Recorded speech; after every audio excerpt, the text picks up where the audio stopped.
how can I back down? I kept launching attacks with each attack aimed at a fatal spot that, once I was able to hit there, it would directly reach the underworld.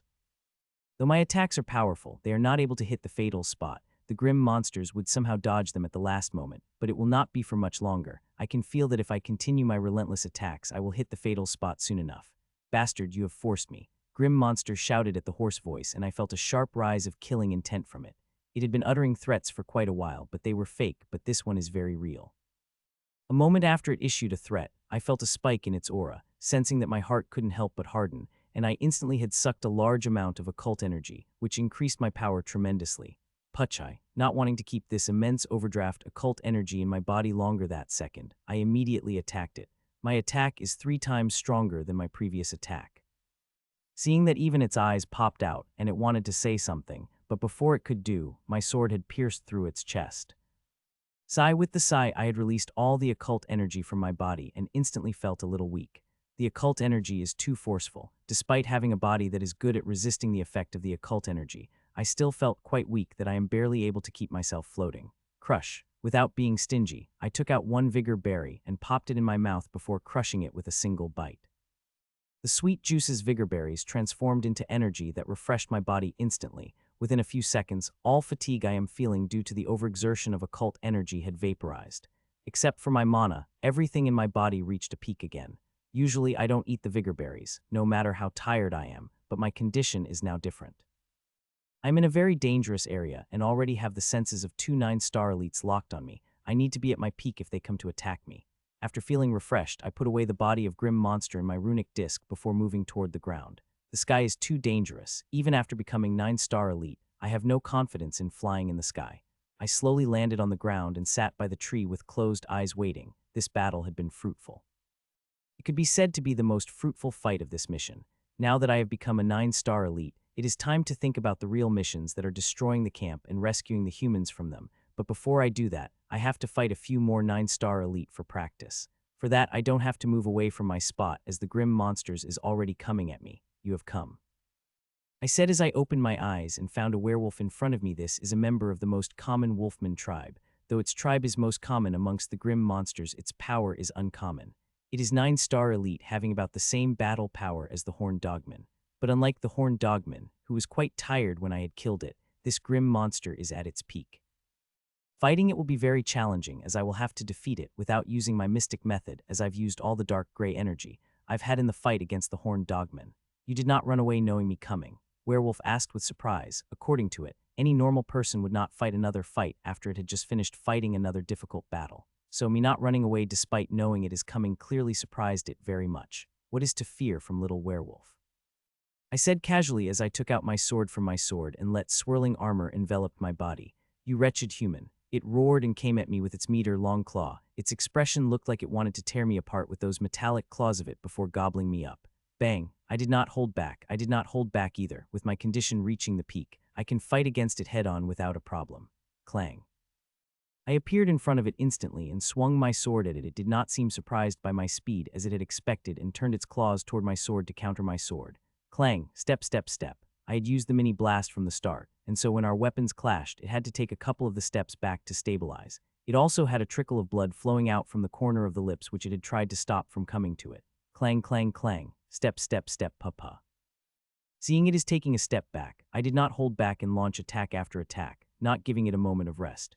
With my swift, relentless offense, it could only focus on defense. A couple of times I had come close to slashing its chest.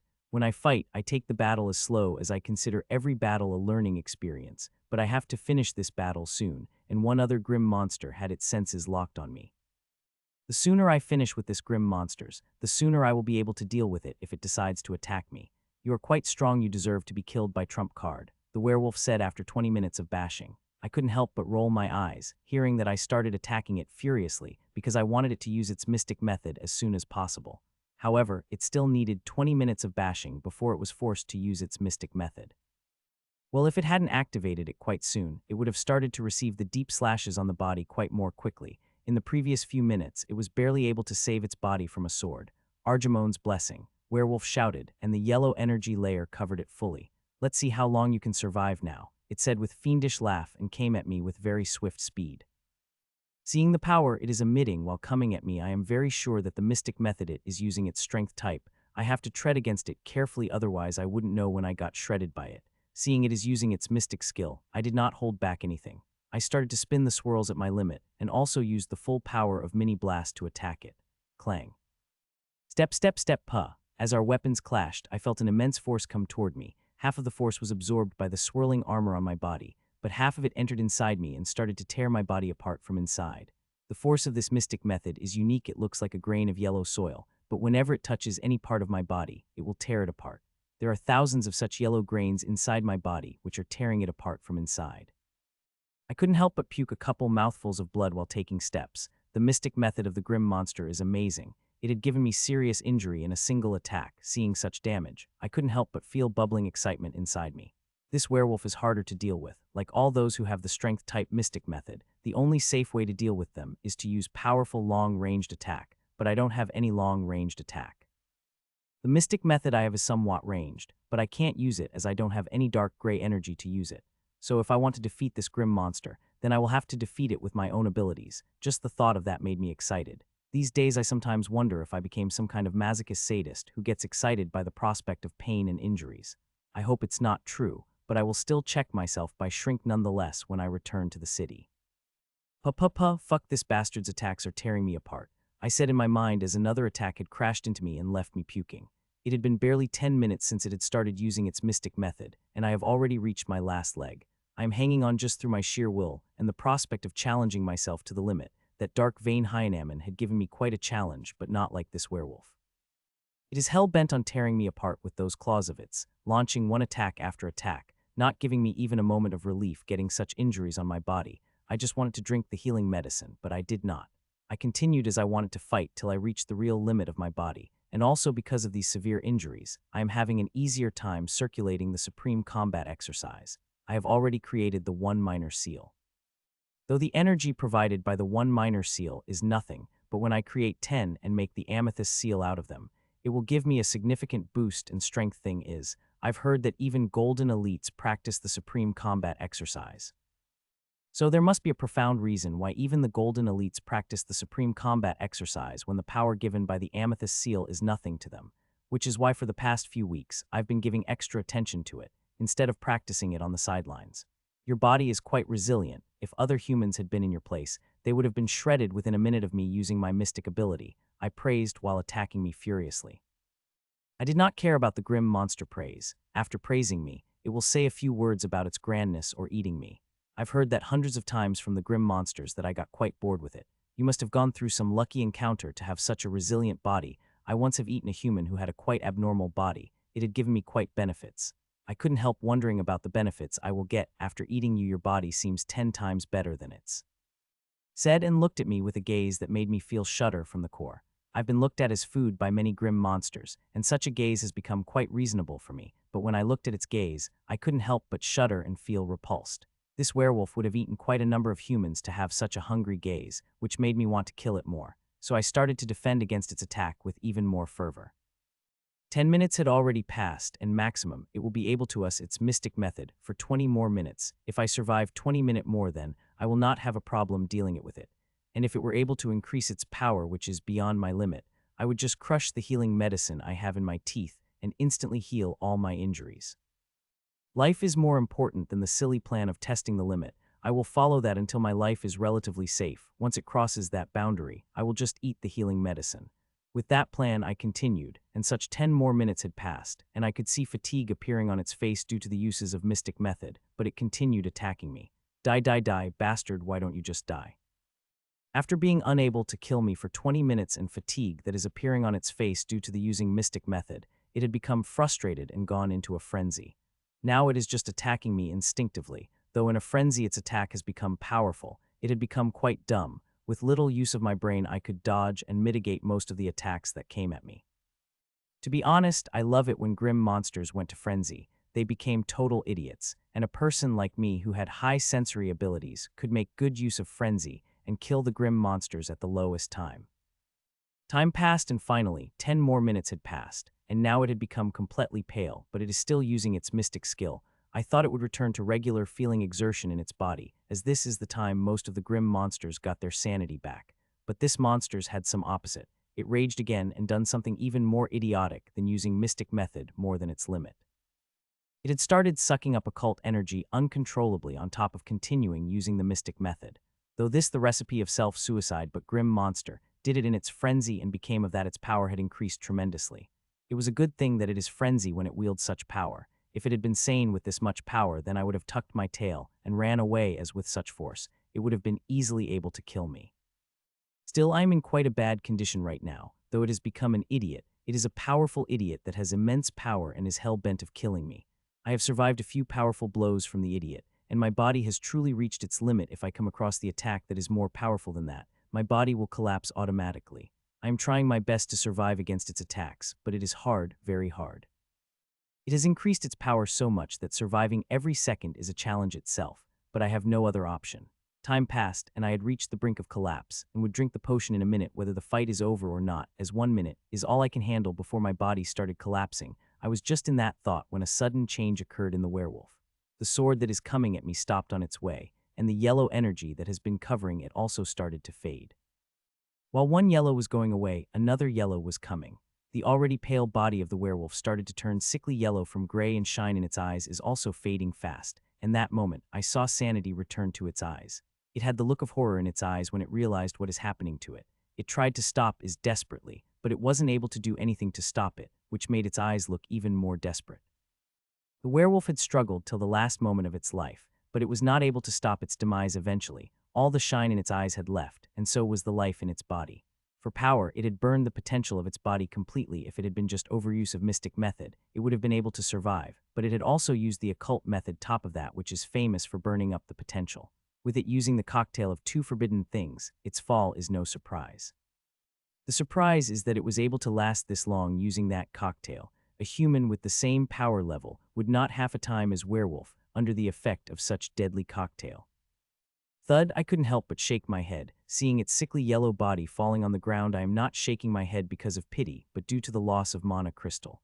With it burning its potential, I would be lucky if I can get even half of the mana crystals I got from the 9-star elite. Then I would consider myself lucky. I was about to take out my runic dick to store the werewolf's body when I sensed something. Another grim monster is coming, and this one is slightly stronger than these two grim monsters I had killed. I couldn't help but sigh seeing that and took out another vigor berry and popped into my mouth, and with it, I also drank a potion made from white-grade origin water to make the process faster, as the grim monsters will appear within 5 seconds. I did not bother with the werewolf below and closed my eyes in rest. I wanted to take some rest a little, even if that rest is only for a few seconds. To be honest, I did not have to fight this fight. I could ask Ashlyn to fight it, and I am sure she will be able to kill this grim monsters, but I did not. The more I fight, the better. I am planning on destroying the camps from tomorrow, and for that, I will need some fighting experience. So even if I come across a specially strong 9-star elite, I could hold my own against it without dying under its teeth. Clang! Suddenly, I opened my eyes and swung my sword at my fastest speed as the grim monster had launched the sneak attack. Its stealth was far, far worse than that of silver-tongued manhwaedit, but it makes up for that deficiency in speed. The grim monster that had attacked me is violet-striped leopardman, one of the fastest grim monsters in the continent. Thud thud, the head and rest of the body of the violet-striped leopardman fell on the ground with it, me, and my sword. The battle with violet-striped leopardman was one of the most difficult battles I've ever fought. It not only had the inherent speed, but also had the speed-type mystic method. I had fought against it for nearly 3 hours, and of that almost 3 hours, I had my eyes closed for more than 2 hours. As for why I had closed my eyes, it is because they were bloody useless against it. Its speed was so damn fast that I was not able to see it properly, and keeping eyes open was only confusing me even more. So I closed my eyes and became wholly dependent on the killing rule for sensory perception. In the fight against it, I've used all I had from the start, and that is including drinking the potions. In just the first few seconds, it had carved my body with the bloody slashes that if I had not used the healing medicine, I would not have survived against it even for a minute. I like to challenge my limits to the extreme, but I am not a foolhardy idiot. Once I saw its powers, I immediately changed my strategy and continued to use the potions throughout the fight. To be honest, I did not think I was able to kill it. Me killing it was a complete chance by luck. Just 5 minutes of fighting, I came to realize that killing this grim monster was beyond my league and completely went on the defense. I just wanted to become a cockroach, which it can't kill so that it would give up on the fight and walk since I can't run away from it. As it will be useless with the speed it has, I will be just giving it my undefended back for the attacks. But this bastard was too adamant it took killing me as the challenge. If not for it becoming too overconfident and making a mistake that even a rookie would not make, it would not have been killed by me. Though I was able to kill it, I had paid the price for it also. I had overdrafted the occult energy and kept it in my body for more than 10 seconds. Now that I released it, it made my body so weak that I now don't even have the energy to stand, much less walk. It's good that there are no grim monsters in my vicinity right now, otherwise, if they had come, then I would have had to ask Ashlyn to fight them, as I am currently in no condition to fight. I will need to rest for 2 hours before I could recover enough to fight. Half an hour passed before I finally got enough energy to move a little, so somehow able to sit properly compared to my previous position, which is facing dirt. This half an hour was not as peaceful as I expected it would be. There were a couple of grim monsters entered our range, including one 9-star elite. It was good that I had Ashlyn, who was able to kill them all. Compared to me, she had an easier time killing the 9-star elite, and seeing that I couldn't help but take a sigh of relief and feel happy. As long as we do not come across a powerhouse that is above 9-star silver elite, then no one in Mariana Hill was able to stop us from destroying the camps and earning a shitload of merit points. I will destroy so much grim monsters camps that when I return, I will be directly promoted to first lieutenant, I thought jokingly. 15 more minutes passed before I opened my eyes and felt my body recovered enough energy that I could walk properly. The first thing I did was to wipe my mouth, which was covered in dirt. When I fell earlier, I had fallen on my mouth. Not only I had eaten some dirt, I had snorted some from my nose also. It was a bad experience. After wiping the dirt off my mouth, I walked toward the grim monster and took out the runic disc from my storage to store the grim monster, and about to store the grim monster's body in it when I noticed a notification floating above the runic disc. Feeling curious, I clicked it, and soon a few lines appeared above the runic disc, and when I read them, I couldn't help but get surprised by it, as it said that when it was harvesting the horned dogman, something came out of its body part, which it was not able to harvest.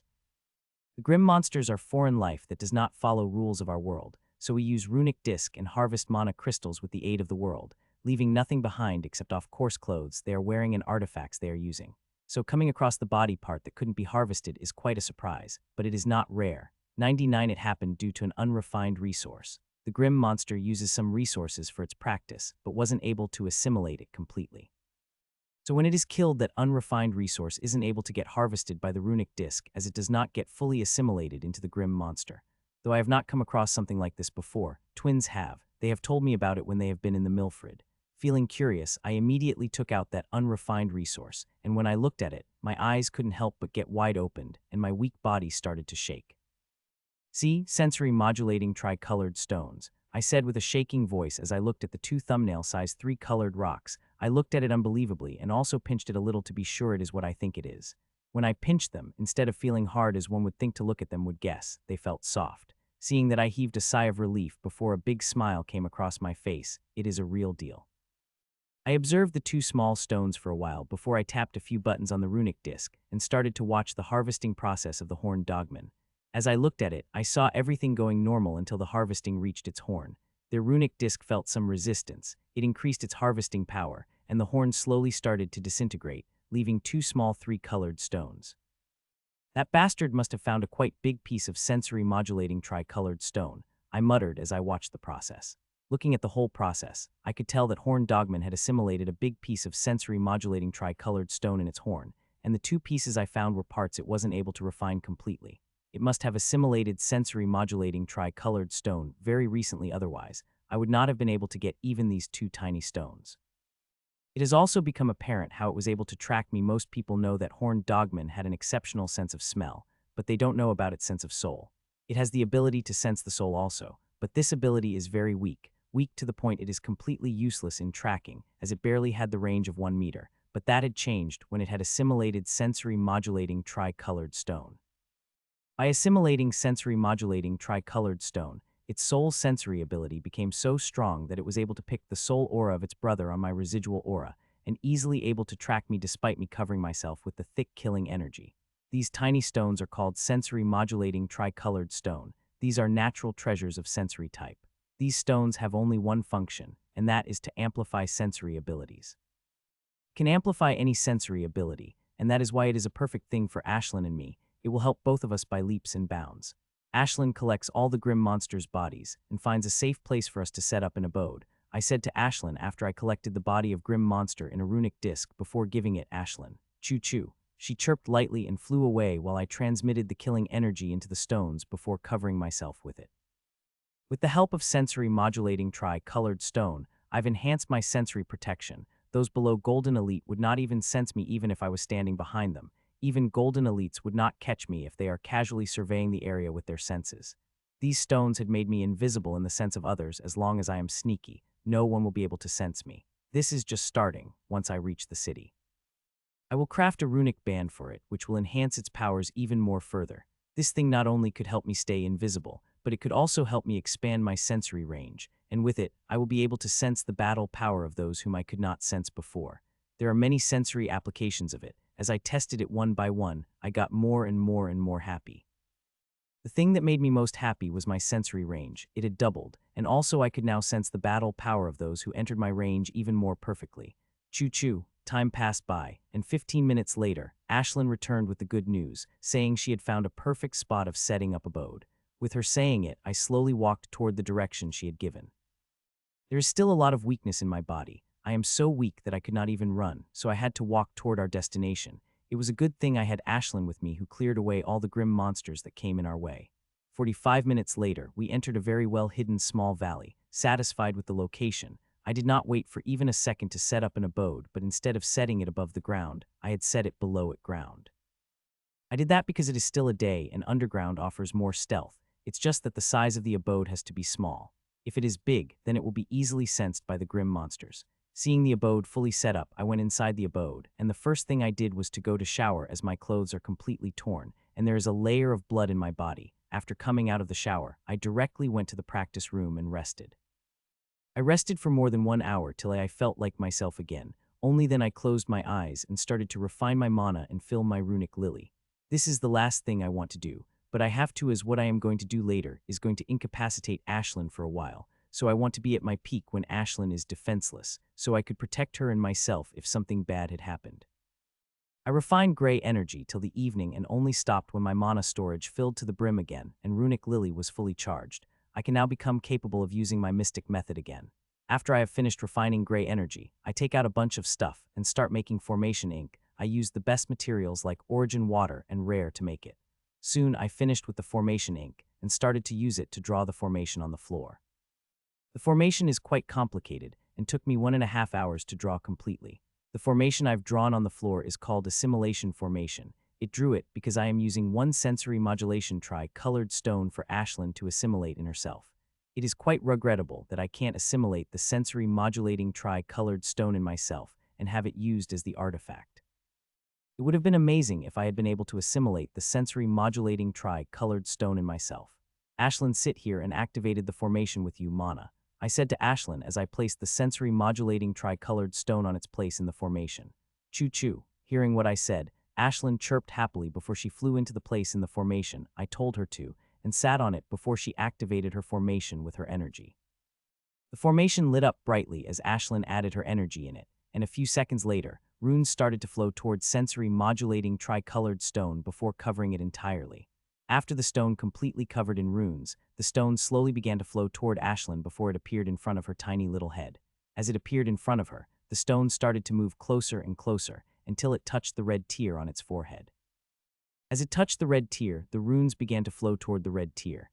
Seeing everything is going well, I couldn't help but take a sigh of relief. With this stone assimilating in her, her sensory power will skyrocket. The sensory enhancements will be very great. Buzz, gasp. I was in my thoughts when I heard the slight buzz, and when I looked ahead, I couldn't help but be shocked by what I saw. The sensory modulating tri-colored stone which had touched the red tear on Ashlyn's forehead had moved away from it, and now floating in the center of the formation. But that's not what made me shocked. The thing that made me the shock was that runes, they are changing. These normal runes have somehow transformed to the ancient runes. Not only runes on the stone are changing, but the runes on the formation are also evolving.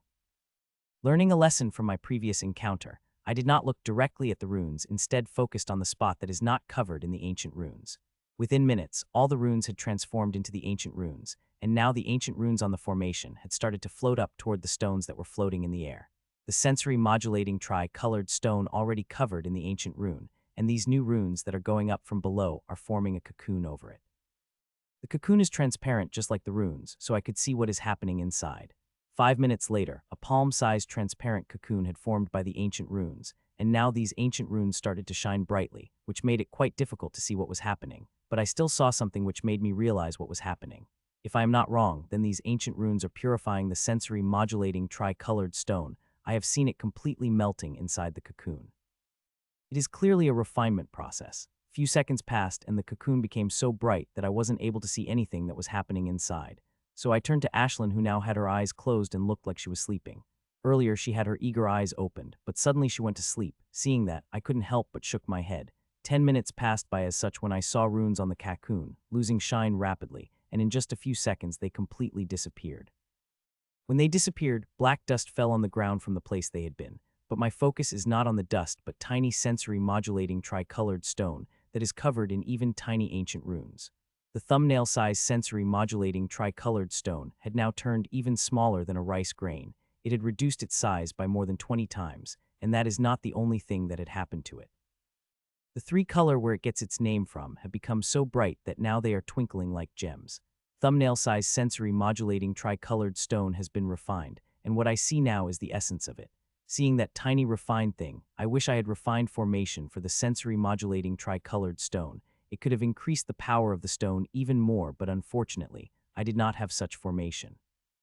The tiny stone lay stationary on its place for a minute before it moved toward Ashlyn, and this time when it touched the red tear on Ashlyn's head, it melted on top of it before it started to seep inside. The process seems to go without a hitch, and I watched it with careful eyes if any problem occurred, which I don't think will, but if it occurred, I will interfere and save Ashlyn. Seconds passed, and by the end of the minutes, the refined sensory modulation tri-colored stone had completely seeped into the red tear on Ashlyn's forehead, which is now shining faintly. It kept shining faintly for nearly 15 minutes before it stopped, seeing that I knew the assimilation process was over. The assimilation had not brought any appearance-wise change in the red crystalline tear on Ashlyn's forehead, as it had with the horned dogman whose horn which had turned to three-colored, like sensory-modulating tri-colored stone. Though there is no appearance-wise change in Ashlyn, I am sure she had received a quite big sensory boost by assimilating refined sensory-modulating tri-colored stone in her, and I can't wait to know about them, but looked like I will have to wait for a little. I left sleeping Ashlyn in the practice room and went to the kitchen to cook us dinner. Choo-choo, Ashlyn, you woke up, I said with surprise. Ashlyn had slept nearly an hour. I had thought she would sleep for long. Seeing her record of sleeping at least for a day when she had to digest something, I got quite surprised seeing her waking up quickly. What enhancements did you get by assimilating? I asked. This time I did not bother to ask her about the ancient runes as I know what her answer would be, so I directly asked her about the enhancements she got. Choo-choo-choo-choo. She actively started explaining to me what she had received, and I am quite shocked hearing it.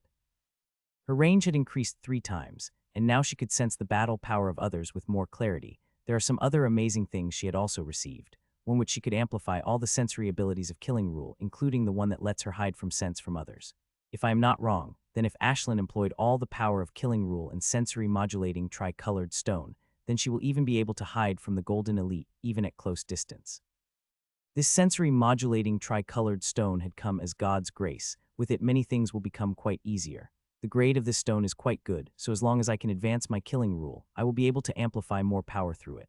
Let's eat, I said after I finished asking her questions and started to eat with her. Half an hour later, we finished the dinner, and I walked toward the practice room with Ashlyn in my hands. I'm holding her because, as usual, she ate till she was full and now did not even have the energy to fly. This little bird loves to eat so much that she would always incapacitate herself for food. I placed Ashlyn beside me before taking out a molding tool from my storage and started to fashion it into a bracelet. I can't keep sensory modulating tri-colored stone in my hands forever. It is better than wear it as a bracelet, so I can use it without impeding my movements. Soon I finished fashioning the bracelet and fixed the sensory modulating tri-colored stone. Now with the help of this bracelet, I will be near invisible in Mariana Hills. I practiced the 3 methods and my sword till late night and also calibrated my swirling armor perfectly. Though I had perfected it during my 3 battles, I still went over it once more to be sure. The 3 battles with grim monsters helped me immensely. They give great experience and confidence to break the camps. Not only that, the 3 consecutive fight also helped me in the comprehension of my sword style, and now I went one more steps closer to get a similar level of mastery in greatsword as I have with the light sword. Today again, while practicing the 3 methods, I felt closer to reaching the 3rd transformation. I became even more sure that in the next few days, I will reach the 3rd transformation, and my power will increase once more. I woke up the next morning feeling completely refreshed, ready to break and destroy any grim monster camp I've come across, but I did not hurry. I woke up, freshened up, and ate before practicing 3 methods. After practicing, I showered and rested for half an hour before I got out of my abode, ready to destroy the camps and rescue the humans. Ashlyn, go find a grim monsters camp for us to destroy, I said to Ashlyn as I got out of my abode. Choo choo. Ashlyn chipped excitedly before she morphed into a thumb-sized version herself and flew away. If it had been yesterday, I would not have asked Ashlyn to do this as it is very dangerous, but now with the assimilation of sensory-modulating tri-colored stone, she had become near invisible to even the Golden Elite. Her luck has to be very bad for her to be discovered by the Golden Elite. While she went to find the grim monster camp, I sat on the tree waiting. There is no need to go anywhere. Ashlyn will return soon, and I don't want to be far from the camp walking in the wrong direction. Choo choo. Time passed, and 40 minutes later Ashlyn returned bringing good news. She had finally found a camp, so jumped from the tree and flew near ground toward the Grim Monsters camp. As for Grim Monsters on the way, Ashlyn killed them. She even killed one 9-star elite within 5 minutes. Though that 9-star elite was weaker than the 3 I had fought yesterday, I was still a 9-star elite nonetheless. Killing it within 5 minutes is very surprising. Time passed, and 35 minutes later, we had reached the Grim Monsters camp like all the camps. It was big and in a well-hidden location that one would not notice until one walked very close to it. I looked at the camp for a minute before opening the document that Guild had provided me and reading the explicit curses in it with the red face. The curses inside it are really bad. Even just reading it, I felt my face turn red. I wonder if I curse at them loudly with the same confidence as that girl yesterday. Well, whether I wanted it or not, I will have to shout the curses if I want to bring the grim monsters out of their abode. Fire slash fire slash fire slash. I closed the document and flew into the air till I appeared in front of the big abode. There I took out my grim monsters and started to launch one fire slash after another at the abode. I suddenly stopped after attacking the abode with the 50-something slashes and started to curse at the grim monster at the top of my voice, and to my surprise while cursing, my face did not redden, and there is no shaking in view. It's like I am natural at this. Just a thought of it couldn't help but make me feel ashamed a little. After cursing for a full minute, I attacked again, and after another 15-something slashes, I started to curse again as such. 5 minutes passed, and I began to worry a little as the door of the abode had not opened. Seeing that, I was about to change my attacking method when I heard the movement. Bang, you human bastard, curse one more time and see if I did shred you to pieces with my cleaver. The grim monster opened the door with the bang, and came out with the full force of its 80-something minions following behind. The grim monster's is Iron Rhynomen, which held a 2.5-meter long blood-red knife in its hands. The Iron Rhynomen looked like a humanized version of Iron Rhino. It is completely gray like iron and had a metallic feel to it, which is why it got the name Iron Rhino. Behind it, there are 80-something grim monsters in which 6 are 8-star elites. It is quite an impressive force that could crush the average team of the 9-star elite humans. Oh yeah, I want to what a little rhino like yourself can do this great me, I said in a haughty tone. Hearing that irony face of Iron Rhino Man reddened as if it was heated in a furnace. It looked so angry that I thought it would breathe fire next moment. Bastard, let's see if you're capable of using that haughty tone in front of me a minute later. Shouted Iron Rhynomen as it shot toward me in the air, followed by the force of its minion, who moved to surround me. The leader of the Rhynomen appeared 4 meters away from me, and about to swing its sword at me, when suddenly it stopped and went to a defensive position, as it saw beautiful silvery thumbnail-sized fireballs coming from the sky at very swift. It did not get swayed by their beauty. It can tell they are very threatening, and could even take it life if they hit the fatal spot, so without wasting any time, it started to defend against them while keeping an eye on the human. If a human tried anything funny, it would instantly activate its mystic ability to deal with it. Thud thud thud. While defending, it had constantly heard the thudding sound and knew that its minions, which it had spent so much time and resources to gather, are dying. But it had no time to see them, as it is barely able to defend against these fireballs. And not forget, the human is waiting like a grim reaper. When it made a slight mistake, the human would swing its death scythe at me and directly send it to the underworld, so there is no way it would sacrifice its life for the minions it had spent a fortune to gather. Only after being alive would it be able to take revenge for it and earn enough wealth to gather a new group of minions. D-Hup. Finally, it defended against the last fireball, but it was not happy as when it looked down, it saw bodies of minions lying on the ground. Seeing them lying dead on the ground, its heart started to burn in agony. Here, I shouted from the ground to the grim monster who was looking for me. It is safer to fight on the ground. I don't want to attract too much attention like yesterday, where I had to fight one grim monster after another. It will not matter much if the fight caught the attention of 9-star elites, as Ashlyn will be able to handle them, but if they caught the attention of the something above, then we will not even get a chance to fight back against it. Bastard die. It shouted as it saw me on the ground and came down at me, its face contorted into rage. It was looking at me like I had done something despicable, as stealing its family's jewels. Zip, it appeared above me and brought down its cleaver at me, seeing that I activated the mini blast without hesitation and dodged the blow. I would be an idiot if I face it head-on. The grim monster had accumulated a lot of force for its attack and the force of the gravity. If I resisted the attack forcefully, I would have had several of my bones broken even when I defended with the great sword. The miss did not discourage the grim monster, as if it had expected that I would dodge it. It landed on the ground and used the momentum of an earlier failed attack to launch another attack at me. Bang. I couldn't help but feel impressed seeing the grim monster performing such an impressive move. The usage of the momentum of the previous attack is really good. It was very fast that if I did not have the mini blast that helps me make instantaneous movements, I would have been cleaved into two with its cleaver by now. I will have to be extra careful of this grim monster, I thought in my mind as I saw its combat style. The battle power of this grim monster is comparable to the werewolf I had fought yesterday, but it is as dangerous as the yellow-striped leopardman that had nearly killed me. Coward, it shouted as it again launched the attack. In this attack, it was still able to harness some of the power of the previous attack, but it was not much. This is the attack I could deal with head-on, I thought as I swung my sword at it. Clang. Our swords clashed and stood stationary on the spot without even shaking. The grim monsters looked shocked, seeing that. It is probably thinking a puny human who is half than its size, which skull it could easily crush in its palm. How could I have such power that I could counter its attack? Die, it shouted as it took back its cleaver at the blurring speed and brought back down in twice much speed at me. The force of its attack was 3 times greater than its previous attack, but I did not fear it. Instead, I increased the power of my mini blast and moved my sword to meet it. Clang, clang, clang, clang. We started to clash intensely. Each of our attacks would be more powerful than the previous, though the power of our attacks had changed. Our positions were not. We zealously stood on our spot as we attacked each other. You must be using strength type skill to compete against me, right? Let me see how much can it last. Iron Rhynomen said as it laughed fiendishly. I couldn't help but give it a mocking smile hearing that. A lot of grim monsters started to mistake the swirling armor for mystic skill, especially since ist power had increased. Just yesterday, the violet-striped leopardman said the same thing despite evidence suggesting otherwise. It is very clear that the swirling armor made of my fire ability is a very sophisticated piece of ability armor where each part of it aided another, and they all worked flawlessly. It not only provides me speed and power, but it is also highly defensive, which would shred away whatever force that comes at me with the help of the swirls.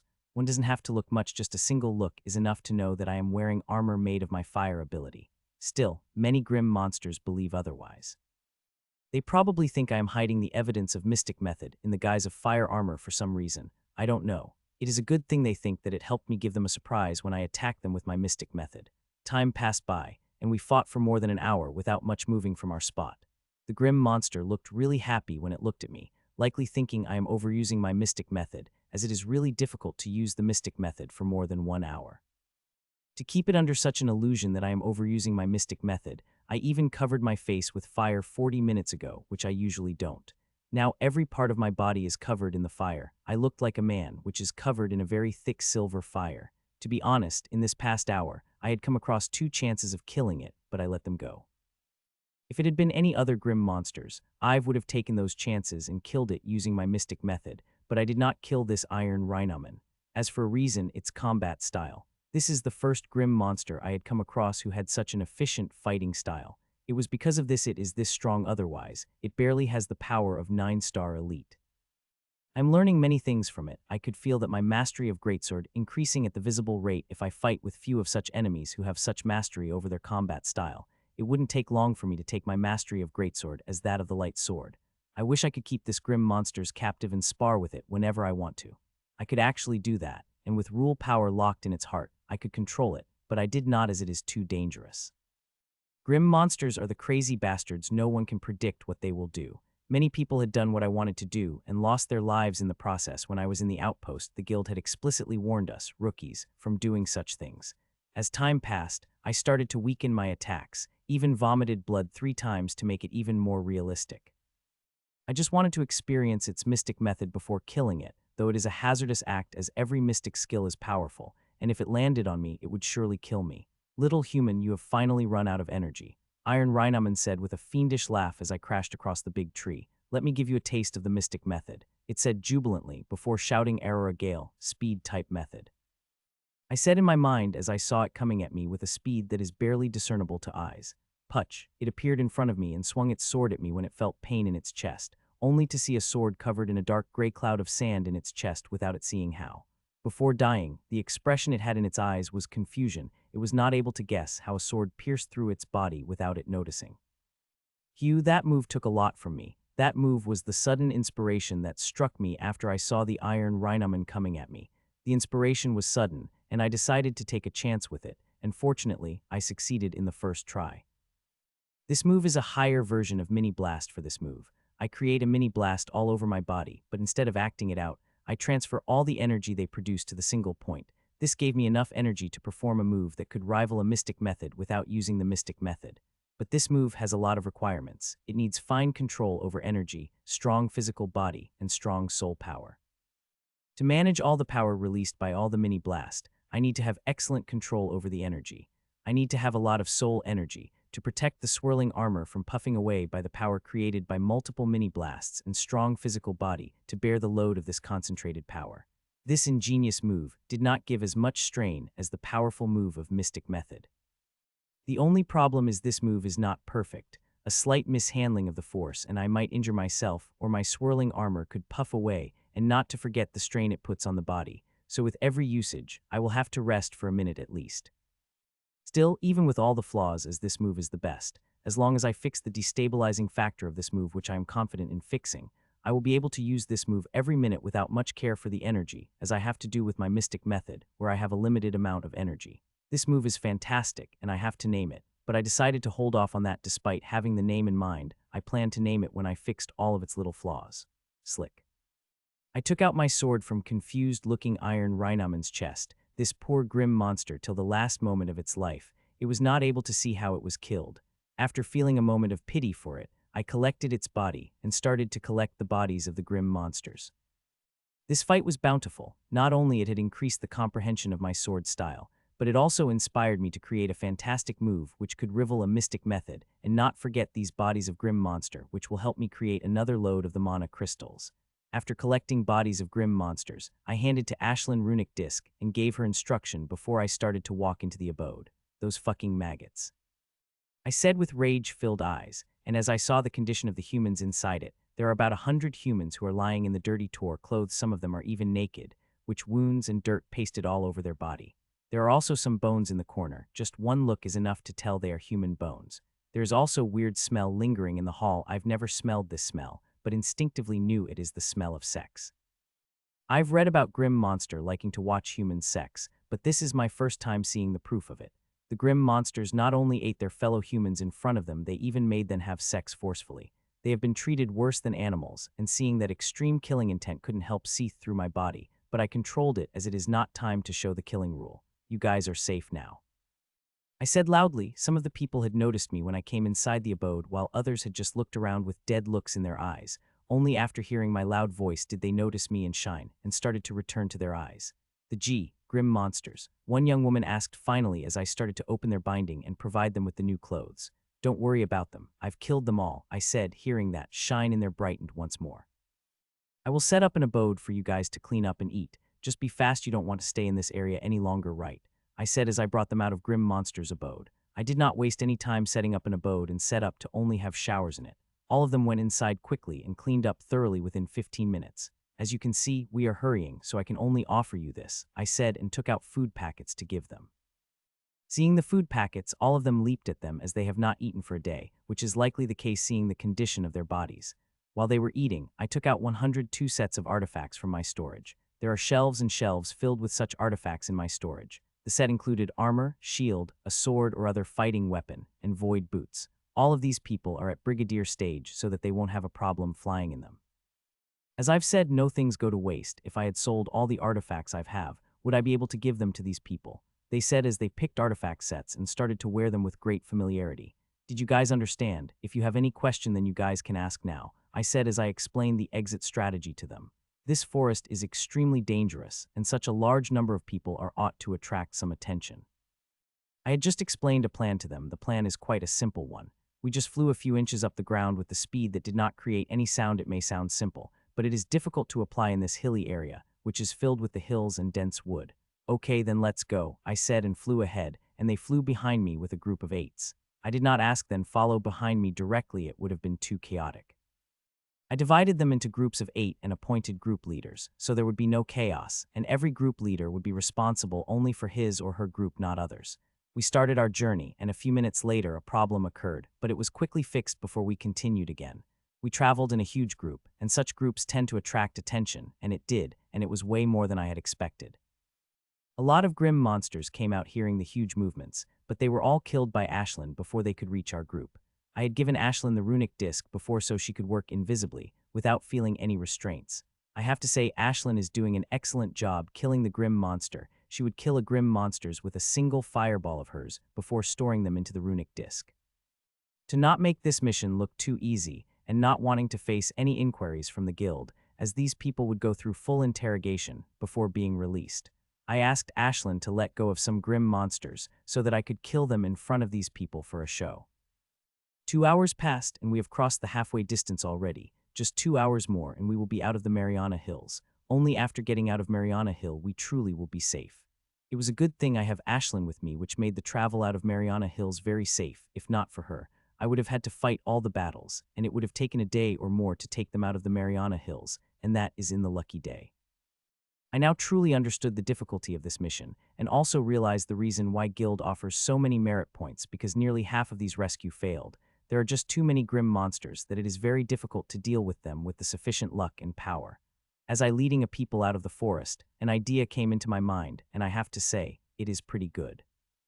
With Ashlyn taking care of most of grim monsters, I am quite safe and free. Then why I don't utilize this free time instead of wasting it? I immediately let a part of my conscience sank into my storage, and there I started to open the storage. Ashlyn had killed a shitload of grim monsters in this past few days, and I did not have a time to open all of them. Hell, with the number of grim monsters she had killed, I did not open even 5 of storages. So I started opening then. I started with storages of the 8-star Silver Elite storages, as I've already opened the storages of 9-star Elites, and got a lot of good stuff from there. Time passed by as I started opening one storage after another, and like always, I am having quite fun doing it, as each storage is like a treasure chest that had a countless treasure hidden under them. Most of the storages did not some special or rare to offer, but some did, like 2 storages I had checked earlier.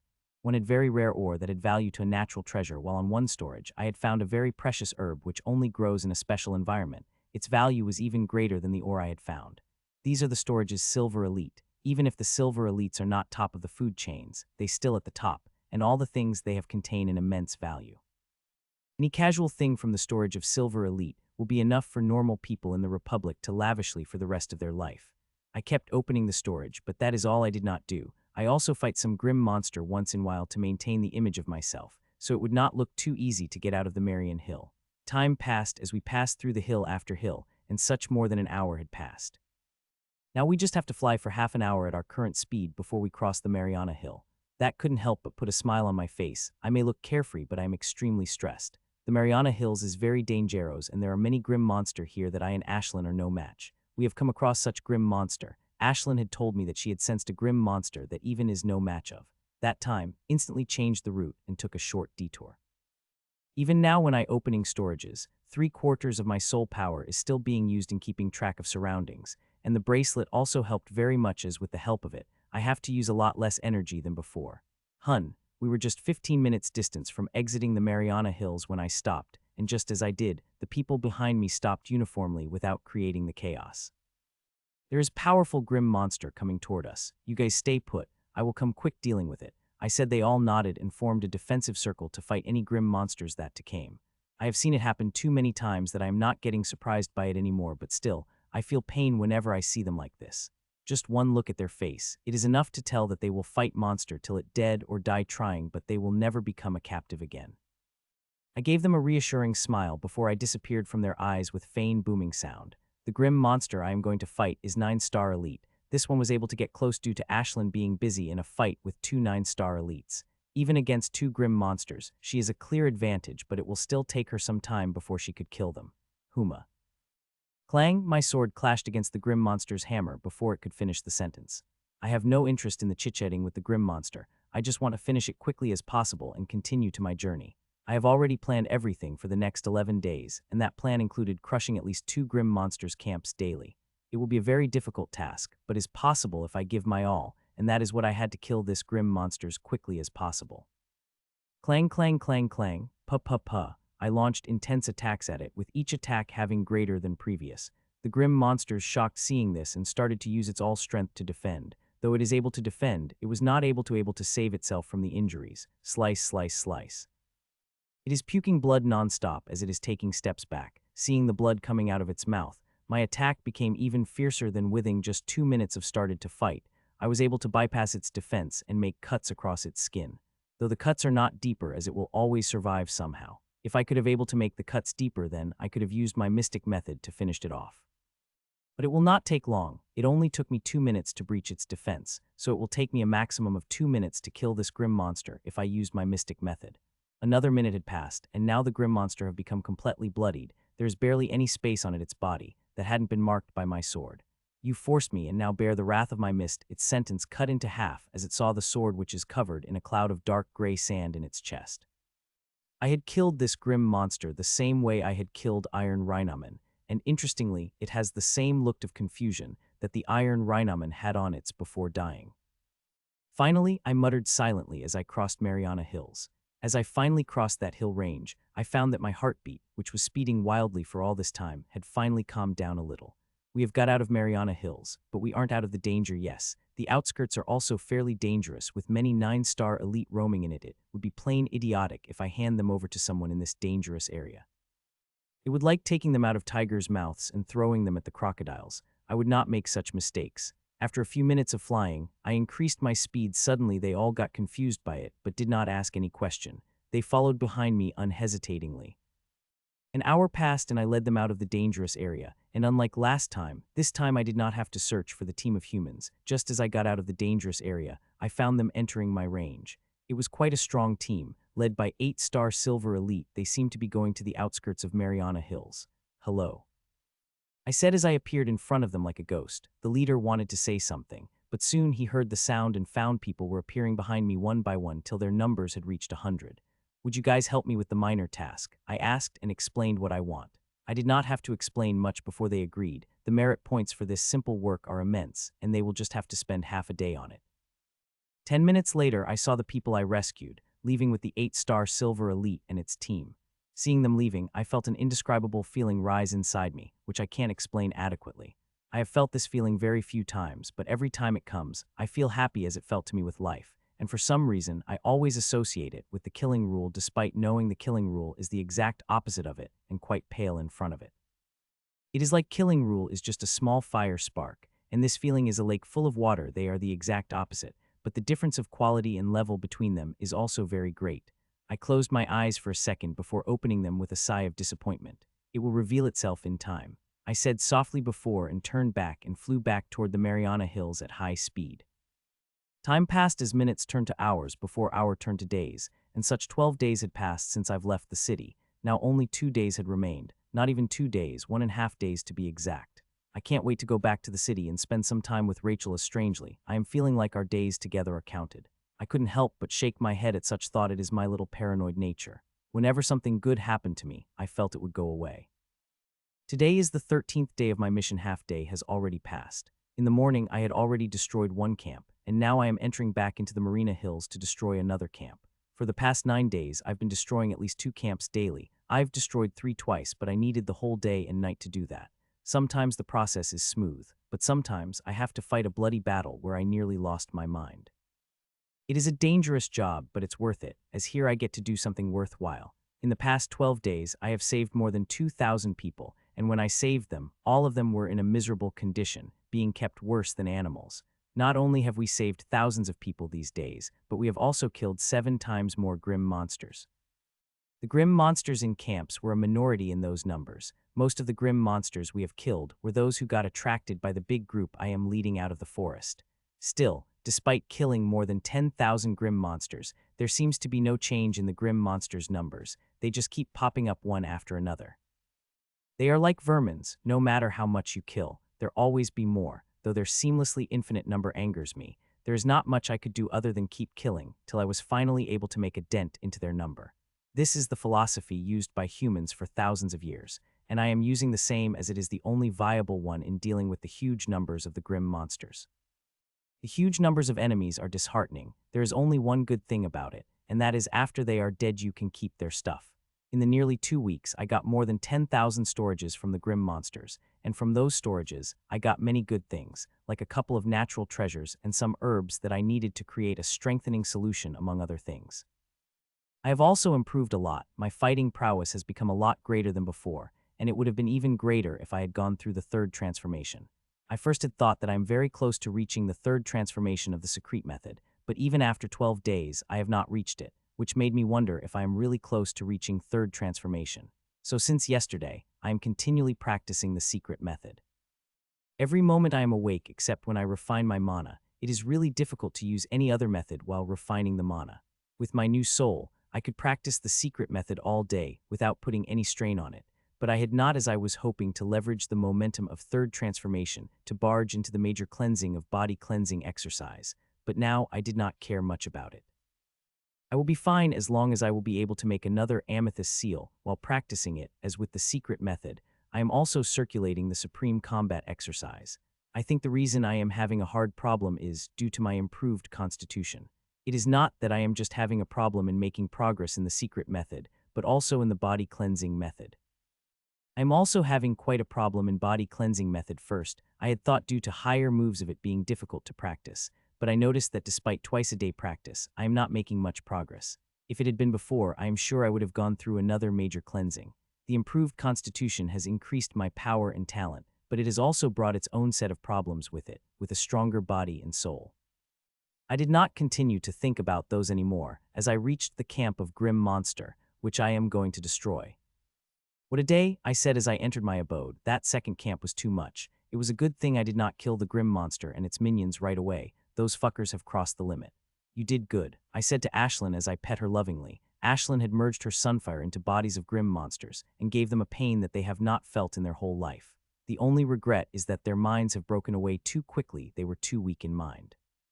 Well, if they weren't so weak in mind, they would not have done such things. I hope the guild will provide them help from those high-level counselors who came from the central continent. Only those counselors will be able to heal the trauma they have gone through.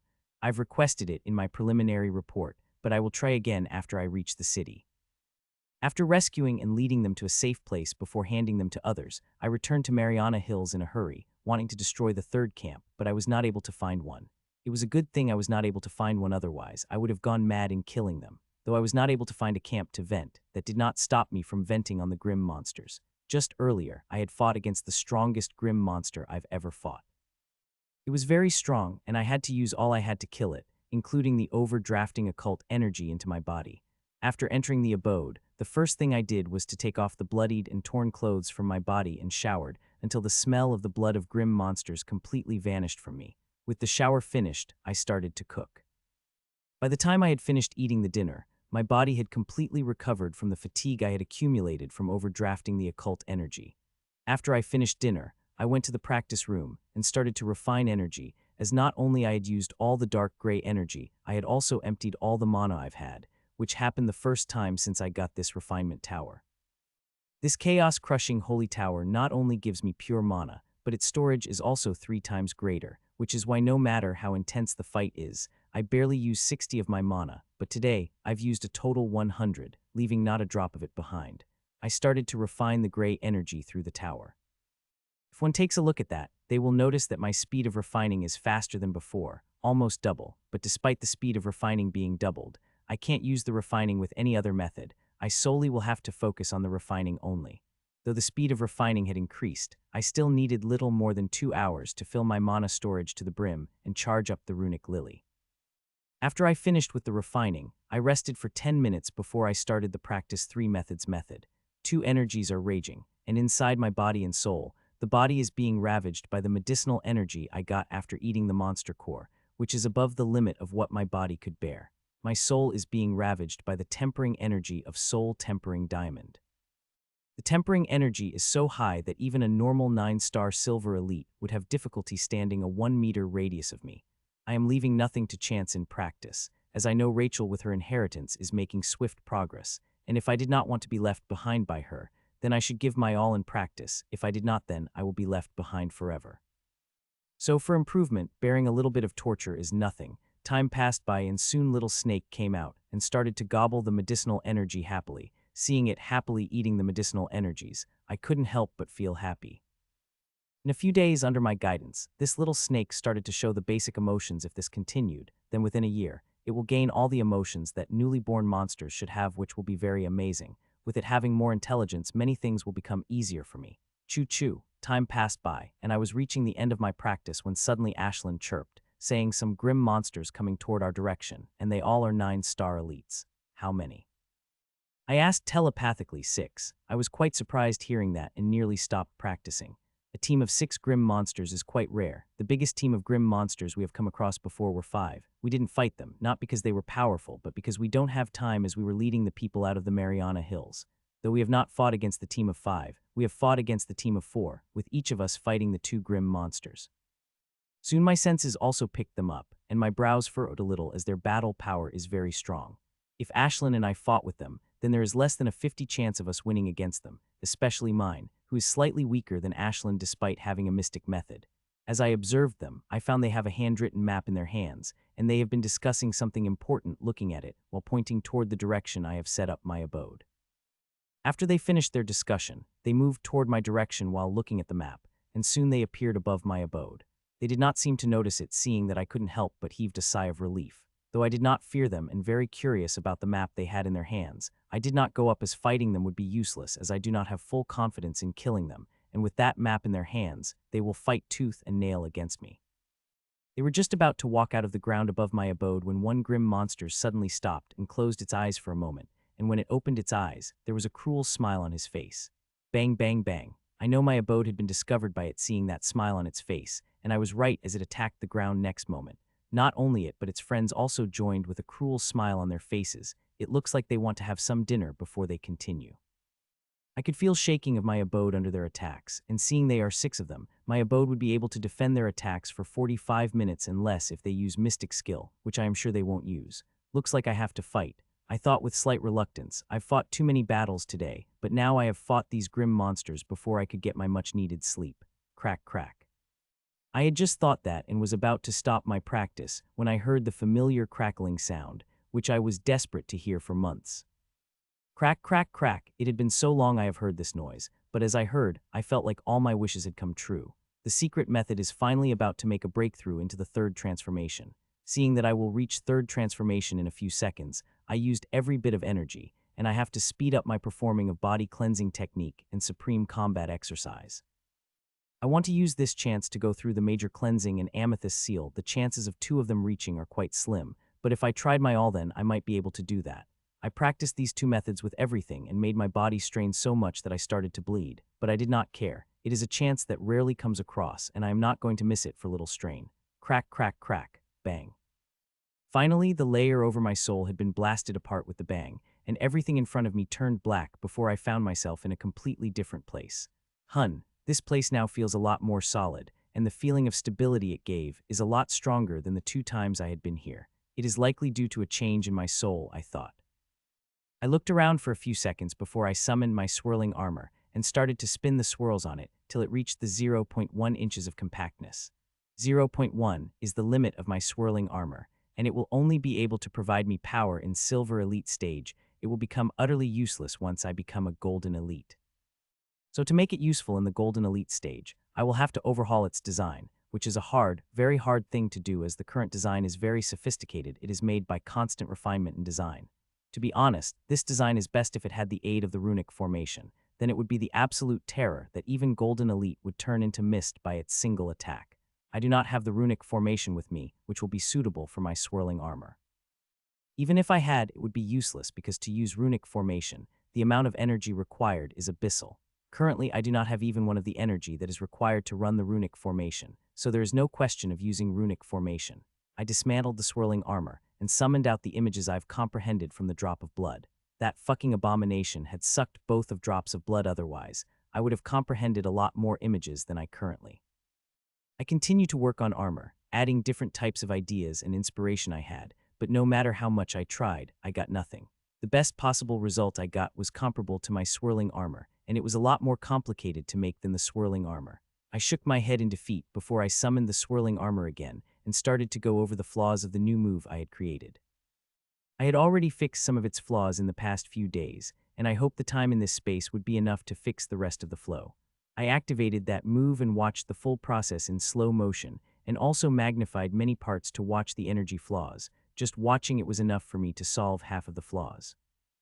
As I am fixing the flaws, a sudden idea struck me. It will not only make the usage of the method very safe, it will also be able to increase its power little and reduce the strain on my body and soul so that I could use it twice. The idea is that I make a separate connection for the transmission of power that is produced through the mini blast. The idea seemed simple, but it is not. It is extremely difficult. I will have to make a lot of changes in swirling armor to accommodate this connection without losing any power or efficiency. As I was thinking about the way of doing that, another simple idea came to me which will make that extremely difficult task even more simple and also help me a lot in reducing the load that it puts on my body, soul, and armor that I might be able to use the move thrice a minute. I started to apply this new idea to my swirling armor. After a couple of failures, I was able to apply the idea to my swirling armor perfectly, and was quite surprised to find that power of the move had increased by 25 and load reduced by 20, which is a huge thing. The idea worked better than I had expected. My swirling armor looked the same, but now it had half-centimeter diameter pipes connected to my hands and feet with the palm-size square buffer in the back center of swirling armor, which will not help in reducing the load but will also provide me energy faster. I performed some tests to see if there is any problem. Seeing there is not, I again went to create the new fire armor, but like previously, any ideas I've had did not work. Shake, shake. I was in between testing ideas when the conscience space started to shake again. Feeling shakes, I knew my time to leave had come. Thud, I blacked out, and when I came back to myself, I found myself in my abode amidst the banging sound and vomit-inducing smell. Just as I smelled that smell, a happy smile appeared on my face as I fell on the floor in weakness. A few seconds later, when I rechecked my body, I got happy and disappointed. Happy because I have gone through the 5th major cleansing during my blackout, and disappointed because I was not able to create an amethyst seal. I was only able to create 4 minor seals. There are still 2 more seals before I could create an amethyst seal. I am little responded by not much. I have just one step closer to creating a 49th minor seal, and once I created it, I will just have to create a 5th minor seal, and the amethyst seal is created. Few seconds after the energy started to come to my body, I stood up and walked to the shower without caring for attacks that are raining down on my abodes. They will have to attack half an hour more before they could breach the defense of my abode. When I came back from the shower, I had completely recovered and had discovered the benefits that 3rd transformation and 5th major cleansing gave me are quite great. Now there will be no 9-star elite, which won't be killed under my blade. Earlier, I was going to ask for Ashland's help in defeating these 6 grim monsters, but now I am going to fight against them alone, and I am fairly confident that I will be able to win against these 6 9-star silver elite grim monsters. Zup, I tapped a few buttons on the control of the abode, and the discreet tunnel opened with Zup. Without hesitation, I walked into the tunnel. This tunnel is long. It could be easily able to take me to the 300 meters of the abode. There are longer tunnels available as well, but I do not need them. I am not planning to run, so the tunnel this long is more than enough for me. I sped through the tunnel as grim monsters already sensed it opening and started attacking it, but the tunnel is quite strong. Grim monsters will have to attack for at least 2 minutes before they could break through it. Thud, I jumped through the tunnel and landed on the ground. Seeing me coming out, all the grim monsters ceased their attacks and looked at me. These grim monsters are from the agate armored elephantmen tribe. They are easily identifiable as they all have different colors of agate armors covering their whole bodies. Black, white, blue, etc. They all are different colored. Their 6-meter-tall bodies are completely covered in agate armor, and to be honest, they looked quite cute, especially that pink and blue one. Hello fellas, if you had wanted to me play with you, you could have just ringed the bell. Why beat the ground with those powerful hammers yours, I said while creating a face shudder through my body as I looked at the 6-meter-long bulky war hammers in their hands. You wretched human, you dare to make fun of us, screamed one agate-armored elephantman and came at me. While it came, the earth shook under its weight that it felt like a small earthquake had come. It's a pink agate-armored elephantman that had come to attack me, and to be honest, its pink fat crystal body looked damned cute. just like a pink elephant stuffed toy I had brought for my little sister. There is no need to get angry. We all are civilized people here, I said while barely holding back my laughter, but seeing its charge which made its fatty body wobble, I wasn't able to control my laughter. Seeing that agate armored elephantman got even angrier and increased in speed again, and within 2.5 seconds later, its gigantic pink form appeared in front of me. Die, it shouted and brought its warhammer at me. Seeing its coming, I stayed rooted on my spot. It looked like I was so shocked by the fear that I wasn't able to move, and that what the agate armored elephantman, thinking as a big cruel smile appeared on its face, that I said, I want to squash you to the pulp. Bang. Just when the hammer, just a few inches away from me, a soft band ranged out, and I disappeared from my spot, only to appear a foot away. 10 days ago, performing this sort of move with such confidence would have been near impossible for me, but a week ago, I was fighting very agile and fast grim monsters that I have to find something that could match its speed of short distance. Though I was not able to find a way during the fight, I had found it later that day, and since practicing it, but still, it was not smooth and couldn't be used in the high-intensity battles. It was due to third refinement purifying my soul that I was completely able to grasp control over this move, that I became confident to use in front of this agate armored elephantman. This shot distance movement's value is comparable to intense blast, which helps me merge all the powers of the mini blasts. In certain cases, its value is even greater. Bang, just I dodge it, I did not stay rooted on the spot. I activated another mini blast to jump 3 meters high in the air. It is the same move of short instant movement. Instead of moving horizontally, I moved vertically, which is even harder. Bang. Its sword was moving, slashing the after image I had created when my real body appeared in front of its eyes in the air. It got alarmed seeing that it used its powerful trunk to attack me, but it was already too late for it, as I'd activated the instant blast when I appeared in front of it in the air. Putch! My sword covered in the cloud of gray sand appeared in its chest without it knowing, and taken out just as quickly as I moved back 2 meters to dodge the attack of its truck. Thud. The agate armored elephantman wanted to say something, but it had opened its mouth slightly before it lost all the shine in its eyes, and its body started to fall. This fight from start to finish had taken only 4 seconds to finish. I've killed this pink agate armored elephantman in 5 seconds, technically 2 seconds, as it had been only 2 seconds since it had appeared in front of me. This pink friend here was too rude, just got angry from the few words of mine. You guys did not mind me killing it to teach a lesson, right? I asked their shocked shell faces. Killing our brother to teach a lesson. It would have been fine if you had given it a few slashes or cut its limb or two, but directly killed it. Don't you think you have done too much in teaching it a lesson? You bastard, you will pay the price for killing little pink, said the leader agate armored elephantman as it came at me with 4 other agate armored elephantmen. Little pink, ha ha ha. I lost it, I completely lost it, and started to laugh madly without care for a team of agate armored elephantmen coming at me. This name, Little Pink, is too familiar to me. It is the name my sister had given to her pink elephant stuffed toy, and now agate armored elephantman mentioned it. I couldn't help but laugh out loud madly. Seeing me laughing madly, the agate armored elephantmen stopped their charge halfway before coming at me with even more fierce charge. They seemed to completely lose it seeing me laughing. Their killing intent had broken the charts. Especially leader's whole black agate body seemed to release smoke of anger as it looked at me. Filthy human, you will pay the price for disrespecting our agate armored elephantman tribe. The leader, black agate armored elephantman, shouted as it came in front of me and swung its huge hammer. This black agate armored elephantman is a lot stronger, a true peak 9-star silver elite. Half an hour ago, I would have left this one for Ashlyn as I would have been absolutely no match for it, but now is different. This black agate armored elephantman seemed to know my strategy from watching the earlier fight, which is why when its hammer crossed half of the distance, it had suddenly increased its speed to catch me by surprise. Bang, bang. If it had been any other people, they would have caught off guard by this, but not me. I had already sensed it through it, killing intent, which is why just as it increased its speed of the hammer, I disappeared from my spot and appeared in front of the blue agate armored elephantman, which seemed shocked by my sudden appearance in front of it. Putch, horror dawned in its eyes, seeing me in front of it. It clearly remembered how Little Pink had died and tried to use all its powers, including its mystic method to defend, but unfortunately, it was too late the moment it activated its mystic method. My sword, covered in a cloud of dark gray sand, was already in its chest. Little Blue, I heard several screams as I killed the blue agate armored elephantman, and loudest of all voices was that of black agate armored elephantman who came at me with fury. With the death of blue agate armored elephantman, all of them activated their mystic methods, and I was quite surprised to find all of their mystic methods were the same. They all practiced the defensive type mystic method. At first glance, it seemed too idiotic to choose for all to have to one type of mystic method, but when one looked at their racial traits, it became quite evident that it is the best choice of mystic method for them. Agate Armored Elephantman is one of defensively best grim monsters, and when one added the defensive mystic method, they became near invincible in their level. With their double-layered defense, even the mystic skills were only able to scratch the surface of their defense. If the tower hadn't refined gray energy, I wouldn't even dare to use my mystic skill against these agate armored elephantmen, as it would be a waste. The dark gray energy, which is refined by the chaos-crushing holy tower, gives my mystic method the power of level 2 despite being in level 1, which is why I was able to breach such terrific defense with each.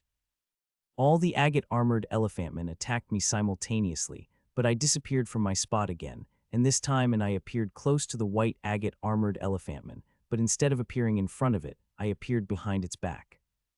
I could have killed the two agate armored elephantmen from their back. It would have been way too easier with the help of the short instant movements, and would not have to be always careful about their trucks, but I did not. I attacked their fronts to create an illusion in their mind that I would only attack from the front, so their backs would be less guarded. Putch.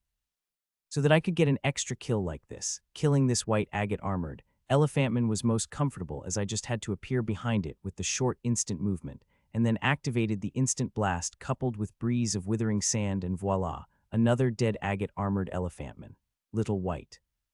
The black agate armored elephantman shouted again, and I thought its angry attack would come again, but to my surprise, it had quickly formed the defensive circle with two other agate armored elephantmen, and who looking at me as if I am some kind of demon that eats their youngs, which is what they do, by the way. Friend, why so scared? I was just playing around. I said as I appeared 5 meters away from black agate armored elephantman. If it wanted, it could easily attack me, but it did not. It just looked at me with extreme hatred and killing intent. I did not move from my spot, the same as for the grim monster, the black agate armored elephantman, who is facing me looking at me with all sorts of hateful emotions. Few seconds passed by, both did not talk, just stared at each other. I thought we would keep looking at it for a while, but to my surprise, black agate armored elephantman blinked. All the hateful emotions that were present in its eyes disappeared, and its eyes became emotionless again. It is not like it had calmed down. No, it had not calmed down. It had just buried those emotions deep in its heart, which could explode any time like a seething volcano. Friend, we are very sorry we have disturbed you, and we have already paid the price for that. Black agate armored elephantman said as it looked at the 3 dead bodies of its brothers with deep pain in its eyes. Yellow thorn peach. I barely controlled myself from sucking a sharp breath when I saw the fruit in its hand. This thorny fruit is yellow thorn peach. It is a very precious fruit, which is used in the making of the very precious strengthening potion. If I drank this potion made of yellow thorn peach, then my body and soul will reach that of peak 9-star elite directly, or I might even be able to cross past it. With that strength, I will not have to use the swirling armor to have the power of peak 9-star elite. I will have it on my own. As you know, friend, this is a very precious strengthening treasure, especially for you humans. If you promise to let us go, I will give this to you," said the agate armored elephantman with gritted teeth. It is clear that it did not want to give it to me, but it had no choice but to give it to me. "It is indeed precious treasure, Putch," I said, but halfway into a sentence, I suddenly disappeared, seeing that the grim monsters got alarmed to move back to save its brothers. But it was already too late, as my sword had pierced through the chest of the orange agate armored elephantman before moving back to my place. "But I will get yellow thorn peach and other treasures you have once I killed you." I completed my sentence with a second of break and rushed to the black agate armored elephantman. "You have underestimated me too much, human." Black agate armored elephantman roared as its eyes became red, and next moment, I sensed shitload of occult energy entering its body. It has already reached the peak of 9-star silver elite, and overdrafts of occult energy have made it even stronger, but I am not afraid. As long as it did not cross the boundary of the 9-star elite, I have nothing to fear. The occult energy it is sucking madly, making it quite powerful, but it will not help in crossing that boundary of the 9-star elite. I sense the battle power of those who are above silver elite, and below golden elite. They are terror. If I had come across them, even with my current power, all I could do is run using all my strength. The difference in power became greater, and as one reaches a higher level of power. Sup, clang. I reached next it and attacked while dodging the hammer of it, but its whip-like flexible trunk thwarted my attack. As expected, this black agate armored elephantman, a peak 9-star elite powerhouse which has overdrafted the occult energy, it will be very difficult to kill it. Clang, clang, clang. My sword clashing against the trunk of the black agate armored elephantman, as I won't be an idiot enough to clash my sword against the hammer of it, which had the force of the mountain. I fight against it while using a short instant movement every second. If one looked at our battle, they would see me disappearing and appearing every second at different spots as if I am teleporting. "It is time to kill it," I said with a sigh after half an hour later. I have become capable of killing it 15 minutes ago, but I wanted to polish my instant blast and short instant movement fighting with it. Pachai. Its body had become yellow due to overdrafted energy, but it is still fighting strong. But I, who had identified all of the loopholes in its fighting style, have no problem killing it, and I did by piercing my sword into its heart, by exploiting the small gap between its trunk. Zleg. I took out my sword as the light finally went out of the eyes of black agate armored elephantman. It was a good opponent. It had taught me a lot, but like every grim monster, it had to die. I quickly took out its storage from its fallen body and started to look into it, and there I found not only yellow thorny peach, but also the map that black agate armored elephantman had in its hand earlier. When I looked at it, I found out it is paper and written by a human. The text on the map is that of common human language. Friend, would you mind telling me about this map? I asked the last yellow agate armored elephantman, who was very shocked by the death of its brothers and still shaking in fear. My voice seemed to bring it out of stupor as it looked at me in question. This map, do you know anything about this map? If you know something good, I don't mind letting you go.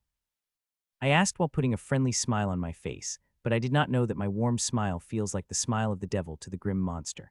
Would you really let me go? Asked yellow agate armored elephantman, its eyes full of hope for a life that, for a moment, it had lost the cruelty that all the grim monsters poses. Sure, I've already killed 5 of you, so letting weakling as you would be no problem, I said without mincing my words while still having a warm smile on my face. Its expression changed a little when I called it weakling, and a look of rage appeared on its face when it looked at me, but next second it calmed down as it knew it was the truth. Of all his siblings, it was the weakest. I don't know much about the map. We have found it in the storage of humans we have killed. That yellow thorny peach was also there with the map, yellow agate armored elephantman said. Can I go in, Pachai? Sorry, I don't keep my promises against the grim monsters, I answered as I pierced my sword through its chest. While looking at its questioning expression, he seemed to understand my answer before light completely went out of its eyes. Both sides hate each other so much that any promise that they made between them is very flimsy. It has no value. I put storage and maps into my storage. I collected the bodies of the grim monsters before deactivating my abode, only to set up a few kilometers away from my previous location. Though I am very curious about the map, I wanted to sleep first. I had been fighting the whole day, and this fight, which seemed simple, had taken a lot of strain on me, so I just wanted to be completely rested before I go to dangerous treasure hunting. Good sleep. I muttered as I woke up the next day. It was early morning, and the sun had just fully come out a while ago. I got out of bed leisurely and started to do my morning routine. 2 hours later, I got out of my abode with a map in my hand. Looking at the map, it is clear that it is drawn by a complete rookie. One had to look around carefully before one could follow it. It took me quite a while before I understood the lines inside, and I started to follow them. And when I stopped 45 minutes later, I found myself in the lush, deep valley.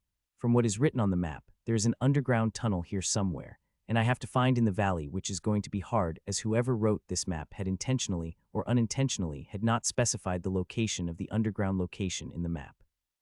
Ashlyn helped me find the entrance of the underground tunnel. I asked Ashlyn, choo-choo. She chirped before flying away from my shoulder. Seeing her flying away, I concentrated my killing energy on the stone, which I had put under my bracelet, and started to scan the whole valley through my senses. It is a good thing that the valley is not big, otherwise it would not have come under my ranger wholly.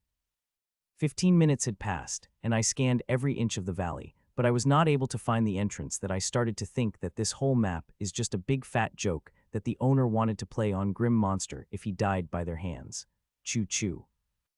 I was busy with my thoughts when Ashlyn came chirping at me, saying she had found the entrance. I am quite surprised as I have become near sure that this map is a joke. According to Ashlyn, the entrance is a little high in the valley, so I activated the void boots and flew toward the entrance she had mentioned, and when I got there, I did find one. Slice, slice. It is very deeply hidden amidst large, strong vines that I had to use my sword to cut them. When I cut all the vines on the entrance, and the human side hole appeared in front of me. And what is strange is that I was barely able to discover the entrance despite standing directly in front of it. Only when I concentrated my senses on it do I able to discover it. This tunnel is very strange. I muttered. It is very clear that for some strange reason, the sensory abilities did not work on this tunnel, so if I go in, I will be half blind. There are no rewards without the risk, I said after staring at the tunnel for a few minutes before entering inside. D-Hub, as I had expected, the tunnel was so dark that I had to use a fireball for light, and when I was summoning my fireball, I found there was a small resistance. There is some strange energy that seems to be present in this tunnel, which seemed to suppress everything. Abilities, body, soul, even rule powers, it seemed to suppress everything. Though the energy is very faint, its effects could be clearly felt. I stood on my spot for a few seconds sensing that strange energy before I started to walk in the tunnel. As I walked deeper, that strange suppressive energy kept getting denser and denser. As the energy kept getting denser, the more suppressed I started to feel. At first the suppression was nothing, but as I got deeper, it began to affect me. I had used a lot more, 10 times more energy than is required to just main a tiny fireball. Seeing that, I cut off the fireball and took out a bright glow torch. I should not waste my mana on the silly things when I have the other options, I thought. I have to say this tunnel is very, very deep, and as I venture deeper, the suppression becomes greater. It had reached the point that I had to use a considerable amount of energy just to take a step. Time passed by, and finally, after a little more than 8 hours later, I saw the light, which made my tired and huffing face smile. Seeing the light, a smile couldn't help but appear in my face. It was not easy to reach this far, especially the past hour. The suppressive energy is very dense here. If not for me circulating the secret method and supreme combat exercise, I wouldn't have been able to walk this far. Even now, I am feeling a very high suppression that makes me feel like I am swimming in the sea of mercury, which made taking each step very hard. I turned off the glowing torch in my hand as I walked toward the light. The purpose of the glow torch was to provide me with the light, and now I can have light from the end of the tunnel. There is no need to use it. Step, I moved toward it, taking each step at the time. While doing that, I circulate supreme combat exercise and secrete method faster and faster to mitigate the pressure released by the suppressive energy. Gasp. It took me 20 minutes to cross the short distance to the cave end, but I finally reached it, and through the door I saw the scene as amazing as I saw when I fell into the forbidden ground. What I see in front of me is a huge cavern, bigger than what I had encountered in forbidden ground. It is filled with green smoke and light. It had completely covered the cavern. I couldn't see 1/3 of the cavern due to it. This smoke and light seemed to come from the thing in the center of cavern, which was completely blinded by the green smoke and light. The blinding light made it very difficult to see what that thing is, and not to forget the distance between me and that object is at least 15 kilometers, so even if there was no blinding light, I would have been able to see it perfectly without getting close. I looked for the blinding green light in the center for a while before looking around, and I am quite shocked by what I saw. Looking at such deep underground and suppressive energy released by that blinding object, no life would grow there, but they will be very wrong. This cavern is flourishing with life. There are so many trees here that one could call it a huge garden. They are neat formations, as if they are planted by someone, which feels really impossible because the rarity of trees here is off the charts. Every tree rares more than other, especially that is closer to the light. They are fucking rare. I would not have imagined. The tree of yellow thorn peaches, which is one of the rarest fruit in the night grade, is the most outer layer. I will just have to walk for 4 meters. I will reach the trees. There are hundreds, if not thousands, of trees of yellow thorn peaches present here, and that is for the most outer layer. Seeing the yellow thorn peach trees, I couldn't help but lick my lips seeing that, and took a step inside the cavern. In my greed, I failed to notice that Ashlyn, who after seeing the tasty thing would leap at them like mad, had flown away from my shoulder, and now is sitting little distance from cavern distance. Fuck. As I took the step inside the cavern from the entrance, I felt like a force of mountains crashing into me. This time not only is there dense suppressive energy, but also gravity, which seemed to not only affect my body but my soul too. Feeling such pressure of suppressive energy and gravity, I wanted to take a step back immediately, but I did not. I stayed rooted in my spot, while madly circulating the supreme combat exercise and secrete method. Suddenly a bright smile appeared on my face as I finally created the 49th minor seal of supreme combat exercise. I have just stepped away from creating the 50th seal. For the past 7 hours in the tunnel, I had tried to use the suppressive energy to break through that limit, but I was unsuccessful doing that. But here, one step in the cavern, and I was able to create a 49th seal. Within a few seconds, the seal is completely created and started to transfer the energy throughout my body, which is not much to me, but I am still happy as now I am only 1 seal away from creating an amethyst seal, which I am planning to create as soon as possible. After the 49th seal was created, I again started circulating the supreme combat exercise and secrete method, and I took another step toward the peach tree. Just as I took the step, the pressure on me had increased 2-fold, and suddenly I felt the artifacts I am wearing became very heavy. Seeing that, I did not waste time and stored everything in my storage right, which had become quite hard to operate. Now, except for the clothes and storage ring on my finger, I am not wearing anything. I even stored the normal storage packets into the storage ring, as they have become inoperable under such pressure. Only the storage ring could be operated. Step. I took 1 step, then another, and soon I crossed the 1 meter distance and was even able to reach the 4th circulation of the 50th seal amazingly. The pressure here is so high that as long as I try my all, I am confident that I will be able to create the 5th seal here. But it will not be easy. The pressure here is already very great, and if I am right, only those who are at the peak 9-star elite will be able to reach near the peach tree, and that is not good news for me. I am not peak 9-star elite, at least my body and soul had not reached that level yet. I can project the power of peak 9-star elite because of the swirling armor, but without it, I am just an ordinary 9-star elite. So reach the peach tree, not only will I need the power of the 50th seal, but I will also need to bear some fearsome injuries, and I am ready for it. I continue taking a step after step. With each step, I would make small progress. I was just scanning my body for the progress I am making under this suppressive energy and gravity when I noticed something strange, which brought a dazzling smile to my face.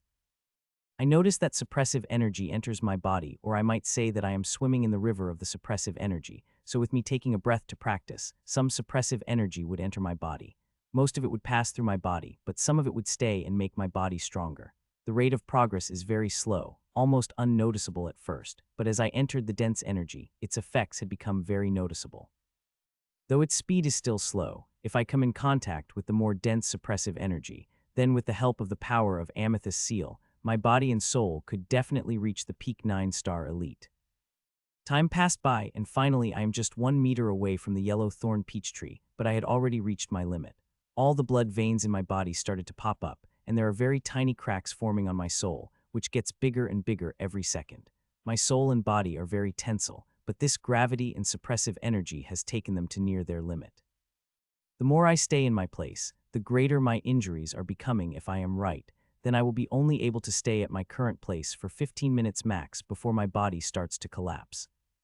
I could take steps and let my body bathe in the suppressive energy, and I am sure within a day, the suppressive energy will make my body and soul strong enough I will be able to get close to the tree, but I do not want to wait for that long. The wait will be too much for me as I see the tree a meter ahead of me. It is not like I am out of options. My supreme combat exercise has reached the 24th circulation, and as long as I break the wall that is stopping my circulation, I will be able to create the 50th minor seal and with it 5th amethyst seal.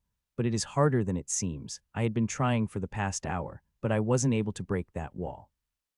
I looked ahead and my expression hardened. I will not be able to break the wall through the normal means. To break it, I will have to challenge my limits and bore some pain.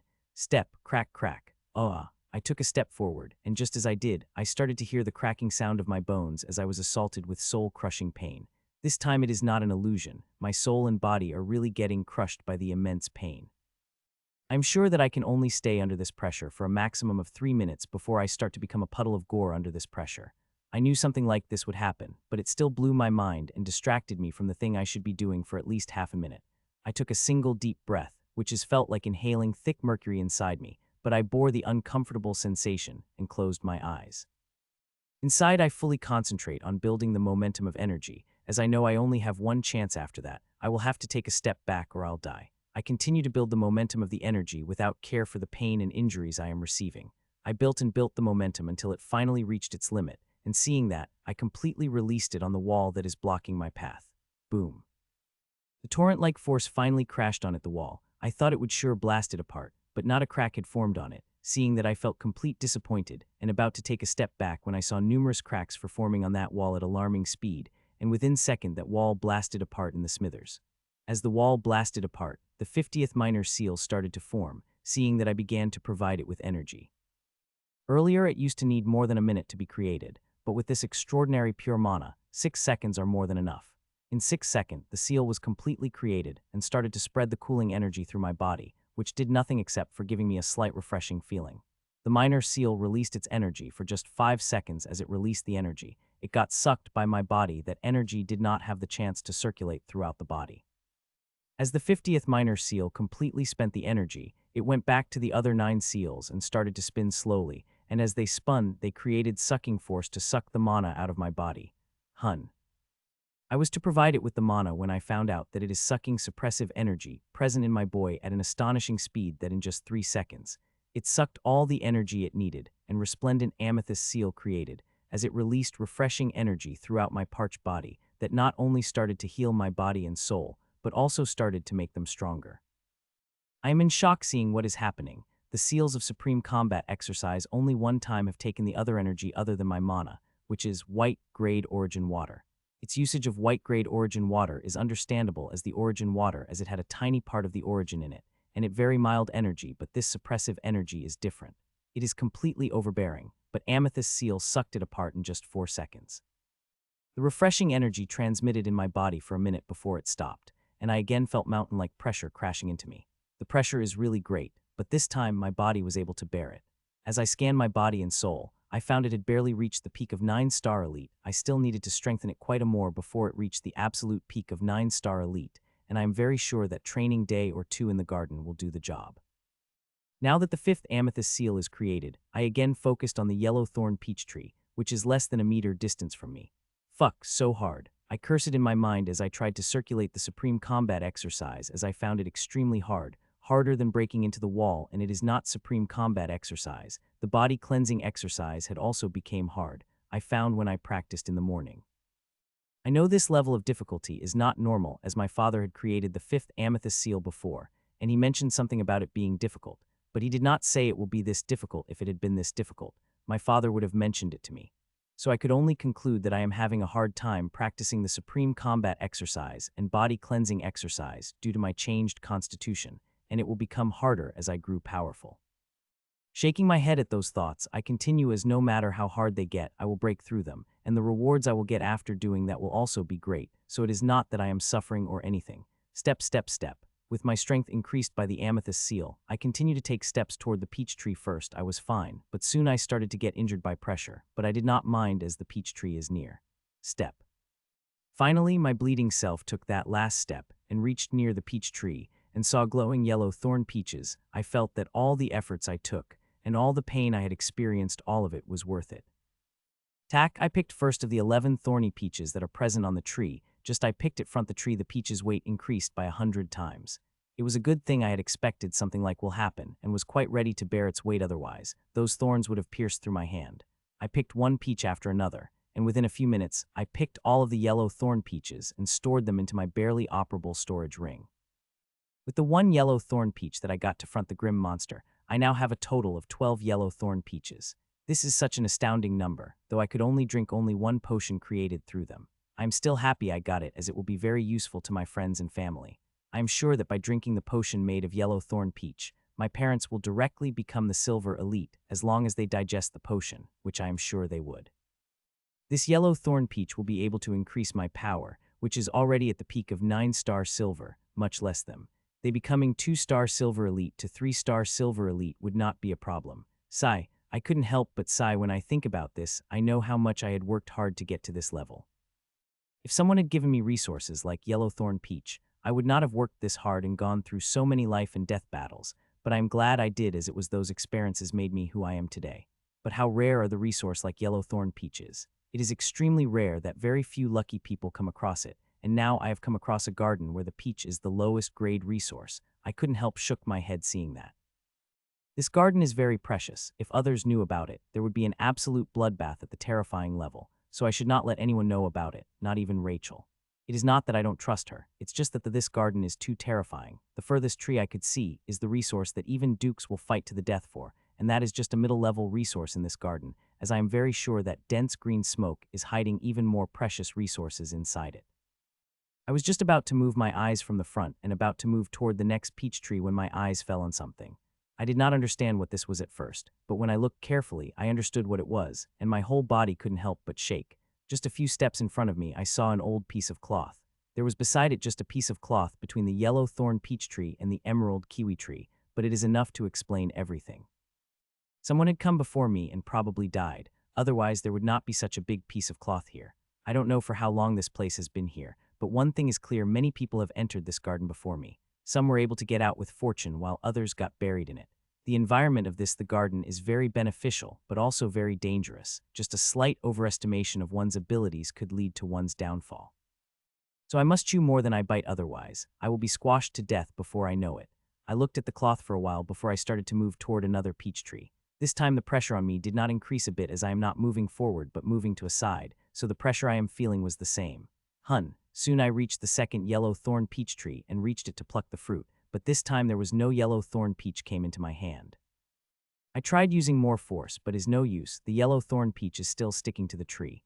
Seeing that, I tried to pluck another yellow thorn peach, but the result was the same. I tried to pluck all the other yellow thorn peach on it, but the result was the same. I couldn't pluck any fruit from the tree.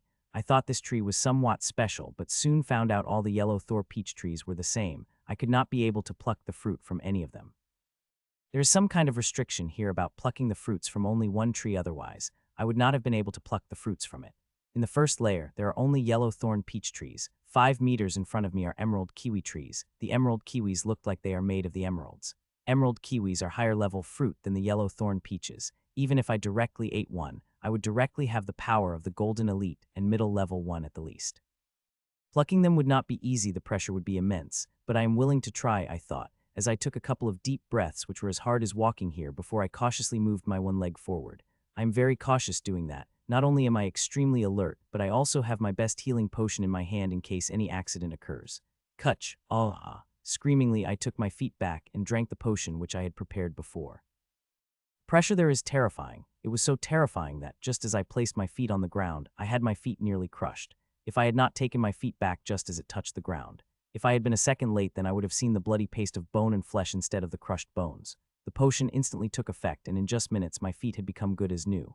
Though the injury may have healed, the trauma is still there even now. A minute later, I could still feel my body shaking.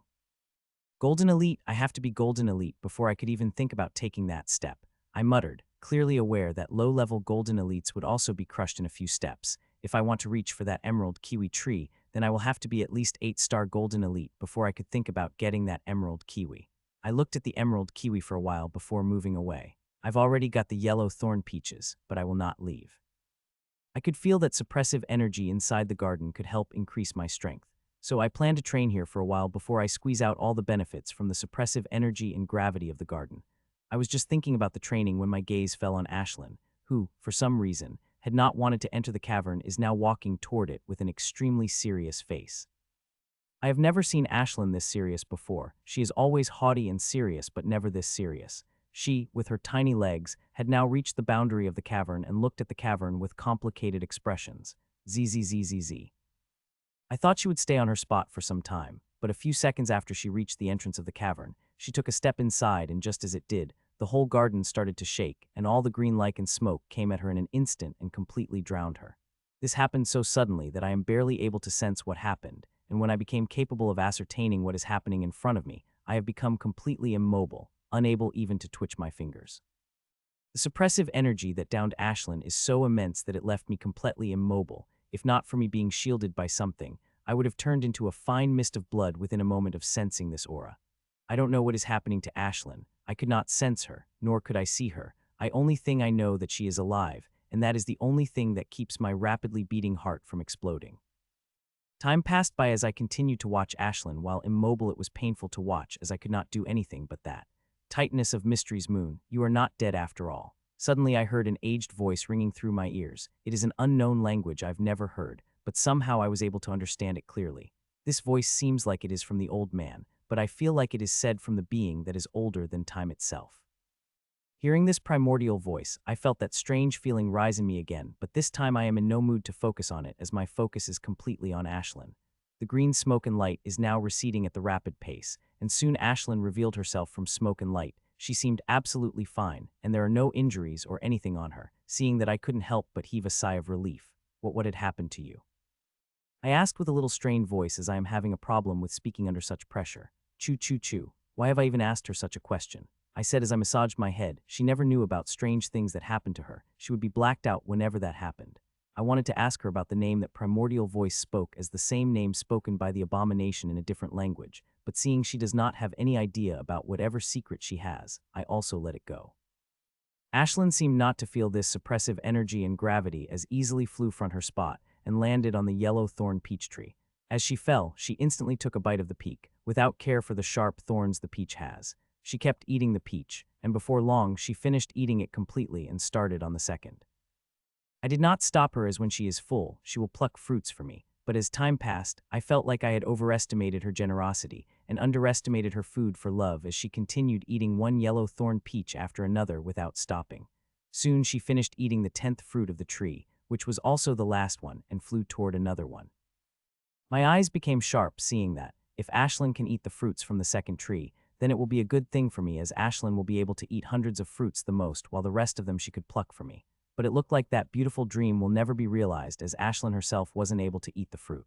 Choo choo choo. Unable to eat the fruits of the tree, Ashlyn got angry and started to chirp angrily at the source of light. I shudder to see that I am very well aware that there is sentient being here if Ashlyn got it angry. Then we both murked fine blood paste and became nutrients for the trees of this grade. Ashlyn continued to chirp angrily at a light source for a few minutes before she stopped and looked at the yellow thorn peaches lodgingly, before she looked at the emerald kiwis with even more lodging. I was about to stop her when I saw her looking at the emerald kiwi in case she planned to go toward them, but she did not. She just quietly sat on the branch of the yellow thorn peach tree and closed her eyes in rest. I finalized my training plan, which is the first training in body cleansing technique, and then with my sword. I would have liked to train with sword, as body cleansing technique would be extremely hard to practice in such pressure, but I still chose to practice it, as it will be 20 times more effective than any other way. Body cleansing technique makes muscles relax and contract, which would not only help and suck more energy into the body, but also effectively merge it with my body, which makes it the best method to be practiced in such an environment. It is the best method, but it will also be hardest. I don't know if I will be even able to practice the first move of it under such pressure.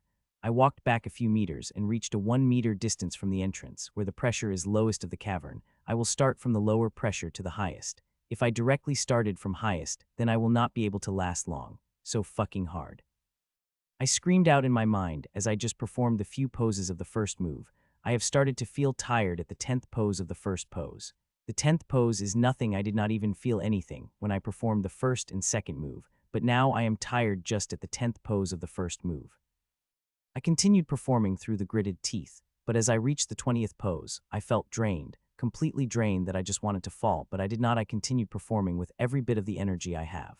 Thud. Finally, at the 28th pose, I had reached my final limit and fell tiredly this time. It took me a minute before I started to regain my energy, which made me feel like I have returned to past days where I have to wait for minutes for my body to recover.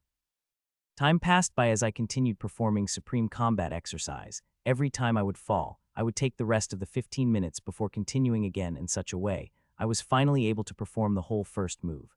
Just as I did that, I started to perform in 2 meter distance from the cavern entrance, where the pressure is even greater than before. It was very difficult to perform, but I continued as I saw the result of it with my own eyes. Which is amazing, better than I had thought. It was so good that it made me perform body cleansing exercise even more zealously. It is the evening of the second day since I had entered the garden. I have been continuously practicing the body cleansing exercise and sword since yesterday. Except for taking a 4-hour break to eat and sleep, I am continuously practicing. Though I am very tired by such continuous practice, I did not want to stop, as it is giving me absolute benefits. I've reached the absolute peak of 9-star Silver Elite, and as long as I get a big push, I will be able to go beyond that. But I don't think I will get that big push here, as the suppressive energy had already lost its effects on me. If I want to get more benefits, then I will have to take that step. I am now practicing 5 meters away from the entrance of the cavern. If I were to take a step further than that, then I would have to bear that crushing pressure, which will turn me into fine paste in 3 seconds, so it is furthest I could go. I am not sad though. This place has given me more than what I could hope for. I am already at the absolute peak of the 9-star Silver Elite, and now I just need a big push to go further, and I have already a way for that, which is Yellow Thorn Peach. I am confident that even if I ate it directly, I would be able to cross-break through the 9-star Silver Elite and reach a level that is between Silver Elite and Golden Elite. Still, I will not eat it directly. I want to make the potion out of it, which will provide me more benefits than eating it directly. I am currently at an important junction of body cleansing exercise. I am performing the 108th pose of 5th move. If I crossed it, the little snake would come out. I wanted to see if this suppressive energy had any effect on it. I would be very happy if it were able to eat the suppressive energy, which I think is unlikely to happen. I am very aware that I cannot actively merge this suppressive energy into me. It has merged into me because it willed it.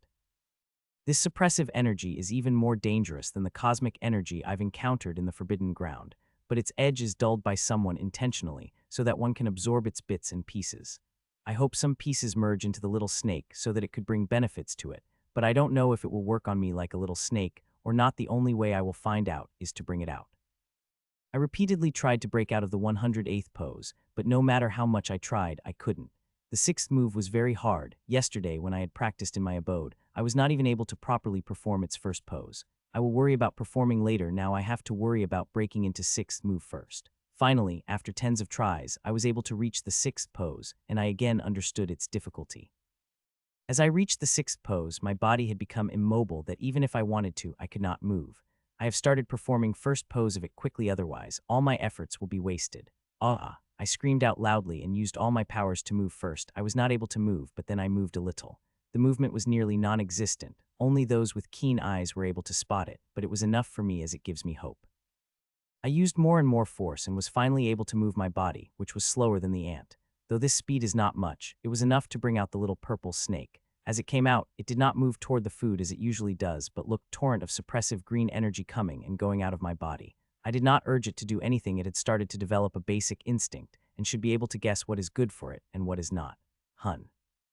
I was just looking at the little snake when suddenly a horrifying pressure downed on me, or to be exact, on a little snake. It is hundreds, no thousand, no million times greater than the pressure that abomination gave me, but unlike the pressure from the abomination, which was full of malice, this pressure gave me a feeling of kindness, and the strangest thing is, I could move under this pressure with ease. Interesting. The ancient voice said as it observed the little snake, and next moment, I found the torrent of suppressing energy rushing at the little snake before it completely drowned it. I was quite alarmed seeing it, but quickly calmed down. I know this is the doing of the being in the garden, and it did not have the ill will toward us. It is so powerful that just an intention of it was enough to wipe us out. The torrent continued to bathe the little snake for more than a minute before it went away, and the little snake emerged. Gasp! I gasped in shock when I saw it, as it had changed quite a bit. In the whole purple body there are now scarlet spots. These scarlet spots cover around 20 of the little snake's body. If I am not wrong, then the little snake started to mutate again. That suppressive energy had not only started the mutation, it also completed 20 of it. I was about to ask it to move toward energies to check its eating speed when a humongous aura covering me stirred again this time. Torrential suppressive energy started to spin as it began to concentrate on the single spot. The process continued for more than 10 minutes before a glowing green seed appeared. As I saw the seed, I felt like this seed is full of life and filled with the incomprehensible abilities. Seeing the seed, that strange feeling inside me rose again, but like all the previous time, nothing had come out of it, so I left it as it is and concentrated on the seed that is slowly floating toward the little snake. Soon it stopped in front of the little snake. I was about to urge the little snake to eat it when Little opened its mouth and gulped down that bright green seed in the single bite. As it ate the seed, it started to glow with a green light that seemed to be full of life. I hope this seed will provide some aid to the little snake and make it grow further. The little snake kept glowing for quite a while before its glow started to recede till it completely disappeared.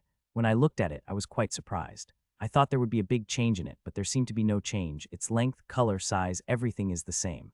Just when I thought the seed had brought no change, my gaze fell on its tiny little eyes, and my whole body shook uncontrollably that I nearly fell. Wisdom, I saw the wisdom in its eyes, instead of the usual basic instincts. That green seed had given a wisdom to the little snake now. The little snake had gained intelligence similar to that of a newly born monster. I could see curious eyes looking around, and it is sending me warm feelings that I felt for the first time. When I sensed that feeling, tears had automatically formed in my eyes. Feeling those feelings, I know that little snake considers me as its parent. "Welcome to World Nero," I said to her. It seemed to understand what I am saying and started to fly in a circle in happiness. It had now gained the wisdom the same as a newborn monster, so it must have the name, and Nero sounded the best. That seed had lit up wisdom in Nero in just a few seconds. It would have taken me a year at the least, and it would not have been perfect, but with the seed of wisdom, it now had become like a normal monster, or became like a normal monster as possible. Nero could never be a normal monster. It is a special life that was created through the miracle fruit, which is said to have made from the most primal energy of the world, so there is no question about its potential. As I was playing with Nero, I found that the sense of that being is moving over my body and scanning every inch of it till it stopped at the chaos-crushing holy tower. I felt the slight fluctuation as if it was surprised seeing the tower, but a second later, when its sense fell on my sword, it shook like never before. The humongous aura boiled out of control, and even if it is non-threatening, it started to affect me. My body and soul began to team apart at such a fast pace that I thought it would crush me into nihility within a second. Chew, chew. My body had formed numerous cracks, and my bones broke into hundreds of pieces. I was on my last leg and would die at any moment. I was about to send my final goodbye to Ashlyn and Nero, as I know I am dying when I hear the loud chirp of Ashlyn. Ashlyn's chirp seemed normal to hear, but I get the same feeling from her chirp as I from the humongous feeling that was killing me. I was so shocked by it that I forgot I am dying. I was just in shock when I heard the sigh of that being, and next moment, the torrential green energy spread through my body, healing every part of the soul and body. In a moment, my body, which was on the verge of breaking into pieces, recovered completely. Blood of annihilation. The primordial voice spoke again, a voice full of complicated emotions, and next moment I saw green runes started to appear in my consciousness. These runes looked even older than the ancient runes. Seeing them, I felt that these runes have the power to destroy the world if they willed it. As the runes were forming, I felt the shaking of my sword. It is not my sword, but abomination inside it. It is shaking in fear, I am sure of it, as I could clearly sense its feeling. Soon the green runes joined together to form a long vine. The vine is majestic. I wanted to describe its majesty, but I do not have the words to describe it. The wine floated toward my sword before it went inside. I thought I would not be able to see what was happening inside, but that being seemed to understand me as suddenly I saw scenery in front of me change. Abomination, I said in a shocked voice, as I saw a huge abomination in front of me that seemed so huge that I couldn't use the distance to measure it up. Seeing the green vine, horror appeared on its face, and it wanted to run away, but it couldn't, its body bound in runic ribbon. Seeing the runic ribbon, I know it was Ashlin's handiwork. She had bound the abomination in her shiny white runes last time, so it could do nothing but struggle as vine made of runes came at me. Soon a vine approached it, and I thought it would also bind it just like the shiny white runic ribbon, but no, it directly pierced through the stomach of abomination mercilessly. Ahhhhhh. As the ribbon went inside the stomach of the abomination screamed. Its screams were so horrific that even I found myself shuddering, and that is when I am protected. I feel if I hadn't been protected, then this scream would have been more than enough to kill me. Gasp. Half of the vine went inside it when suddenly, it started to came back, and with it, the vine had brought the piece of bone. The piece of bone looked normal, but seeing it, I just wanted to prostrate myself in front of it. If my real body would have been here, I would definitely prostrate in front of it. Not only me, but every being of the universe will prostrate in front of it. The feeling it gives is that of supremacy, that it is above everyone and no is above it. Aha. I was just staring at it when suddenly I saw screams of abomination getting louder and louder. When I looked up the reason for it, I saw runic vine had split up in thousands of parts and started to pierce through every part of its body. All of its tentacles got pierces, so as its thousands of eyes and mouth. The runic vine had pierced through everything, leaving not a single part of it, and seeing faint green appearing faintly all over its body. It is very clear that runic vines had dug quite deeply inside it. Soon the runic vine pierced through every of its body, and when that happened, the other end of the vine had dug inside the bone. As I saw that, I found my vision blur before finding myself again in completely different parts. This world is completely white and feels very holy, and in the center of it is a huge globe of a silvery gray rock which looks like a dried sun, the sun which has lost all of its energy. The green vine approached this dried sun, and I thought it would pierce through it, but it did not. It had come very close to it, but did not dare to touch it for some reason. Buzz. As the vine came close to it, it started to form a ring around the rock glowed. Sun, the ring of the runic vine had formed, and next moment they began to shine. Just as they did, a faint green smoke started to come out of the vine's circle and automatically got sucked by the rock globe.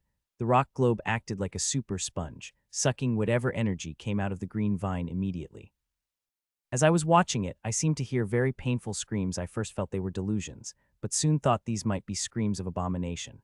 This green runic vine is harnessing the energy from the abomination to feed this rock globe.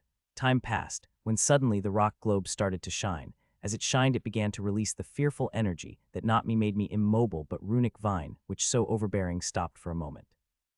Annihilation, the aura of absolute destruction, spread throughout the holy space. It is so fearsome that one could be wiped out of existence. Everything would turn into nihility once they contact this aura. It is terrifying to the extreme that if I had my real body present here, I would have sold my pants. I am fine because of protection, otherwise, I would have turned to smoke a long ago. The silver-gray rock globe started to shine, and with it, there is change happening to it, some parts of tuning into liquid slowly. As time passed and the process continued as it sucked more and more energy from the vine until it became completely liquefied, and now it looked like a ball of silvery gray liquid. If it had been red, it would have looked like a huge drop of blood. Just as that thought came into my mind, it struck me. This is the blood of annihilation that they were all crazy about. The abomination was ecstatic about having it, and now the being in the garden got shocked seeing it that it had nearly killed me. As I was watching, the scene in front of me blurred and I found myself back in the garden. I thought I would see something amazing. I was sure of it, but instead of seeing it, I was sent back. I found I am still performing the supreme combat technique, and seeing that I got excited before all my hopes got dashed when I found I am still performing the first pose, and it had barely 10 seconds since I blacked out. I wanted to check on other things, but I first pacified Nero, who is wailing.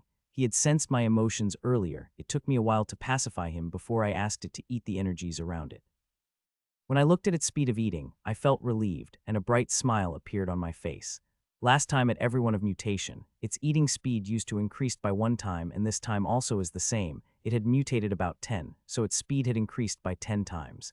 Still, it took more than 1 minute to eat all the energies present in my body except for, of course, the suppressive energy. As Nero finished eating, I had expected to fall myself down due to extreme tiredness as I usually do, but this time, I had found that there's still quite a bit of energy remaining. I was quite surprised seeing that. Fuck, I shouted ecstatically in my mind when I checked the condition of my body. I am quite surprised as it was way stronger than before. Not only my body, but also my soul had advancement. I am now officially above Silver Elite and below Golden Elite. As for how I got the big push to reach here, I did not have to think much. When that being spotted, blood of annihilation in me, it was so shocking that its aura which fluctuated a little, which brought me out to my brink. That being instantly healed my injuries with suppressive energy. That suppressive energy not only healed my injuries, but also gave me enough push that I could break out of Silver Elite. Seeing I have energy, I tried to move toward the second pose of the 6th movie, but I had failed. I tried till I was dead tired and fell on the ground in exhaustion and unknowingly fell into sleep under such high pressure. It is very risky to sleep here, as I am very close to the next boundary. I will just have to move my leg a little, and it will be crushed. Even now, when my strength increases, I do not have a bit of confidence to survive even a second under that pressure. When I woke up the next morning, I felt quite refreshed and suffocated at the same time. Last night I was dead tired by intense training and numerous shocks that slept profoundly, but now that I have woken up, I started to feel that immense pressure. I have already gained most of the benefits of this place, but I am still staying here one more day to train. The suppressive energy and gravity is very good for the training of the body. I want to increase the weight of my sword tomorrow. It took me 45 minutes to freshen up and eat before I came back near the tree where maximum pressure is and took out greatsword, which feels a little lighter than before. It is not the grim sword I usually use but the other. It is the lightest greatsword I have. In the garden, whatever non-living things I come across will have to bear the same amount of pressure as me. I had taken out the grim sword, but it fell down with so much weight that it had nearly buried in the ground. Which is why I am using this blue-colored greatsword, which is the lightest greatsword I have. When I first took it out, I was barely able to lift, much less practice, but after training in the space, I was able to lift enough that I could practice for a few minutes. Now with my strength increased again, I hope I will be able to practice it for half an hour at the least. I lasted more than I had expected. I said as I sat on the ground tired. I had practiced little more than an hour before I had to rest, which is quite shocking as I usually only practice for 10 to 15 minutes before I have to rest for a while, but this time I had lasted for an hour. I rested for 5 minutes before I continued to practice again, and such a day had passed between the practice. I again slept tiredly before waking the next morning and starting practicing again. I was planning to leave after day, but I ended up staying 2 more extra days seeing the progress I am making in my sword practice. Such as 5 days HD passed since I had entered this cave and 4.5 days since I entered this cavern, and since then I had not taken a step outside of it. I ate and slept under the pressure of this cavern. Now that the time of leaving had come, I felt a little melancholic. The garden has given me many benefits and will give me more when I return. That will be only when I will reach the peak Golden Elite. I don't know how much time it will take. I hope it's soon. I took one last look at the cavern before I walked out of it, and just as I did, I felt like a light as a feather. There's still suppressive pressure in the cave, but it is nothing compared to what it is inside. I started to walk outside of the cave unlike when I entered the cave. This time, I felt no crushing pressure, which is why it took me just 1.5 hours to get out compared to 7 hours in getting in. It's all good now, I said as I closed the entrance of the cave with vines. 5 days ago, I had cut the vines in excitement. Now they have grown a little but not much, so I moved vines beside it and hid the entrance. It looked perfect if one does not look carefully. They will not spot any problems with it. The secret of the garden is too shocking. The fewer people know about it, the better. The people who have come before me also understand it. With the level of strength I have, it will be very difficult to get entry into the garden again if I notified the Guild of Adventurers Paradise. It will become the property of the powerful, and I might as well be killed to protect the secret. So even if I want others to get benefits from it, I will have to keep it secret and only disclose when I have enough strength that no one will be able to take from me without my permission. It had been 16 days since I went out of the city for the mission, and the requirement of my mission is only for that of the 14 days. If I want I could return, but I will not. I plan to spend 2 more days in Mariana Hills, testing my powers against the grim monsters of the same level, and I won't have to worry about Rachel worrying about me, as her mission is longer than me. She has 3 more days before she could return to the city. So returning early will be useless for me, so at that time, I might as well destroy some camps and fight some grim monsters. After walking away from the cave entrance, I did not directly search for the grim monsters to fight. There is one thing I have to do before I could start fighting grim monsters, and that is to calibrate the weight of my sword.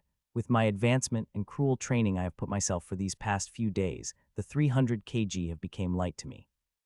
I want to increase the weight of the sword so that it could become heavy again. When I first came out of Forbidden Ground, I had thought that by the time I had reached the peak of 9-star Silver Elite, I might become capable enough to lift my totem artifact, but it seemed like I was desperately wrong. I will need to become Golden Elite before I could use my totem artifact.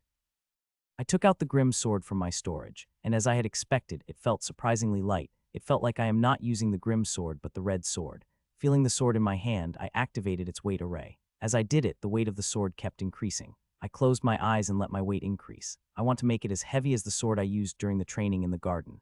Time passed by, and soon, the weight of the sword became equal to the sword I had trained in the cavern.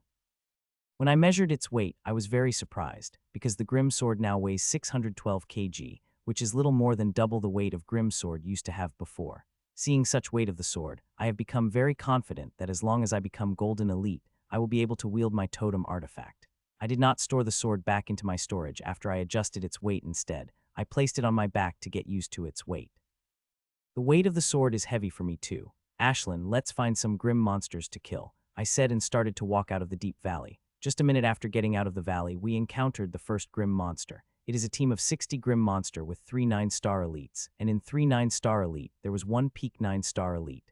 Ashlyn had killed them all within 3 seconds, including the peak 9-star elite. Her attack was so fast as except for peak 9-star Silver Elite, no other grim monsters knew how they died. As time passed, Ashlyn kept killing more and more grim monsters that we have come across. In just half an hour, she had killed more than 1,000 grim monsters. There are plenty of 9-star Silver Elites in Mariana Hills, but those above it are quite rare. It is very difficult to find that I had used to find the maximum of 3 grim monsters daily to that level. Looks like we have to go deeper, I said Ashlyn after 2 hours. In the 2 hours, the maximum level of grim monsters we could find was peak 9-star Silver Elite. We were not able to find the monster that is higher than that. If I want to find the grim monster of my level with surety, then I have to go deeper. The depth of Marian Hills is very dangerous even for people of my level. I have to be cautious once I get there. As I made my decision, I had wasted no time in acting on it. I flew at the maximum speed I could without attracting too much attention. It is amazing. I explained in my mind I had never known flying in the trees could be this amazing when not using the killing rule.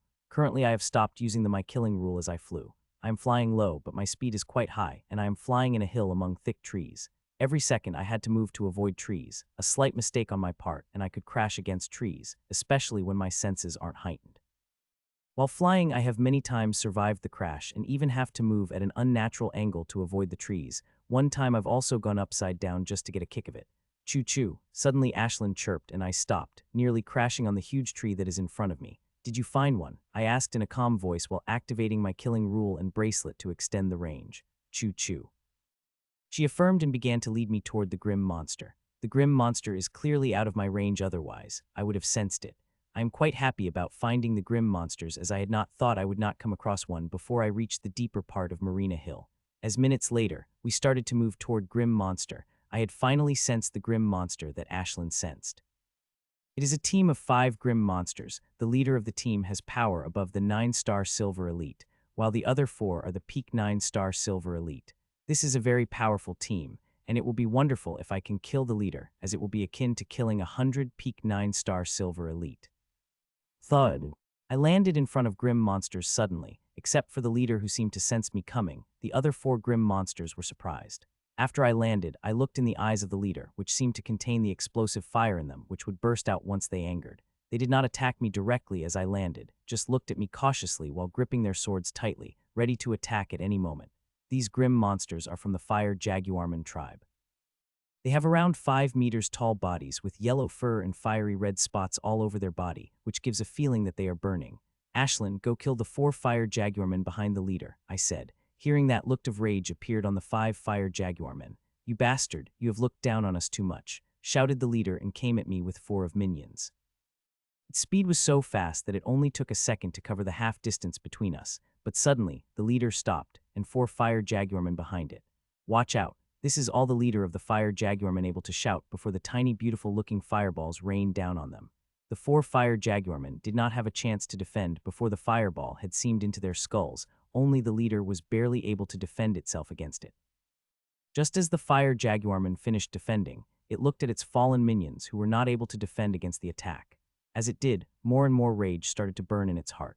Its rage is clearly visible as the fire spots on its body start to glow brightly, as if there are hundreds of small fires on its body, and its eyes have become completely scarlet. It is standing on the edge of madness. The slightest provocation would lead it to frenzy. If it had been normal timed, I would have sensed something provocative that would have sent it frenzy, but this time I did not. I just calmly waited, as this time I want an enemy with a clear mind, who I could fight fullest, a challenging enemy, I say. You filthy animal, if I did not burn you alive with the strongest fire to avenge my comrades, my name wouldn't be Malor, it shouted before it came at me with full force. Its speed is quite great, nearly blurring even after I heightened my senses through killing rule. Die. Soon it appeared in front of me and swung its thin sword, which looked like it was made to cut a person into 2. I have to maintain my distance with that sword. Just seeing its sharp blades have sent the tingle in my hand. Fuck, it's difficult. I curse it in my mind as I moved my sword to clash against its attack. This is the first time I am using such a heavy sword in the battle, and my movements were quite sluggish with it, and when it changed the trajectory of its sword sneakily so that it would attack my stomach rather than my neck, which it was going for before. Clang! Its sword clashed against my sword as fire sparks flew out as it did, while Fire Jaguarman took a single step back, having shock written all over its face, but its room recovered from it as it saw my attack coming at it. Though the weight of my sword has been more than doubled, but it did not affect my battle style. I still prefer speed, and I still like going after enemies intensely that they did not even get time to breathe. Clang, clang, clang. With its speed, it had more than enough time to stabilize and respond, and it quickly dodged my attack before attacking, which I defended with some efforts before launching my attack again as it took a step back. We started to clash intensely, with me using every chance I got to launch an attack at it while dodging most of them and launching an attack of its own. This went on for 40 minutes before a big change battle occurred. My battle style had changed, or I may say changed for it, as in 40 minutes, I had understood its combat style, and now I am attacking it according to it. For the past 40 minutes, it used to dodge most of my attacks with its speed, but now it is having a very hard time doing that as I understood its combat style and calibrating my attacks according to it. Step, step, step. First, I was able to make it take a single step back after clashing with my attack, but now I was able to make it 2 and 3 steps back, and it is even getting injured. Though the injuries are not much, they are still better than nothing, and I am confident that as the battle progresses, I would be able to make it much more injured. Puh. Finally, I was able to make it vomit. It had been very difficult, as this Fire Jaguarman would always mitigate the force of my attack. It took 1 solid hour to make me do that. Just as I made it vomit, the grim monsters lost it completely. Its killing intent for me spiked instantly, and in that moment I know it will use its trump card against me. Little bastard, you crossed the limit, now die. I said in the next moment, 9 very sharp-looking fire discs around it, and it released all of them at me. This monster did not waste time mentioning the name of its mystic skill, it just summoned it and attacked directly. Sigh, seeing the blurry discs coming at me, I couldn't help but take a sigh. I wanted to fight against even more as the fight had just started getting interesting, but now this fucking grim monster decided to attack me with mystic method. It had ended all the fun. I watched a fiendish smile on the grim monster's face as a very threatening-looking fire discs appear around it. There are 9 fire discs, which are not only made of strange concentrated fire, but also it is spinning very fast that I am sure, if it touches any part of it, will be cut apart and then burned to cinders. It was so confident and proud of its mystic ability that it did not care for a fire armor appeared on my body at exactly the same moment it had summoned its mystic methods. It had full confidence in its mystic method, as instead of using low power move, it had used the highest power one, launching all the 9 fire discs at once, covering every way it will use to dodge. So from its point of view, there is no way I could dodge, especially when the fire discs are so close to me. Unfortunately, it is very wrong. Gasp! I disappeared from my spot when the discs were inches away from cutting through my body. I had vanished as I had teleported and appeared directly in front of it. It gasped in shock, but soon a cruel laugh came over its face, and it was about to launch an attack at me when it felt pain in its chest. When it looked down, it noticed that its chest had been pierced. It had opened its mouth to say something, but before it could form a single word, the life disappeared from its eyes. Finally dead, I said breathlessly as I saw the body of Grim Monster falling onto the ground. This Grim Monster was extremely tough. Even after wearing swirling armor, I had to bear serious injuries to kill it. Gulp. I gulped down a potion to heal my injuries before I started to collect the bodies of 100 of Grim Monsters littered around me. Except for 3 who I killed, the rest of them killed by Ashlyn. The camps in the deeper part of Mariana Hills are really hard to break. Each one of these camps have the strong powerhouse that to beat it, even I have to spend considerable efforts. The camp I had just destroyed had one toughest opponent. In this camp, there were 3 Grim Monsters that had a power level above the Silver Elites, and to kill them I had spent quite an effort and have even got seriously injured in the process. After I collected bodies of Grim Monsters, I walked into abode, only to see a view of human suffering. No matter how many times I see it, it still feels painful to see them in that condition. I quickly brought them out of abode, cleaned them, fed them, and clothed them before I started to bring them out of the Mariana Hills. This will likely be the last group of humans I will save, and as with this group as I am returning to Milfred.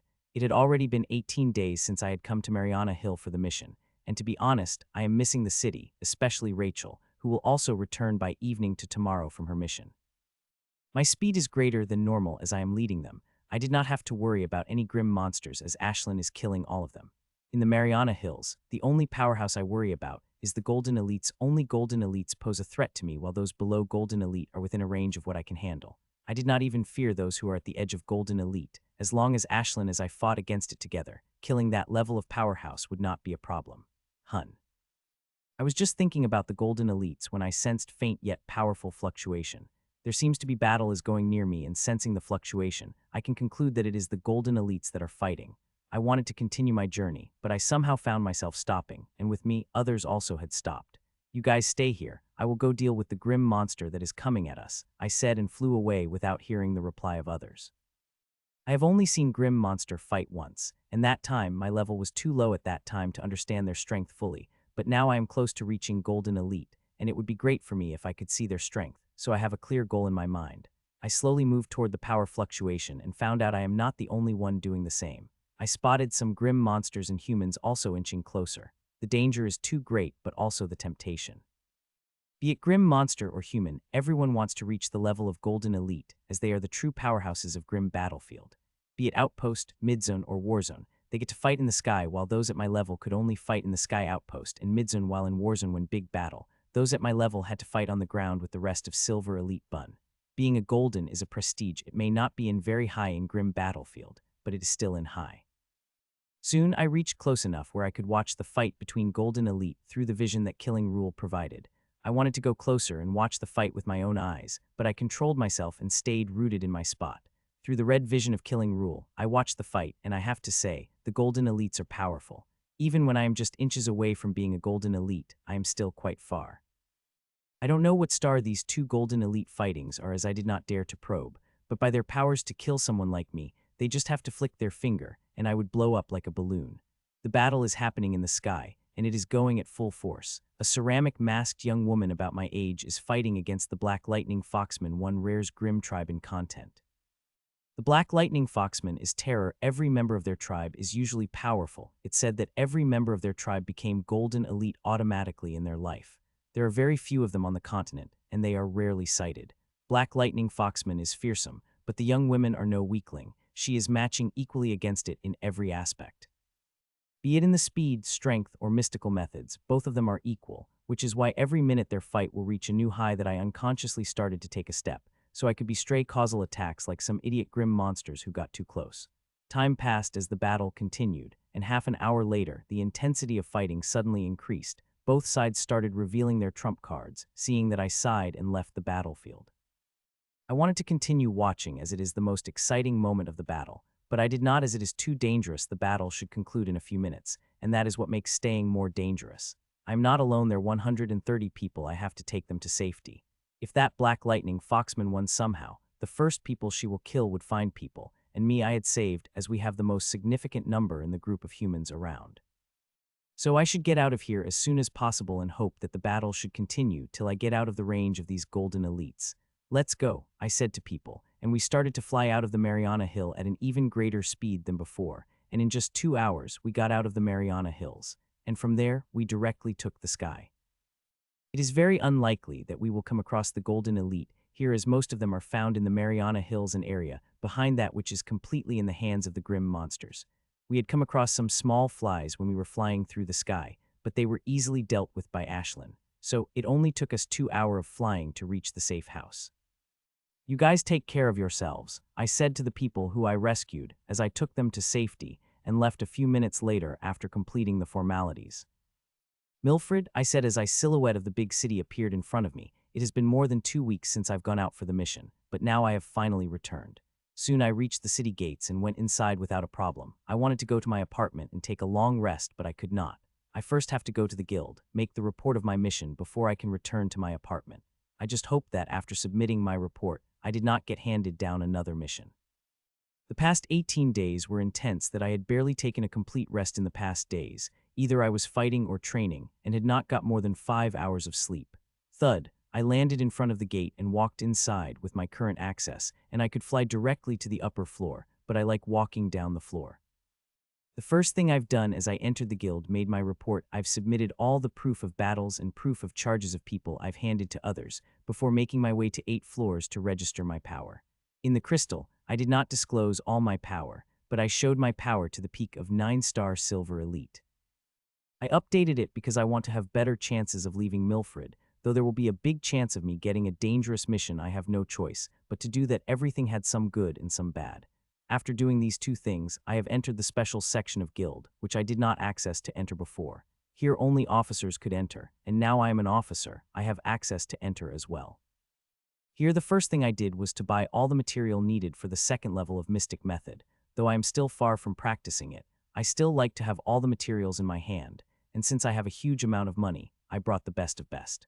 There is another reason to buying the best material when the average would have been fine, and that is my tower. Since the Tord could refine the gray energy to dark gray energy, the runic lily bore the extra weight. Though until now, it did not show any strain of dark gray energy, there is no telling it will not work in the future. I might reach the second level of tower before the second level of Mystic Method, and that time the gray energy will be even more and put a lot of strain on the runic lily. This is why I will try to reach the second level of Mystic Method earlier, so that I could reinforce better materials, as such the Mystic Method will be able to bear the load of the refined energy. I have not brought the material for the second, but also the third level of Mystic Method also. Though the material needed for third is high level, I could only buy some of them, while for rest I have to wait till I become Golden Elite. After I finished buying materials for Mystic Method, I started buying the materials for Strength Strengthening Potion. Though I already have the main ingredients and some substitute ingredients, there are still many I need. I will need all the ingredients if I want to gain the maximum benefits from the Yellow Thorn Peach. Though it can't make me Golden Elite, increasing my large strength margin would not be a problem for it. After I finished with herb buying, I went to the Hall of Artisans, where I commissioned an artifact which could amply. I told them all the runic formations I want to be enchanted in the artifact, and how it should look and what its shape would be. With all the requirements I've made, they have refused the payment of natural crystals, which I had expected. With the level of enchantment I am commissioning on the artifact, its difficulty, and its value is astronomical. So I paid them with black-grade origin water, which I have in the huge amount. I have killed so many high-level grim monsters that I've accumulated a huge amount of origin water. So paying some for the artifact is not a big problem, so I made payment in the origin water before leaving the guild. The craftsman said that the artifact would be ready in a week, and I can't wait to have it. With the aid of the runic array, sensory modulating stone's power will surely increase. Finally home, I said as I entered my apartment. It has been quite long. I have felt this safe. The rest one could get in the safety of one's home could not get outside, no matter how strong the defensive function of the abode is.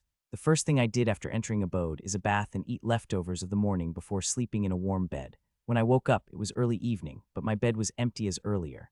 I know that Rachel will return tomorrow, but I still can't help but hope that she will return early. I am missing her. With a disappointed sigh, I woke up and freshened up before I started cooking. Since I have all the time in the world, I did not cook the hurried dinner as usual, but took my time cooking it. Let's eat, Ashlyn, I said to Ashlyn, and we both began to eat and eat till our stomachs started to feel bloated. After I finished eating, I went to the training hall and started opening rings, Ashlyn, and I killed lots of grim monsters.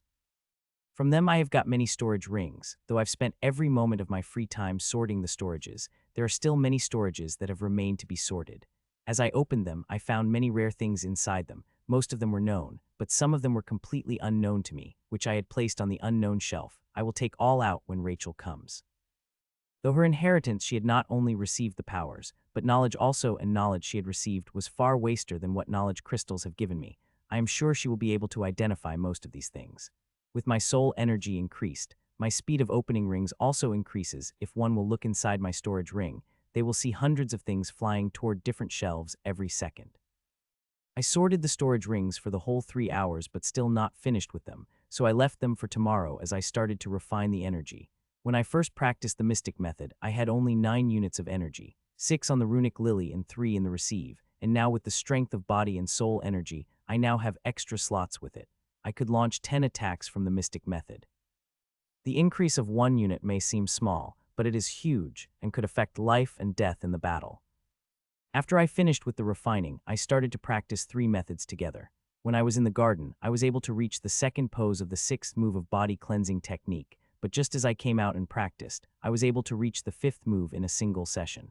It is not just the body cleaning technique, but also supreme combat exercise. I was also able to circulate 5 more moves of it. It has happened not because these methods have become easy, but because of the lack of pressure. In the garden, there was immense pressure, so when I came out, the practice had become easier due to lack of pressure, and I broke through a couple of layers at once, but that was all. After that swift round of progress, everything has become hard again, and if I want to progress now, then I will have to maintain consistency and improve slowly. I practiced the 3 methods until I can't anymore and fall onto the floor. With that done, I rested for 15 minutes and started to practice with my sword. The weight of the sword now has become 600 kg. First, I had quite a problem with the weight, but as I fought regularly with it, I started to get back the consistency I had lost prior to increasing its weight. I had practiced with it until I was dead tired before I put back into my storage and walked toward my room. There I showered and laid on my bed with just my underwear and fell into sleep within a second. At some point in the night, I felt a warm body snuggled against, and I too unconsciously nestled against it with a smile on my face. When I opened my eyes, I found Rachel was sleeping beside me, seeing that happiness couldn't help but well in my heart, and softly kissed on her lips. Usually Rachel responds, but now she is in a deep sleep except for a light smile coming on her lips. There was no reaction from her. I gave her another peck on the lips before I gently got out of bed without making any sound. I freshened up, and after that I went to the kitchen to make breakfast. I wanted today's breakfast to be great, so I spread my consciousness into the ring and started to look for ingredients that will make breakfast great. In my storage, there are nearly hundreds of rows of shelves filled with all sorts of eating material. The Grim Monsters storage has too much stuff, except some tiny parts. Most of the stuff is useful to us. So I placed the shelves according to the system I had read, and now I have the whole supermarket in my storage, which had everything literally. My consciousness flew toward the cooking ingredients, and every few seconds, some stuff would fly into the basket. I could do this once and get out, but I loved this shopping type experience where I looked at shelves and ingredients before I placed them in the basket. A few minutes later, I finished shopping from my personal supermarket, and now there is a basket full of ingredients in front of me, which will make a very delicious breakfast. I took one ingredient after another and started to use it to make breakfast. More than one pass and breakfast were finally ready. I served Ashlyn her plate before I went to the living room. Usually I ate with Ashlyn, but when Rachel was present I ate with her. I had asked Ashlyn to wait, but like always, whenever there is food in front of her, she will not waste time eating. I sat on the couch in the living room and opened my HoloWatch to read the news. I usually read the news when I came back to the city, but I was in no mood yesterday. As I opened the news portal, I found the news I was looking for. When I entered the guild yesterday, I had seen nearly everyone talking about these 2 things and one which I had contacted. That one news may be shocking to others, but to me, it's no surprise. I had expected something like this would happen. It is related to Rachel's sister and 3 others. They had awakened their inheritance and sent that humongous oppressive feeling through the city. The only thing that is different from Milfred is that here it only spread once, while there it spread 4 times in a single hour. It had completely scared its residents shitless, and Hire had to spend 3 whole days to stabilize the city. There is another news that is trending, and when I heard from the others' mouths yesterday, I couldn't believe what I heard, but now I am reading it, and seeing clips images, it made me believe that this strange thing had happened. In Raven City, a 100-storied huge building had turned into grade 3 mana crystals of fire attribute and ice attribute. When one looks at it, they will be a huge building that made glittering red crystals, which seem to have a fire burning in them, and ice crystals that give the feeling that they ice storm inside them. The whole building had turned into grade 3 mana crystals. The mana crystals I've harvested from the Grim Monsters are grade 1 mana crystals. Grade 2 mana grade is 1,000 times more precious than grade 1 mana crystals, and grade 3 mana crystals are 1,000 times more precious than grade 2. So one could imagine the value that the building has. Until now, they have not decided what to do with the building, but there are two main proposals that they are thinking about. One proposal said to demolish it and use the mana crystals for the welfare of the city, as that much crystals are more than enough to the developed city to the level of the cities in the war zone, and the second proposal is to convert it into a tourist destination. Such a strange thing ought to attract attention, and it is, millions of people going toward the city to see it. The touring had grown too much that the city had started to limit the number of tourists, and also started charging people who came to the city for sightseeing. My expression had eased a little when I read that there was no casualty in this strange accident, as it did not happen at once. It took me 3 days for the building to completely crystallize. It gave ample time for people to get out. I looked for the reason for this strange accident, but I couldn't find any. It is said when the aura of an ice and fire started to spread first time around the building, the super powerhouse in Adventure's Paradise has come out and sealed the building whole and guarded it himself. It is said within a day, more and more super powerhouses came into the Raven City from other cities. They guarded the building, and when this phenomenon over 3 days later and the building was completely crystallized, this powerhouse got inside and brought out 2 stage boxes inside which 2 faint human silhouettes could be seen. Though the Raven City did everything they could to block this news of 2 faint silhouettes brought out by a super powerhouse from the building, they were not able to. Such sensational things are really hard to block.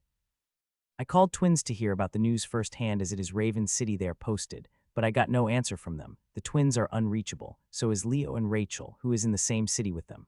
They must have gone out, I thought as I closed the window of the HoloWatch after leaving a short message with them. I did not think about their reason for not picking up. People go out for missions, which take weeks, even a month, depending on what type of mission they have got. I've already left them a message they will call when they come back. After reading the news, I closed my eyes and immersed my consciousness into my storage ring and started to sort out the storage space of grim monsters I've accumulated. There are too many of them, and I will have to spend some time sorting all of the stuff inside, but I am not annoyed as it is one of the things I like doing the most. For me, each store is a treasure chest, which will bring out lots of different things, and if I am lucky, then I might get some rare and precious things that I needed. Time passes by as I continue to open storage for some time. There is a smile on my face, and that is because I found something very rare in the storage of Grim Monster. It is a perfect thing. It is not very useful to me now, but it will be in the future. As I kept sorting the storages, I kept finding many interesting things, but they all were not as exciting as the thing I had found earlier.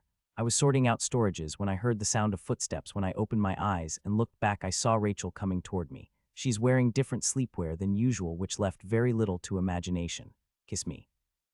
I had just opened my mouth to say something when she cut me off and sat on my lap, and the next moment we started kissing hungrily as our lives depended on it.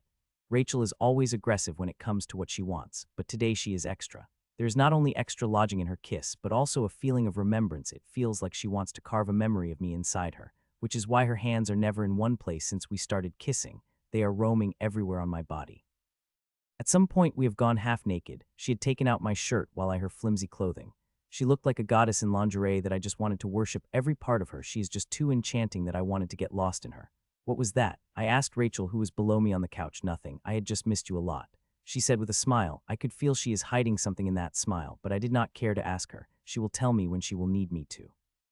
Will you go on a date with me today? I asked suddenly, shocking myself and her at the same time. Every time I had planned a date, something had happened. This time I had asked her spontaneously without making any plans. The shock stayed on her face for less than a second before it turned into a full-blown smile, which looked as dazzling as the sun that I had just wanted to continue to stare at for eternity. I was waiting for you to ask me this for a while, she said, clearly emitting happiness. So, will you go date with me? I asked again, wanting her to say yes verbally. Of course I will go on a date with you, she said and moved her mouth up for a kiss. We finally break our mouths apart with another round of passionate makeup, but this time our positions have changed. Now I am below and she is above me like a goddess. Let's eat breakfast, I said. She nodded and got me.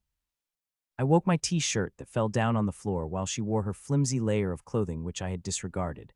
I quickly set up a table and started to eat breakfast with Rachel. While we ate, we talked about our mission. As we talked, I again got the feeling that Rachel is hiding something from which I again did not think much of a big deal. I have got the amazing things in Mariana Hills, I said. What is it? She asked immediately with her voice reeking with curiosity. You will know in the evening, I said teasingly, to which she glared at me. Well, that thing has to wait for tomorrow. she said while looking at her plate. Why? I asked. I had prepared a gift for your birthday, but I have never given it to you. Now that you are taking me on a date, it is perfect time to give you that gift, she said, and this time she directly looked me in the eye and which seemed to twinkle in the mysterious light. What is it? I asked. I don't want to ask this question as I know she will not tell me, but I still could control myself seeing the strange twinkle in her eyes. I will not tell you what it is, but I will blow your mind completely, she said with a mysterious twinkle in her. Now I want to know what it is, but this time I controlled myself as I know asking her will be futile. Get ready in 1 hour. We will leave in 1 hour, I said to Rachel after we finished breakfast and walked toward my room. I have so much to do in 1 hour, see where to go, make reservations and others. It is tough to plan the best date in just 1 hour. Thank God I have already had half of the preparation complete. I had done quite a bit of research on places in Milfred and when I planned many failed dates. So I projected plans of all these dates and started looking at them carefully and began to add them into 2 windows, which are a window of my current plan. I continue to drag many things in a new window before shaking my head and throwing those ideas into the trash. Sometimes I would even take out that idea trash ad in the window again.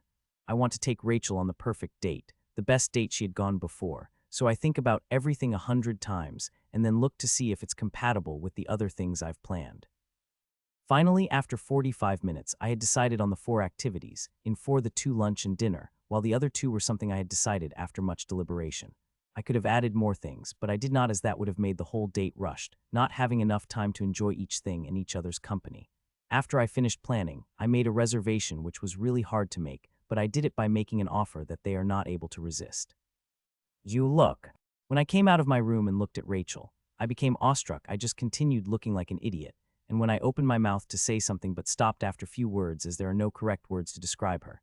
She's wearing a white spaghetti top and black mini flare skirt, which showed her perfectly toned thighs, and thigh-high boots. It made her look like an enchantress that I have no words to convey my meaning, and could only kiss her to let her know what I want to say. She seemed to understand my feeling as she snaked her arms around my neck as we kissed for a while before we let go. Let's go, I said as I held my hand in her hand and walked toward the elevator. I had planned the best I could. I hoped she would love it. It is evening right now, and we are taking a stroll in the garden while talking about everything about ourselves. I shared many of my good, bad, and secret memories with her that I never shared with someone. She just listened silently while responding now and then, but mostly listening with the happy smile on her face. I am happy that you loved it, I said as I walked closer to the fountain. There is huge water show going on with soft music in the background. It felt very romantic, and probably that is why there are so many couples. It is beautiful, isn't it? Rachel said after some time. Yes, it is. I replied, the water show is best I've ever seen, and one would feel calms automatically watching thousands of water jets spraying in the air.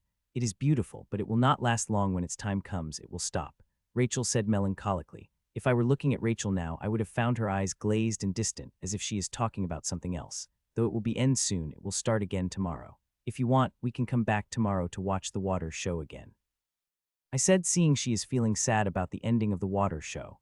Yes, I would like that very much, Rachel said. I felt something different about voice, but I did not think much and continued looking at water show which had come to its last stage. If I had looked at Rachel's face, I would have found there is a peaceful smile on her face. All the complicated emotions that were hidden in her eyes had vanished. It like she had found the answer to the problem that had been bugging her for all the while. 10 minutes later, the water show ended, and we walked out of the garden. Our apartment is a little far from the garden, but we still decided to walk toward it slowly, instead of flying there. I felt very happy to spend time with Rachel. I should have tried harder for the date in the past. Well, I can't change the past, but in the future I should take Rachel on more dates, and I had already decided to take her on the second date in a few days. It took us 1.5 hours, but we have finally reached our apartment, and as we did, the excitement started to build inside me, as Rachel had said she would give me a gift that will blow my mind. I haven't had time to wrap the gift I've prepared for you. Come to my room half an hour later. By that time, I should be finished with wrapping, Rachel said as we entered our apartment. There is no need to waste time on the wrap, just give it to me, I said as I raised my hand forward for the gift. To that she just shook her head. Wrapping is necessary, you will understand when you will see your gift, Rachel said mysteriously and went to her room before I could say something to her. I couldn't help but shake my head, seeing her behavior. Sometimes Rachel is too stubborn about her way of doing things. Seeing I have half an hour to kill, I went to my room, freshened up before I came back to the living room, and started sorting the storages. There are just too many rings here that I will have to spend quite a few hours sorting all of them out. Ting, I was busy sorting when I heard my HoloWatch buzz. I opened my eyes and saw the message floating above the HoloWatch. It is from Rachel and saying I should come to her room. Seeing that, I got up excitedly and nearly ran toward Rachel's room while thinking what could be it that Rachel wanted half an hour to wrap. Click, I excitedly opened the door and about to take a step inside when my eyes fall on the bed, and I stopped. I am utterly completely shocked by the scene on the bed. It is a scene I will never be able to forget as long as I live, and it will be forever carved in my memories. Do you like your gift? I heard Rachel's voice, which brought me out of my stupor. I immediately closed the door and walked in, my eyes never leaving the goddess that was laying on the bed. I love my gift, I said breathlessly as I reached the bed. On the bed, Rachel is lying like an enchantress wearing nothing except for the red satin ribbon. The satin ribbon is wrapped around her body, perfectly covering every inviting part of her. If I want to look at it, then I will have to unwrap the ribbon. Can I open my gift? I asked softly, my head beating like never before. Even in life and death battle, my heart hadn't beaten this fast as it is beating right now after seeing Rachel is wrapped in the ribbon. It is your gift, Rachel said boldly, but I could see there is a hint of nervousness in her eyes. This is a big step for both us. After tonight, our relationship will reach an entirely new level. I slowly raised my hands toward the center of the ribbon, which is the center of the chest between the two most wonderful globes I've ever seen, and I slowly moved my hands toward it. Furl. I lightly pulled the one end of the ribbon, and just as I did, the whole ribbon unfurled, and I saw Rachel in full glory. Seeing her beauty, I wasn't able to move from my spot for several seconds as her beauty is too much, especially when it combines with smile and nervousness Rachel showing on her face. Gods. I couldn't help but mutter as I look her whole. She looked like a goddess that had come to the mortal world from the heavens, and I am going to worship her tonight. I took Rachel's body in my eyes before moved my mouth toward her breast. Just as my mouth touched her breast, I heard the most beautiful voice I've ever heard in my life. When I opened my eyes the next morning, I found Rachel staring at me usually. It is me who woke up first, but today she did, which is quite surprising and interesting. I love you, I said suddenly. It came out of my mouth without me knowing. I was planning on saying something else, but this sentence had come out without me knowing. The time of our relationship is too short, but in such a short moment, my feelings toward her developed so much. I do not regret saying it, I just wished I had said it in a more romantic place rather than the bed. Rachel's expression stilled hearing, I love you. I should have waited for some time before saying it, but such words just got out of my mouth without me knowing. It is like my heart said those words without consulting my mind. I begin to feel worried and see her stilled and about to say something to break the atmosphere when I see teardrops falling from her eyes. I love you too, she said and kissed me with her tear-strained face. I could taste some of her tears that come under our lips, but I did not mind it one bit as the happiness I am feeling. I wouldn't mind even if someone kicked me and punched me right. I am feeling very happy, most happy I've ever been in my life. I wasn't even this happy when I received the inheritance crystal form, the grand palace, or the mysterious garden I saw a few days ago. No treasure could compare to the words that Rachel had just said right. We continued kissing for a while before Rachel got to the top of me and smiled at me wickedly. Seeing that smile, a smile blossomed on my face as I knew what was going to happen next. Fuck. 2 hours later, I got off Rachel breathing heavily, completely exhausted. In just 2 hours, nearly all my energy was sapped completely. I would have lasted for more if I hadn't spent half a night doing it yesterday. I love you, Rachel said as nestled into me. Our bodies are completely sweaty, but I did not mind. The peace I felt having her near me is something else, nothing compares to it.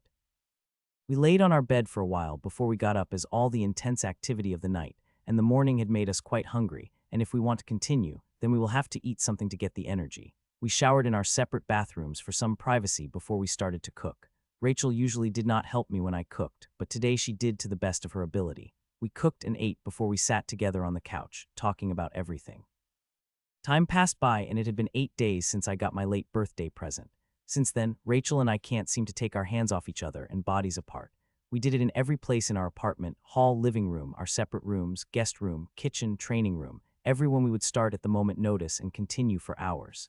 It is not like we just did that do nothing. We trained, not as much as we regularly do, but some. I also took her on 3 more dates, in various places like theaters, parks, game studios, everywhere. We had nearly spent every day together in each other's company. In these past few days, I am getting some sort of feeling from Rachel. I don't know what this feeling is, but it is making me cherish the time I had with Rachel, and I did. Currently, we both are lying naked in the carpet of the living room, naked with clothes everywhere. We were playing a board game, but halfway through it, we found our lips on each other, which led to an hour of the intense physical session. It is quite a common occurrence between us. It is like we have become the bunnies who would start anywhere. Mitchell, I want to tell you something, Rachel said suddenly. Her voice is unusually quiet, and there is something sorrowful that seemed to be hidden inside. Hearing that, a spark of sadness couldn't help but arise. It's like my heart is warning me that the thing she is going to tell is not what I wanted to hear. I have wanted to tell you this for a while, but I never had the courage, she said softly. What is it? I asked, clearly feeling what she is going to tell me is not something I want to hear. Ting ting ting, I amla. She had just said a few words when suddenly our holowatches started to buzz. It was loud, and when we looked at our holowatches, we saw the seal of Milfred flashing in red color above our holowatch. Our expression changed drastically. Attack! We shouted in unison. The seal is in crimson, means some area of Milfred's jurisdiction has been attacked. If the seal had been in scarlet, then it would have meant that Milfred itself is getting attacked. I did not waste any time to click on the crimson seal of Milfred that was flashing above my holowatch, and soon a formal order appeared above my holowatch. Marion Hill. I heard Rachel blurting out as she read the document on her holowatch. The grim monsters had occupied the Mariana Hill. It had happened so swiftly that Milfred had no chance to respond. The charge of the grim monsters had been swift and violent, cutting every resistance that came in their way. The Mariana Hills was already in control of grim monsters, but not completely. They have complete control over 60 of Mariana Hills, while the other 40 were the battleground of the two races. That 40 is where I had hunted the grim monsters. Now they have got total control over that 40 area, and they are still charging forward. Though their speed is lessened compared to what it had in the Marian Hills, it is still the fact that they are charging forward. They already have the edge of the buffer area that is between Marina Hills and Milfred's territory, and soon they will cross it. Milfred hadn't launched an attack yet, as the forces hadn't been prepared. Attacking without accumulation forces would be an absolute slaughter. As I finished reading, I got up and started to wear the clothes I would have liked to shower, as I am reeking in the smell of sex, but now looked like I drowned this smell in the fragrance of perfume, as there is no time to shower. Let me.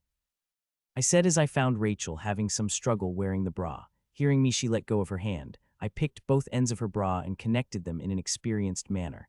In the past 8 days, I have become quite an expert in opening and closing the hooks of the bra. Soon we finished wearing cloth and took out our artifacts and started to wear them. It had been quite a while since I wore my artifacts, and would have liked it if I hadn't had to wear them for a few more days, but things rarely happen the way we wish them to be. Let's go, I said to Rachel as soon as we got completely ready. She nodded, and both of us jumped out of the window and flew toward the city gates. As we left our apartment, sirens started to blare across the city, and hearing that all the people stopped on their tracks before they began to check their holowatch in a hurry. The deployment order is not for everyone, only those who have power over 5-star silver elite could enter this battle. As people read it, I could see a sigh of relief appearing on their faces. Every battle is perilous, thousands of people die in them. Even people as powerful as the golden elite fall in the battles, much less the silver elite, so even I have to be careful. I was already close to golden elite, but drinking the position made of yellow thorn peaches, my power had increased even more, and now I am just a step away from becoming golden elite. There may be a difference of steps between golden elite and me, but that step is very hard to take. I will need to increase my soul power and physical strength multiple times before I could take that step. The power of the golden elite is immense. Even the weakest golden elite could squash me like an ant. This is how the big difference of power between golden elite and me is. So in this battle, I should steer clear of golden elites. Once their gaze falls on me, no one will be able to save me. Soon we reached the city gates, and from it I could see people in 5 different groups standing in the neat lines.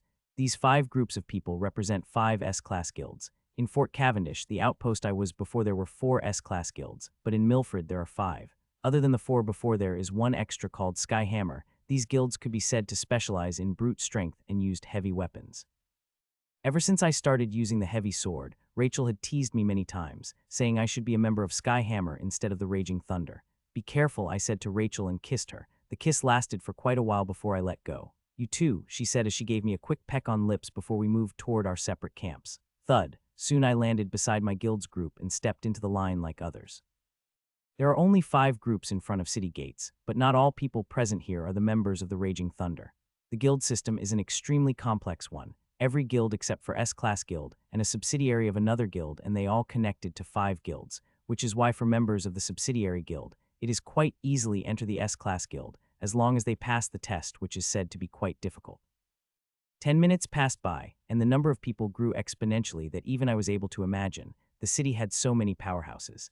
I would not have been shocked to see such numbers if it were just a normal silver elite, but these 50,000 present, all 5 groups have power 6-star silver elite.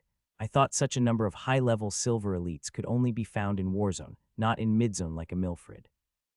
I was in my thoughts when suddenly everybody quieted down, as the guild leader of every guild had come, bringing a group of 100 people behind him. It is said that the guild leader of every S-Class guild in the Midzone is a limit breaker. They have broken up the limit of the human body and stepped into a different realm. They are still at night stage, but they cross the limit of power of what night stage should have. They are called platinum, and each platinum has the potential of the fight against an average Lord Stage powerhouse, which is mind-blowing. I have heard how powerful the Lord Stage powerhouses are. They are people who have fused with the inheritance, which provides them terrifying power. They are powerful enough to kill hundreds of golden elite with their casual attack, but platinums are the powerhouses that could fight against them. Today, grim monsters crossed the boundary. They slaughtered our fellow humans and feasted on their flesh. If we did not take revenge on them by completely slaughtering them, then we will not be able called brother and sister of those who martyred under the blade of grim monsters, said petite girl in bright red armor. Kill the grim monsters. Hearing her, all the people raised their weapons and started to shout loudly while I messaged my head in little worry. That little red is from Red Flag. These bastards are extremely crazy in the fight, but seeing how the other 4 guild leaders let her lead the battle, she must have been powerful and have some capability in leading, otherwise other 4 guild leaders would have never let her lead. My brethren, we are going to slaughter the grim monsters. Slaughter them till there is no grim monster left, she said while moving her fist in the air. She looked quite fierce despite having a petite figure. One would not imagine a cute-looking girl could have such fierceness in her. Ting ting ting. Soon the battle plan appeared on my holowatch, and I have to say the battle plan is quite great. It is a pincer attack. She wants to annihilate all the force that grim monsters, and if her plan became successful, then we would annihilate all the grim monsters that had attacked. She had divided all the 50,000 people into 2 groups of 25,000. The first team of 25,000 would use the force of the grim monsters directly from the front, while the other 25,000 people would be divided into the 50 groups of 500, which would surround the grim monsters and attack. The plan is very good, but it will be quite difficult to execute, as according to the intel the guild had got, the grim monsters have nearly 4 times the number than us. It will be quite difficult to execute and confine and kill strategy. There is another problem with the strategy that the battle will be fought in the hilly area and not in the plain. Little Red wants to use this problem at her advantage. Humans have always fought against the grim monsters in a lesser number, which is what she wants to use as an advantage, and since we are fighting in the hilly area, it will be quite difficult for commanders to take a full view of the battle quickly. There are many disadvantages in this strategy, and it puts too much pressure on each human, but if we can overcome this pressure and fight with our all, then there is quite a high chance we will annihilate the grim monsters. This strategy matches up the crazy behavior of the Red Flag members. If it hits, then it will work like wonder. If not, then most of us will get slaughtered by the grim monsters. It has been 15 hours since we left the city, and now grim monsters are just 1 hour away from us. We arrived here 5 hours ago, but we did not immediately attack. We rested and waited for them to come to us, and this is the place we have decided to attack. Currently, I am studying battle strategy like everyone in my team of 500. I don't want any mistakes during the battle, which is why I am studying the battle strategy and topography of this place again and again. It is time, said the team leader after half an hour, hearing that all the 500 people got up in unison and took their position before the cloud of 500 people rose into the air.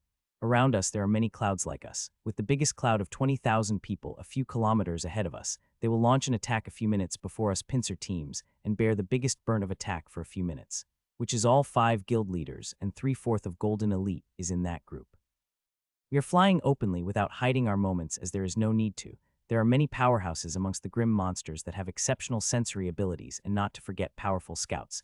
They could track our moment even if we attack from the woods, so we might as well attack openly as always. Soon the big army 200,000 grim monsters come under view even in the thick woods. They are already visible. With their huge numbers and big bodies, they have filled up several small hills.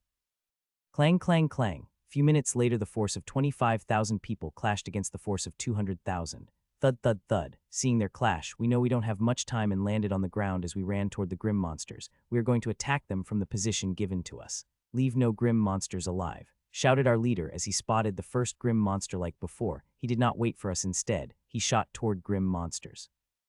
He did not kill any grim monsters as they did not worth its time. His real opponent is Golden Elite Grim Monster, which is a little deeper. Running through the woods, a heavy sword appeared in my hand, and a very thin layer of fire appeared on my body. If one looked from a distance, they would think I am wearing very compact silver armor, which had a thickness of the nickel. It had been compacted to the limit. It had reached the limit of its design, and the power it is giving me is immense, but it is still not enough to reach that of the Golden Elite. Still, with my power and the aid of the armor, there will be barely anyone who will be my match below that of the Golden Elite.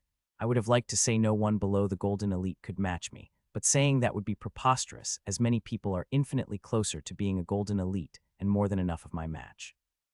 Hee dai huma, puchai puchai. Soon I saw grim monsters and it saw me. As it saw me and a bright smile appeared on its face. It opened its mouth to speak the usual stuff that grim monsters talked about, but before it could form a full sentence, it found its chest pierced. Not only it, the 7 grim monsters around it, who had just taken steps toward the humans they saw coming, found their chests pierced. It happened so fast that they did not understand how such a heavy sword appeared pierced through their chest without them knowing. Just fast as I killed them, just as fast I stored them in my storage. Androids are flying everywhere, would probably tracking everything, so these bodies of grim monsters would not anywhere, but I still stored them, as this time there are no non-combat personnel to help me collect bodies of grim monsters, so I will have to collect them later, so I might as well collect them now. The grim monsters I had killed were nothing special. They were 7-star silver elites. Even if they were 9-star silver elites, they would still be clueless about how my sword had pierced through them. Puchai, puchai, puchai. I became a death god on the battlefield, killing any grim monsters that came in my way, be it 6-star silver elite or powerhouse, that is very close to becoming a golden elite. All of them had died under my blade. I kept killing and killing. In just 10 minutes, I had killed nearly 300 grim monsters. This is the record for myself. My power had reached very close to the golden elite, and added to the swirling armor that had reached its peak, I simply have no match on the battlefield. Wherever I do, I will kill the grim monster. Except for golden elite, I have not come across any grim monster that I do not have the confidence to kill. Half an hour passed and I had killed nearly 1,000 grim monsters. Killing such grim monsters, I have become a little restrained, as unbridled killing will catch the eye of grim monster sooner or later, and I don't want that to happen, as it will mean certain death for me.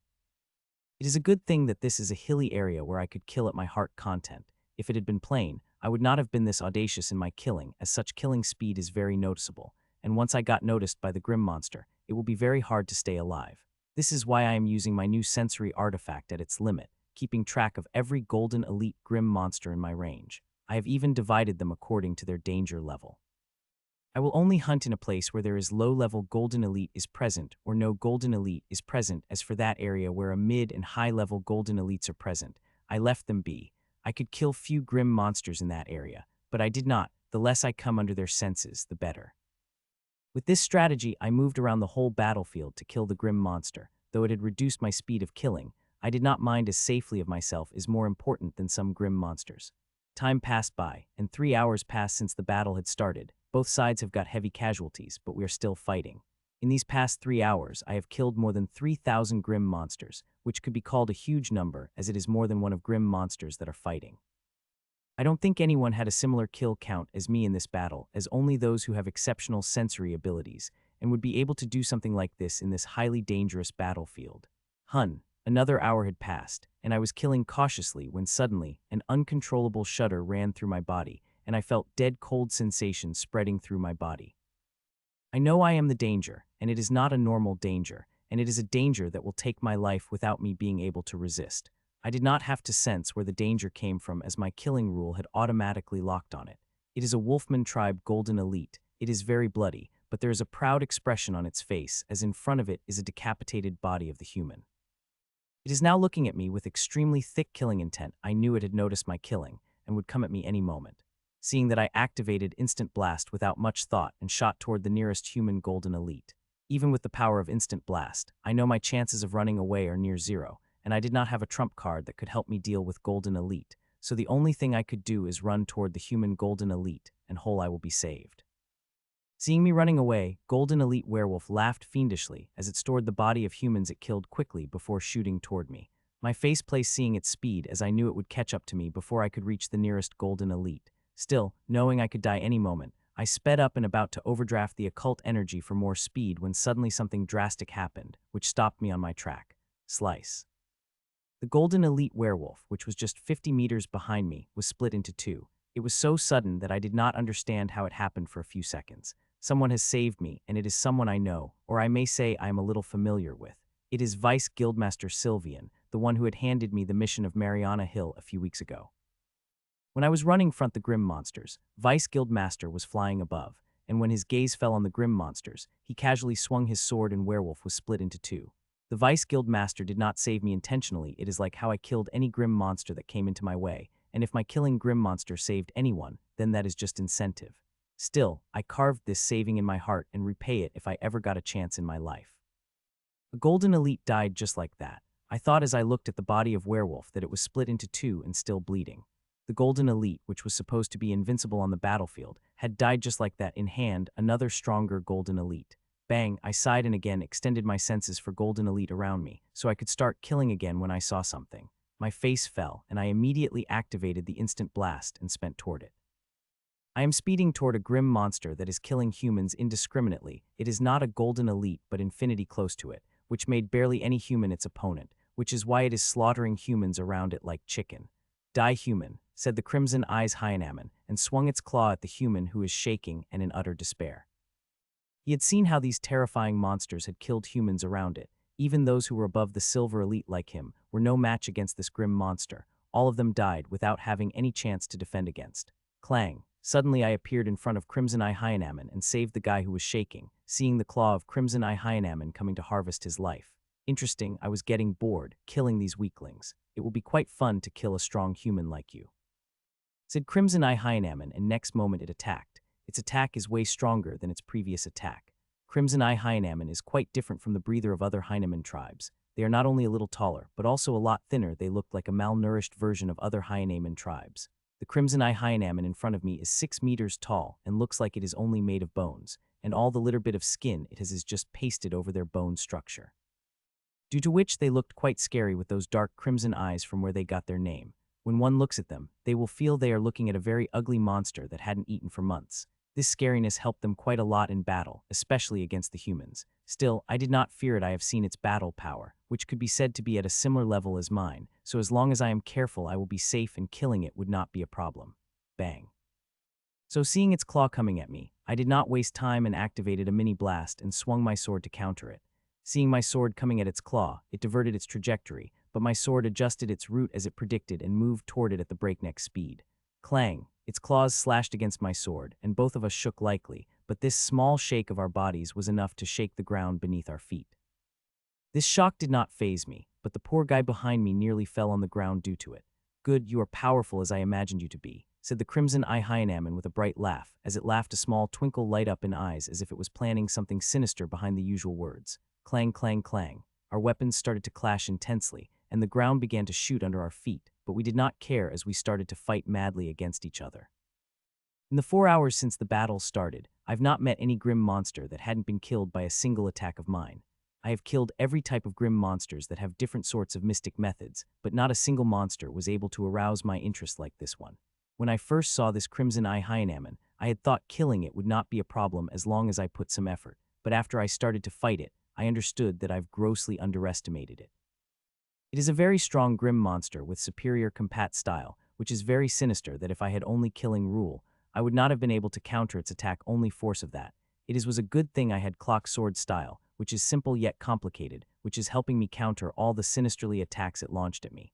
We continued fighting for 15 minutes straight without taking a moment of a break when we suddenly stopped at the same time.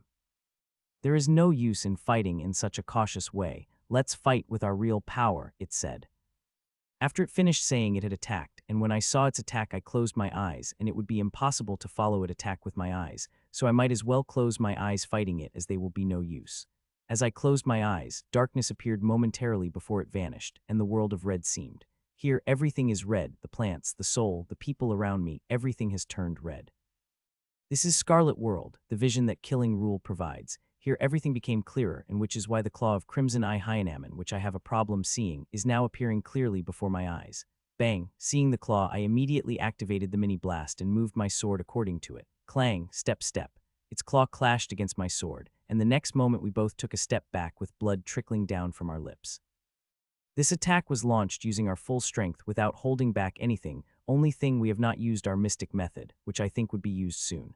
Hee hee. The Crimson Eye Hyenaman laughed weirdly as it attacked me again, but this time I saw its claw glowing.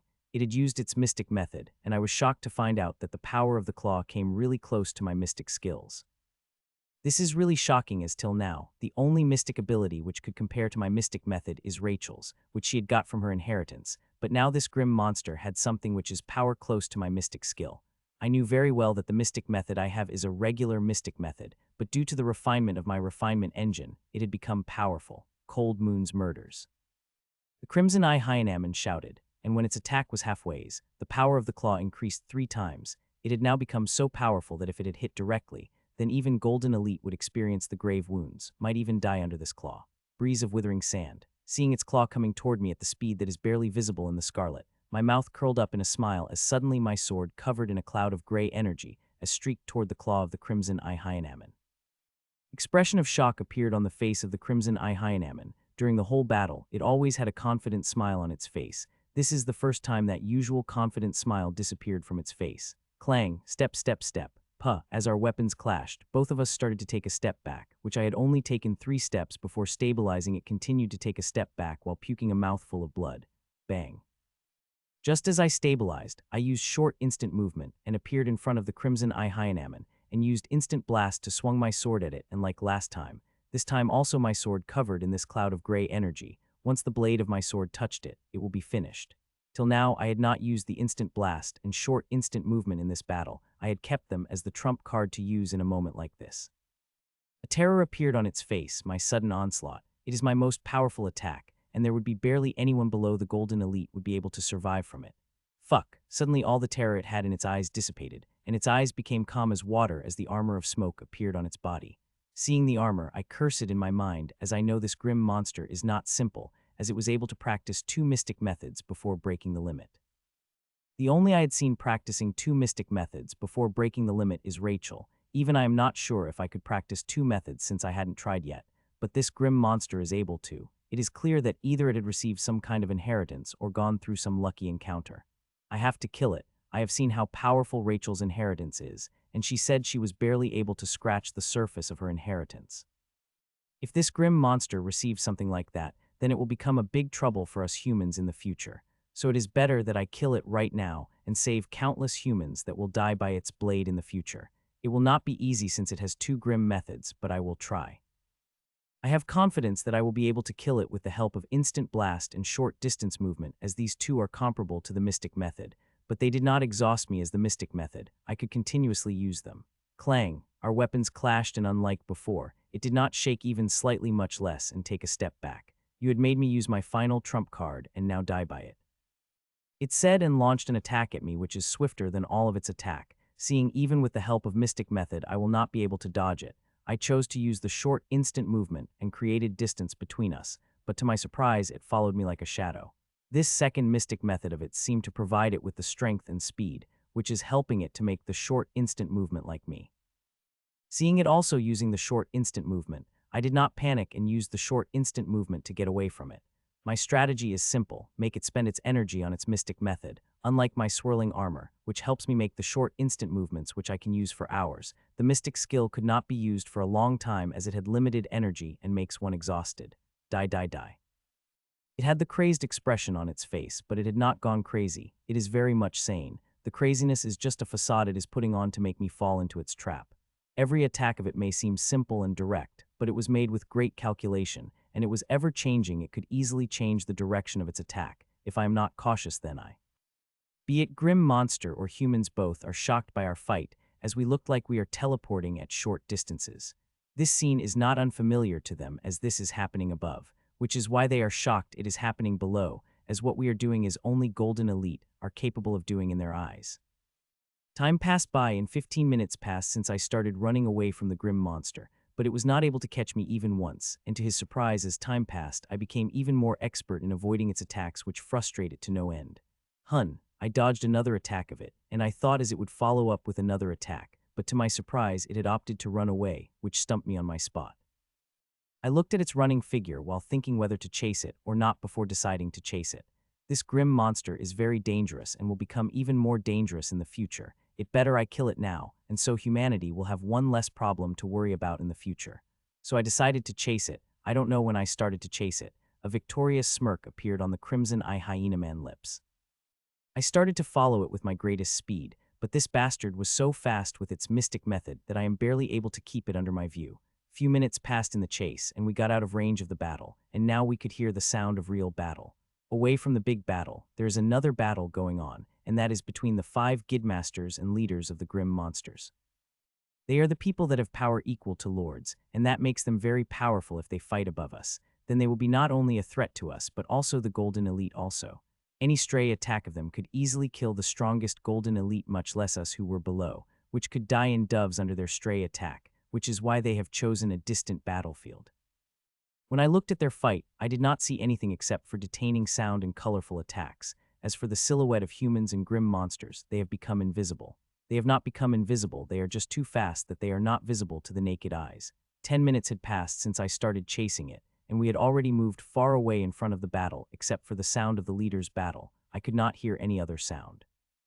The grim monster, which I thought would be able to use the mystic method for maximum for 5 minutes, but even after 10 minutes it is still using it, and there is no sign of exhaustion could be seen in its gait. As I am following it, I got some weird sensation and felt something wrong about the current condition. I felt like I should go back as it will be dangerous if I continue to chase it, but I still chased it.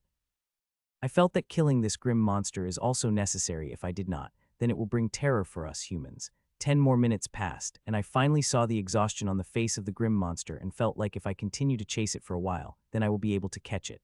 Human, you will never be able to catch me, the grim monsters shouted, and the next moment, it shot inside the waterfall. Hun. I was a little surprised to see it passing through the waterfall, but I still followed it without stopping. There is a cave behind the waterfall, and I could see it going deeper and deeper inside the cave. I had already started to use the power of my killing rule and artifact to the highest, so I could quickly defend myself against it if it dared to launch an attack at me. I walked inside the cave and ran toward the grim monster, who is still going fast. I am also following it with my greatest speed caution in hand. A minute later, I saw the end of the cave through my senses. In the end, it is not narrow as the path I am walking, but is quite wide. It has an area of about 200 meters. The grim monsters stopped as it entered inside, and a few seconds later, I followed cautiously. There I saw Crimson Eyes Hyenaman at the other side, where there is no other path but a solid cave wall that it could not pass through. It is clearly very exhausted using the two mystic methods at once, but I noticed that it is recovering. Seeing that my face hardened even more as I saw its pace of recovering, it is recovering is greater than me. The grim monsters already have monstrous healing abilities, and top of that whatever it had received had made this Crimson Eyes Hyenaman recovery very fast. Its recovery speed is so fast that within 4 minutes it will completely recover and become capable of using mystic method again. Bang, I don't want to give it any chance to recover, so without hesitation, I used the short instant moment and appeared in front of it. Sup sup sup. As I appeared in front of it, I was about to activate Instant Blast when horns blared inside me warning me of very life-threatening danger. Sensing that I was about to retreat at my quiet speed, when suddenly ghostly green threads appeared from Crimson Eyes Hyenaman chest and pierced through every part of my body. It had happened so fast that I didn't even get a moment to make a retreat. I had sensed the grave danger, and that exact moment, I found thousands of ghostly threads pierced through my body. As these threads pierced through me, they made me completely immobile and stopped all energy circulation in my body that I became incapable of maintaining control over mana. Thus, the swirling armor on my body puffed away. Seeing that, I tried to summon my mystic method, but found there is no response from it either. These ghostly green threads had pierced through my body and my soul and immobilized both. Except for having power over thoughts, I could not do anything, but I did not panic.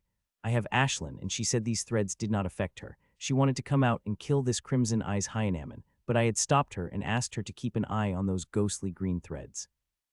I have become very curious about it, and found the risk worth it. If I found something about these ghostly green threads, I could be prepared against them if I have come across them in the future.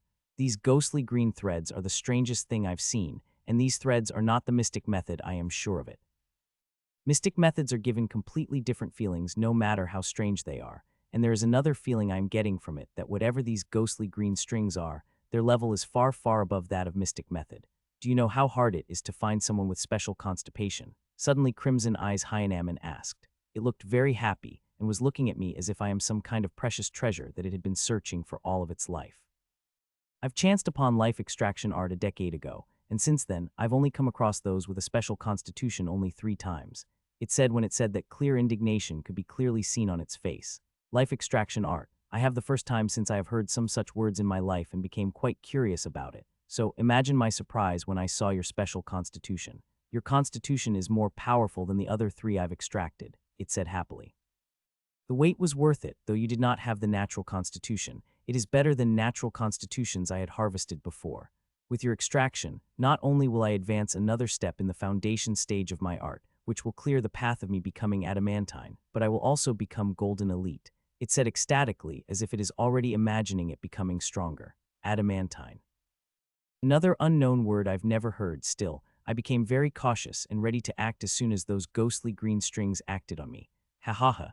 All these years of wait are worth it. I will finally have a clear way to become an adamantine. It said laughingly before it suddenly turned serious and looked directly in my eyes. You should feel honored that your sacrifice will pave the way for me to reach the level of adamantine. I wanted to know what adamantine is so excited about, but unfortunately, I couldn't, as I am completely immobilized that I couldn't even twitch my finger, much less talk. Now experience the power of my life, extraction art, it said with a crazed expression before it closed its eyes in concentration. Seeing it closing its eyes, I had also become serious and asked Ashlyn to be ready. With its eyes closed, this is the perfect moment for asking Ashlyn to attack, as it would catch it off guard, and for some strange reason, I decided to wait for a little before asking for Ashlyn's help, but kill this Crimson Eyes hyenaman. For a minute nothing had happened, but suddenly I saw ghostly green threads glowing, and inside me, each thread an illusory mouth had appeared, which looked quite scary. Fuck, I cursed in my mind when suddenly an immense pain shot through my body and soul. It is like somebody is trying to suck my body and soul, and that is what happens to me. Whatever this life extraction art is, it is sucking my everything. Hun. I was about to ask Ashlyn for help when I stopped again, and this time it is not because I have some strange feeling, but because the chaos-crushing holy tower inside me had started to react. It had started to glow resplendently, and tiny green runes started to release from it. There are thousands and thousands of green runes started to release from it.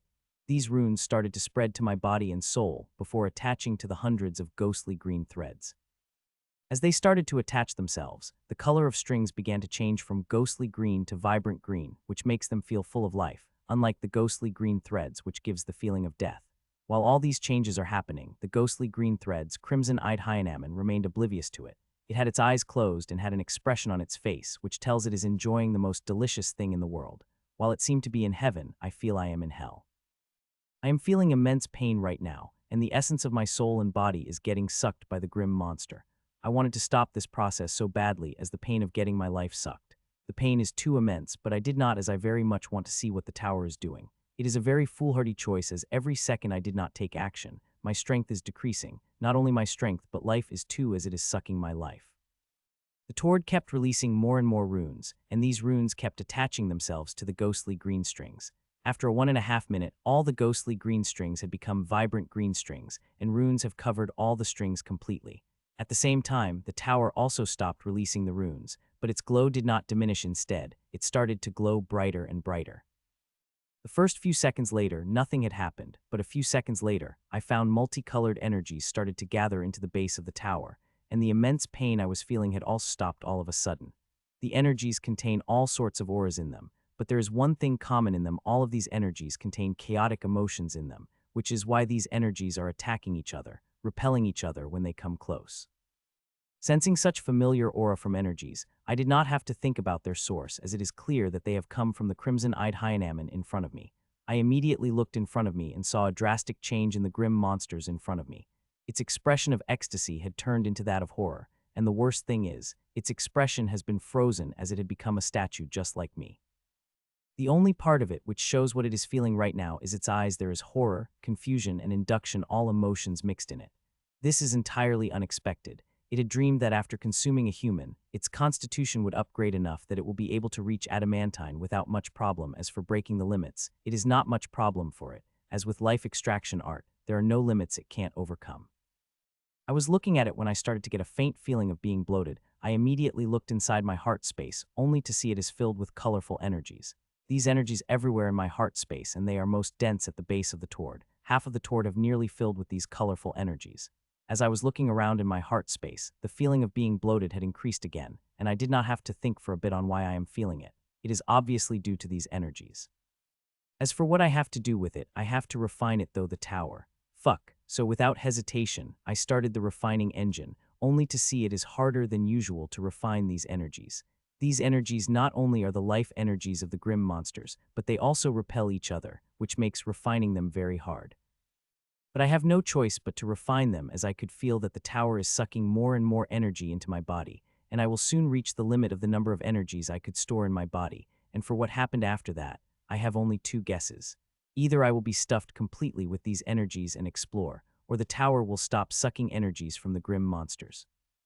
I don't like either of these two odds. These no way I want to pop up like a balloon, and I also don't want to stop sucking as I am clearly aware of the value of these energies. These energies may grim monsters' energies, but they are very powerful and nutritious if I can refine them through the tower. Then there is no question my strength will increase immensely, and there is quite a high chance that I might able to become a golden elite. I had thought I would need at least 1 month to become a golden elite.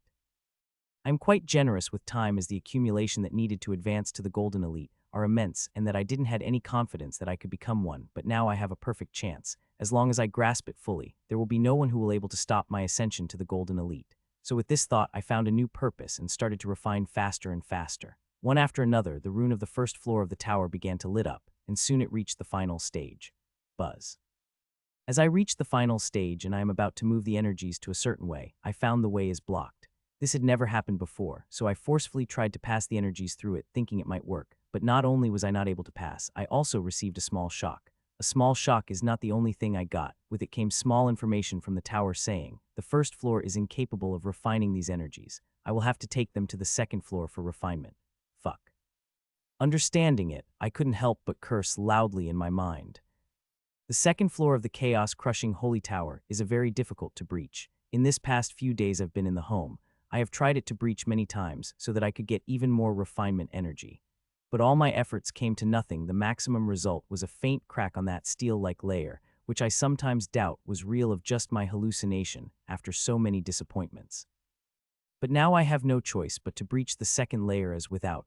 I will not be able to refine such precious energies and might even die from exploding.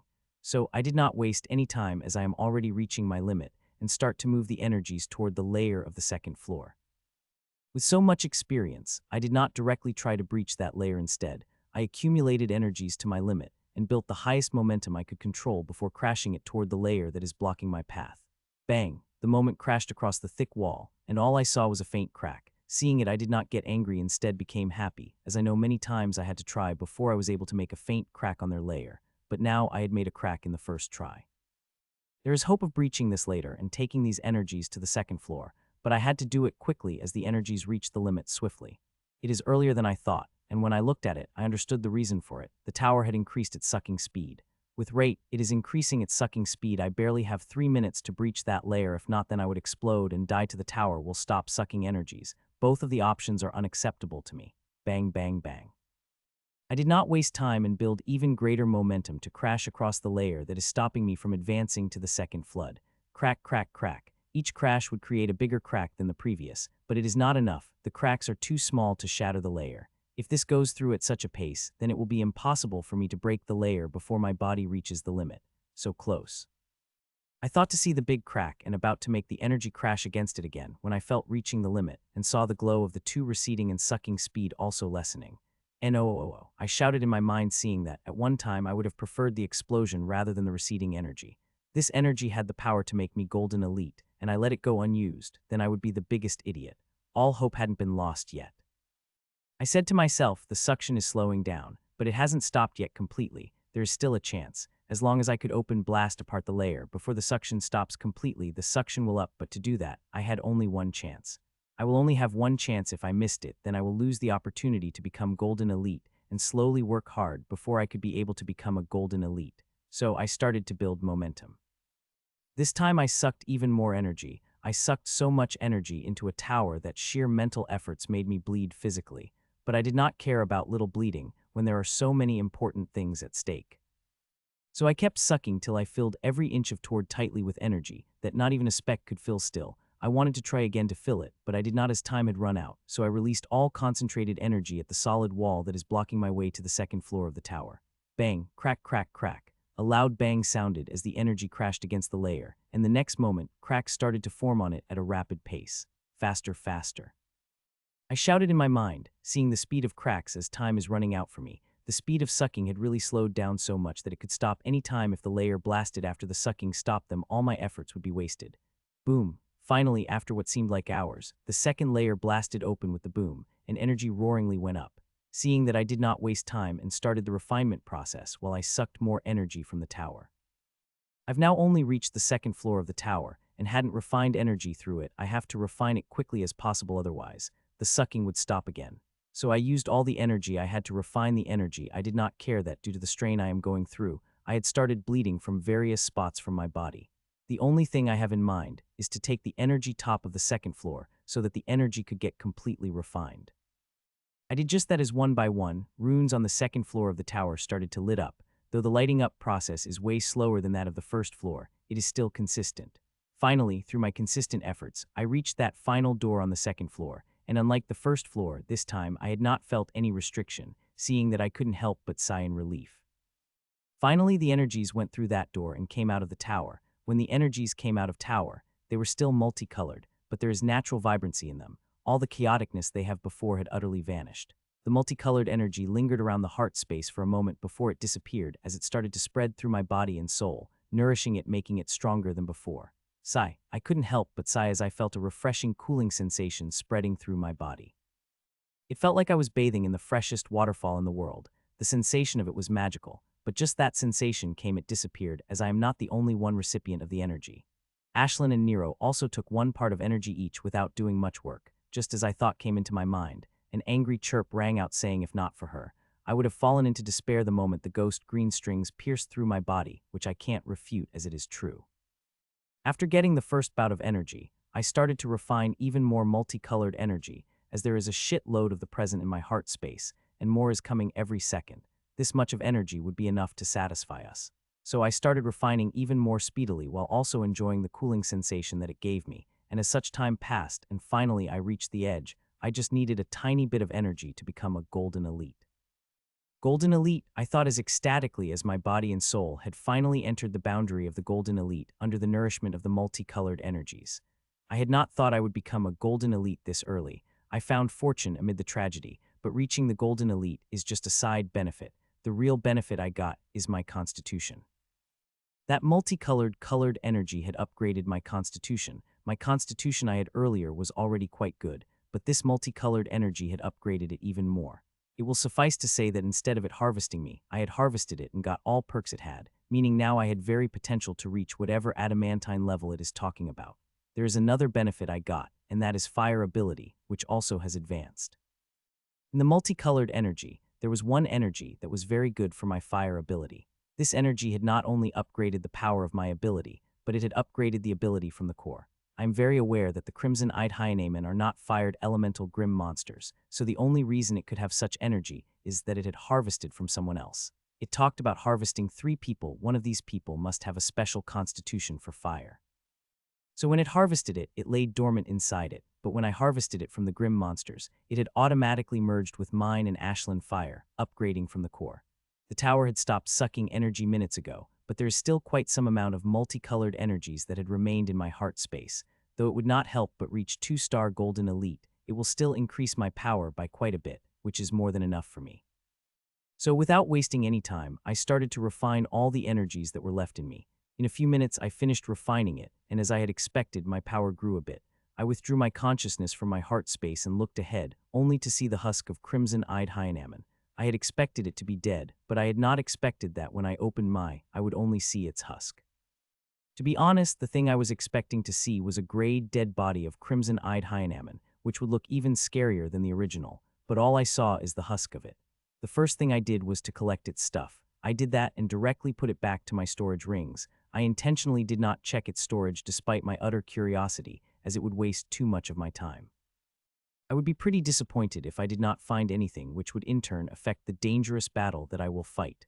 Little more than an hour had passed since I entered this cave, and it could be said that 1.5 hours had passed since I left the battlefield, and I wanted to go there immediately, but I controlled myself as there is one more thing I have to do before I join the battle.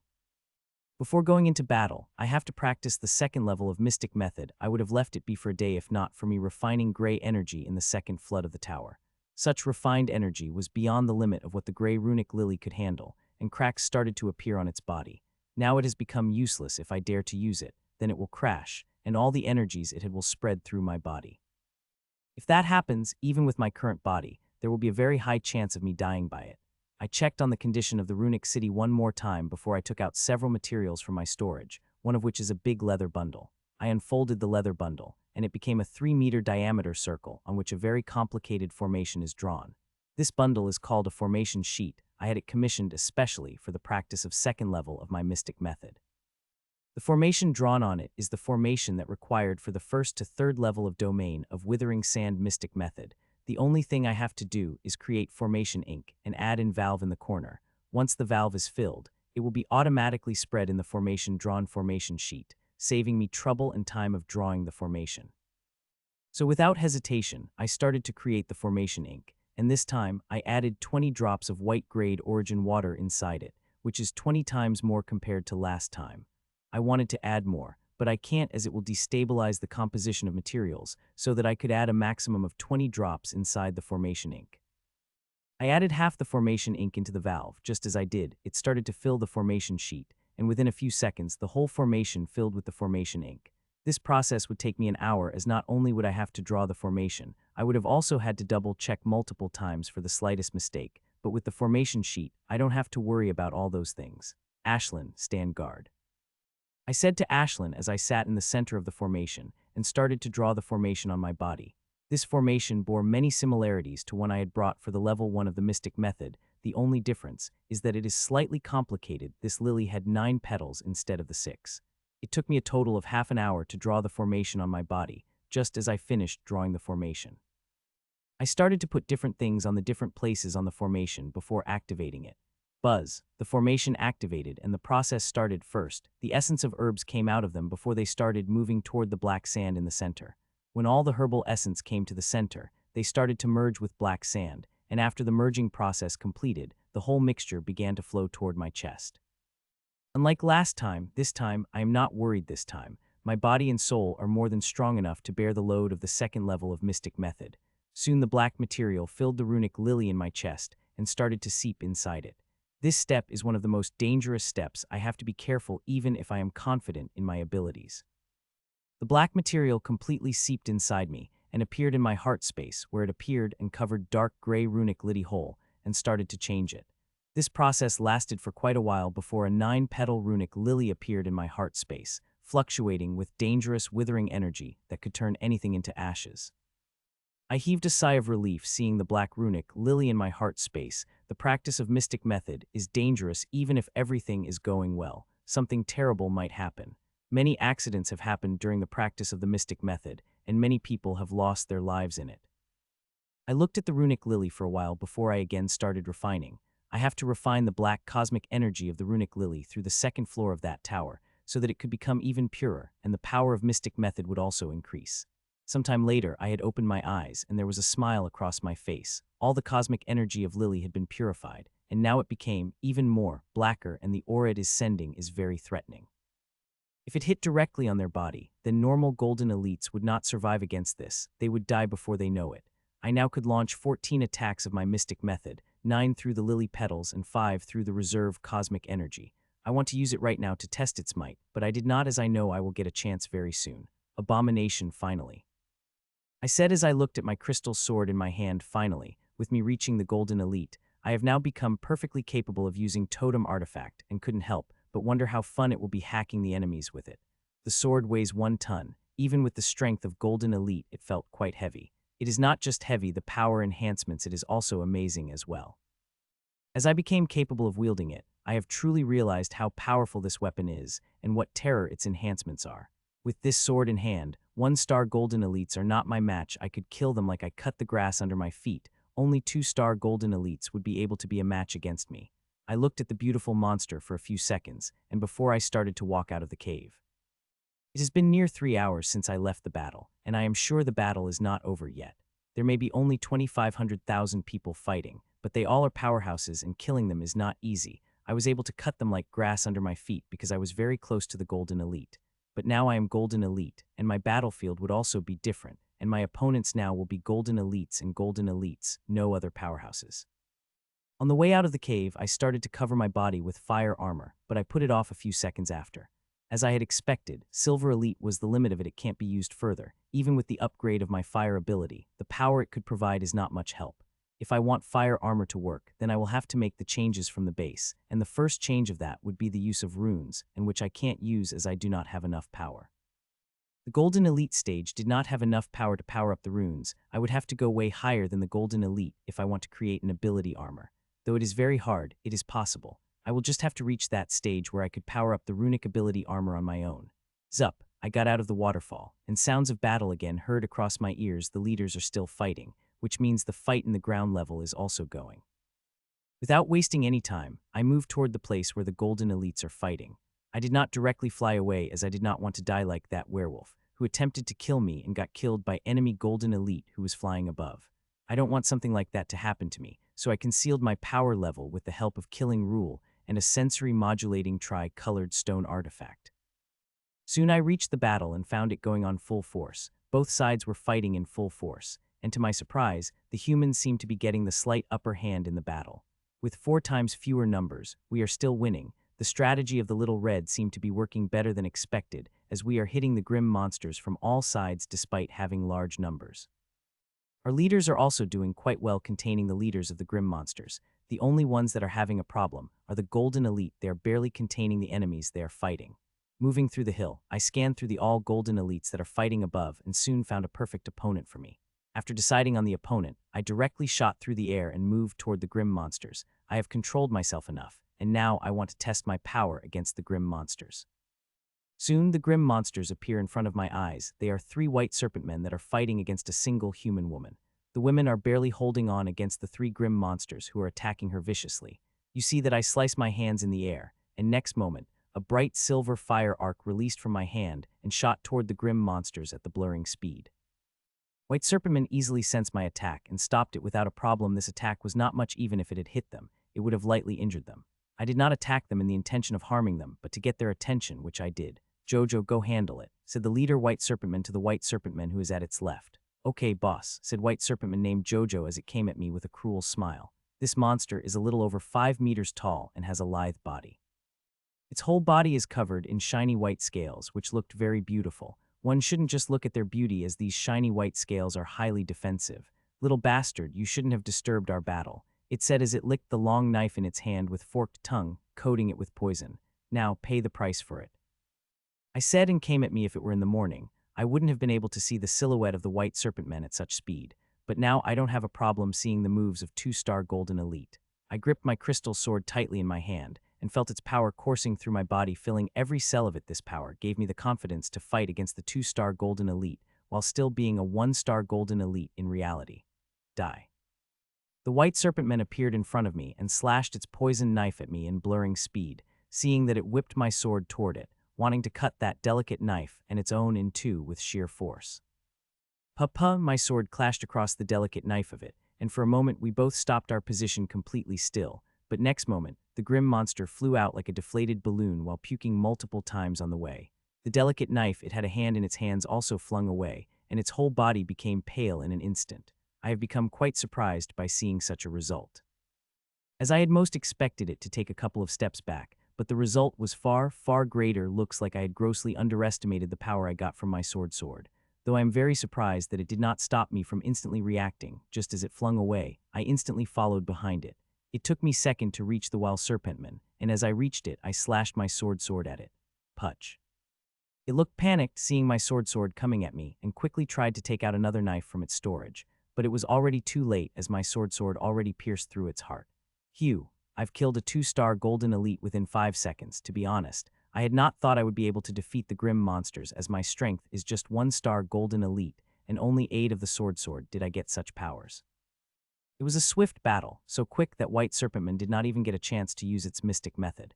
Without any hesitation, I stored the body of White Serpentman in runic disc and looked at the 2 White Serpentmen who were still in the fight with the girl and had no idea of me killing their mate. The girl seemed fine right now, still under pressure, but fine. Even if she were not able to kill these 2 White Serpentmen, it would be quite easy for her, kept them engaged for a long while. Sup. Let me give her a helping hand, I thought, and again slashed my hand through the air, and the fire arc released from it and shot to the 2 grim monsters at a swift speed. This time also the White Serpentmen easily dealt with the attack, but this time there was no annoyance on their face but extreme anger when they noticed their friend was nowhere to be seen.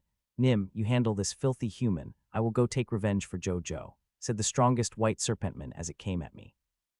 This team of White Serpentmen is quite different. Most of the Golden Elite grim monsters fighting are from the different tribes, but these 3 are from the same tribe, and all of the Golden Elite. They must have come under some lucky encounter to be able to make 3 of them a Golden Elite. "Wretched human, you pay the price of killing Jojo," it said as it shot toward me. "This white serpentman may look angry, but it is very cautious. One could see it from the way it is coming at me."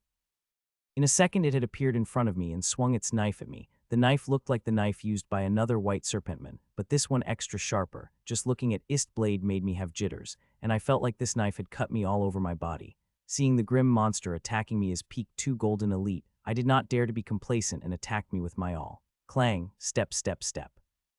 Our weapons clashed, and a drastic change came across its face as it started to take steps back uncontrollably. It was just about to wipe the trickle of blood coming from its lips when I found me in front of me, swinging my sword at it. Its face hardened, seeing my attack, and swung its knife at me to counter it, but how can a delicate knife compare to the one-ton sword? Clang. This time when our weapons clashed, it nearly flew away from its sport. It was because of its great experience that it was able to stop itself from flying away, but soon it is realized it had made a mistake. If it had flown away, it may have gotten some slight time, but it had spent whatever time it had on stopping itself from flying backward, and just as it stabilized itself, it found a devil of the sword coming at it, wanting to split into two. It became furious before a crazy look appeared in its eyes, and I felt its aura rise. Sensing the aura, I know it had overdrafted the occult energy, but I couldn't understand why. If it had wanted, it could have just used its mystic method. Just as this thought appeared in my mind, I understood the reason why it did that. Mystic skill is like mine, which is ranged. If it used its mystic method right now, it might be able to kill me, but it would not be able to save itself from the momentum of my sword, which is moving toward it as if it is Scythe of the Grim Reaper. Clang. Our weapons clashed in next moment, and it again took a step back and puked blood, overdrafting occult energy, only able to save its life barely, but did not give it enough strength to be remained unaffected by it. Hee. Seeing it taking a step back, I followed it and appeared beside it just as I was about to swing my sword. I heard a weird laugh from it, and next moment it opened its mouth and spurted ghostly purple smoke at me. Mystic method. It had finally used it, and I have to say it is very dangerous. I have a feeling that if it touched my skin, it would melt my body like it is a candle. The purple smoke came at me with swift speed, and there was no way to avoid it. I could see white serpentman through the smoke. It had a victorious smile on its face despite its face getting pale and its aura weakening. Foo.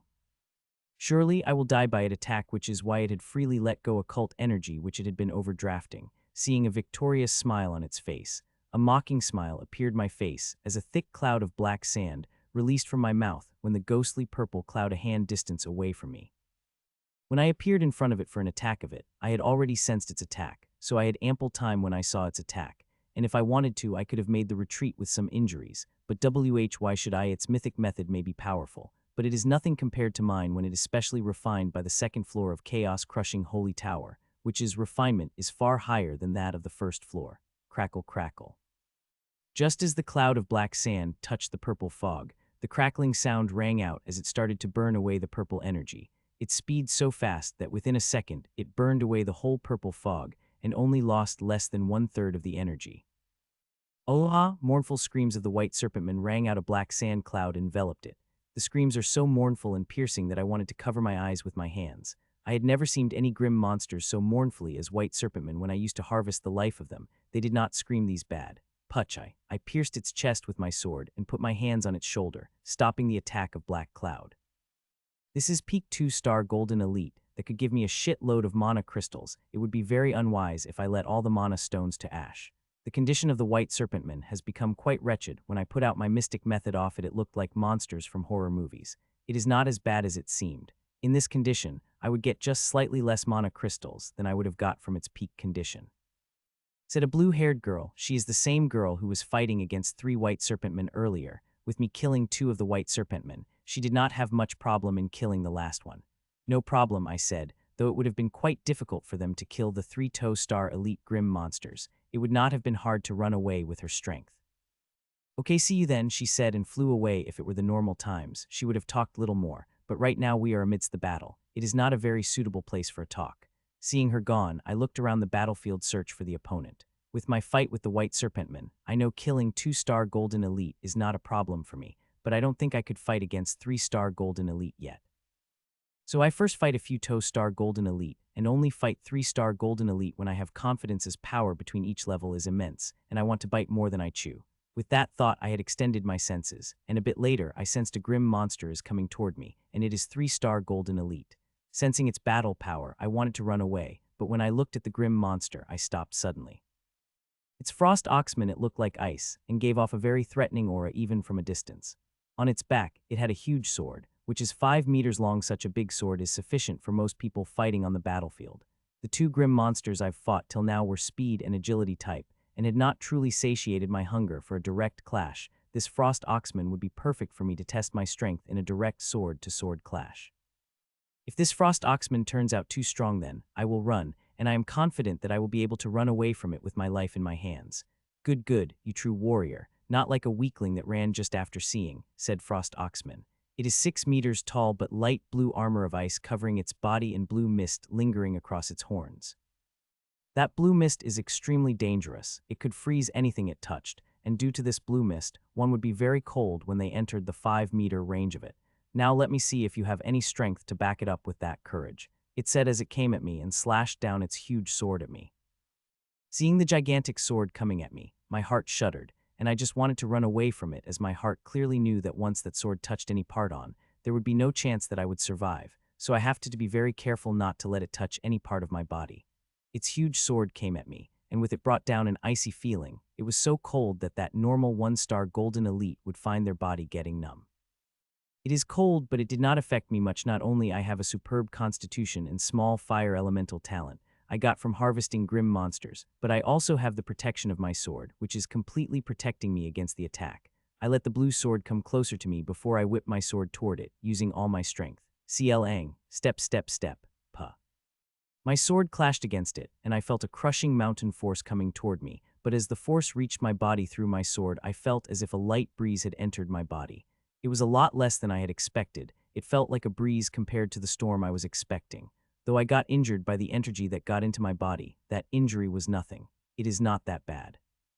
I thought while taking a step back, I am planning on running away after experiencing the first move, but now I am planning to fight it and even kill it, though killing it would be difficult. As long as I try enough, I will be able to do it. While taking a step back, Frost Oxman appeared in front of me and attacked again with the cruel smile on its face that is saying, "I want to leave you into tow." I replied with a smile and swung my sword toward its sword and to counter its attack directly.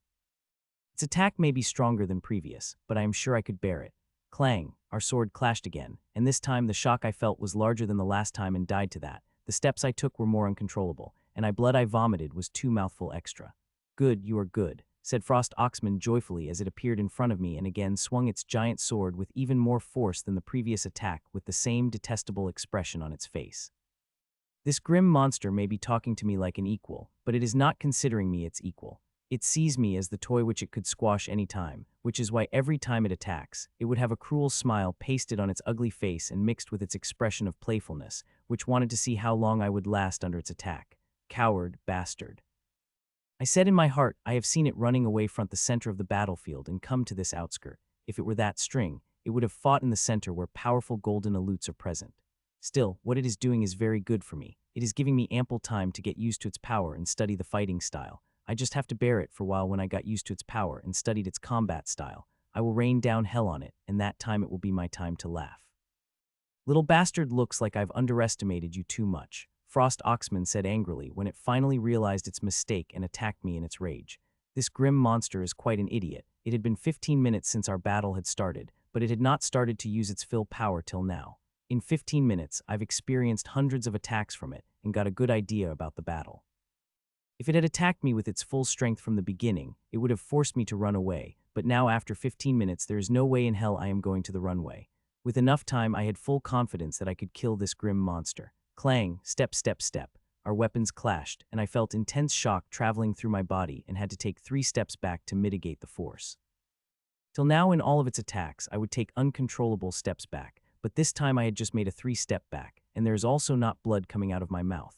This shocked the hell out of Frost Oxman as it is looking at me like some dumb monster. "How?" it asked in confusion, but soon realized its mistake and glared at me angrily. "You Oxmen are dumb as they say. You guys have your brain in your knees."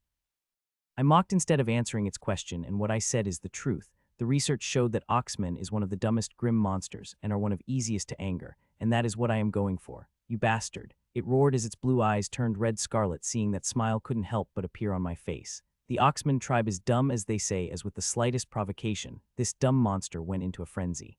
Clang. It attacked me with its full power that I was barely able to stop myself from flying away. This frost oxman may not have much brain, but it sure has some brawl. Clang, clang, clang. It started to attack me like crazy, not giving me an even second of rest. Each attack of it would feel like a dump of an ice bucket on the kindle of fire. It is very difficult to bear its mad onslaught, but I will have to bear it for a while. 15 minutes passed since it went into a frenzy, and it is still attacking me like crazy, and this fucker had even broken its limit as the power of its attacks ate now far greater than what it was previously. While it made progress, I too made progress. Under the constant attacks of it, I got better control over my new power and was wielding it properly, and also feeling I am advancing. It looks like my decision was right. Using my totem artifact from the start is right. I thought most people did not use their totem artifact from the start. They keep it as their trump card, but I did not follow that strategy. Though that strategy is very good and safe, one could not make faster progress through it. I from the start started using my totem artifact in battle. It is a dangerous strategy as I will not have any trump card when a strong enemy appears, but I preferred it this way. From the start, I will fight the enemies that are stronger than me, better than me, and have great experience in fighting. Only fighting such enemies would I be able to move faster. In this fight, I had finally felt that my comprehension of greatsword had reached equal to that of a light sword, and now I have to improve again to surpass the level I am. Clang, clang, clang, finally. I muttered in my mouth as for this moment while facing this frost oxman, I will not have to take a step back. I can fight against it on the equal ground without taking a step back, and that thought is making me excited as now I could confidently say that I will be able to kill it within an hour. Come on, you big dumbass, I said loudly to the frost oxman as I proactively attacked it. Human die. Even in a frenzy, it understood my meaning and roared at me before a shiny white layer covered it, and its speed increased suddenly. It became so fast that I could only see afterimages of it. Oops, I couldn't help but mutter in my eyes as I closed my eyes. I had called it dumbass to provoke it a little. I had not thought with the slight provocation on mine, it would become this angry that it would directly use its mystic method. Well, it would have used it later anyhow. I said as I swung my sword at the blurry figure coming at me. It is impossible to see its figure through the normal eyes. I had to use the scarlet vision of the killing rule to see it. Clang, clang, clang. I've never swung my sword this fast in my life. The mystic method it used is very good. Not only has it increased its running speed, but also its body speed. Even with scarlet vision, I am having a problem dealing with the near-invisible attacks of it. Die, die, die. Few minutes after activating its mystic method, it started to shout at me madly while attacking as no matter what it tried. It was not able to do anything to me. Dumb ox, is this all you can do? I teased Grim Monster again when it first activated the speed-type mystic method. I became quite worried as it had become extremely dangerous for me, but as time passed, I unknowingly started to enjoy the battle. This frost oxman is giving surprises after surprises just when I thought it is reaching its limit. It would dig out whatever power it had in its body. Such battle is amazing. It is not only making me compatible with my soul and body, which suddenly became powerful, but also helping me improve my combat style. This opponent is simply perfect for me, as is not only fighting with strength but also with speed. After fighting such an opponent, I don't think killing a normal 3-star golden elite would be any problem for me. You oxmen do have a brain smaller than a bean. No wonder other grim monsters called your tribe a bean brain tribe. I mocked it again after some time. It had become my pattern to mock it after every few minutes when I got adjusted to its power, so it could bring out strength that was hidden in it. I know it is extremely dangerous and on a miss by me, and I would be cut into two without realizing it, but it is important for me to fight it. I feel like I am improving at the visible pace. One could barely come across such chances, and now I have come across it. I want to squeeze all the benefits out of it, till it can't give me any more benefits. Human, it roared, and I felt its aura start to rise rapidly, seeing that a smile couldn't help but appear on my face. I had to tease for more than 10 times for more than half an hour till it did this finally. 1.5 hours passed since out battle started, and 10 minutes ago, I've become capable enough to kill it in the single move, but I did not. I wanted to squeeze last bit of benefits from it, and that it is overdrafting the occult energy. Clang, clang, clang. I once again entered the edge of life and death as its power increased and started to fight with a smile on my face, but I did not do that as would be me inviting trouble to myself. While fighting, the senses of many golden elites scanning over me, and some of them were powerful enough to kill me from a long distance, so if I laugh madly while fighting these monsters, I will surely attract them, which I did not want to do. So all I can do is paste a smile on my face to show how happy I am feeling while fighting on the edge of life and death. Puchi. Finally, after 10 whole minutes, I pierced my sword into the chest of Frost Oxman. I squeezed all the benefits I could from this grim monster, and there was no need to keep fighting against it anymore. As I pierced my sword through its body, a quick change started to occur. Its healthy body started to weather at a rapid pace, and its skin also turning gray with wrinkles appeared on its body. In just half a minute, a healthy young grim monster had turned into a sickly-looking old grim monster. It was a powerful 3-star golden elite, but with 10 minutes of overdrafting of the occult method, it had become like this. I couldn't help but shudder when I looked at grim monsters and reminded myself that to never overdraft occult energy unless it is necessary. Sighing, I put away the body of the monster, feeling regretful that I would not be able to harvest much mana crystals from it.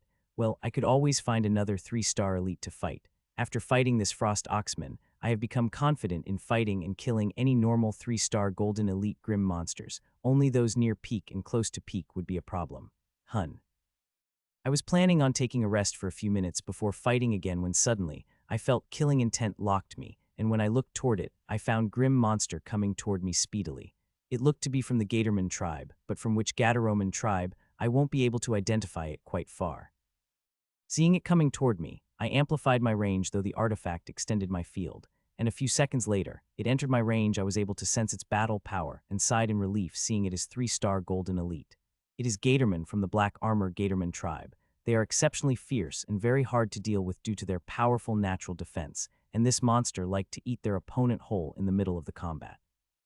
This Gatorman is about 6 meters tall and has brittle black scales throughout its body and big mouth, which could easily build an adult human. Seeing its mouth, I could understand why it can gobble up the whole humans during the battle. Delicious human became ready to be my food.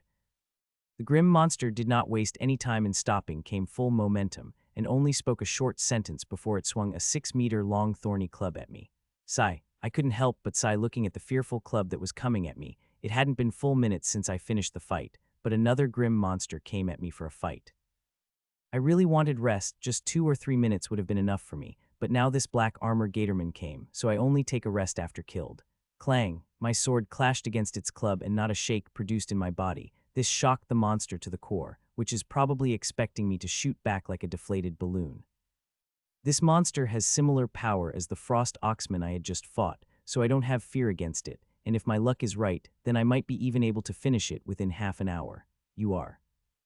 I cut off its sentences as I launched the attack, and seeing its power, it had scrambled quickly to defend. I had come very close to killing it in the first attack of mine, but Black Armor Gatorman was sharp and defended it somehow. Bastard, it cursed, but I am in no mood to reply. I just want to kill this bastard of the grim monsters quickly as possible, so I could move on to the another grim monster that is more challenging than it. Clang, clang, clang. Our weapons kept clashing at the blurring speed, the speed of my sword so great that Black Armor Gatorman had completely gone on the defensive, not daring to launch an attack against me, and as it nearly lost its life doing that. If not for its tail coming in between, I would have pierced its chest by them, but fucker has a very agile whip-like tail that is very fast. It had saved it from my attack at the last moment. Time passed by and 10 minutes passed since we had started fighting. The Black Armor Gatorman I am fighting against had reached its last leg, except for not using its mystic method. It used everything it had under its arsenal. Looking at how it is not using its mystic method despite being in the desperate straits, I don't think it had the offensive type mystic method otherwise. It had used that by now, and the same goes for the speed and strength type mystic method. That left only one choice, and that is a defensive type mystic method. I am sure it has a defensive type method otherwise. Seeing how times my sword close to touching its skin, it would have a runway, but it is quite carefree. It is fighting me with a calm mind as if it is not worried I will be able to pierce its skin. Well, let it think that, once my sword touches its skin, it will know no matter how good its defensive skill is, in front of me, it is nothing but paper. 5 more minutes passed, and there is no change in my offensive in view of Black Armor Gatorman. I am still trying to slash on its body as I was 5 minutes ago, but to me, a big change had occurred as now I could kill it, but intentionally maintained the pace of my offensive, making it my limit while I studied its combat style more till I became sure I would kill it any time. Suddenly I leaped at Black Armor Gatorman, expertly avoiding its thorn club by inch and moved toward its chest. Seeing me coming at it, it tensed a little and whipped its tail at me. Seeing that smile appeared on my face as I twirl in the air, avoiding the tail by centimeter. Black Armor Gatorman completely panicked a little and immediately activated its defensive skill. A smile on my face became brighter, seeing that as a thick cloud of black sand covered my sword when it just inches away from its chest, and moment later effortlessly pierced through its chest like a hot knife through butter, without feeling any resistance. I put away the body of grim monsters and started to look around for the grim monsters to fight. On the outskirts of the battlefield, only 1-star to 3-star golden elites are present, so I did not have to work much hard to find my next opponent. I chose my opponent and slowly moved toward it, taking a slight rest I need. The battlefield is huge, and some weak golden elites tried to block me away, but all of them were killed within a minute as they were 1-star and 2-star golden elite. Sometime later, I reached the 3-star golden elite, which was quite stronger than the previous golden elite I fought, and started to fight it. As such, 8 hours had passed, and I have to say we humans have gotten a big edge in the battle. Morale is high, and due to it, people are slaughtering grim monsters like chickens. It would take an hour to most for people down to slaughter most of grim monsters. Though we are gaining the victory, it came with the steep price. Fighting the grim monsters, we have lost thousands of people of ours and lose it some more as we continue. War is hard and cruel, but it is a necessity. We fight to protect our loved ones, our home, and the world we live in, and continue to fight till there is not a single grim monsters left. Follow them, leave not a single one alive, shouted girl in red armors 3 hours later as grim monsters finally commanded retreat. The grim monsters are beaten badly. They have about 200,000 people, but now less than 20,000 have remained. It is the same for the golden elites. They have brought more than 1,000 golden elite, but less than 400 have remained. The only grim monsters that hadn't died are platinums. Not a single one of them died on both sides. We would have been able to kill 1 or 2 platinum if we had 1 or 2 platinums more. We only have 5 guild leaders who were fighting against the 13 enemy grim monsters. All their energy had gone to holding back all the enemy platinums. It is our luck that we did not lose any guild leader despite then fighting with such colossal disparity. Putch, I finally killed the grim monsters I had been fighting for 45 minutes. I could have killed it 20 minutes ago, but I did not, as I did not want to attract the attention of stronger golden elites. In the 13 hours since I've become golden elite, I have only killed 9 3-star golden elites. I could have able to kill the double numbers, but that would have definitely attracted the unwanted eye, which I do not want. But now that grim monsters are retreating, I don't have to focus on such things. This time all the grim monsters are focused on running away as humans are hell-bent on killing them, so they will have no time to worry about someone weaker than them getting slaughtered. Bang. I created a small bang as I flew at my greatest speed toward the 3-star elite werewolf. It is quite weak, but the weaker ones are one I am searching, as we have to kill maximum grim monsters, and which means going after stronger ones will only waste time. Seeing me coming at it speedily, the 3-star golden elite werewolf got scared and flew faster, but it was no use as I am faster than it, and soon I reached near it and attacked. Putch. My sword pierced through its back. It had tried to defend activating its mystic method, but I avoided it by inches before piercing my sword through its chest. The attack of werewolf was very dangerous, and when I dodged without using any ability of mine, I had thought I would die by it and ready to use my mystic method at the last moment, but fortunately I did not have to. In the past 13 hours, I have already used my mystic method 7 times, and now I could use it only 6 times more. I did not use it on the grim monsters because I wanted to keep it as self-preservation in case I came under the attack of some strong grim monster, which is why I did not use it and only use it when my life is in danger.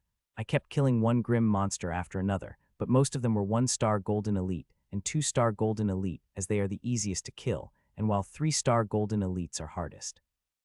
So I am killing whatever golden elites my eyes fell on without caring at what star they are, and that is applied to 1 to 3-star golden elites. As for those above, I strictly maintain a distance between us, as I know very well that a simple attack from 4-star golden elite or above has the power to kill me. Time passed by, and soon we reached Mariana Hills, and seeing Mariana Hills, humans have become even wilder. For this place they have fought numerous battles, and today's battle had produced a golden chance for them to take back this territory. How can they not become wilder? Screams of grim monsters started to ring out from the Mariana Hills, whether they are on the ground or above in the air. Humans have begun to attack madly. They did not seem to care how tired they have or how many injuries they have on their bodies. Their only focus is the grim monsters that they have to kill. The leaders who were just focused on defending till now also upped their attack, but their luck is not that good as the leaders' grim monsters calmly responded. They are the most robust existence in the battle. They did not need to run away madly. They only wanted to cover the retreat of other grim monsters, but they were not able to that the guild leader would thwart any attempts, and forefront of that is a small girl in red armor. She is alone handling 5 grim monsters, though one could see gruesome injuries of her body appearing every second. They are not serious as each injury she had received is on non-vital part. There is no single attack of the grim monsters that had hit vital part of hers. I, too, did not hold back anything and started to kill the grim monsters in a frenzy, and even used my mystic method 2 times to kill the 2 3-star golden elites. These two golden elites were exceptionally strong, even for me. I had to take a high risk to kill them and had gotten very serious injury. If not for my constitution giving me a few seconds of relief, I would have surely died. Since that moment, I calmed down a little and did not let the mood of those around me affect me in those moments. I unconsciously got affected by thick killing intent around me and took risks that were too threatening to me. Stop! A loud voice rang across the sky, and the humans that were going after the grim monsters stopped on their tracks, the moment they heard the order from the women in red. We have chased the monsters till the end of the Mariana Hills. If we go further, we will have to fear the assault of the grim monsters that are guarding the boundary. I could see the relief on the places of the grim monsters as they crossed the last hill and entered the forest that lies ahead of it. Of all the 200,000 grim monsters, little more than 5,000 had remained alive. The same goes for about 1,200 golden elites, from which only 200-something had remained. Only leaders did not have a change in their numbers. They have the same numbers as they have been before. The grim monsters glared at us in hatred before they started walking toward a big camp in which silhouette could be seen from a distance. Only leader grim monsters had remained to keep watch. This was the disastrous defeat for the grim monsters, some of the worst they have lost in the hands of Milfred.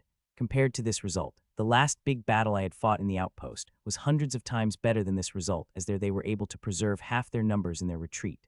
We will camp here till replacement from the Milfred has arrived, said the girl in red armor before she landed on the ground, and behind her, we golden elites have also landed on the ground. There are no silver elites in vicinity. The girl in red ordered them to return to Milfred when we reached halfway into the Mariana Hills, so it would take quite a time before I would be able to see Rachel again. The leaders seemed to be prepared for the victory as they took out one after another big piece of artifact and circularly adjusted them, and soon, a force field in the shape of dome had appeared. When I looked at the dome-shaped force field, I remembered my time in the First Realm, where I had entered accidentally with thousands of other people. The people from organizations that had been sent to rescue to us have erected a similar type of force field. Though these two force fields may look the same, there is a difference between sky and earth between them, as one is weak as paper, which others are strong as steel. Here anyone just needs to tap lightly on such a force field, and it will break away. Take rest, everybody. Our replacement should arrive by the evening, said Little Red when she gathered all the golden elite and divided us into several batches to take a watch, and unluckily, I am in the first batch to take a watch over the camp and will only be able to rest. It was a good thing I had nothing to do except for making around across the dome, so I called Ashlyn, gave her some snacks, and asked her to keep a watch while I submerged my consciousness into my storage ring and started to sort out storages. I did not touch the storage of the crimson-eyed hyenaman and golden elites, fearing I would not be able to control myself, so I decided to open the storage of the thousands grim monster I had killed before I became golden elite. The golden elite stage is different. Previously, I used to need 30 seconds to 1 minute to open the storages and sort out the stuff, but I now needed barely 5 to 10 seconds. This speed is super awesome, as I fly hundreds of things to their required shelf, and my shorter time is not only due to my progress into the golden elite, but also due to the practice of sorting thousands of storages. Now I just need a glass to identify a thing and its value, and due to it, I was able to dispose of them at their right places. Everything happening is so fast that even if Golden Elite looked inside my storage ring, they would find stuff flying so fast that everything would seem a blur. Most of the time, I would get normal stuff, but from time to time, I would get some good stuff that even my eyes would twinkle looking at them. I feel good whenever sorting the things inside the storage, as only sorting them I feel like I am using the knowledge I have received from the knowledge crystals properly. It was a good thing I bought so many shelves a few days ago. They are now very useful. A few days ago, seeing I was running out shelves in my storage, I bought lots of the shelves. I had thought they would become useful soon, but never expected this soon. Every minute I had to use new shelves to store the stuff, as shelves kept filling and filling every minute. It is my luck that I have got a storage ring that has such a gigantic space where I could store as many things as I want. The ring had space little more than 10 kilometers. Until now, I have barely used a few hundred. When I first got the storage ring, I had thought I would never be able to fill so much space, but now I think it is very possible to fill this whole space to the brim. Looking at all these shelves that filled so many things, I started to wonder when I am doing the right thing. Normal people always sold away most of the stuff they got, but I never sold my stuff unless it was necessary. I always felt that I should not sell all this stuff I have, as someday it will turn very useful to me, but when I looked at the sheer amount of things that kept filling the space in the ring, I started to wonder, will I ever need so much stuff? It's not like all the stuff here useful to me. When I was silver, some stuff had some value to me, but now I have become golden elite, they have become useless to me, that even if I throw out a shit load of them, I would not feel even a bit of remorse. Still, I did not instead. I kept adding them more and more to those stuff in my storage, as I instinctively feel that all this stuff will become useful to me. Ting. At midnight, just a few minutes before the bell of my shift end rang, I finished sorting out all the normal storages. Now the only storage that remains to sort out is that crimson-eyed hyenamans and that of Golden Elite, for both of which I am extremely excited. I don't know if I will get something useful in storage of the crimson-eyed hyenaman, but I have a feeling that I will, and as for storages of Golden Elites, there is no question about me getting useful stuff, for I am sure I will, as these are the storages of freaking Golden Elites. There ought to be many things that will be useful to me. I activated my abode into the empty space and walked in. The first thing I did was throw lots of snacks packets, Ashlyn, as she had been feeling very hungry, and went into the bathroom for a shower. When I came back from the shower, I noticed all the snacks packets had disappeared. I was surprised at first seeing that, as I had given her a lot of snacks, but soon I shook my head as this glutton not only made the snacks disappear but also their wrappers. I did not think about it further as I started to cook a simple meal. I am feeling very sleepy right now and also very hungry, but not for the detest I've developed for the packaged food. I would have eaten it and slept finally. 20 minutes later, I finished cooking the meal, which I ate with Ashlyn before I went to the room to sleep. When I woke up, it was late morning and I felt completely refreshed. Not a speck of tiredness could be seen on my face, but I felt very lonely. These past few days, I would always wake up with Rachel in my embrace, but today I am all alone. It took a while for me to come out of my melancholic mood, but I did, and directly went to the freshened up before I started to cook dinner for Ashlyn and me, and unlike last night's, which I cooked in a hurry, today's meal was not hurried at all. Today's meal could be said to be special, as it could only be eaten by the Golden Elite. If others ate it, they would directly explode. Even normal one-star elite might die if they are not able to digest the explosive energy released from the meal. It had not only the very powerful monster's meat, but also scarce herbs that of various properties, and on top of that, I had sprinkled the dusk of the medicinal monster core's dust on it. This recipe of the meal I have modified, so the dish could be eaten by Golden Elite rather than the White Elite for which it was written. When the lunch was finally cooked, it smelled heavenly. It smelled so good that Ashlyn wanted to eat directly from the pot. To stop, I had to summon out my totem artifact, and only with the aid of the strength it provided, I was able to stop her. Chew, chew. Ashlyn chirped impatiently when I was making the final arrangement in the side dish. It was her third time in a minute chirping at me, saying I should just give her the main dish to eat. Wait for 5 minutes, Ashlyn, I said while continuing with cooking. She chirped angrily before she sat on the table, looking at the plate in front of her hungrily. 5 minutes later, I served the dish, and Ashlyn, without waiting, started to gobble everything in her place. She did not care about it being, or it should be eating with special sauce I've created. She began to eat directly without listening to any word from me. Delicious, I muttered just after I took the first bite. It had become delicious. It is by far the most delicious meal I've ever cooked or eaten. It had become so perfect that I started to eat like Ashlyn. It is a good thing I've recorded everything. With it I could recreate the dish. I wanted to eat it with Rachel. I am very sure she will love it as much as Ashlyn and I love it. Fuck, I had just finished my plate and about to take a second when I suddenly felt immense heat rising from my body very quickly, seeing that I couldn't help but curse as I quickly got out of the kitchen table and ran toward the training room. Tear, tear. As I reached the training room, I tore away the clothes I was wearing except for my underwear and started practicing body cleansing exercise, as this is the only thing that could save me from the very life-threatening heat rising from my body. I've grossly mistaken the medicinal energy contained in those herbs. I said in my mind, it is my first time using such high-level herbs in my cooking. I had thought I would be able to handle the medicinal energy coming from them, but seeing the medicinal energy, it looks like I grossly undercalculated the medicinal energy contained in them. I am in a perilous situation, as miscalculation was quite a bit, and I have to call Nero back outside quickly. Only he will be able to save me from such an intense amount of energy. This is very grave and idiotic mistake I've made. I've never have guessed the medicinal energy of the herbs of the grade that I've never used before. If I survived, then I will remember this lesson my whole life. Time passed by, and heat in my body kept increasing till it made my body Golden Elite, which has a very strong constitution, red like a shrimp. It was a good thing I had had such a strong constitution that was able to give me some time to perform body cleansing technique. If it had been another one-star Golden Elite in my place, they would not be able to bear this terrifying amount of energy before blasting into pieces. I am swiftly performing body cleansing technique, but I am still slower than normal. Due to my sudden increase in strength, my body had not got used to it on a deeper level. I had to have too few times before my body got used to the new strength it had suddenly gained. Normally, I would have no problem with it. but currently, I am in the juncture of life and death where a second of delay could blast me to smithereens. I would have wished to not come across such a problem in my current condition. I continued to perform, even when every hole in my body started to bleed and cracks started to form on my form, which I could smell the refreshing smell of medicine. It is such a beautiful smell at the normal time, but now I feel like it is the smell of death. Time passed by, and finally, when the body was about to reach the limit, Nero came out and started to eat the energy at an even faster speed than before. When I looked at the Nero, I understood why its speed had grown. The mutation marks on his body had reached 20 from 10. I do not have to think about the reason for that. The mutation due to the multicolored energy I had sucked from the grim monster. One part of that energy had gone to Ashlyn and Nero, while the part that went Ashlyn had increased her strength, while the part that went to Nero had increased his strength.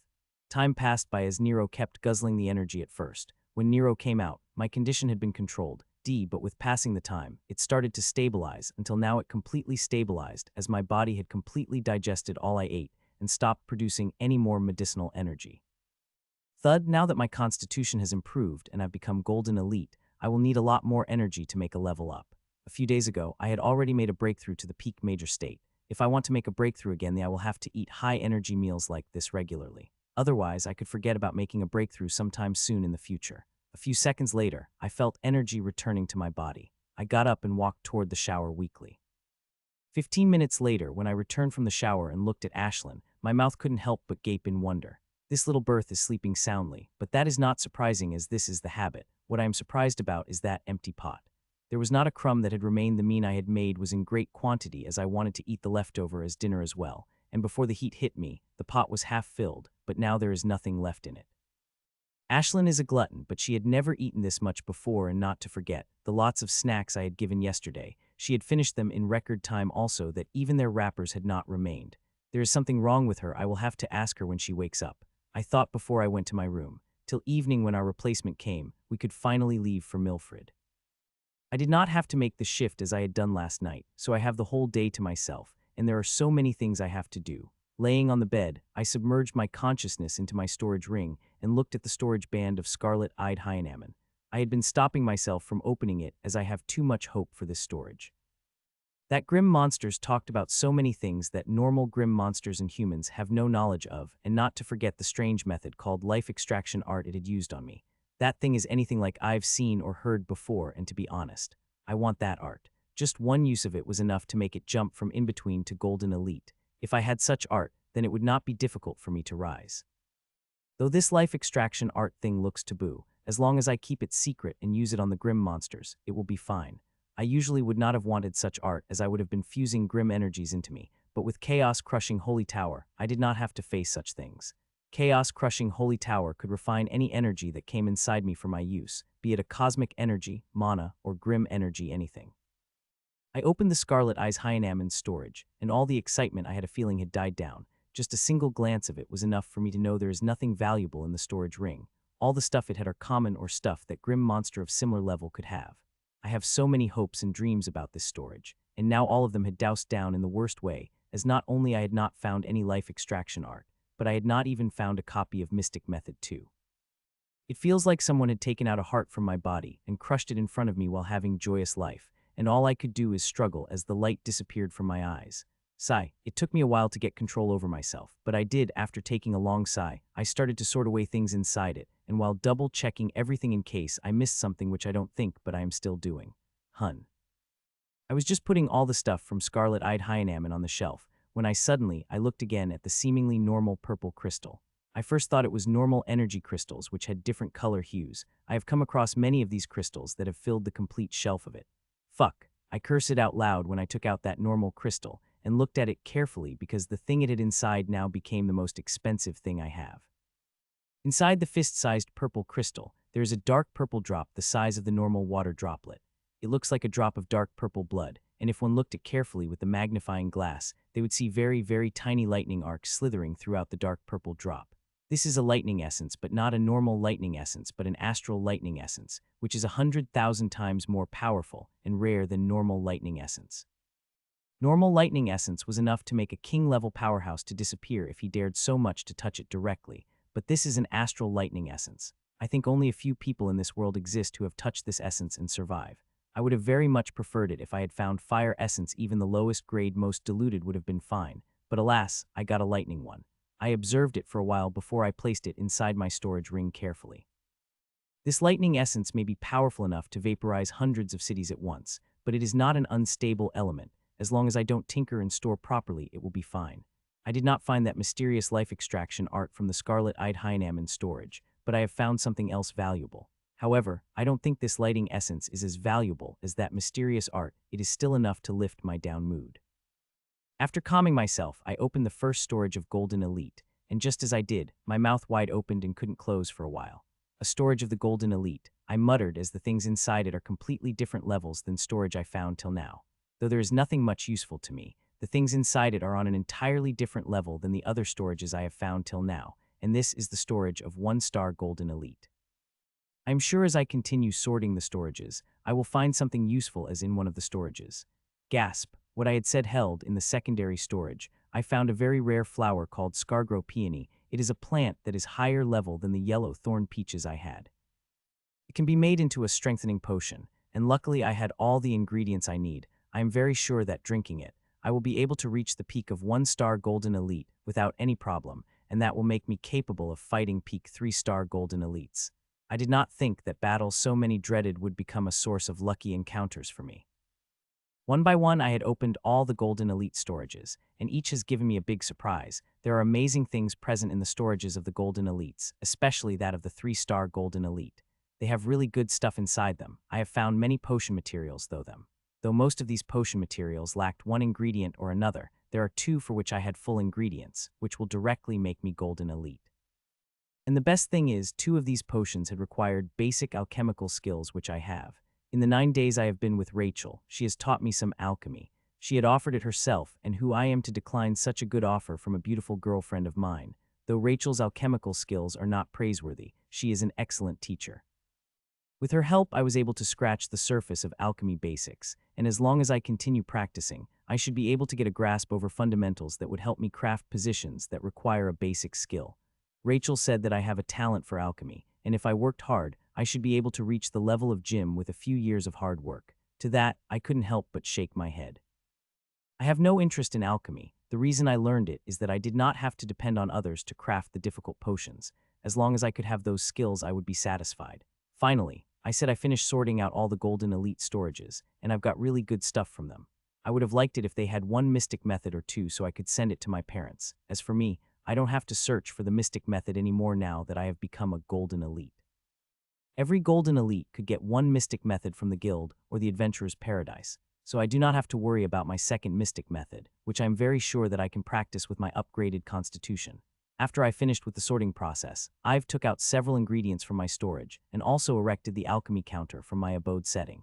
Seeing the alchemy counter erected, I took out several alchemy instruments and started making preparation for the potion. The first potion which I am making from the Scargro Peony is Pan's Strengthening Potion, which would strengthen every aspect of me, and if I write then, it will surely take me to the peak of the 1-star Golden Elite at the least. If I can digest it better then, I may be even able to become 2-star Golden Elite with the help of it. This Scargro Peony potion is quite simple but still requires some alchemy skill, which I am confident I have, so there is no worry about me failing in it. I followed the procedure step by step according to the description, not daring to make a mistake. I am feeling a bit nervous as this is my first time crafting such a complicated formula alone. The last time I crafted something like that, I was with Rachel. Blop. Tim passed by and more than 1 hour passed when a blob sound rang out from the emerald color potion as the big bubble popped inside and ist essence mixed with the rest of potion making it even darker. Seeing that, I turned off all the instruments and took out the potion carefully from very complicated runic alchemy instruments. After taking out the potion, I divided it into 2 parts, one for me and others for Ashlyn and left for cooling. Ashlyn, drink it. I said to her while motioning at the emerald potion. One could see there was a slight shaking of my hand which held the potion. The potion description had said that I would have to experience pain when I drank, and it is not a good thing. Whenever there is a warning about the pain, I shudder as till now I have only drank 2 potions which had the warning of pain, and each one is more painful than the other, and this one is a level higher than so it sure will be quite painful. Gulp. I looked at the potion for a while before I gulped, and just as I did, I started performing 3 methods for better digestion of the position. The first minute when I drank the potion, I did not feel even slight pain, but after a minute the pain started, and it started to grow at a visible speed that within a minute, I began to whimper in pain. The pain in very piercings. It felt like thousands of needles have been piercing through my body trying to reach deeper and deeper inside, and deeper they are trying to reach the more pain I would feel. I am whimpering in pain and just a step away from shouting out loud. I had expected the pain to be great, but not this great. The level of pain I am feeling is akin to when I felt my life getting sucked in the cave. I could tell that I am feeling higher pain than normal because I am practicing the 3 methods. If I stopped, then the pain would lessen automatically, but I won't do that. I am feeling higher pain because I am digesting the potion with it. If I stop, then I will not be able to digest the potion whole. So I continue to bear the pain, and as I perform 3 methods, the pain continued for half an hour before it started receding, and within a minute, it had completely stopped. The pain is completely worth it, I said with a smile as I checked myself. I have become 2-star Golden Elite, albeit barely but still 2-star Golden Elite, and with the aid of my sword I will be able to fight against the 4-star Golden Elite. I checked my body for a while before I started making another potion. This one strength-enhancing potion and simpler to make than the previous one, but unlike the previous, this one will take a while to craft. So I did not waste time and started making a potion, and as its description said, it took 2.5 hours to craft. After I finished crafting the potion, I drank with Ashlyn and started to perform body cleaning technique alone. This potion only is strength enhancing, so I only need to perform body cleansing method to digest it, and since this time there is no pain, the digestion of the potion went quite relaxed. The potion was digested completely, and took my strength to the near end of the 2-star Golden Elite. It means I could not fight against any 4-star Golden Elite, and the only one threat to me is the 5-star Golden Elite. This large increase in strength of me in quite a sudden, I will have trained hard for at least a week to get it fully under my control. "Let's go," said the girl in red as she flew up, and we all followed her out from the hole that is opened in a force field. The replacement had come quite late. They were to come in the early evening, but they had taken in the late evening, and now we have to leave it at night. Though we could have stayed the night, nobody wants to spend the night in the forest just kilometers away from the camp of the grim monsters. Our flying speed is extremely fast, and at the limit of what 1-star Golden Elite can endure. I can see some 1-star Golden Elite are trying their all to maintain their flying speed. Compared to them, I am quite fine. I am not in any strain. Even if I had been 1-star Golden Elite, I would not have felt much strain. I have pure mana and ample mana storage, which have become even purer and bigger after I had reached the 2nd floor of chaos-crushing Holy Tower.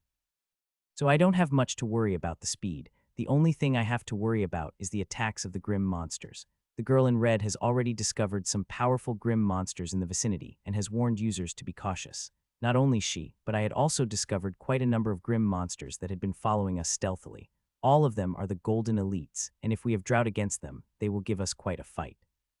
But they don't seem to plan on attacking us, at least for now. All they seem to be wanting to trail us. I am not under the illusion that they won't attack us. There is quite a chance that a battle would erupt, and this battle will be more dangerous than the previous.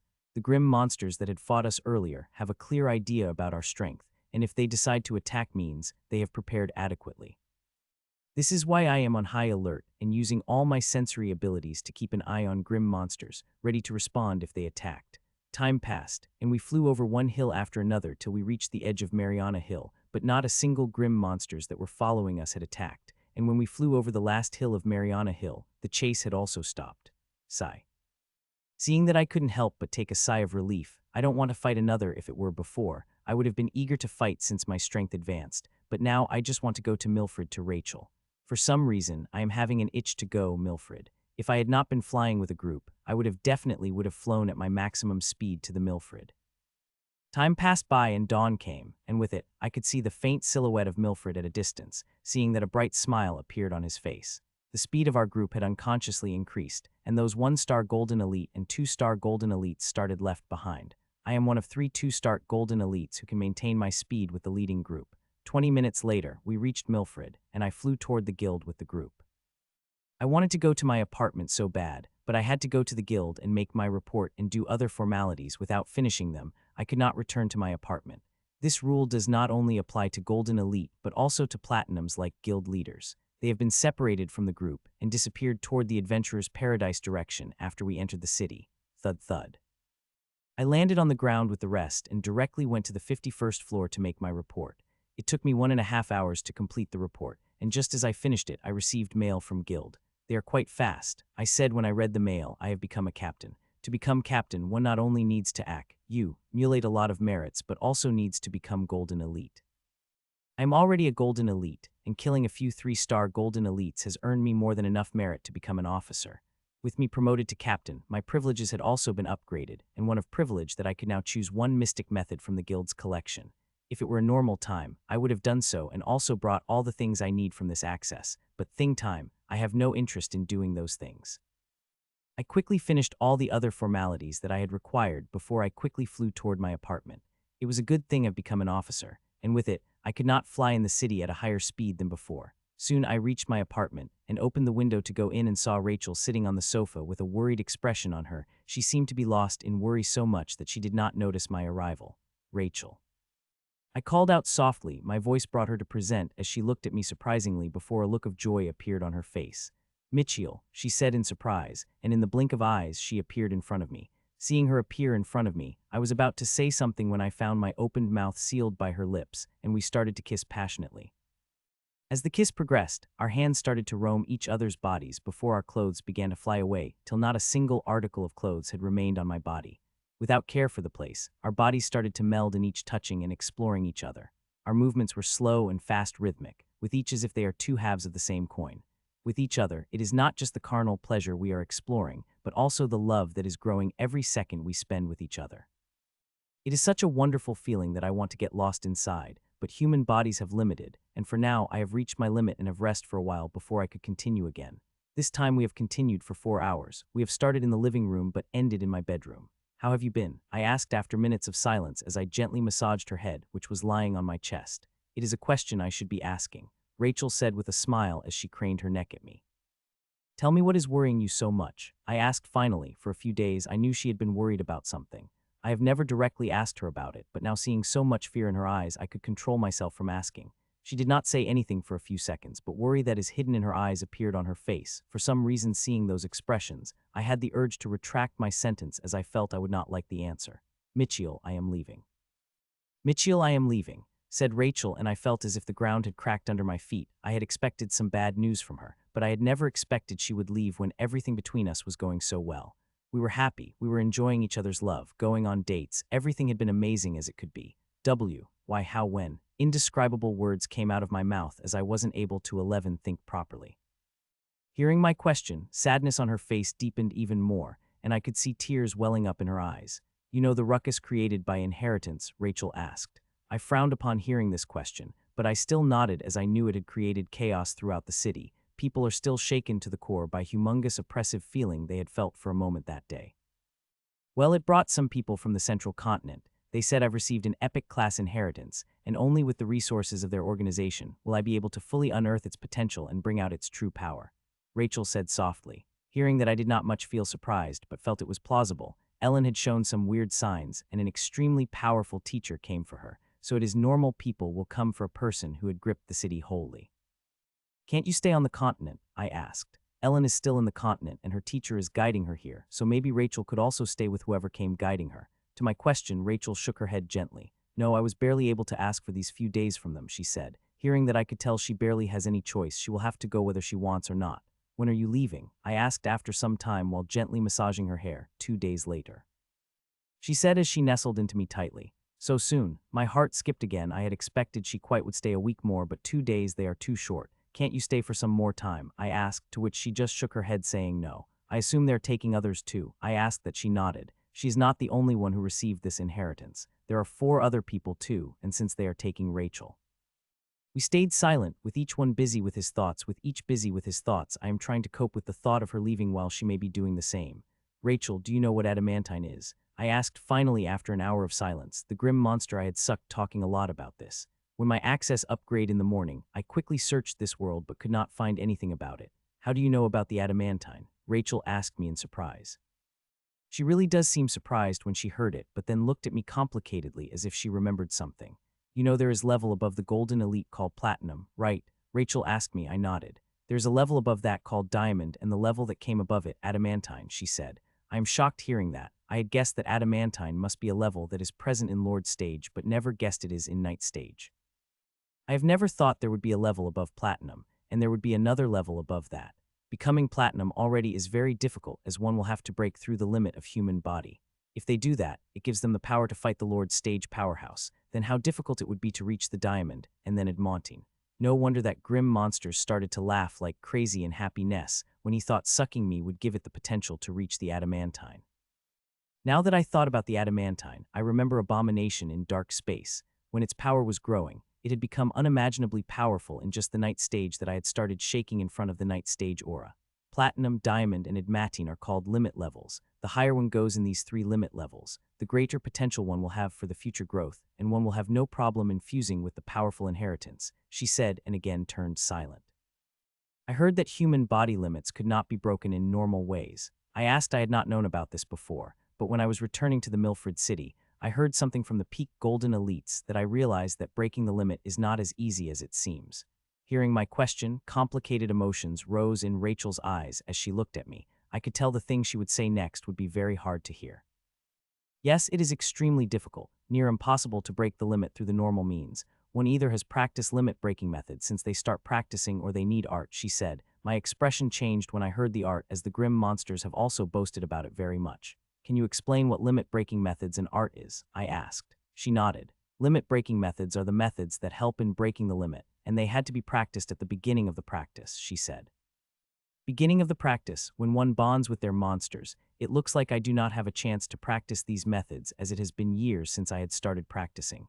The other way which helps you break the limit are arts. They are extremely, extremely rare, and only powerful organizations in the Central's continents have them. If one considers the inheritance a way to future progress, then the arts are the only energy that one needs to walk on that way. Without these 2 things, one could not become the powerhouse of the world. Rachel said. A mirthless laugh could not help but appear on my face as I do not have any of these 2 things. If that bastard of grim monsters has had art in its storage, I would not have to worry about breaking the limit. I got really worried about it, but soon I got control over it. There are many things I've done that were impossible by town standard. When I was a little boy, the lieutenant stage was the highest stage for me, and reaching it was my life's goal. But now I have far surpassed that stage and could kill any lieutenant with a flick of my finger. Though it may be near impossible, I have utter confidence in myself that as long as I work hard, I will be able to break the limit. It is not like I am without options. I have already gained the potential to reach there, and I am sure I will come across chances to break the limit. As long as I've grasped them, I will be able to break the limit. Thinking that my mood started to brighten up, no matter how big the challenge is, as long as I have the will to do it, I will be able to do it. You don't have to worry about the limit-breaking method. I've asked them to provide you limit-breaking method. They have special limit-breaking methods that can be practiced at your level, she said. Ratch. I had opened my mouth to reject her offer as even if I don't know much about their limit-breaking method, I could guess about their preciousness by the number of platinum-level powerhouses there are. In the city where more than 100,000 golden elites are present, there are only 5. Even in the war zone where people from the central continent are present, the platinums are extremely rare there. I know you don't like taking favors from others, but please take this from me. Rachel said as she had put the finger on my lips and only took it off from my lips when I nodded. She said as she moved her neck and gave me a gentle kiss on lips, and all I could do was respond to her kiss while feeling both happy and sad. I am happy because of the limit-breaking method. I will have a way to break the limit once I break out of the golden elite level. And I am sad for the same reason. Rachel herself told me that limit-breaking method could only be practiced from the beginning of the practice. Means this limit-breaking method is which let me practice at the golden elite must be even rarer. I don't know what she did to get the method from them, or what price she has paid. Don't worry, I said, that if they did not give you the method, they would have to take me to the central continent forcefully against my will. Rachel said with a smile, hearing that I couldn't help but take a sigh of relief, and also started to wonder how powerful Rachel's inheritance is that they had accepted to give me the limit-breaking method at her request. Time passed, and 2 days passed in the blink of an eye. They're 2 days we have spent in each other's company. Time spent in 2 days was very memorable, full of happy moments, but there was also sorrow I am feeling for her leaving that I can't seem to get over it. Is this your doing? I asked Rachel as I saw the new mail I've received from the guild. It is my transfer order to the war zone. I will be leaving for war zone number 13 tonight. Yes, she accepted. After she leaves today, I was also going to leave the apartment. This apartment has too many of her memories, and I don't want them to remember it every second when I was already feeling this sorrowful. So when will they arrive? I asked while chopping some meat. In 2 hours. She replied as she handed me the vegetables she had chopped. I would have liked if 2 of us had some more time alone, but since 4 are coming here instead of Rachel going there, I will have to bear them for Rachel. and the lunch I am making is for Rachel. It is the last meal I will cook for her before she leaves, and I don't know when we are going to meet after she leaves, and that thought somewhat suffocates me. Probably in an hour. It had been nearly 15 minutes since we had finished dinner, and now we are waiting for them to come. I hope they have come as late as they could so I could have more time with Rachel. Lady Rachel. Suddenly I heard two voices said in unison, only to see 6 people appearing in front of me out of sudden. This shocked me very much that I barely stopped myself from reacting. In front of me are 6 people. 4 of them I am familiar with, while the other 2 I am completely familiar with. There are 2 people in their mid-20s, which is quite surprising as I have thought they would be middle-aged people. They are man and woman. Both of them wore white and looked beautiful in them. The man was wearing a sharp white suit, while a woman was wearing an elegant white dress. Both of them had a round badge on their chest, which depicts a blood-color saber piercing through the holy white cloud. Whoever created these badges must be a master, as their work is looked like a work of the art. I did not sense any power fluctuation from them, but I did get a feeling that I was staring at a black hole. I got the same feeling when I looked at the Ellen's teacher, though there was a vast difference in front of them. I think these 2 people are ants in front of Ellen's teacher as I am in front of them. Both of them took a casual glance at me, as if I am no importance before them again, and looked at Rachel and the rest with respectful expressions. Mitchell. Jim said as he came toward me, these 5 people straight out discard me as if I did not exist. If not for Rachel looking at me guiltily, I would have thrown them out of my house, no matter how strong these people are. I am sorry for their behavior, Jim said softly in my ear as he hugged me. At least one person hadn't changed by pride of inheritance. I said in my mind as I looked at 4 people who were talking with Rachel animatedly. Rachel's sister has always been snobbish toward me, but she would at least take a look at me, or talk 1 or 2 words due to Rachel and Jim's insistence. But now she did not even look at me, as if already finding beneath her to talk to me. The other 2 men are Rachel's twin brother Max and ex-boyfriend Samuel. Never liked me from the beginning. Probably knowing Rachel liked me and seeing their behavior, but I did feel a little hurt about Sarah's behavior. Even if we did not like each other much, we still had some polite conversation before, but now she had his beneath her current self. Still, I am happy that Jim hadn't changed a bit even after receiving the inheritance before. He is still the same man which I had met during a train accident. There is no change in his behavior. So we clicked from the start and started talking like old friends like before without any problem despite not seeing each other for more than a year. Let's have lunch, you guys have to love it. Mitchell and I had put quite efforts on it. Rachel said with a laugh, but someone did not seem to share her mood as I felt piercing, angry eyes at me. You even taught useless things as cooking to my sister, Sarah said angrily. The smile I had on my face disappeared, and my eyes started to burn with intense anger.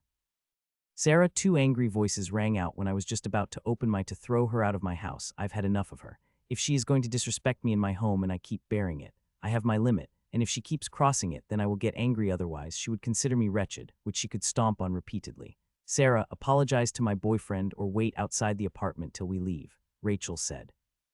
She seemed very angry, so angrily that one could see faint people lighting arcs traveling through her body. I've never seen her this angry before. Sarah also seemed to be quite shaken by the burst of her anger. Not only is everyone here quite shaken by the intense anger, but also got surprised by her usage of the word boyfriend, especially now when she is leaving. She opened her mouth in anger but closed it after seeing the look on her face. Her expression of anger morphed into unwillingness as I looked at me. I could see great anger in eyes, probably blaming for everything. I am sorry, Sarah said softly. Her voice was so soft that I am barely able to hear it. I really wanted to throw her out of my apartment, but seeing how Rachel and Jim looking at me, I nodded at Sarah. Let's eat, Rachel said again, and this time everyone silently nodded and walked toward the kitchen table. The 2 people who had come with Jim's group were planning to wait in the hall, but seeing Rachel's, they accepted Rachel's invitation. I have to say, Mitchell, your cooking skills have vastly improved. Jim praised it. He had received a glare from Sarah, but he did not seem to care about it. Others are also enjoying the food, including Sarah, who had anger on her, but she's still taking one bite after another. The only ones that did not seem to enjoy food were 2 people in a white, who had neutral expressions on their faces, but one could still tell that they do not like the food very much. Well, I can't blame them. They are powerful evolvers from the central continent, and would have eating delicacies that would just make me explode if I had so much smelled it. The dinner was going in silence when suddenly Rachel's ex-boyfriend chimed in. So Michael, I've heard that you had become Golden Elite as well. Do you want to have little spar after we finish dinner? Said Samuel, hearing that I've become quite surprised. The only person who knew I had become Golden Elite is Rachel, and when I looked at her, she shook her and looked at the 2 people who were sitting opposite to us. Rachel had told me that these people have complete access to continent's records and could see whatever they wanted to see. If they wanted to see my information then, it is no big deal for them and could see, she glaring dagger at two people who are avoiding it in the guise of eating. Sure, I would be happy to, I said despite Rachel not wanting me to when I had accepted the invitation. Rachel sighed as if she had already known I would get defeated. I couldn't help but smile seeing that I had only told that I had become Golden Elite, and even if she had seen me fight, she would think that my power equal to normal 3-star elite as most, which are equal to Jim who is weakest of all. Rachel had told me these two people from the central continent had been guiding these four since the day they had finished activating their inheritance, and would have left that day for the central continent if not for Rachel insisting on staying a few days. Unlike Rachel, who had barely become the Golden Elite, all these people are 3-star Golden Elite, and one even becomes 4-star Golden Elite. I was shocked when Rachel had told me their progress earlier. I know what I had to go through to get the strength of 2-star Golden Elite, but these people have already become 3 and 4-star Golden. The lunch continued for half an hour more. It was quite active except for me, and everyone was talking quite actively. Lunch was amazing, Mitchell, Jim said as we finished eating. I had just smiled. I did not expect to receive a compliment, especially from these people, but it still felt good to receive it from Jim. Now that lunch is over, let's go to spar, said Samuel, and before I could say anything, I found scenery in front of me disappearing, and completely new scenery appeared in front of my eyes. I felt very angry when I found myself teleported without my wish. If they had asked for my permission, I would have said yes anyway and also marveled at the power of high-level experts who could teleport anywhere, but now all I am feeling is anger. The place I've appeared is the arena, the biggest arena I've ever seen. It is circular and has a diameter of 1 kilometer. If I am right, then this is one of the arenas of the Adventurer's Paradise, which only guild masters of S-Class guild and powerhouses hiding in Adventurer's Paradise. Welcome, honored guest, welcome, said a fawning voice, and next moment, I saw an old man and woman appeared beside us. When I saw the old man, I got a little alarmed as this is the overseer of Milfred City, the strongest powerhouse in the Milfred City. I have his projections all over the city. He looked regal and dignified in those projections, but now before these two people, he is fawning like a loyal dog. I hope everything is up to your liking, he said fawningly, though it is utter trash compared to what we have back home. It will suffice for current circ. Stances, said the man in white suit arrogantly. I'm quite surprised seeing a 360-degree change in attitude. Toward Rachel and others he is completely polite, but toward this old man he is completely arrogant, giving him not a shred of respect. What is more surprising, that the old man did not seem to care about the disrespect given to his facility. Instead, he smiled at the man in white even more fawningly. Of course, how can these outdated coarse things compare to the state-of-the-art facilities of the Sky Saber? The old man with a smile. You have done a great job about informing us about immediately. Your transfer order is ready, and once you reach back to containment, your organization will provide you your reward, said the woman white. Her tone was even more arrogant than man. Her words may seem polite, but her expression made one think like she's talking to a dog rather than a man. Seeing her like I remember grim monsters, they always behave like this. Shall we? Samuel said as he invited me toward the arena. I nodded and walked with him to the big arena. This is just a big arena, perfect for the fight among the knights. Well, I would like it if my opponent would be stronger than the one which I could just finish in the one move. It looks like I have to make quite an impact so that the stronger one could come to fight. Soon, we reached the center of the arena and stood 100 meters from each other. Without hesitation, I took out my totem artifact, felt its power spreading through every inch of my body. He seemed quite surprised seeing me taking out the giant sword. I had thought before offering to fight me, it would have done some research, but looking at his surprised expressions, I don't think it did. Since when did Mitchell start to use greatsword instead of lightsword? Jim asked with surprise. It had been while there had been some accident when he was creating his totem artifact, Rachel replied as she looked at Mitchell worriedly. Well, he should use his big sword properly to defend, otherwise he would lose in a single move, said Sarah with a snort, hearing that Rachel glared at her before she back at the fight. You should take out a totem artifact, I said to Samuel, who had to take out a normal black saber from your storage. There is no need for that. I think this saber would be more than enough for this fight, Samuel said while casually swinging the saber in his hands, clearly meaning to defeat me. He did not need to use his totem artifact. Let's start them, I said. He nodded when I suddenly disappeared from my place. Shock appeared on Samuel's face as he looked at the gigantic sword on his shoulder, just micro distance away from his neck. When the fight started, he had just taken 2 steps when he saw Mitchell beside him like a phantom, and before he could do anything, he found a crushing sword on his shoulder. The sword on his shoulder is so heavy that he is barely able to stop his body shaking under its weight. You lost, I said with a smile as I took my sword off his shoulder. What had just happened? Max said as he looked at the fight that was over within a second. This happens when one underestimates their opponent, said women in white. Sir Samuel had underestimated his opponent. Well, it did not have much mattered even if he had fought his opponent at his full strength, seeing his opponent is a whole level above him. Commented man in white. Mitchell is 4-star golden elite. All 4 of them said in unison, clearly shocked. When they first got to know that Mitchell is 3-star golden elite, they were shocked as this was above them.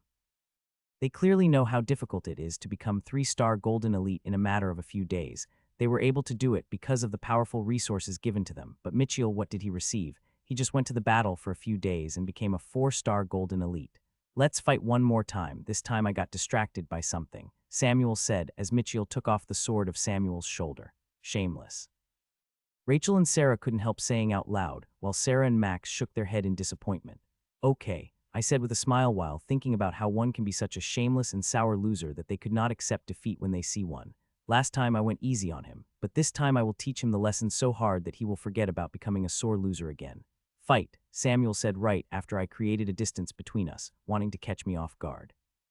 This time he did not hold back anything, right after he appeared in front of me and attacked me with its mystic method.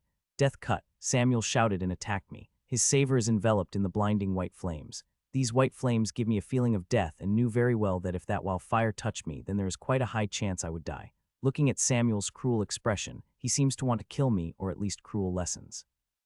I would have been able to sense clearly if my killing rule had been effective on them but unfortunately useless on them. They have not only had the protection of their powerful inheritance, but those 2 have given them powerful artifacts that helped them from prying senses. I've seen that artifact in Rachel's hand. Seeing the flaming saber coming at me, I did not move from my spot. There is a big difference in power between 3-star golden elite and 4-star golden elite. He would have been able to defend against few moves of mine if he had relied on the speed-type mystic method of his, but now he had come this close to me. He had already handed his defeat on a silver platter to me. Sup, I let the saber close to me, and when I was just half a meter away from me, I disappeared from my spot and before appearing behind Samuel and swinging my sword at its back at full power. Horror appeared on Samuel's face seeing my sword appear behind me, and a faint wing appeared behind him, and he started to move away with extremely fast speed. But the speed of his moving is still slower than my sword, and my sword already reached it. The horror deepened on Samuel's face as he had personally experienced how heavy the sword and with the speed, it coming at him if it hit him, seriously injured him while crushing every bone of his back. He did not want that to happen and tried his all to the runway at maximum speed, but unfortunately, it couldn't and the sword finally caught up to him as he felt the sword touching him. Samuel suddenly looked back as the pain he was expecting did not come. Mitchell's sword was frozen on its spot. When he looked at Mitchell, he found him completely frozen as if someone made him a statue. He understood what happened and looked at 2 people in white before looking at Mitchell again, who was frozen like a statue that was not able to move any part of him. Weren't you going to defeat me? Defeat me now. Samuel wanted to say these words loudly, but he did not. His earlier actions were already shameless, and if he did something bad again and then he would fall from Rachel's heart again, he did not want to do that. Still, that does not mean he will not enjoy the condition of this hateful guy who took Rachel from him. He looked really pitiful, completely frozen, unable to utter a single word. His eyes are really angry. Looking it made me feel like I am not looking at eyes but 2 globes that are burning with rage. Release him immediately, I heard an angry voice, and the next moment I was released from the bindings. This was the most humiliating experience in my life. If they had to save that bastard, they would have just stopped my sword. There was no need to freeze me completely. They did not just create a full cage of energy around which bound me to my place.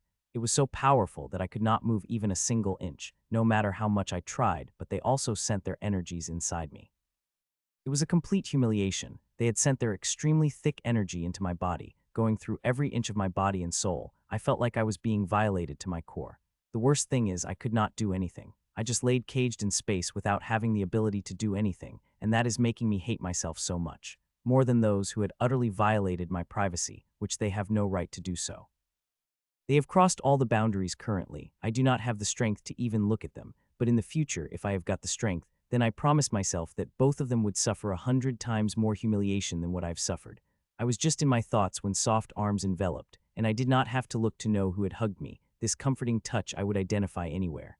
I am sorry.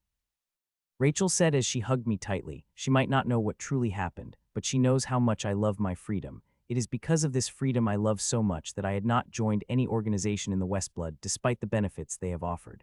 Lady Rachel, you don't have to waste your time on this trash. We had just inspected him and found that he has closed consciousness. Even if he tries his best, he will be only able to reach the level of prince. He can't make a breakthrough for the stages above the prince. He does not deserve to be with you," he said. His voice is full of happiness, as if he had discovered something secret totally oblivious to the atmosphere that is building in the hall. Even the old man and woman, who are entirely unrelated, shook their heads silently. "You." Rachel finally let go of me and looked at them and about to say something in anger when I stopped her midway. "It is my battle, and I will fight it myself." Seeing me holding back Rachel, both of them smiled even brightly, and their faces became even more haughty, thinking I've developed a fear for them after experiencing their power. "A trash like you did not deserve to look at even shadow of the Lady Rachel," said the woman in a while as she took out the small crystal ball.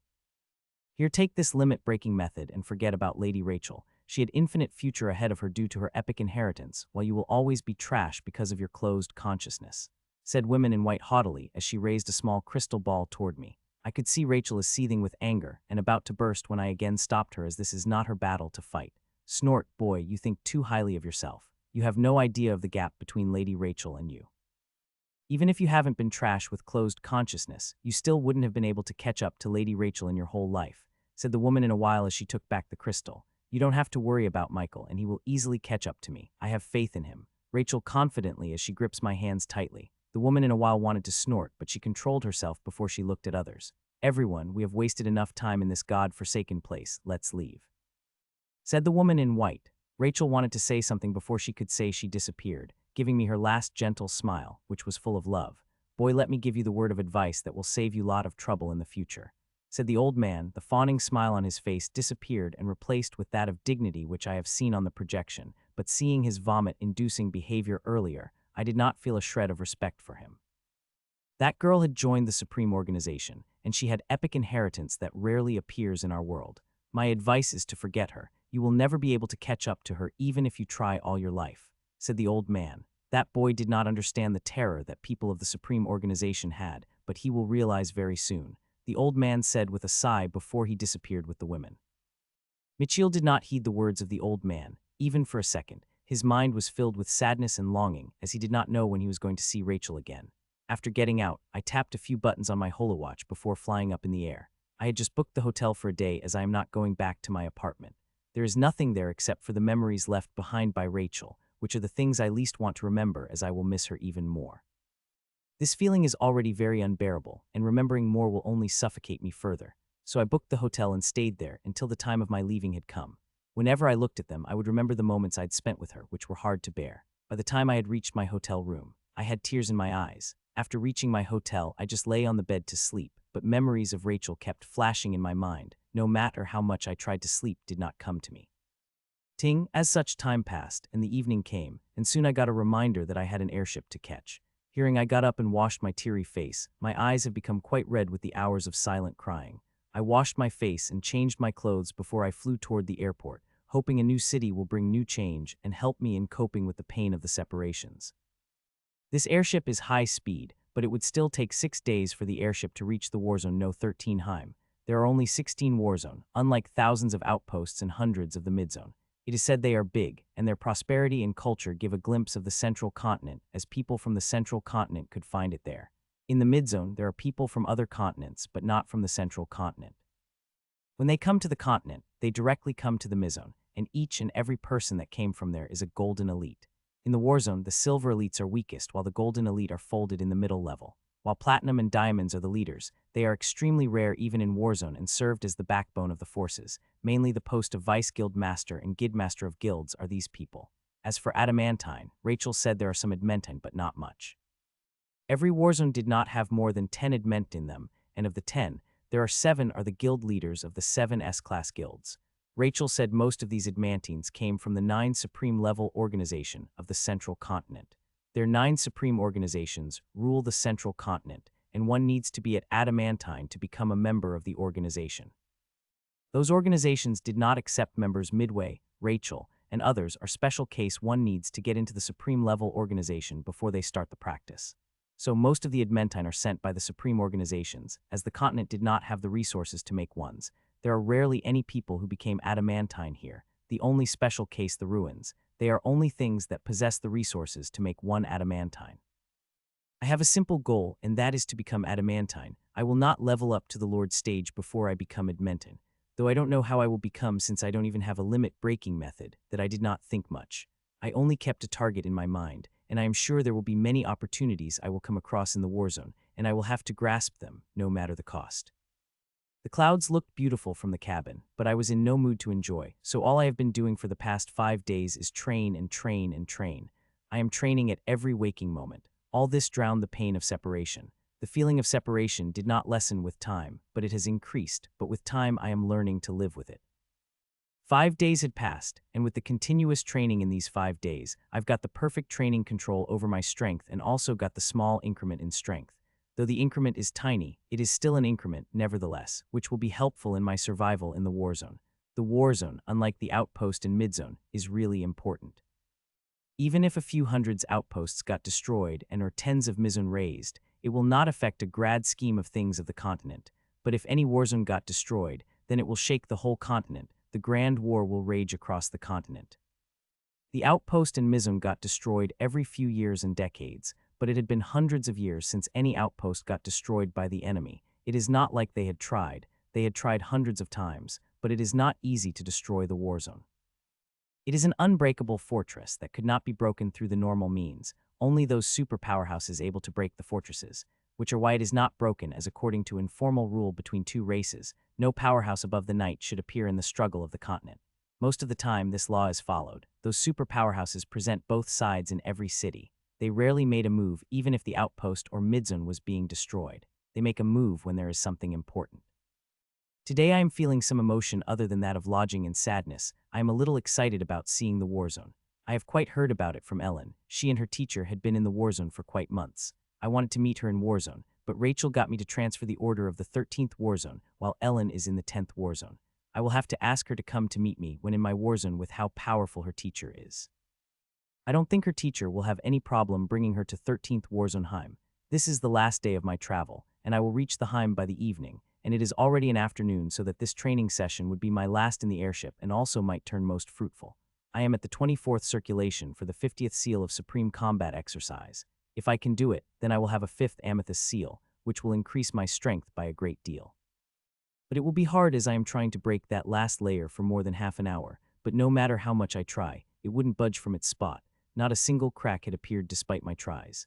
Though it is hard, I kept trying and trying as I feel like that war zone would not be easy. I will need to use all the strength I have to survive there, and strength provided by the 5th amethyst seal would help very much. So I continue trying and trying, though I continue failing. It does not matter to me as I am trying, and as long as I keep trying, the success will come to me eventually.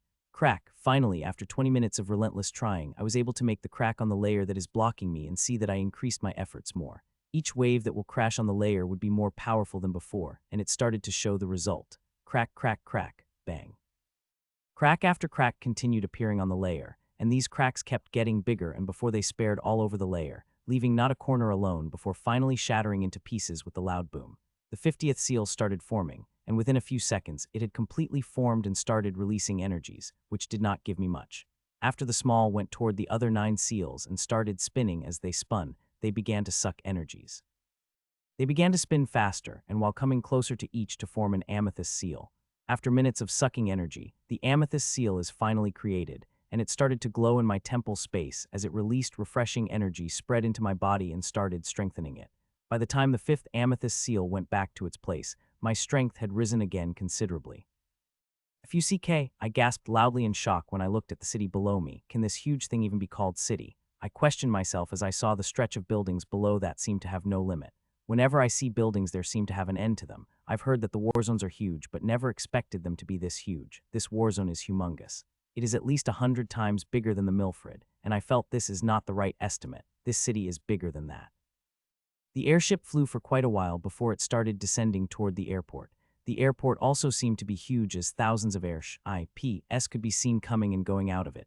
Though there is heavy traffic, no chaoticness could be seen the way airships and come and go outside of the airport. Everything is the perfect order. Thud. The airship landed in the ground with a soft thud, and I walked out of the cabin, and 15 minutes later, my feet touched the ground of the Warzone 13 and I started to feel excited like never before, ready for a completely new adventure. Ting ting ting. Just a few seconds after my feet touched the ground, my holowatch buzzed with the numerous but most distinct of all were the purple emails from the guild. Hun. There are 3 of them, and all of them are asking me to come to a report of the guild within an hour or 50 minutes. They even attached a warning saying if I did not report to the guild within 52 minutes, I would have to feel grave consequences. What is happening? I muttered as I read the mail from the guild. I know everyone has to register to the guild after they enter a new area, but one is given a minimum of half a day for that, but all I got was less than an hour. As I read the message, I got quite bad feelings about it, but there is nothing I could do. The rules are rules. If I did not reach the guild in the 50 minutes, I would have to face the consequences as they are stated in the mail.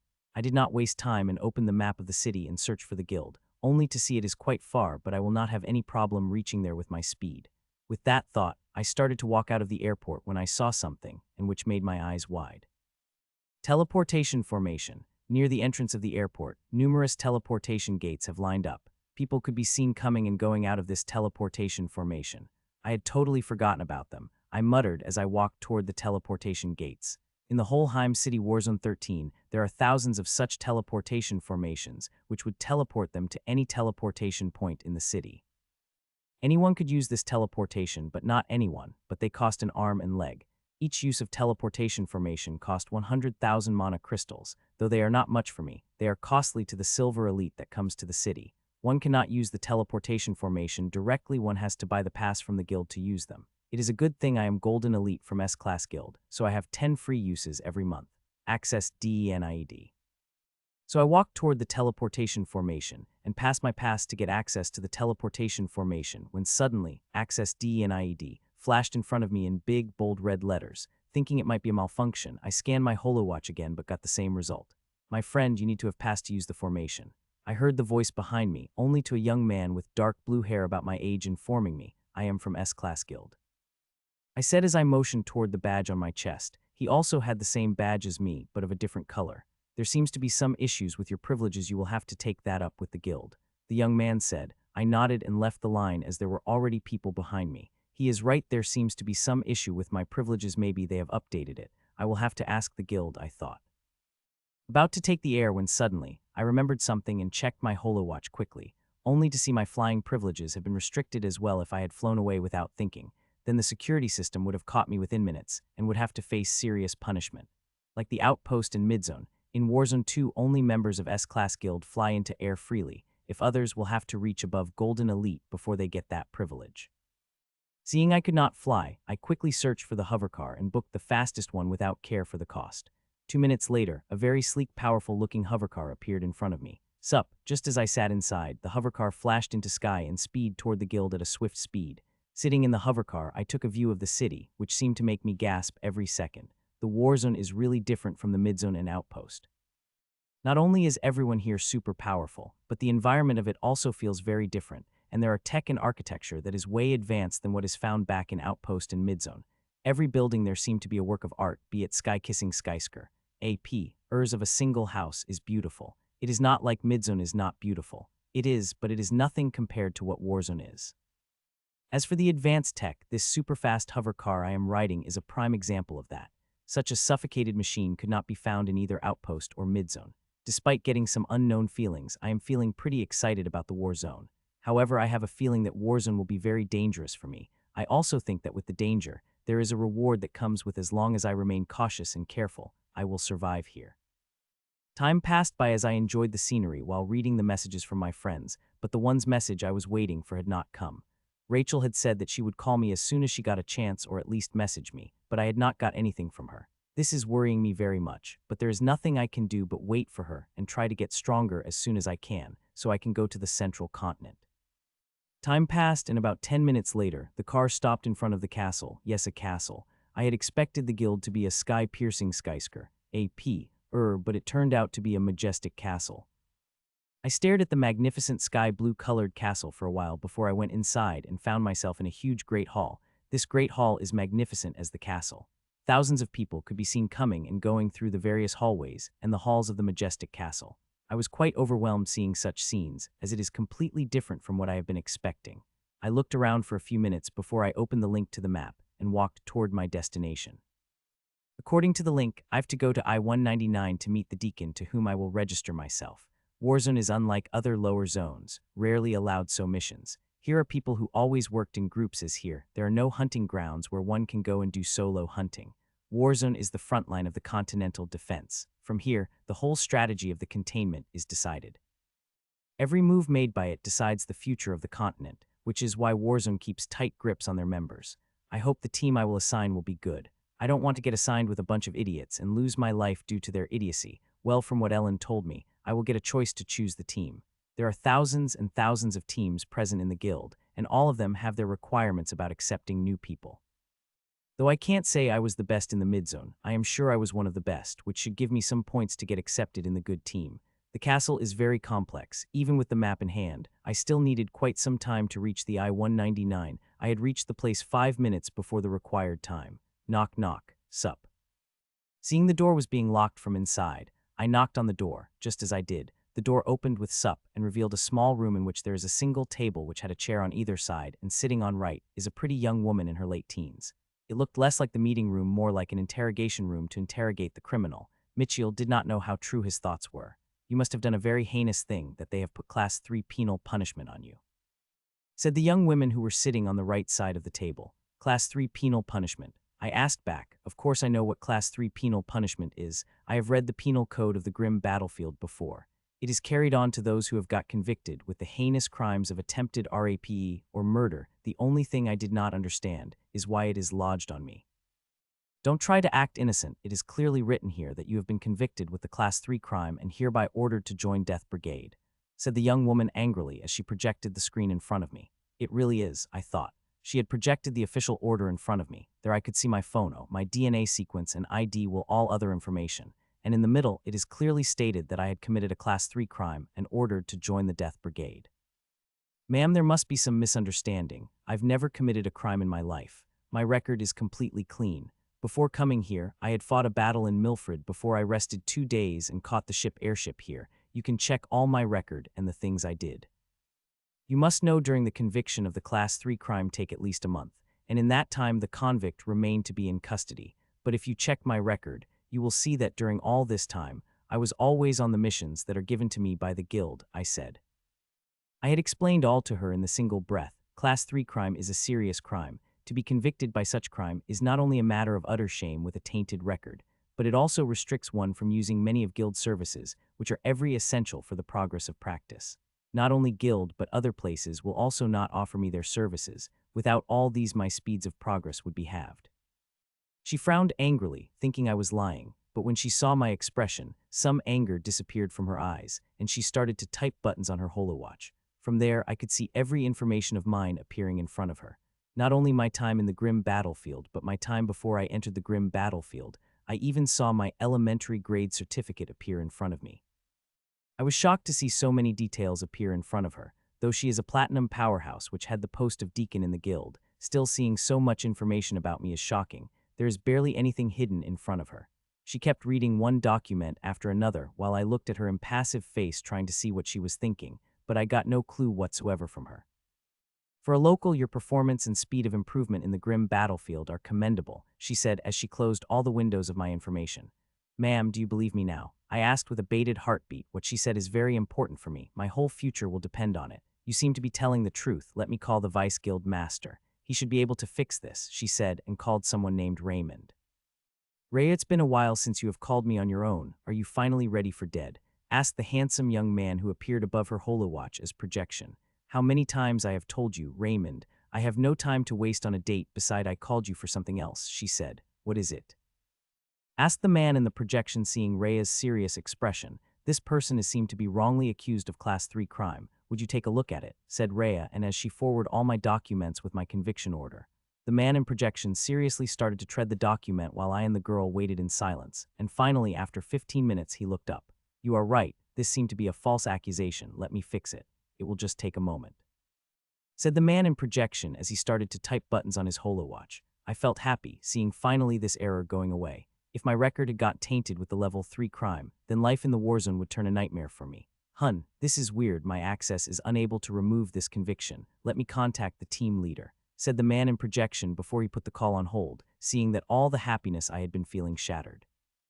Boy, you must have messed up with really wrong people. The guildmaster said that your conviction order had come from very high, said the vice guildmaster after he finished his call with guildmaster. Hearing that, I felt like ground under my feet split apart and fell into the deep abyss. Level 3 conviction had very serious implications, the most serious of all that I will not be able to use the services from the guild. I will not be able to use guild facilities to train or use a trading center.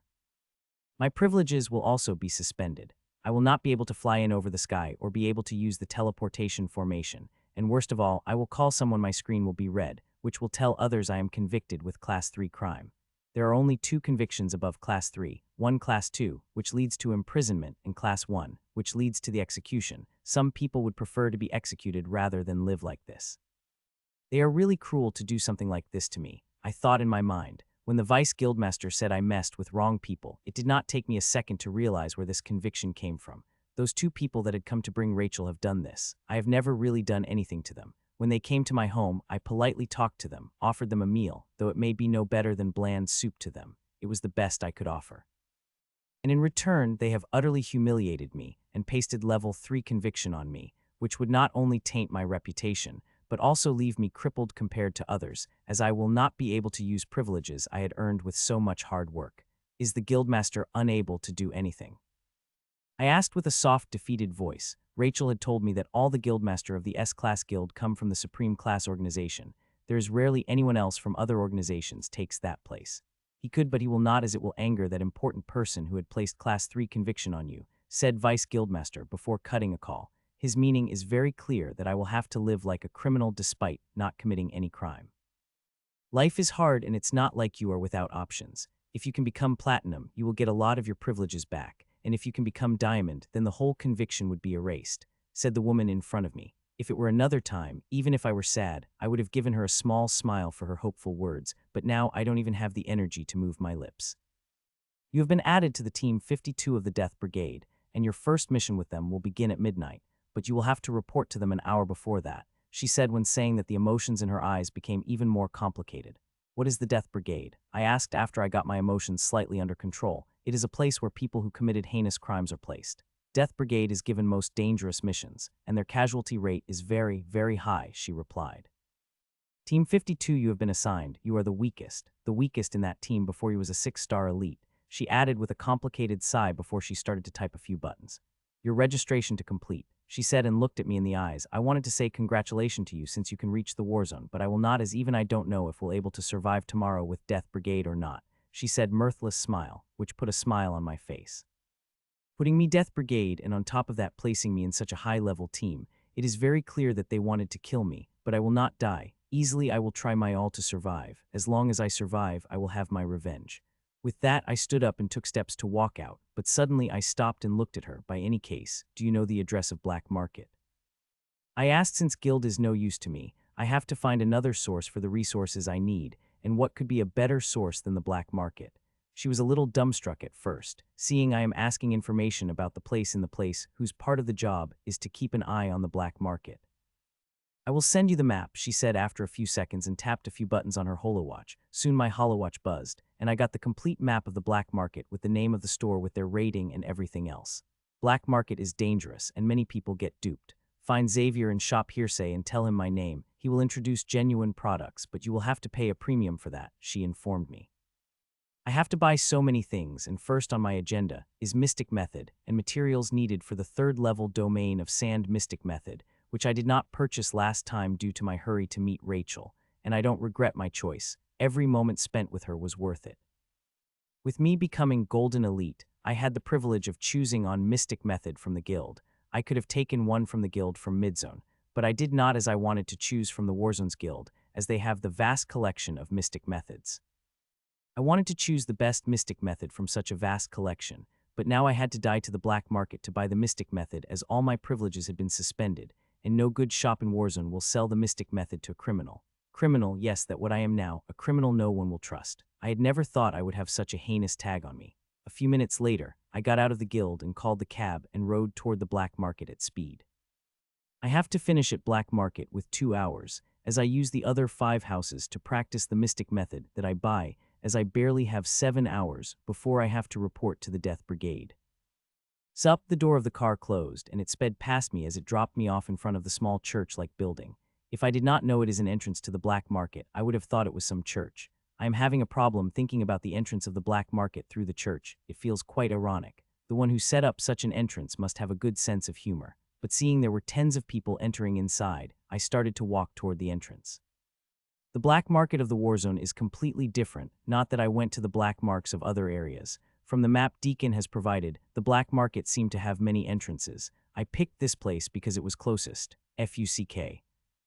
I entered inside like everyone else as I did. I found there are multiple teleportation formations packed in small space. There are a total of 4 teleportation formation, and before each teleportation formation, there is the huge disc where people are throwing a huge number of mana crystals people entering inside. Unlike the teleportation I saw in the exit of the airport, there is no need to scan it here and show the pass. As long as I put the mana crystals into the disc, I would be allowed to enter the black market.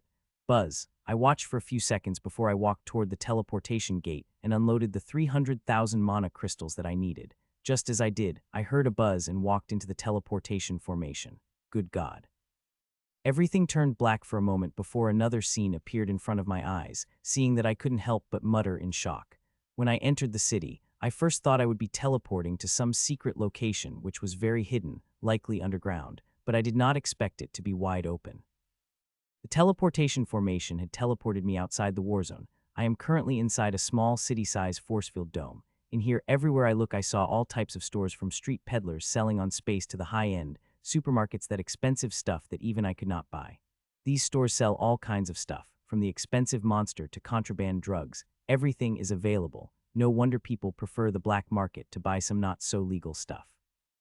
I felt quite lost seeing such a scene, but also felt the desire to explore. But I quickly squashed it down and opened the map that Deacon had given me and walked toward the store she had mentioned.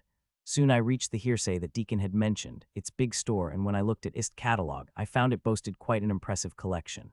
It sold everything, artifacts, information, methods, herbs, you name it.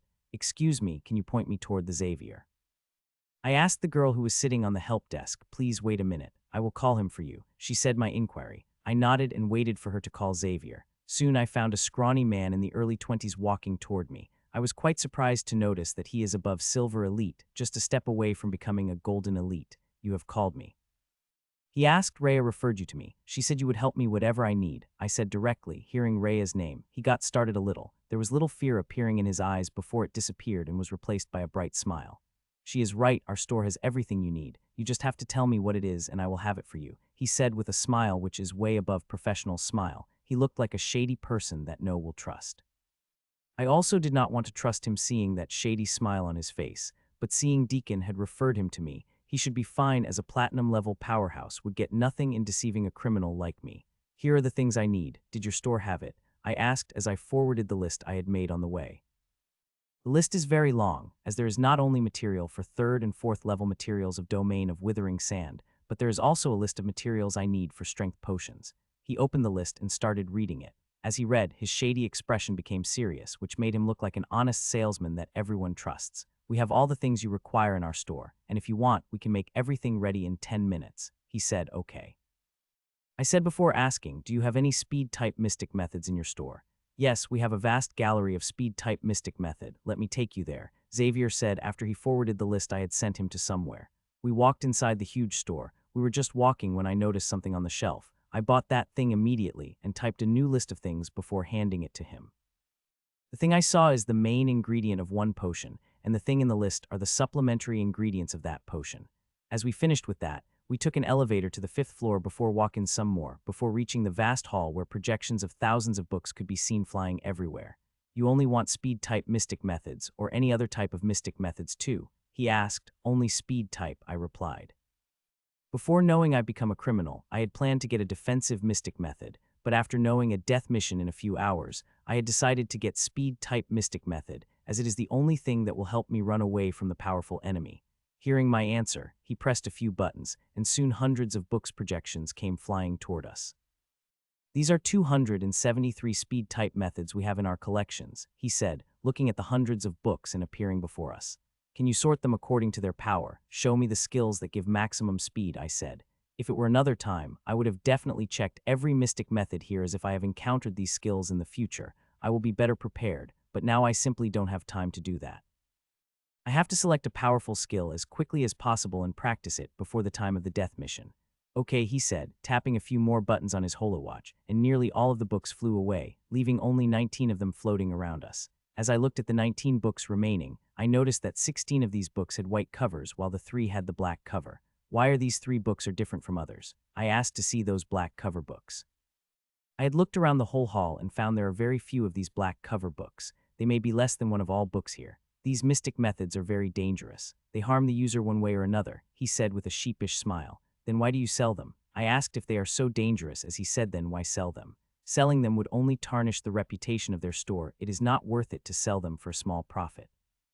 Because these methods are very powerful, and some people have a way to go around that flaw, he said with a smile on his face. Hearing his answer, I don't know what to say, as the reason he started is very reasonable. Even if these mystic methods are fatally dangerous, there are many people with secrets that could go around the flaw. Though most of the time, these methods have been taken by the idiots who have too much confidence themselves. The web has filled the stories of idiots who practiced very dangerous mystic methods and lost their lives through it. How powerful are they? I asked curiously. If these skills weren't sufficiently powerful, they wouldn't be shown here, as nobody would buy when they had a safe option. The least powerful method in the black books is twice as powerful than the most powerful method among the wild books, said the scrawny Xavier. See, I couldn't help but sucked a deep breath. I don't know how powerful these methods in white books are, but if they are as powerful as normal speed methods, then the methods in black books should be twice as powerful, which is powerful enough. I took a look at all the books before I went toward the black books. I also have a small secret. Let me see if my secret is enough to bypass the fatalness these methods have. Zero Flash, this is the name of the first skill. It lets one have the instant movement. Just like the teleportation, the flaw it had that one ingredient it had to create a very lethal poison that corrodes the body. One could not leave for more than a month after practicing the first level of this method. This is quite a good method, and I would choose it if not for me needing the method that gives me speed to run away, not flash here and there at close distance. As for the poison it produced, I am very sure that Nero would love the powerful poison this method would produce. I shook my head as I released the book before picking up the second one. Just reading the first, I released it back. This method is a freezing butterfly. It is a very powerful method which gives very speed, but I could not use it. It is the ice-type mystic method, which clearly stated that those who have a fire-type ability or fire constitution should not practice it, as it will create a conflict of the element in their body. Just reading that, I put the book away. I didn't even read the flaw it had. Now only one black book had remained. If it was not suitable for me, then I will have to choose one of the lesser powerful mystic methods in a white cover. Featherlight is the name of the last mystic method. The description said it would make one's movements soft as feather and fast as light. This method is not purely a speed-type method, or I may it is a rare movement plus speed-type mystic method. This method fills one's body with a strange energy that makes movements of every part of the body faster, so with the help of not only I could run faster, but my every moment also became faster. I had thought since it is a hybrid-type method, it must not have that high speed, but when I saw the speed record written in the method, I was shocked because it is the fastest method of the 3. This mystic method provides the fastest speed, but it is also the method that kills one quickest. This method runs on the strange energy, which is extremely poisonous to humans. It can kill people within 6 hours. I'll take this one, I said to hear that his expressions changed a little, sir. Since you are sent by Madame Rhea, I will tell you some secret about that method you chose, said Xavier. His tone had become quite light when he said this. This method did not take 6 hours to kill, but 1 hour could kill you within an hour of practicing its first level, said Xavier softly, hearing that my expression changed a little. Does this method give the same speed written inside it? I asked. Yes, about its speed, we did not lie, said Xavier while touching his chest as if he was swearing. Good, I'll take this method and the materials needed for the practice for its first and second level. Get them ready as soon as possible, I said as I released the book. That book was just a projection which had the details. They will be the real book when I paid for it. He looked like he wanted to say something but did not say anything. Okay, sir, everything will be ready in 10 minutes. He said as he tapped the few buttons on his holowatch. Sir, do you need anything else? Xavier asked, to which I shook my head. After that, I went to check our area with him and waited there for my things to come. 10 minutes later, a lady came in holding a small storage bag and a case. Sir, you inspect the thing before paying, said Xavier. I did not stand the ceremony and inspected everything in the storage carefully. It's all good, I said as I handed him the different storage, in that the storage had the whopping amount of mana crystal that I am paying them. Even I felt the pinch as it took quite a big chunk of my mana crystal reserve. So you can now press your hand on the crystal. The knowledge of mystic method will automatically transfer to your consciousness, said Xavier. I nodded and pressed the hand on the crystal, and next moment, my consciousness bombarded with information that left my mind buzzed for a few seconds. This is quite a crafty way to transfer the skill. This way, with the restriction placed on the method, I will not be able to give these methods to others till I fully practice it, which very few people could do, especially this method, as the last level of it require the power of peak adamantine. Happy doing business with you, sir. Please visit our store next time when you visit the market, said Xavier as I left I nodded and walked toward the teleportation formation. It had already been 1.5 hours since I had entered the black market. Now I have little more than 5 hours to practice the first level of method. I hope I will be able to do it. For returning, one does not have to pay the money. So I directly walked into the teleportation formation and found myself in a completely different location than I had entered.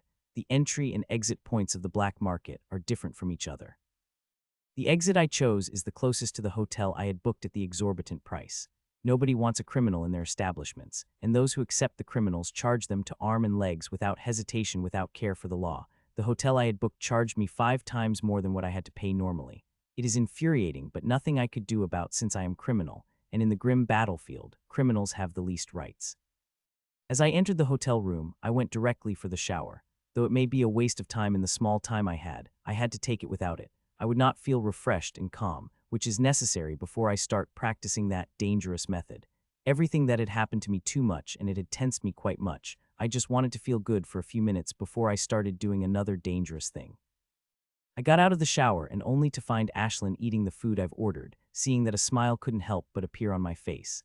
Everything else may change, but she will never change, and seeing something that never changes no matter what happened, I felt good. I looked at her for a minute before I walked toward the practice room of the hotel room I've booked. They may have taken 5 times more from me, but the services they are offering are also very great. Everything here is a state-of-the-art, including a flexible formation sheet. Unlike the already carved formation sheet, this can be carved anytime. Here I will have to draw the formation of the small surface. It will appear on the bigger one, and after finishing the drawing, I will have to add the formation ink to the valve, and it will spread over the formation like a normal formation sheet. This process may seem complicated, but it is not. It is very time efficient and less prone to mistakes, which happens many times when one draws the formation directly from the formation of ink. It took me 20 minutes to draw the formation and double-checked it. After I finished drawing it, I started to make the formation ink, and this time I've added 100 drops of white-grade origin water. I would have added more, but it is the limit of what it can bear. After making the formation ink, I unload half into the valve before I move toward the center of the formation. I could see the ink spreading through every rune in the formation. After seeing ink had spread into every rune equally, I started to draw the formation on my naked body. This is a process that takes the most time, but as one has to be very careful, as drawing runes on the floor and drawing runes on the body is an entirely different thing. It took me nearly an hour to completely draw the formation on me. If it had been the formation of my other mystic method, I wouldn't have taken me more than 20 minutes. The formation of Featherlight is quite complex. After drawing the formation, I started to put materials in their places, and I have to say the material needed for the skills is quite huge. Buzz. As I put all the things in their places, I activated the formation and watched. The first level of every mystic method took longer and other levels, as it made the base for other levels. Unlike my previous mystic method, where the sand acted as the main ingredient, and all the other ingredients mixed, this method did not have any main ingredient. Here the essence of several materials will work for a CLU ester before they merge into a single. This is what happened during an hour. The essences of material mixed, all the mixed essences mixed into one, forming a globe of violet globe of semi-liquid, which is now going up into my body bit by bit and filling the runic feather that is on my chest. Buzz. It took a little more than 10 minutes to fill the runic feather with violet essence. Just as I did, the formation lit up more brightly as it started to suck away the energy from the formation. As it did, the formation began to crumble into the dust till there is only runic feather had remained. FUCK. After sucking up all the energy, the feather started to seep inside me, and as I did, I began to feel pain. My other method also produces during this process, but not this much. To others, this feather may be looked at. It is gently seeping inside my skin, but only I know how it is tearing my chest apart as seeping inside. It is taking my all not to scream as the weather went inside me. Time passed as the feather slowly started to seep inside me, and 15 minutes later, I found in my heart space right next to the runic lily, and despite it being on its first level, it was slightly suppressing the runic lily. Buzz. My heart had finally calmed down as the chaos-crushing holy tower activated itself and covered the violet energy gathering in my heart. This violet energy is very poisonous. I could feel the viciousness of it. If the light from the refinement tower were caging it, it would have started to tear my body apart. Many types of energy exist in the world. Some were suitable for humans while others did not, and violet energy is one of the energies which is not suitable for humans. Someone much has gotten this method from the grim monster. Human mystic methods are not vicious. I looked at the violet energy for a while before I activated the refinement engine and started refining it. As I was refining it, I found out the level of violet energy is quite high, and the first level of Tor is not sufficient to refine it. I took it to the second floor for refinement, and sometime later, dark violet energy came out of the tower. This dark violet energy is different from the violet energy that is caged in the tower light. It does not feel threatening. Instead, it gives the feeling of warmth. It is like the tower had refined the whole poisonous element and made it a completely different one, which is good for my body, and what is more amazing, dark violet energy is 3 times more powerful than normal violet energy. Seeing that smile couldn't help but appear on my face when I saw this. This means that the already powerful method had become 3 times more powerful. It has become powerful, but it does not mean I will be able to use it to its full potential. I am only 2-star golden elite. It will be very difficult for me to use the method as its full potential, but there is one good news that I can control the energy I can use in this mystic method. My other mystic method, I had to use at least 1 petal amount of energy in one use. I could not use a half petal amount if I want to use 1.5 petal amount. I will not able to do that. For that, either I will have to use 1 petal amount of energy or 2 petal amount of energy, but in Featherlight, I could however much energy I want as long as I can utilize it. Time passed by, and finally I was able to fill violet feathers to the brim and also accumulate the reserve energy to the limit. When I first felt the power of the dark violet energy, I had thought I would not be able to reserve more than 5 of dark violet energy, but to my surprise, I was able to reserve 15, which is amazing. Sigh, I looked at the feather for a few moments before I opened my eyes and saw my holowatch and couldn't help but sigh. The practice of method took nearly 4 hours from me, and now I have only an hour before I have to go to the guild. An hour of barely anything for things I had to do. Still, I will be able to do it one thing if I manage time well, but before I have to check the power. Let's see how powerful this mystic method is, I said, and took a tiny amount of energy from the feather. Just as I did, faint violet lines appeared on my body. I felt my body filled with the gentle energy which could bring out the explosive power. I did not activate that energy as I walked toward the end of the practice hall. This practice hall is quite big, same as the big practice hall I've had back in my apartment, so it should be enough to test the speed.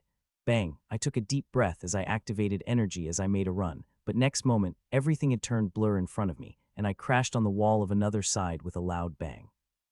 Fuck, I cursed through the bloodied mouth as I felt my broken bones, as not only bones of my body had broken, but bones of the nose had also been broken. But despite that, there was no anger in my but a bright smile which looked quite hideous with my broken face. I drank the healing before standing up shakingly, waiting for my injuries to heal. A few seconds later, all of my injuries got healed, and I became good as new. Sup. I again took the energy from the feather, but this time the amount is even less than last time. After making sure everything was right again and activated energy and made a run, this time everything had turned blue, but unlike last time, this time I was able to stop myself colliding against the wall barely. I tried again and again with skill, and finally was able to get a good idea about the method and my limit to use it. Ha ha ha ha ha.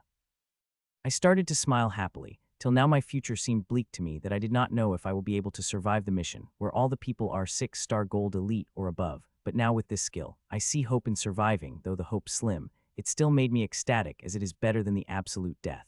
I still remember the look in the deacon eyes which said there is no way I could survive the mission, but with this I will have some hope.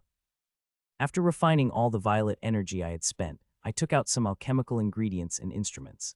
I did not have time to make the strengthening potion as it will take more than an hour to make it and digest it. I am crafting a completely different potion when I went to Black Market. I did not plan to buy the material for this potion, but after seeing the main ingredient of this potion, I decided to buy the whole ingredients of the potion. This potion is not for me, but for Ashlyn. It is making our fire ability stronger. If this potion worked and my fire ability became stronger, then I might be barely able to activate the enchantment on my sword. My sword has only 1 enchantment, but it needs a very powerful fire ability. Currently I could not activate it, even if I fused my fire ability with Sunfire, but if the potion worked, my fire ability got stronger, then I might be able to activate the enchantment. This potion is not difficult, but it is extremely dangerous. I could die if it failed, as the main ingredient of this potion is the core of Lord Stage Fire type monster. This potion is extremely powerful that normal monsters will explode. Even those who had the power of platinum and diamond will explode drinking this potion, as it uses full core Lord Stage Monster, among other dangerous things, but I am sure that Ashlyn will be able to drink it. I have seen her eat blood drops of stronger monsters, which could even pop up Lord and Duke Stage monsters easily, so I am confident she will be able to drink it, and even if she didn't feel she could not digest it, Ashlyn will not drink it. She is very astute about these kinds of things.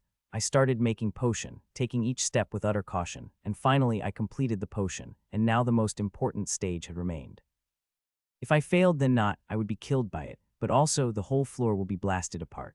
I looked at colorless potion for a moment before picking up a small case from which I took out the first dark red monster core. My hands were a little shaky when I held it, as it is a live bomb. It contains so much energy that could reduce the whole floor of this skyscraper, to dust. I did not take any safety measures. It's not because I did not care about my life or very sure I succeeded. It's just that I do not have any safety measure I have that will help me in surviving the blast if it occurred. Blop. I took the core of the Lord Stage monster above the potion and gently dropped inside the potion. Just as I did, I found the core of the Lord Stage monster started to dissolve in it, seeing that a smile couldn't help but appear on my face. The potion had succeeded. If it hadn't, then I wouldn't be alive now. Instead, I would be in the air in the form of vapor. Ashley came here, I shouted, and a few seconds later, Ashlyn came flying and landed on my shoulder as she curiously started to look at the potion. Can you drink it? I asked. There is so much depend on her answer. Her affirmation and digestion of the potion could increase my chances of survival quite a bit. Chew, chew. Ashlyn chipped cheerfully, hearing that a bright smile appeared on my face. Not only she said she could drink this potion, but she also found it quite appetizing. After chirping, she flew near the potion and increased her size little as before putting her beak inside the potion. The potion in the palm-sized bottle started to reduce at a visible rate until it completely finished. Chew, chew, chew. Ashlyn chirped at me brightly, thanking me for a delicious meal before she went inside me. The potion powerful, and even her, it will take a quite while to digest. I now only have 25 minutes to reach the guild and report to my team. I quickly wore my outside clothes and all the artifacts before I went to the bathroom and washed my bloody face. I wanted to take a bath before going, but there was simply no time, so I just washed my face and dried it with my ability before getting out of the building. Feeling something like this would happen, I booked the hotel very close to the guild, so I will only have to make the short run of the few minutes and I will reach the guild. 10 minutes later, I had reached in front of the guild and went inside as I only have 15 minutes. I don't know whether to laugh or cry, but they have given a separate block for the Death Brigade and every team and their own conference room and everything. The way to the Death Brigade's block is not complicated. I just have to reach the 17th floor of the castle. The whole 17th floor is for the Death Brigade, and when I entered inside it, I found I've entered the completely new world. Everything seemed normal, but people that were going around also seemed normal, but this normal is giving me a completely different feeling, as if I am entering a completely different place. This place seemed to have a hint of madness and killing, and other emotions filling through the air that even normal people could sense, much less me who had comprehended the killing rule. As I had entered I saw a board named Death Board, which has 100 entries and names of the various teams written on it. On the top is Team 78, on second had a Team 34, and when I looked for the team I've assigned to, I found them way down at 77. That was really too low, though I did not know what this Death Board is. I know that 77th is not a good number to have in any team. Knock, knock. Soon I reached the door that had Team 52 written. I am 5 minutes early than the required time, which is a good thing. I don't want to be late on my first day. Even criminals don't like those who came late. Sup, oh, here comes a newbie who is going to die in his first mission. I heard a door opened. In front of me I was in a big conference room with a big conference table. There are about 50 seats on the table, on which more than half were occupied. The interesting thing is in the center of the conference table image of me is floating. Besides my photo, my detailed information is floating in there. In there I could see my battle power, which is 4-star Golden Elite, that is the lowest of all. Here everyone is 6-star Elite above. Even the 6-star Elites are less, in 30-something. Most have the power of 8-star Elite, and the most powerful is the redhead girl who is above Golden Elite but below that of Platinum. I observe them as they observe me, their sense assaulting me rudely but could get past the protection over my body. I had protected myself with the help of artifact. Except for high-level Platinum and above them, nobody will be able to see my level. Though when inside the city, I did not mask my aura, but it is necessary. Most of the people present here are the criminals. If they got to know my real power, which is 2-star Golden Elite, they will tear me apart before grim monsters do. So, it is important to maintain a little air mystery that makes them guess if I'm really a 4-star Golden Elite. I will not be able to maintain this mystery for long, as I will have to fight eventually, but that is fine as that my main focus would be that of surviving. Brat, what crime did you commit to being sent to this hellhole? Asked a burly who's sitting at the end of the table. He looked the same age as me but still called me Brat. Conspiracy, I said mysteriously. He seemed a little confused hearing this but did not ask further. I walked toward the end of the conference table. Here everyone seemed to be sitting according to power level, and my being lowest had to sit at the end of the table right beside the burly guys who had called me a brat. I walked next to a burly guy and was sitting when I noticed a moment from the burly guy. It had extended him a hand at a very fast speed. He had calculated the perfect timing as he would yank my chair when my ass was about to touch the chair. It would have been able to laugh at my expense when I was if I hadn't practiced such amazing method, but now it will be very difficult for it with the speed its hand was moving. Sup, just as he moved his hands toward my chair, I took a slight violet energy of the feather. It made my movements extremely fast that its hand only reached halfway when I sat on my chair and turned toward him with a smile. Seeing my extremely fast movement, its expression froze midway before a look of surprise appeared on his face.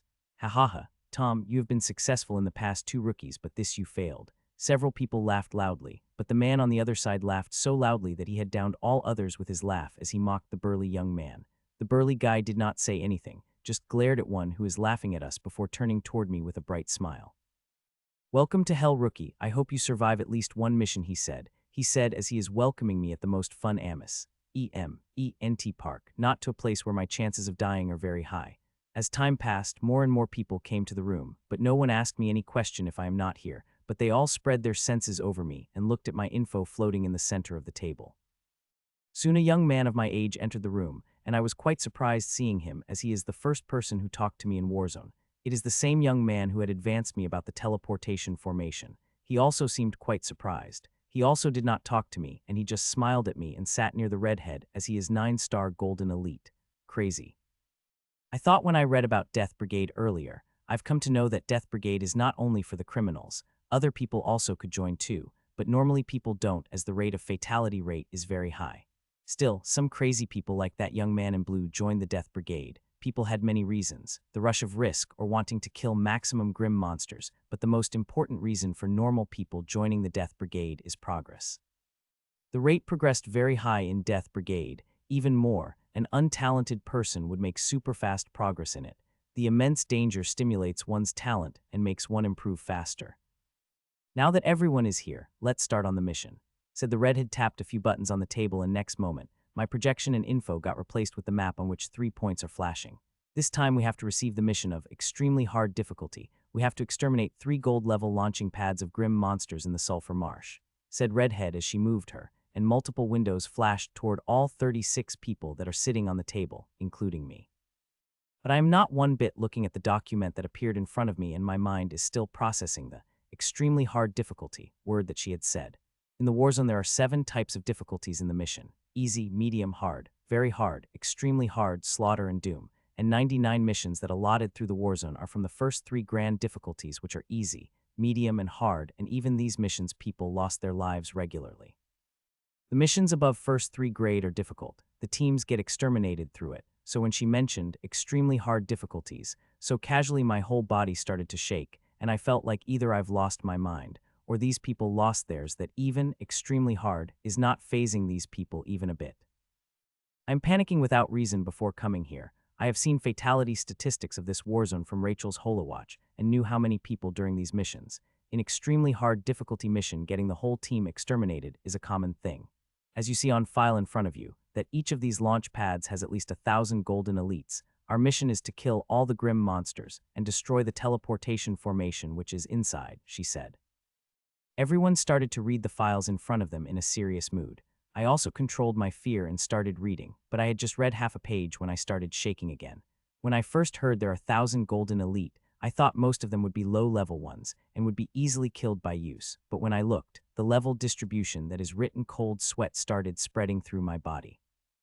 About 30 golden elites in these launching pads are 5-star above, which means we will face 300 golden elites that are 5-star and above.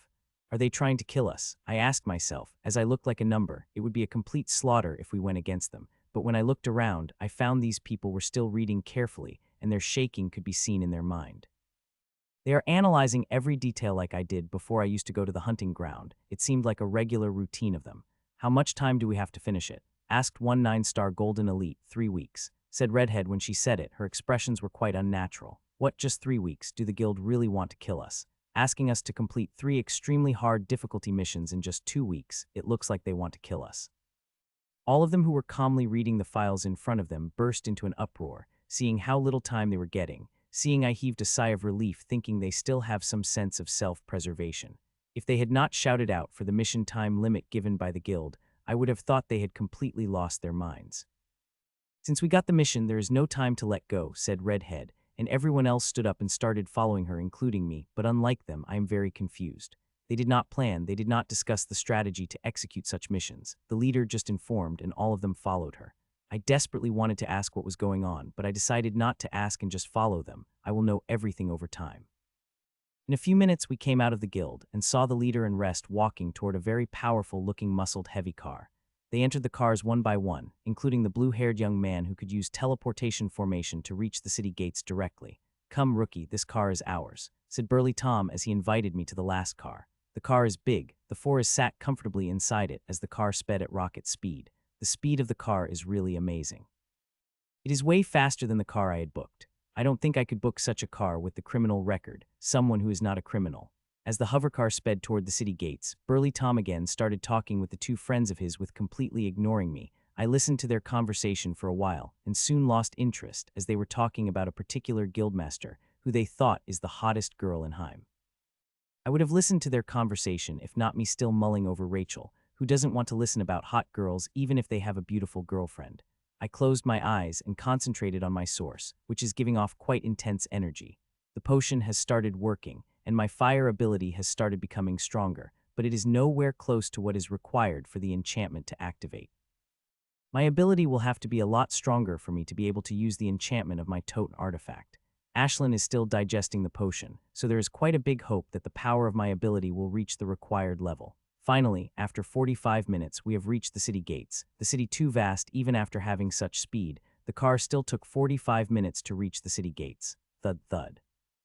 We got out of the car one by one and walked toward the city gates, and I was quite surprised to see that even late at night, the city gates are still very crowded. Though the city gates are crowded, there is no chaos. The gate is huge and there are multiple entrances for people to pass through. Our group had also picked one of such entrances to walk out. Sup sup sup. Just as we walked out of the boundary of the city, the people of my team started to shoot through the sky. Seeing them, I had no choice but to follow and match their speed, which is very straining for me. It's a good thing, rookie, you can manage the speed. If you were like past rookies, you would have had to hear loud scolding, said the burly top, but just as he finished, his friend chimed in saying, as you have heard on your rookie days. Shut up, Carlos, said Top angrily before he started the conversation again. While it may seem like I am fine, but I am not. I am trying my best to maintain my speed with them. If they have increased their speed more even by little, then I would be left behind. I muttered as the speed of my teammates slowed down by little as we passed the boundary of Hyme. From here we will encounter monsters. The speed of ours is still fast, but I do not have to use my all to maintain my speed with my teammates. We started to fly over the forest without hiding ourselves. Many grim monsters attacked us on the way, including one 9-star golden elite, but it was split into 2 by a blue-haired young man before it got a chance to say anything. The grim monster and the body were at the same level, and their battle power was also the same, but the attack had happened so fast that I am barely able to catch what had happened. It was a good thing I had switched to the red vision before the attack had happened, otherwise, I would not have been able to catch a glimpse of such a strong attack. I've seen the 9-star golden elites fight, but they were never this fast, and the most fantastic thing about this attack is that blue-haired boy did not use any skill or mystic method. He did all this with its own skill. Even if I can't do that, if I come across any 2-star golden elite, if I had come across 2-star elite, I would need at least 5 moves to kill it, and execution wouldn't be this smooth. That was the first time I've got the glimpse of the power of the members of Death Brigade, and the fear I was feeling about this, extremely hard, mission had lessened a little. Time passed by and soon dawn came, but we still did not stop. We continued without slowing our speed, and finally, when late morning approached, we slowed down and started to land, and we have finally reached Sulphur Marsh. Though our destination is deep in the Sulphur Marsh, we will have to move the ground. This time also there was no command, nothing. All people landed silently without making any sound and started to move into the forest cautiously and swiftly. When I observed them, I was shocked to find that all their stealth is amazing. They are not using any method, they had just completely sealed their aura and began to walk into the march or sometimes crawl and swim when the grass is not big enough to hide them. I covered myself with killing energy and mud like them as I started to follow them. It felt extremely yucky to cover the mud over the body since everyone had done it, including Redhead. I followed their suit too. It is good that I decided to observe each of them before I had started applying mud on my body, as some of them had used quite ingenious tricks. They had covered themselves with a thin but very concentrated layer of mana before applying the mud on their body. This trick may seem simple, but it is extremely hard as of the 38 people, only 5 successfully able to do that while 12 made some mistakes. This trick not only needs pure mana, but an extremely high level of control over it also. One has to create a very thin layer of mana around one, but that layer has to be very concentrated with mana.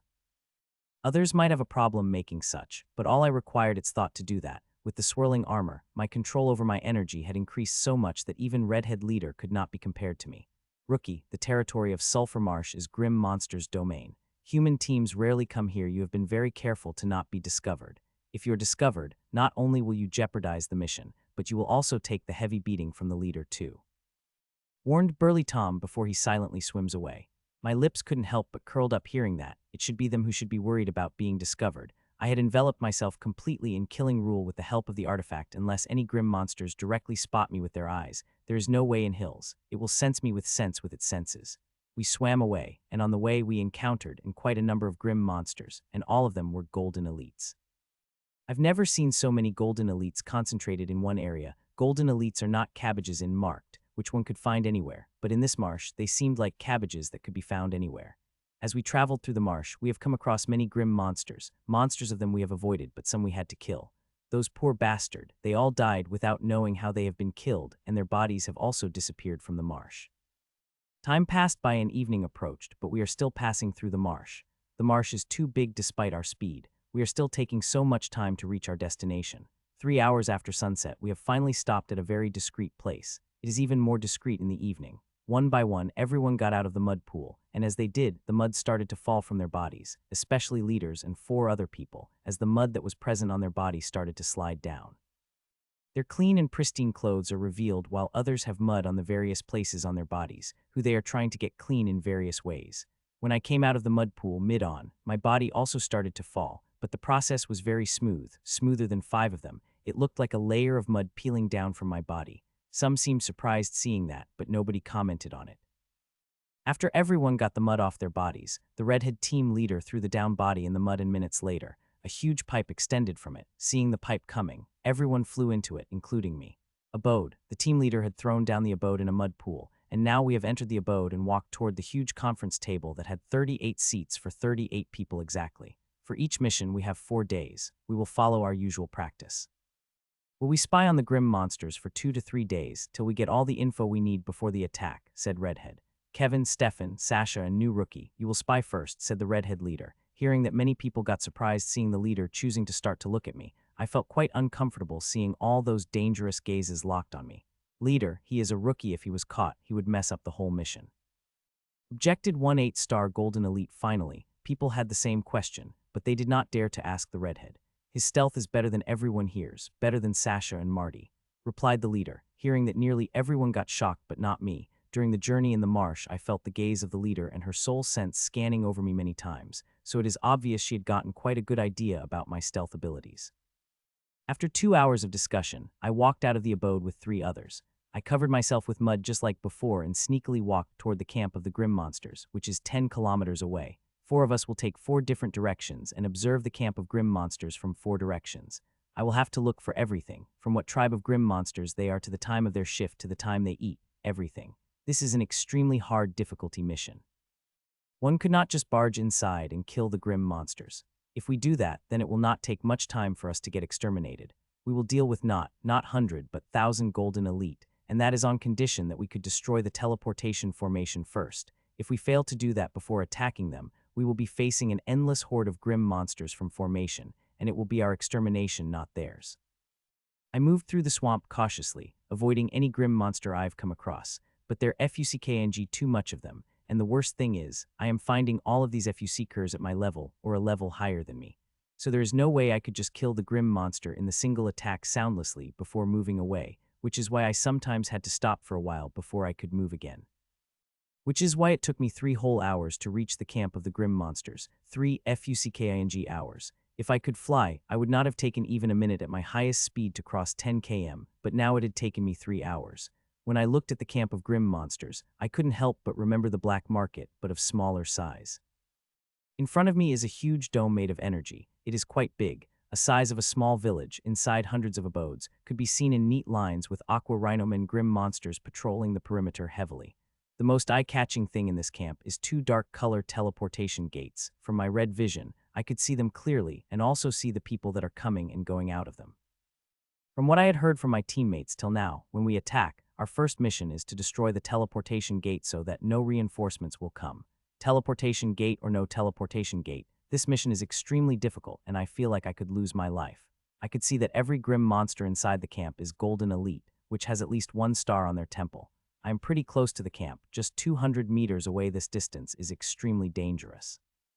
The leader had cautioned me to observe from half a kilometer and should not go any close, but I still did it as I felt like I could go close with the help of artifact and killing rule. The aqua Rhynomen are cautious. They have not only posted the guards inside the camp, but also on outside, and there is 1 aqua Rhynomen who is close to me, just 5 meters ahead of me.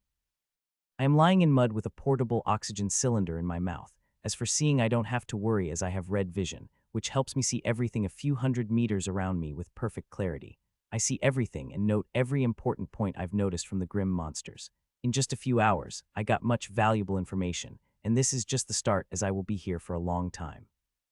I will have to keep watch and collect intel till the dawn on the day after tomorrow, which is fine to me as not sleeping for 2 straight days is not much staring at me, and such hard missions also kept thoughts of Rachel away from me for some time.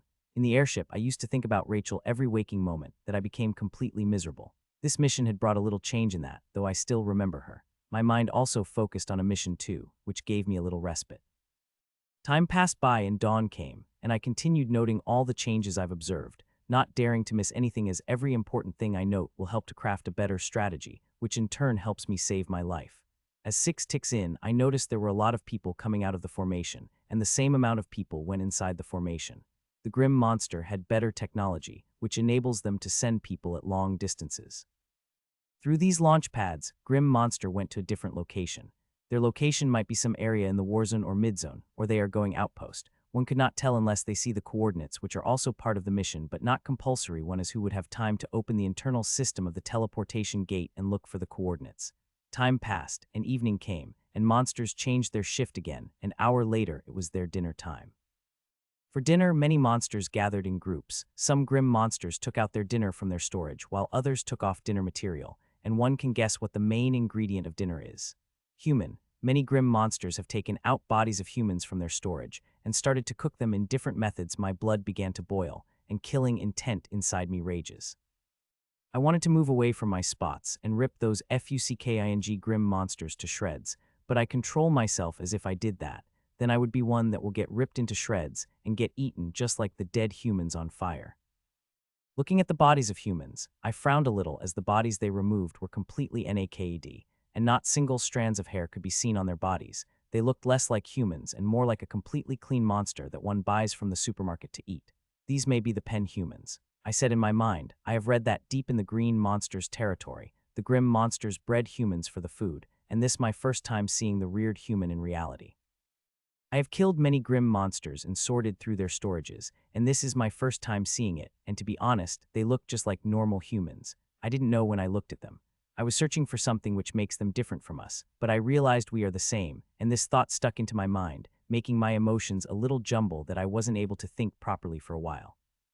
Time passed as I watched everything, and soon dawn approached, seeing that I stealthily made my way back and removed the multiple cameras I've placed around before making my way back to the abode. "Good job, rookie," said Redhead Leader as she finished reading the report I'd made. Others also seemed impressed by my report. They should be. I've taken quite a big risk going close to the Grim Monsters camp to get this information. It is the 4th day morning, and after I've returned with others yesterday, the leader has sent another group of people for spying, and now with all the information we have collected, we are crafting the best strategy to attack. I've become quite impressed with their work. Despite having less time for the mission, they did not hurry even a bit. They gave maximum time they could for information collecting before they started planning for the attack. The discussion is going on intensely, each member giving his or her thoughts in planning, and the leader listening to each of them before discussing each point with them. I did not say anything as all the points I've had already voiced out by others. I just listened to their discussion and soaked in every information that came to their mind. As they were discussing, they were also giving reference to the missions they have done, listening about their past missions. I got both shocked and surprised as they were no less dangerous than the mission we have dealing with right now. So everyone agrees with the evening attack. We will launch an attack at around 6:15 p.m. when the guards change their shifts, said leader, and everyone nodded.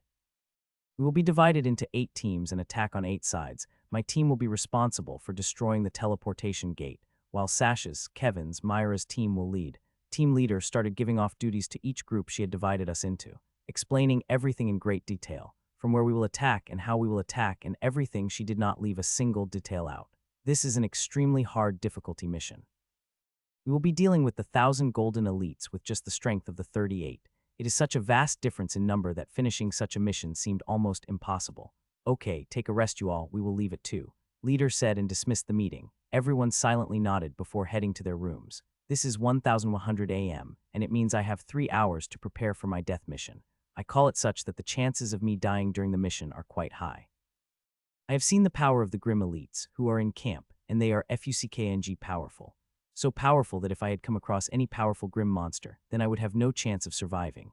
With my amazing speed method at most, I could dodge attacks of the 7-star Golden Elite, but if I had come against 8-star Golden Elite or 9-star Golden Elite or something above, then there is no chance I would survive their attack, no matter how fast I am. Walking to the big hallway, I've reached my room. This abode of the team leader is quite big. Nobody would guess under the mud pool there is a big mansion. After entering my room, I removed all my clothes and popped up a big piece of the medicinal monster core before I started practicing 3 methods together. The mission is hard, and I will need all the strength I need, and if this practice could provide me with little aid, I will continue with it. Just a few seconds after I started practicing, it began to feel like my body started to feel bloated before blood started to seep out of every hole of my body, seeing that I did not panic as it had become a common occurrence for me. Even since I started my journey for the Warzone, I am practicing with immense risk. I would always eat the core of the monster, which is above my limit. I first started to do that to take my mind off the Rachel, but after I saw the result it is giving me, I began to do it regularly. It is due to taking such a risk I was able to create the 5th amethyst seal this early and progressing quickly toward another major cleansing. With me becoming me Golden Elite and my constitution upgrading, everything has become harder.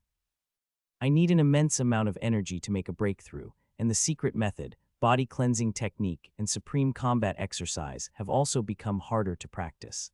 I do not mind their difficulty as this is the price I've to pay for becoming stronger, and they will become even harder as I progress further. Time passed as I continued performing, and with that, more and more medicinal energy gathered in my body with no way to get out, which is making it crack throughout my body from which blood could be seen seeping out.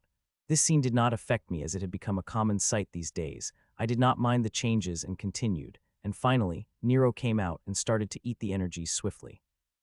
His speed is so great that it makes one feel it is not eating the energies, but energies have been coming into its mouth on its own. However, despite Nero's amazing eating speed, it is still taking him quiet time to eat all the medicinal energies I have in my body. Choo-choo. I was just watching the Nero eating the energies when I heard a familiar sensation in my mind, and the next moment, I heard Melody's chirp as Ashlyn came out to me in a cheerful mood. My bloody face couldn't help but smile seeing her coming out. She came out means she had finally digested the potion. In the morning, when I checked my source, I saw that my fire ability had become strong enough to activate enchantment on my sword barely, and that did not end as that time. Ashlyn still had not digested the potion. Looking at my source, it seemed powerful than before, though it had become only slightly powerful. That slightly powerful is fine as this slight increase will increase the power of my sword's enchantment slightly, which will be very helpful. This potion had done another thing which I had not expected and was quite shocked earlier when I sensed Ashlyn's aura. The potion had increased her power. She had gone from 2-star Golden Elite to 4-star Golden Elite Peak. Her increase of power is totally unexpected but very much needed surprise. With her peak 4-star Golden Elite strength, she had become more powerful enough to help me in combat.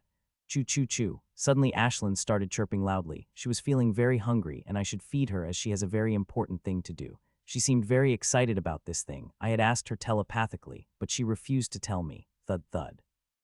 Sighing internally, all I could do was give her food that had been in my storage ring. They are frozen food, which she did not like much, but I did not have a chance to cook, so this is the only food I can give it to her. She seemed to be very hungry as she started to eat the food from the boxes without hesitation. A few minutes later, I finished practicing and went to shower while Ashlyn was still busy eating. She's eating 8 to 9 times food of her size. This is a record for her, but I did not feel surprised as I had stopped doing that when it came to her eating habits. When I came back from the shower, she instantly went inside me, and I sat on the bed, closing with my eyes closed, waiting for the amazing thing she had told me about. FUCK. I shouted loudly when I saw what Ashlyn doing is. This is the biggest surprise she had given me so far. It is bigger than her comprehending rule powers, and using it as those things happened, albeit very, very rarely, but do happen. But what she is doing right now is beyond my comprehension. It is amazing beyond belief. She is taking energies of my mystic method. I have never heard any monster using mystic method as unlike rule power or occult energy. The energies of mystic method require a base to use them. The base is not only helpful in absorbing these energies, but helps in storing and using them. Without the base, it is nigh impossible to use those energies, and even if one somehow is able to gather those energies in one's body, instead of helping, they will ravage the body and one will die. But Ashlyn is sucking them without any problem, and when I looked at her body, there seemed to be no problem with her, which again shocked me.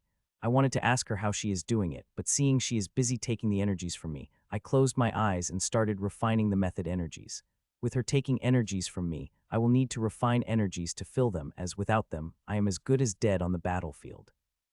Time passed by as I continued refining energies, and such a whole 2 hours had passed when I was finally able to refine my energies, and when I look at the time, I found there was barely 10 minutes remaining till our time of our leave. Seeing that, I started to wear clothes, and also started asking Ashlyn questions about how she is taking the method energies from me, and will she be able to use it. Her first answer was similar to most of the answers she had given me in the past. She didn't know how she was able to do this. She just knows that when her body and soul got stronger, she automatically knew she could do it. Sup. As for will she be able to use the energies, she did not answer me, she showed me. She came out with me and started using the energy of my featherlight. She is appearing and despairing in every corner of the room. Her speed was so fast that I did not feel able to see anything except for appearing and disappearing in the small room.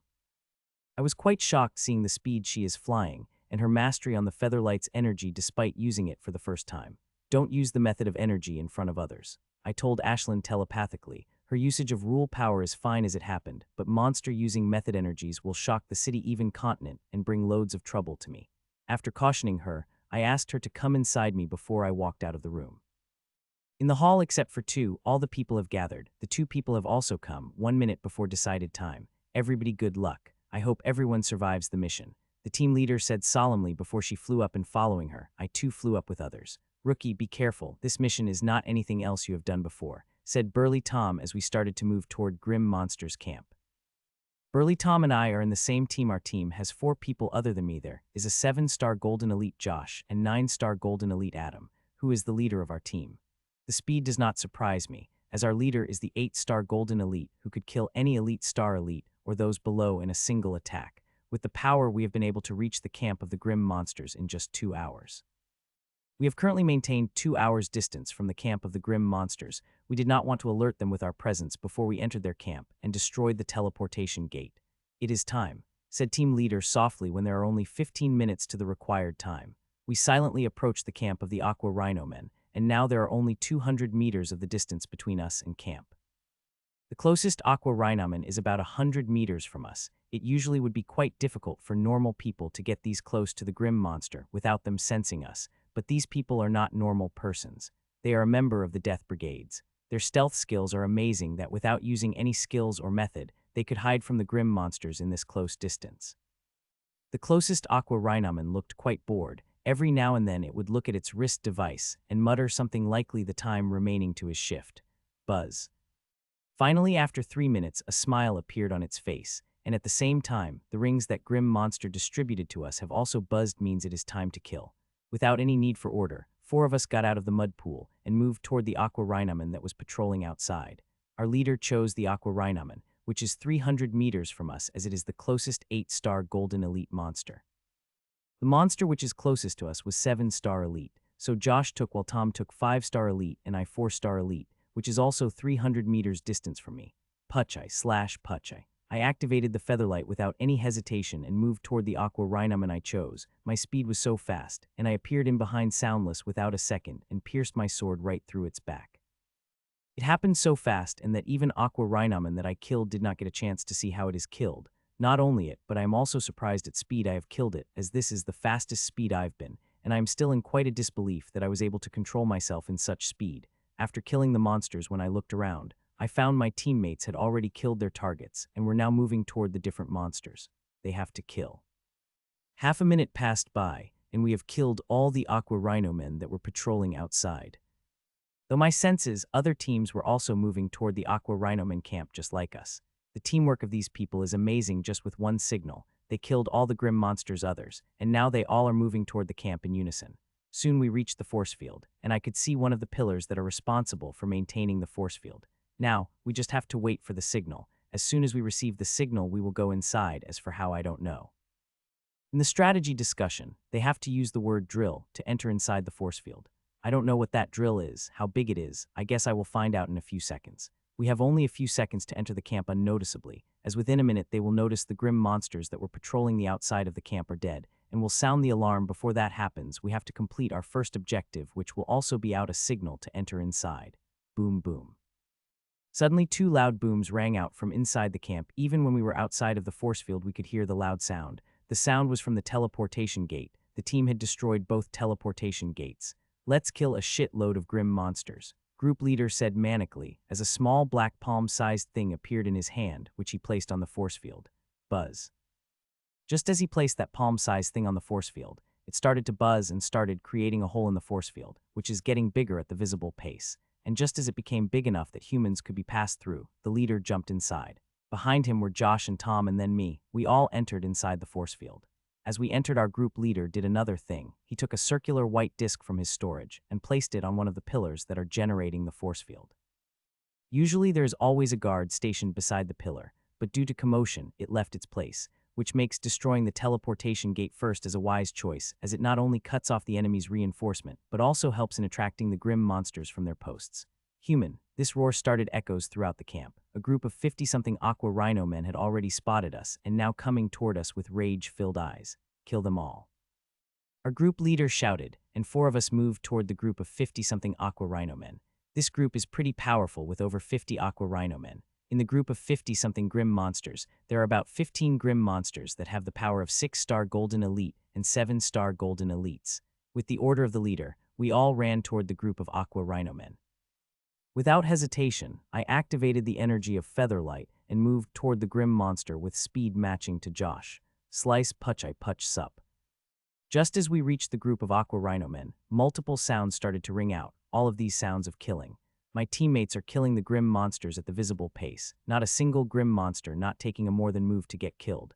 With the energy of Featherlight coursing through my body, my speed and movements became exceptionally fast, and with the aid of powerful senses, I was able to control myself perfectly. Slice puch I slice.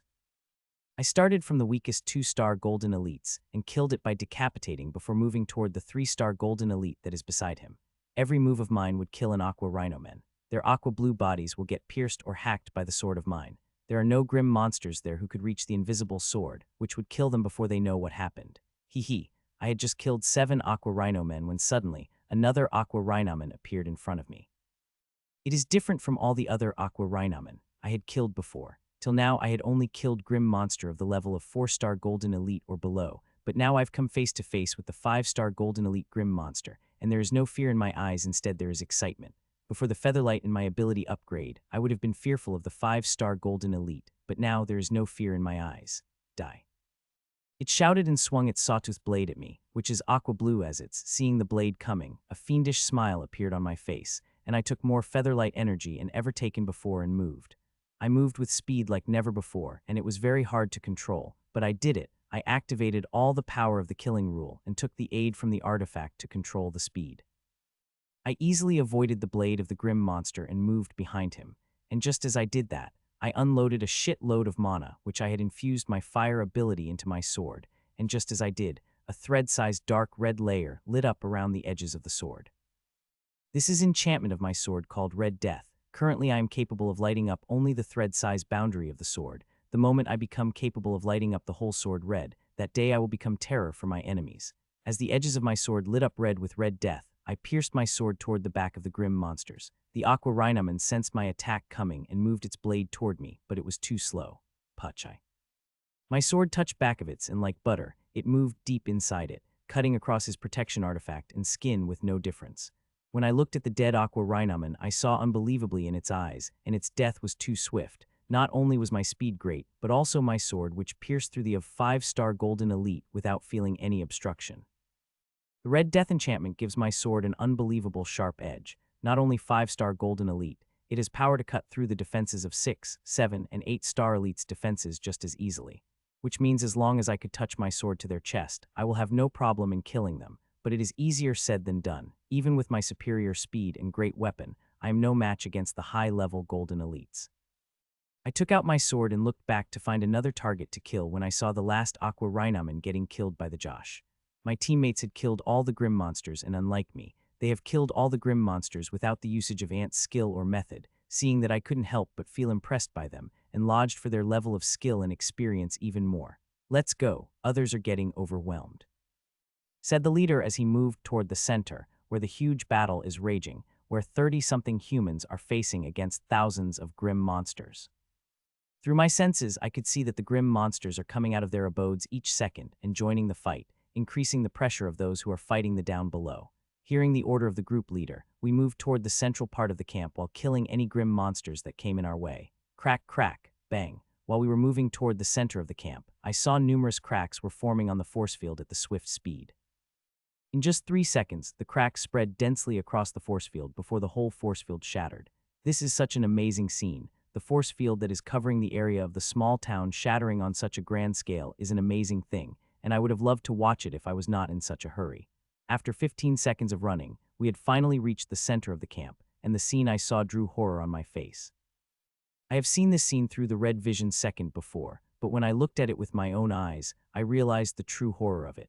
Nearly 1,000 aqua Rhynomen are attacking 30-something people in an utter frenzy. The bodies of grim monsters are piling each second, but they did not seem to care as they frenziedly attacked the humans. Our sight is getting more and more suppressed, and I could already see injuries piling on the bodies of the humans as they fought tens of powerful grim monsters. Even with their amazing prowess, the grim monsters are taking a huge toll on them. It was a good thing there is leader and blue-haired young man who can save anyone who is about to die, but still, they are also getting overwhelmed. The leader and blue-haired boy are archers. They are firing across the battlefield, saving any humans who are in danger, and also surviving attacks from the tens of aqua Rhynomen that are chasing them, which makes their condition also bad. I was just about to join the main battlefield when I noticed an unexpected thing that I really did not expect to find here. There is one monster fighting on the battlefield. It is very rare for monsters to fight on the battlefield as they are quite weak. Even if they want to increase their strengths, it is quite hard to do. It is not like every monster is weird like Ashlyn. This monster, which is fighting, is a slender black cat monster, a crystalline claws from which it is piercing hearts and skulls of grim monsters. The cat is also quite powerful as it was able to kill the 5-star elites. Ashlyn came out. It is time for you to kill some monsters, I said, and called out Ashlyn before cautioning her not to use any method energy when she attacked. Except for not using method energy, she could use her full power. Choo-choo, Ashlyn came out of me, and she chirped happily, but her cheerful chirp muffled by the sound of fighting. As she went out of me, some grim monsters noticed her but did not care for the little bird which they easily chomp out. Slice puch. I entered the battlefield and started to kill the grim monsters. I have chosen the side which has less powerful grim monsters and started killing them with the power of Mew speed method and enchantment. My speed of killing is fast, but there are too many grim monsters. Even with my speed, I still got laden with heavy injuries within 30 seconds of entering the battlefield, though these injuries are not much and easily healed by the potions I have in my mouth. There are extreme dangers from them if they hit the vital spots, and there are very chances of getting injured on vital spots as the grim monsters that are attacking are going for that. FUCK, I kept killing, but there are FUCKING too many of them, and just now I had received a heavy wound on my back. I had known attack was coming, but I was powerless to dodge it as completely dodging that attack would meant getting skewed by another. It was a good thing I have the killing rule, which makes my senses sharper and gives me the ability to see around me. If not for it, I would have long dead in this fearsome battlefield. As I was fighting, suddenly I saw the night was getting brighter and brighter in the silvery light, as if the silvery dawn had risen up on the entire battlefield. It attracted the gaze of everyone, and when everyone looked up, they saw an amazing scene. They're high in the sky. They saw about 101-meter-long fireballs floating in circular motion. These fireballs had dawned the whole sky above the battlefield. Seeing such scene, eyes of everyone went wide, as they could not see what had made these fireballs appear, and that alerted both humans and grim monsters. Soon they saw fireballs spinning rapidly. As they spun, they became smaller and smaller till they became the size of the baby fist. Choo-choo. The chirp that was drowned by battle earlier clearly heard across the whole battlefield as a small silver bird revealed herself in the center of the tint fireballs. Sup, sup, sup. Seeing the silvery bird, expression of the grim monsters has changed, as they understood the attack is from the human side, but regretfully they understood very late, as the fireballs rained down from the sky at an immense speed. D-hup, D-hup, D-hup. 100 fireballs rained down on grim monsters so fast and precisely that they hit the targeted spot without missing an inch, seeping inside their skin as they touched it. Only a select few grim monsters were able to survive from these fireballs, due help from powerful grim monsters. In just single attack, Ashlyn had wiped out about 80 grim monsters between for 1-star Golden Elite to 5-star Golden Elite, such fearsome power that it had wiped out such number of grim monsters in the single attack, and this was just a starting, as Ashlyn had started to summon another group of fireballs. While Ashlyn was attacking earlier, I used that chance very well. Taking advantage of the grim monster's shock, I killed 16 grim monster within 11 seconds, and of that 16 aqua Rhynomen, 3 were 5-star Golden Elites. This was fruitful kills, but that is a chance that only came once, and now that grim monster knows what is happening, they would not lose their composure easily and will be vigilant against such attack. Kill that wretched bird. Shouted one aqua Rhynomen, and tents of grim monsters flew up, but all of them died by the arrows of the team leader and blue-haired young man. But this did not seem to deter grim monsters, as another group of powerful grim monsters flew up. I took a glance before I started to fight again. I am not worried about Ashlyn. Even if 9-star Golden Elite went after her, Ashlyn still could easily evade its attack easily. Ashlyn's help is immense, but it's in the initial phases. Once all the weaklings are dead, her usefulness will also lessen, as she will not be much helpful against the powerful grim monsters.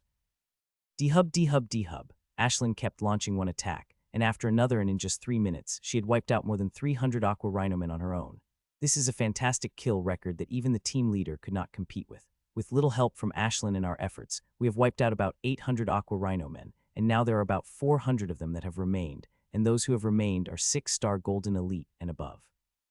Now the real battle is being fought in the battlefield, where 30-something humans are fighting against the 400 grim monsters, and all of these grim monsters are extremely powerful. As for what I am doing, I am running. There are 5 6-star Golden Elites that are chasing me, and 2 of them are using speed type of method just like me. If I did not have this amazing speed type method and Ashlyn's, who is harassing these monsters from above, I would have fallen under the blade of these aqua Rhynomen I am running away from. My teammates are not in much better condition than me. They are also fighting against at least 10 aqua Rhynomen at once. I would have asked them to help if they had not needed it themselves. Sup, sup, human, if you are a man, then stop and fight us, roared one aqua Rhynomen who is just a few meters behind me. I did not fall into its provocation and dodged the attack one of the aqua Rhynomen. The attack was very powerful, launched from the mystic method. If it had hit me, I would have died immediately, as the one that had attacked me 6-star Golden Elite. Even a normal attack from such a powerhouse could kill me, much less the mystic method attack that came from them. I have to do something quickly, I said to myself as the strain on my body is building with the repeated use of the featherlight. I would be most able to use it for 3 more minutes max with the current quantity of energy I am using. If I keep using it continually, then I would have to take a break of at least a minute, or my body would collapse under such strain. There is only one thing I could do to stop these aqua Rhynomen from chasing me, and that is to kill them, but it is easier said than done. I am a 2-star Golden Elite, who could increase his power to the 4-star Golden Elites, but the powerhouses I am facing are 6-star Golden Elites. There is still the difference between 2 stars, which is a huge difference which can't be bridged through the normal means, but I have ways to bridge that difference and kill these monsters, but doing that would be extremely dangerous. Though the plan is fatal and chances of me dying are more than 50%, it is still better than dying 3 minutes later when my body wouldn't be able to accommodate the energy of the featherlight anymore. Since the plan had formed then, there is no time to waste on waiting. The quicker I act, the more safe I would be. Suddenly I stopped on my tracks and turned toward them. As I did, 2 swords appeared in my hands. One is my totem artifact, while others are my red sword, which I used to use before. Seeing me suddenly stopping and 2 swords appearing in hands, the aqua Rhynomen got surprised, but they still came at me with the fiendish smile, thinking I had reached my limit, and now making a final stand.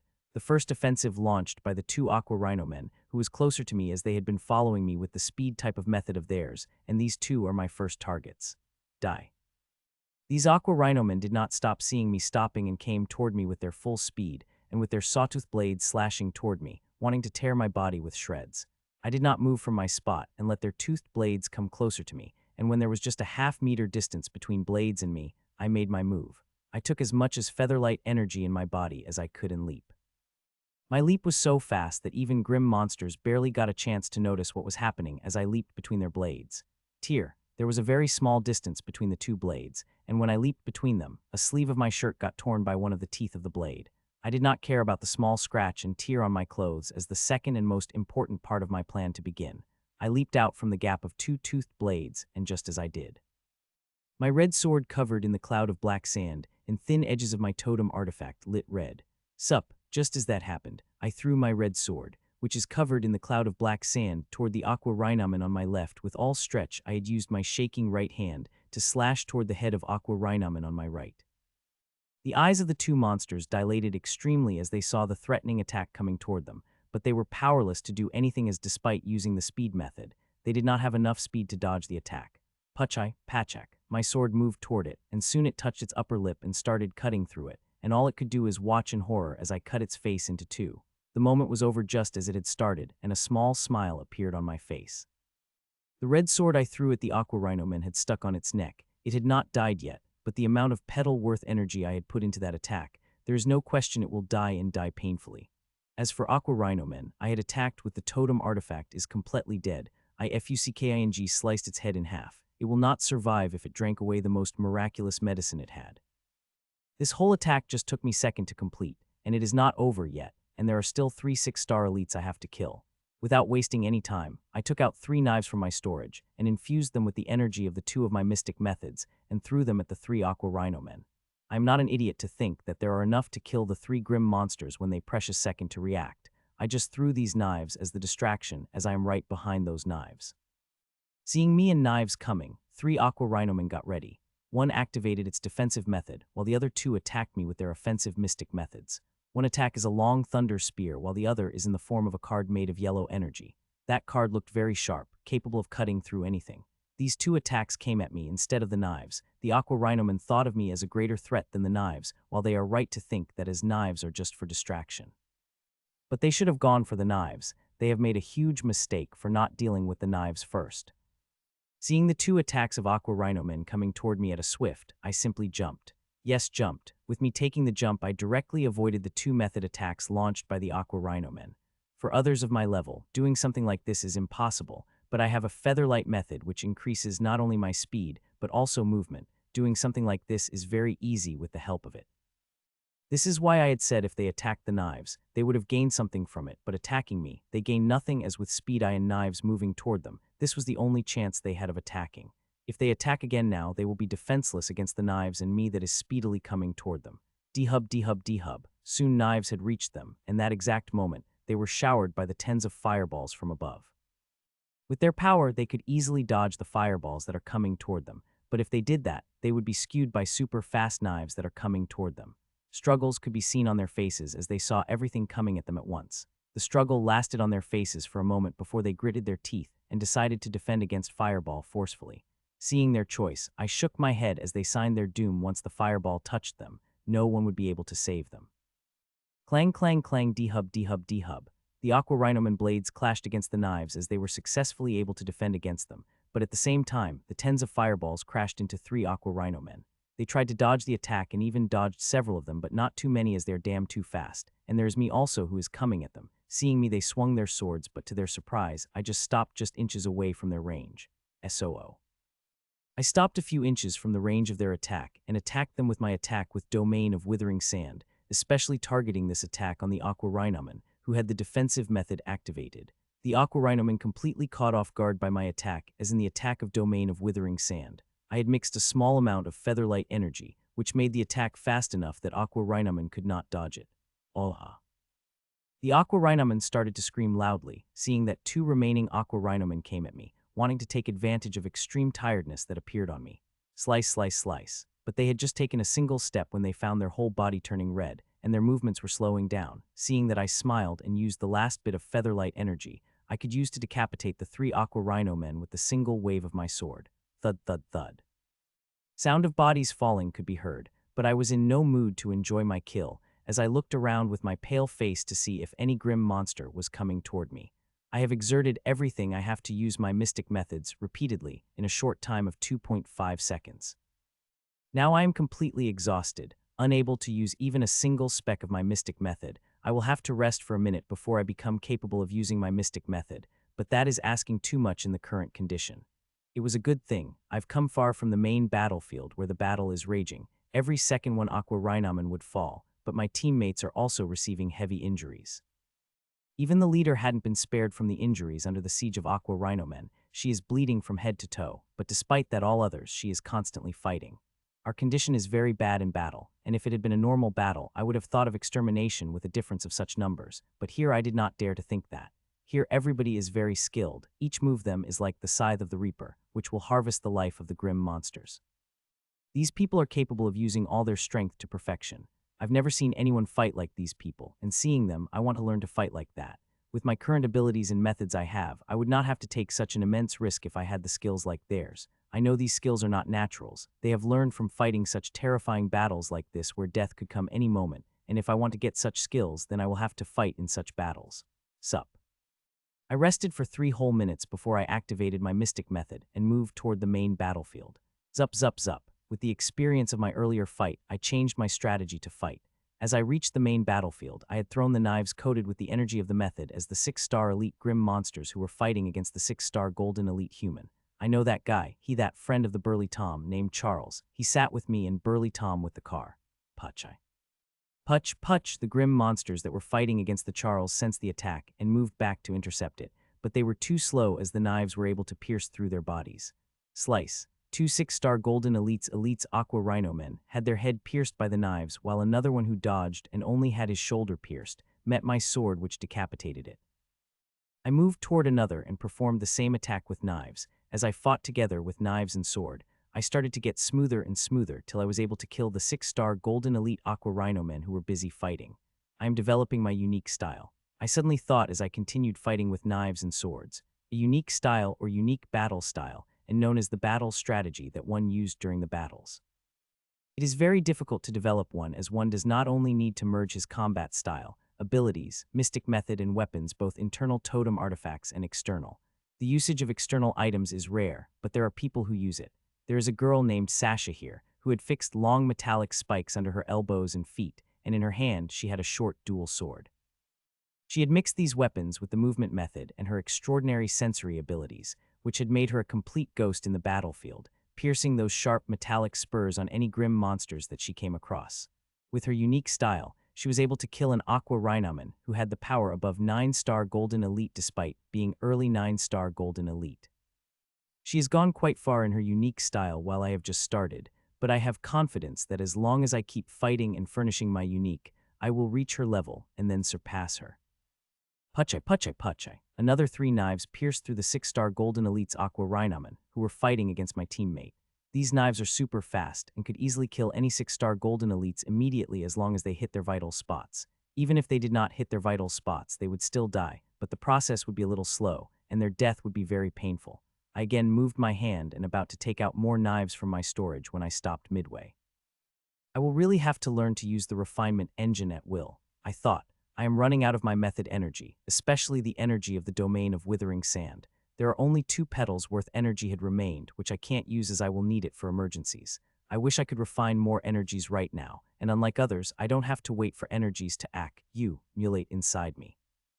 As long as I am refining one type of energy, and I have a base of that energy inside me, my refinement tower will help suck that energy from the tower during the refinement. So for more energy, as I need to do activated my refinement engine, I will have all the method energies I will need. But it is easier to be said than done. It is extremely hard to use refinement engine without having full concentration on it, but it looks like I will have to learn anyhow as in such dangerous battles. I will need all the method energies I could get my hands on. With those thoughts, I focused on my refinement engine while watching the battle on the sidelines. Me joining battle without the help of mystic methods is pure suicide, Every grim monster fighting there is 6-star golden elite at the least. If I want to fight there, then I will need my mystic energies. I concentrated on my refinement engine, but I also stayed concentrated on the battle. I don't want to be caught off guard when a powerful grim monster attacked me. While I am watching on the sidelines, Ashlyn is fully engrossed in the battle. She had been throwing fireballs from above, distracting grim monsters during the fight, thus giving my teammates a chance to kill them. She was even able to kill the few 6-star golden elite aqua Rhynomen as her fireballs seep in their skulls and heart. Aqua Rhynomen are power grim monsters and with high defense, and when it comes to fire attacks, their defense even higher, so it is quite commendable that she was able to kill some Aqua Rhynomen. Seeing her harassing tactics and her mass killing of Aqua Rhynomen, many Rhynomen got angry and started to follow her into the sky. Many of them managed to avoid the team leader's arrows, but they are never able to catch her. Seeing a powerful monster coming, she would always conceal her aura and hide in a big cloud, even Aqua Rhynomen, who had power above Golden Elite, unable to find her in the cloud. I could still remember its roar of indignation as it was unable to find Ashlyn. Poor guy, not only it was not able to find Ashlyn, it was also shot dead by the powerful arrow of the team leader. Yes, suddenly shouted in my mind loudly as I was finally able to use the refinement tower, seeing that I did not waste time and started refinement of black cosmic energy of my offensive mystic method. A minute later, a tiny amount of dark black energy came out of Tor, though the amount of every tiny compared to my normal refinement speed. It did not matter as I was able to refine the energy finally. As long as I continue practicing, I am sure I could increase my refinement speed close to that of the regular. Though it will take some time for that to happen, it will happen, I am quite sure of it. Hun. Time passed by and I felt an extreme threat to me, only to see powerful 8-star golden elite coming at me with swift speed. I have known that some grim monster would come at me even if I am far from the main battlefield, but did not dare to imagine it would be 8-star golden elite. Run. This only thought came into my mind seeing an 8-star golden elite aqua Rhynomen coming toward me. I have no way to deal with it. Against its power, I am utterly weak. It could kill me with a single swing of my sword. The only thing I could do is run, use as much featherlight energy as I could to run away. While running, I looked at the battlefield, only to see everyone was busy with their battles. No one could save me. Hee, human, you will not run away from me, Aqua Rhynomen said with a weird accent before his speed increased suddenly. Crap, he had the speed method. I muttered as I saw it coming toward me speedily. Earlier I was able to maintain the distance with it with the help of my speed method, but now it had activated its method and rapidly closing on me. Die human, it reached me in 2 seconds and attacked me. Its face was full of ecstasy as its attack. One could guess what it is thinking. Its kin is getting slaughtered by my teammates mercilessly, and now it finally got a chance to kill a human. While it is extremely happy, I am utterly terrorized.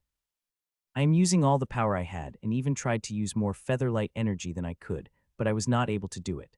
There is no chance for me to survive this attack. All the options I have, such as overdrafting the occult energy, would not work as my body and soul are the levels of 2-star golden elite. I will only be able to overdraft the energy of that level, which is nothing. Am I really going to die now?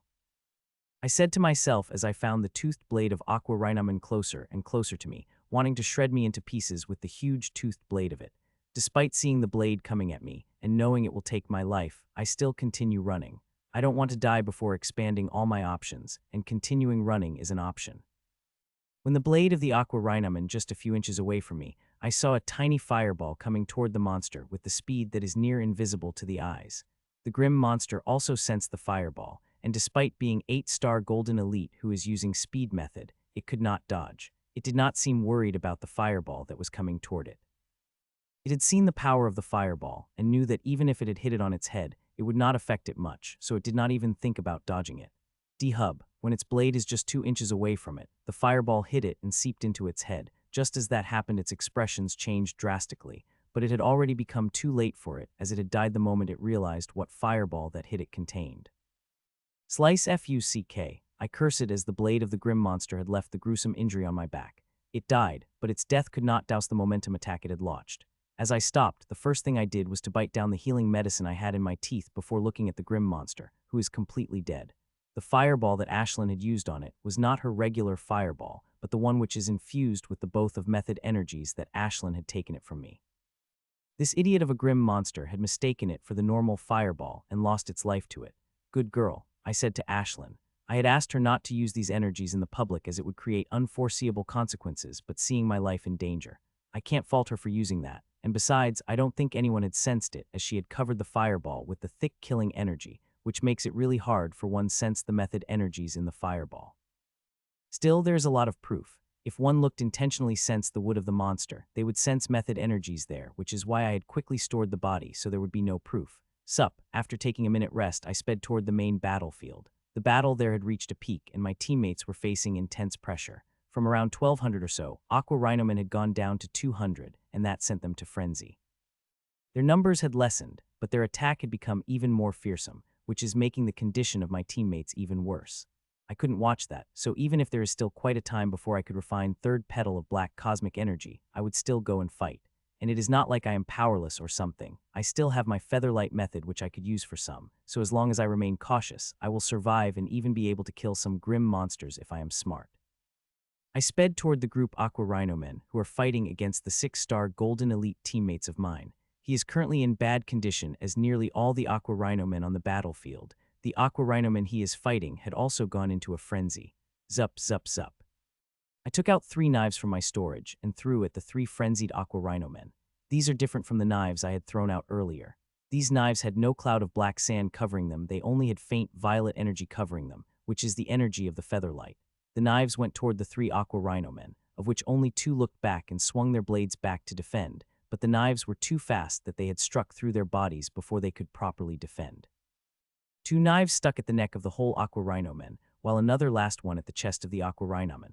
If the knives had been clocked in black sand, it would have immediately killed the 2 Aqua Rhynomen, while another one would have died slowly, but the knives did not have the energy of my offensive type method, so they could only give a little bit of pain to these 6-meter-long Aqua Rhynomen to whom pierced by 7-inch-long knife on the fatal spot is just slight irritation. Still, I am happy seeing such result, and as it worked better than I had expected, as I had thought the Aqua Rhynomen would counter my attack as to reserve the use of featherlight, so I had used less energy of the knives than usual, but it still was able to pierce through their body. Just as the knives pierced 3 of the Aqua Rhynomen, they screamed loudly, and the one who hadn't turned when knives were attacking also started to turn toward me. Seeing them roaring, a soft smile appeared over my face, and I jumped over the 2 Aqua Rhynomen and brought my sword down on thirds, which was turning toward me. Schlick, my fairly glowing red sword pierced through the skull of the 3rd Aqua Rhynomen, splitting it into 2. I would have liked to continue to make my sword go down, and split this monster 2 from top to bottom, but I could not. I could see that 2 of Aqua Rhynomen had launched their method attacks, and it will stick me if I did not get away from the grim monster quickly, which I did. Greya.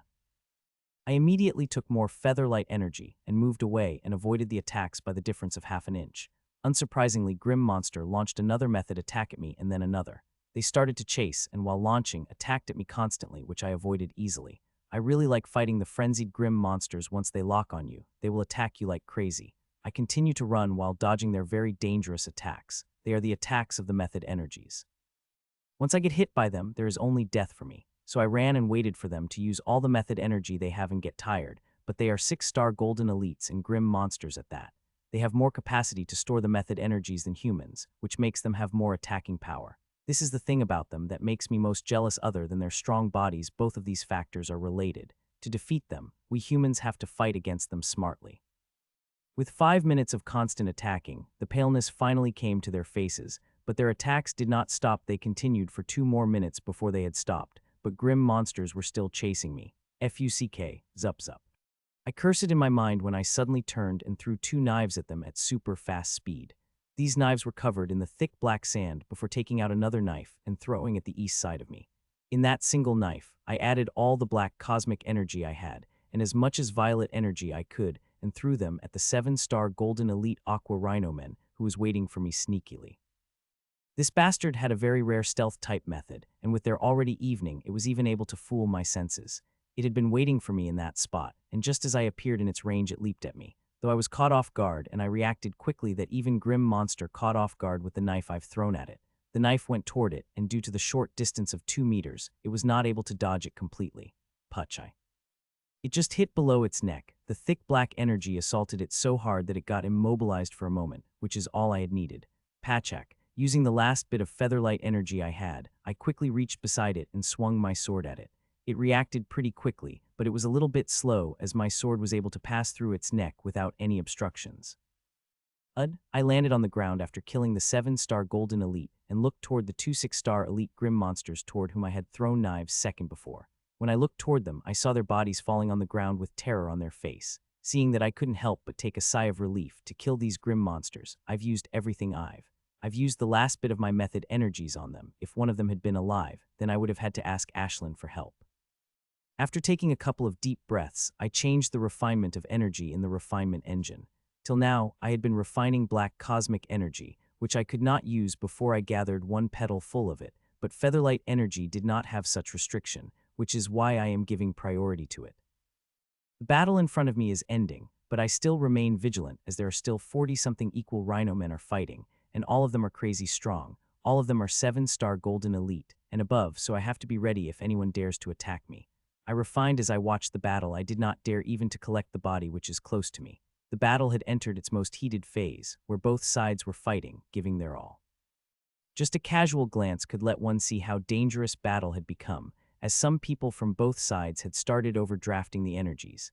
This move would have been very good if Aqua Rhynomen had done it before, but now there is not much use. The enemies they are facing are not the normal golden elites but the members of the Death Brigade. They have experienced many battles as such before, and which is why a minute after both sides started to overdraft the energies, the bodies of Aqua Rhynomen had begun to fall again at rapid pace. 2 minutes later, the last Aqua Rhynomen who tried to run was killed by the team leader's arrow. "Good job, everyone," team leader said. She landed on the ground and walked toward the split body of the human. "From 38 we have become 37. In this battle we have lost one of our teammates." His loss was great. Not only became the member of an already small team, but he was also an 8-star golden elite. He died in one of the initial stages of the battle, a few seconds before Ashlyn had taken the air. The team leader did not say anything as she took out the coffin and placed the spit body of our teammates in it before storing the coffin back into her storage. "You have 10 minutes to clean the battlefield. The grim monster from other Aqua Rhynomen will come soon," said the leader. "LD. We have destroyed the teleportation gate. The other side should have been aware of that and would send reinforcements soon. It is a perfect thing to use humans that there is great tribalism between the tribes of the grim monster. They hate each other and would not help each other unless it is ordered from above. According to our information, the closest Aqua Rhynomen camp is at 2 hours distance from this one. If they hurry, they should be able to cover the distance within 1.5 hours, but since the battle started and ended, there had been only about 45 minutes. We have enough time to collect the bodies and loot and disappear without a trace. I have so many bodies to collect, not only that of the monsters I've killed, but also killed by Ashlyn. While others only took 15 minutes, I took 13 minutes. I have to use my maximum speed without the method of energy to collect these many bodies. Good job, rookie, and especially your little birdie. Without you, we would not have been able to finish the battle so early," the team leader said as she lovingly petted Ashlyn. Thankfully, Ashlyn took the pats with grace. Otherwise, if she had behaved as her usual, she would have got me into trouble with the team leader. "Time's over, let's go," the team leader shouted, and we started to leave the camp after taking everything. We have taken everything from the grim monsters. We have not only taken their bodies, but also the artifacts and abodes, and most importantly, the wreckage of teleportation gate. The wreckage of the teleportation gate is the most expensive thing on the whole game. Very, very rare things required to make the teleportation gate, and even if we bring bits and pieces of them, they are still very expensive. We have again separated into the teams and went back the same way we have come. On the way back, we have collected the sound isolation and camouflaging devices. We have places around the camp. Even each grim monster's camp is a fair distance away. The commotion we have made would have surely created a big commotion, and many grim monsters would have been lying in wait if not for these devices. We picked them up before we continued on our journey, and unlike before, when we came here swiftly, on returning, we were quite slow. Our group leader isn't even killing grim monster unless it is absolutely necessary. Though the battle earlier was very short, it is utterly exhausting to everybody. Some people like Josh even had overdrafted their energy and are very tired. In this state, having another big battle will be very disastrous for us, which is why we have been cautious. Even burly Tom used to say a few words to me now and then is very quiet, vigilant that he would get started hearing even slightest noise. Time passed by, and after 4 whole hours, we had reached our abode. Only then everyone's tense faces had loosened a little. "You all rest. We will be having a meeting at 9 in the morning," the team leader said when we all reached abode. Everyone nodded silently before we all started to walk toward their rooms. If it had been a normal battle, people would have been talking out about it despite being utterly tired, but what we have faced is not a normal battle. We 38 people have fought against the more than 1,000 golden elites, which had strained us both physically and mentally that nobody wanted to talk, not to mention we have even lost a teammate. people will be feeling grief about him, even I did not have much contact with him, feeling very sad about him. Having such feelings jumbled in one's mind, nobody had any mood to talk. I went to my room and took out some food for Ashlyn before I went to the bathroom. When I returned, feeling a little fresh, I found all the foxes disappeared and Ashlyn sleeping on her stomach. I couldn't help but sigh. Seeing this, we are not the only who have exerted themselves in battle. Ashlyn too exerted himself too much in battle, which is why she fell asleep so quickly. Despite feeling exhausted, I did not sleep. Instead, I just laid against the bed and started going over the whole battle. The battle had been the most intense battle I've ever fought. In all the battles I have fought till now, there is never such distance of power between enemies and me. I've fought, but in an earlier battle, I've killed the enemies that are 4 levels or 5 levels higher than me, though 2 levels could be offset by the boost provided by my totem artifact. Still, the difference between the 2 and 3 level is too great, especially when it came to the Golden Elite. Before coming to Warzone, I would have never thought I would be able to fight so much higher than my level, but coming here has changed everything. I not only got the tag of the criminal, but my perspective about fighting had also changed. Seeing the members of the Death Brigade fighting. Having strength is very important, but one also needs to learn to utilize it perfectly. When utilizes perfectly, then crossing 1 or 2 levels is not much difficult. If I can do that, then I may be able to kill 7-star Golden Elite as I kill 6-star Golden Elite. I am very well aware that in my killing of the 7-star Golden Elite, there was a big luck factor involved. First was that the Aqua Rhynomen that was too close. Second, it was also confident of its ability. And third, which I think most important, is that Aqua Rhynomen was a strength-type monster. If it had balanced attribute Grim Monster or agility attribute Grim Monsters, it would have been really hard to kill it. So I am clearly aware that my current limit is the 6-star Golden Elite. I have received many benefits during this battle, but most important of all is the realization of my unique style. I think it is very good with a lot of potential, with perfect compatibility with the method. It is unique style, which is best suited in large battles or when I am fighting against a group of strong enemies. It is only in the nascent stage. I will have to furnish it quite a bit before it could become more effective, and I think 2 extremely hard difficulty missions will give us a perfect chance for that. But before the battle, I should work little on my knives throwing skills and what type of knives I want to use regularly. Earlier, this idea came to me suddenly, and I used whatever knife I could find, but now it's time to choose perfect knives and practice according to them. It will have made my unique style more powerful and efficient, and it is a good thing. I have all types of knives in storage. There are thousands of them on a special shelf of their own. I spread my senses and found a huge shelf. There are all types of knives placed there. Both are fighting and knives throwing knives. I looked at them before remembering the knives I had used in the battle. I have used 3 types of knives in the battle, and the best ones were the 4 knives I had used in the last. They were perfectly balanced in my grip and also were the most accurate. These knives come in 20 centimeters to 40 centimeter sizes and also have a cool looking ring at the end. If I am not wrong, then these knives are called kunai. They are one famous throwing knives type. I looked at them and found there are a few hundred them on the shelf, and looked for the biggest as size 40 centimeters knives are good to throw. Anything smaller than that would lose its lethality against the Grim Monster. What I am facing is a huge Grim Monsters who are at least 5 meters tall. Against them I will need strong and long knives, and kunai fits the bill, and if I need something more, I can make adjustments through the arrays carved in them. There are about 231 40 centimeters kunais I have on me. I would have felt better if I had more, but they will be fine. I will commission them more according to my needs when I reach the city. I hope I do. I took out all the kunais and tapped the few buttons on the watch, and the throwing target had appeared at the end of my room. The team leader has given us control over our rooms, so we can adjust it the way we want. The room is smiling and not really good for the knives practice, but I do not have other options too, so I can only use it as the room. I am a complete rookie in knife throwing. The only lesson I took on knife throwing was in school. I was able to take good shots due to my control over my body and my senses. My aim could be said to be, but it is not perfect and I need it to be perfect, so there is a guarantee that every time I threw a knife, it hit where I aimed to be and not beside or anything. Thuck, thuck, thuck, I started to throw knives at the board at a rapid pace. At such a close distance, I did not have a problem with taking the accurate aim. This is why practicing at such close distance will not help my air, but it will surely help me get familiar with the process of throwing knives. That is what I am aiming for. I want to get familiar with knife throwing so much that it started to come at me instinctively, just like my sword. When I am fighting the intense battle, I sometimes do not have to think about the direction of the sword as it moves toward where it should without my direction. For the first 15 minutes, I practiced throwing single knives, but after 15 minutes, I started to throw 2 knives together and then 3.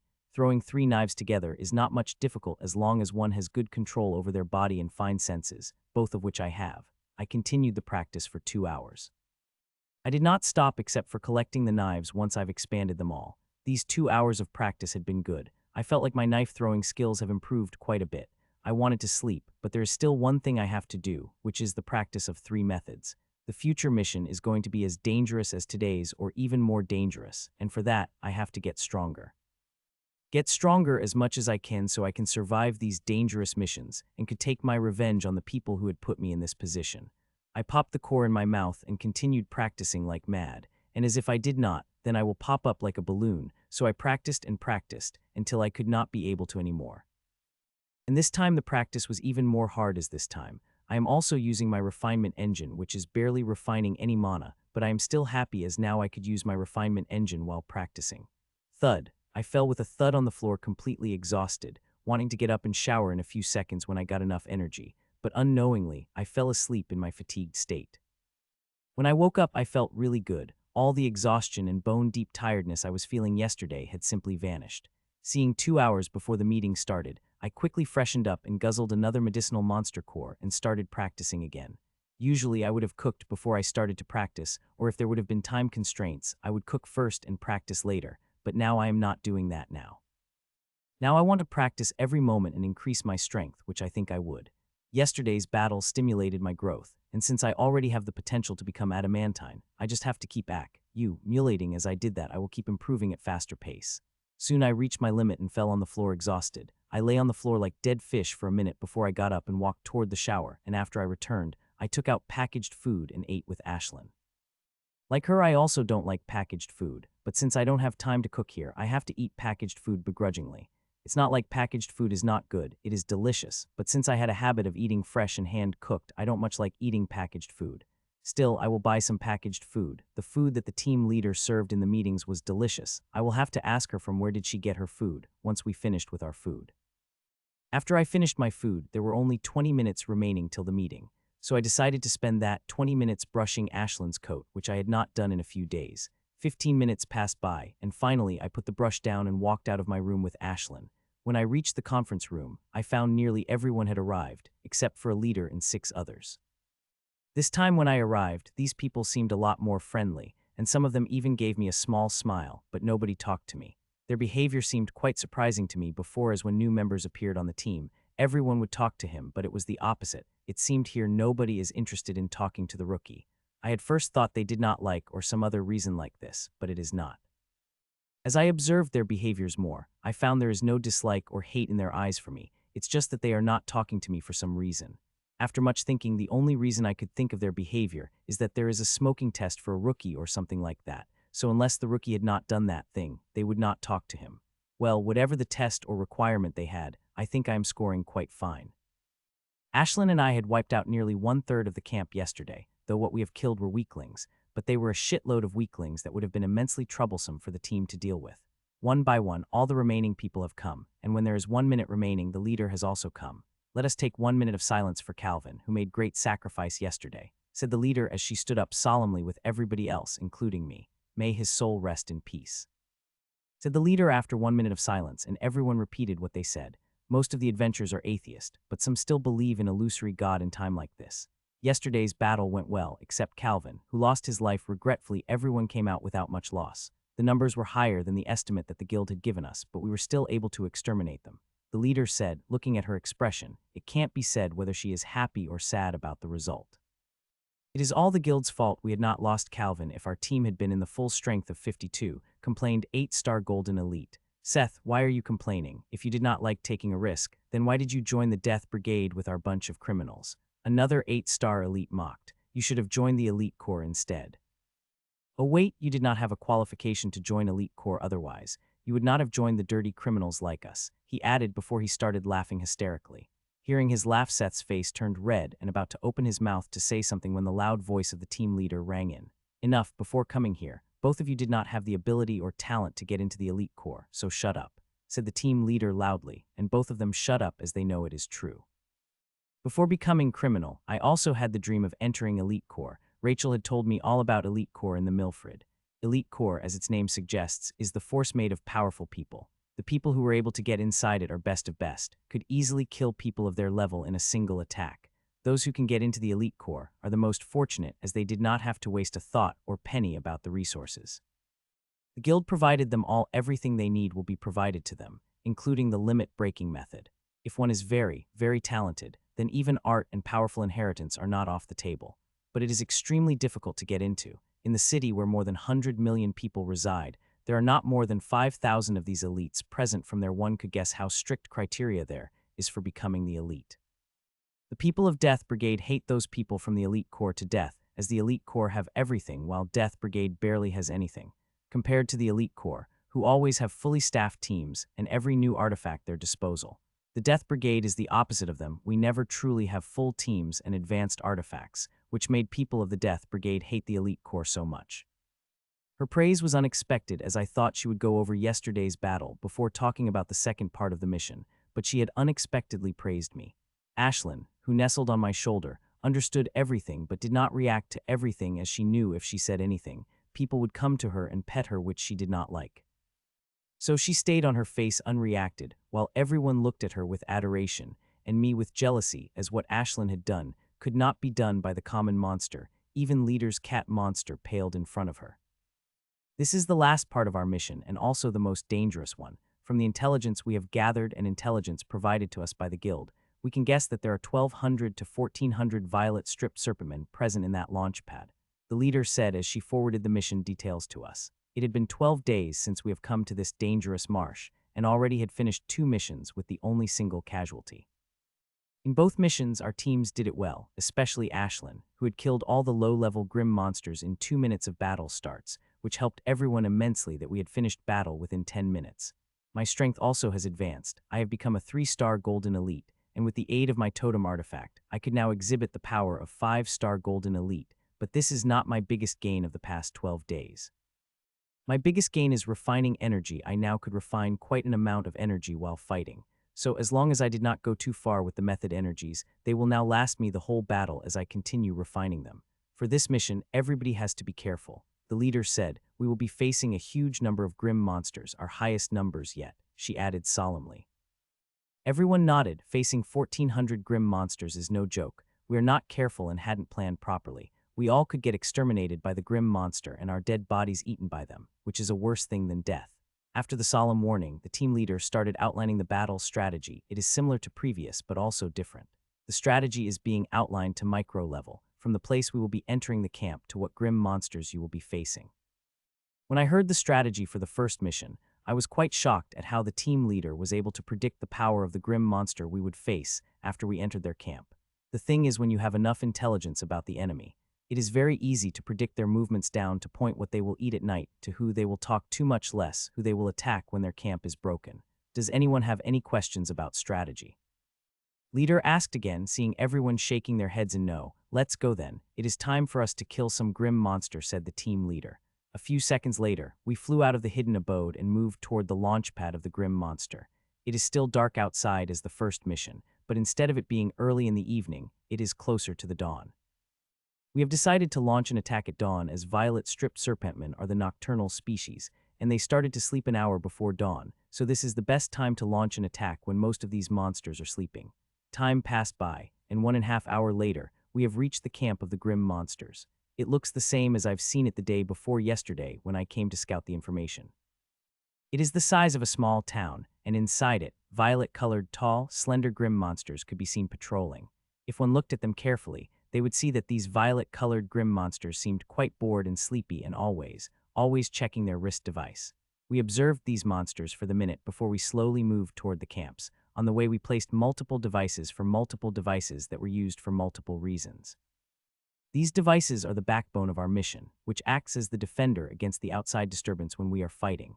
They not only isolate the fighting sound completely, but they also cloak the area around the usual scenery, which helps us fight without worry about the outside disturbance. We reached near the violet-striped serpentmen that are patrolling outside. We are now looking at the time on holowatches. As soon as clocks tick in on the decided time, we will move and kill these bastards. Time passed as we waited with bated breath, and soon the clock ticks in 445. One could see beautiful faint orange light of the sunset permitting in the sky, but we are in no condition to enjoy that, as it is the time to start killing. Slice, punch, I slice, punch. As the clocks ticked 445, All of us got to get out of the spot and move toward the monster. May I say others moved while I stayed on the spot and threw 4 knives together which were clocked in violet energy and my fire ability. All the 4 knives hit the 4 violet striped serpentmen who were at a different place and at a different level. The knives hit squarely on the head of the violet striped serpentmen, killing all of them immediately before they even have a chance to scream. A second later, my group also finished killing the violet stripped serpentmen that were around, and we moved toward the force field of the camp sneakily. This is the most important time of the mission. Now we are on tight time. In 30 seconds, we not only have to destroy the teleportation formation, but also get inside the camp. The quicker we could finish some violet stripped serpentmen before the whole hell breaks loose, the better. This time I am quite close to teleportation formation, unlike the last 2 times when I attacked from behind the camp before I moved toward the center to fight in the big battle. I could see how the team leader with her team moved closer to the edge of the force field and placed the drill on it before she sneakily went inside and hidden in the shadow of the small tree. She did everything flawlessly, and her bow was just materializing when her expression changed suddenly. I saw the reason for that, and my expression couldn't help but change also, as the worst-case scenario had happened. I saw a grim monster coming toward her at a very swift speed, and the same time blue-color light started to emit across the whole camp. There must be sound too. Discovered. Seeing that horror appeared on my face as those beside me and the worst expected scenario had happened. We have been discovered. It is very evident by the horde of the violet-striped serpentmen that were coming out of their abodes. Not only that, but violet-striped serpentmen had also surrounded the teleportation gate tightly to protect it. They even seemed to call for reinforcement as the grim monsters started to walk out of the formation.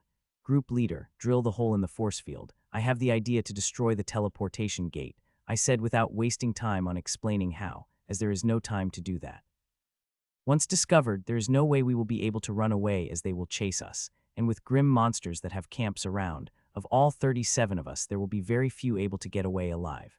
My group leader, as an experienced member of the Death Brigade, quickly took out the drill and placed it on the force field without wasting any time asking questions.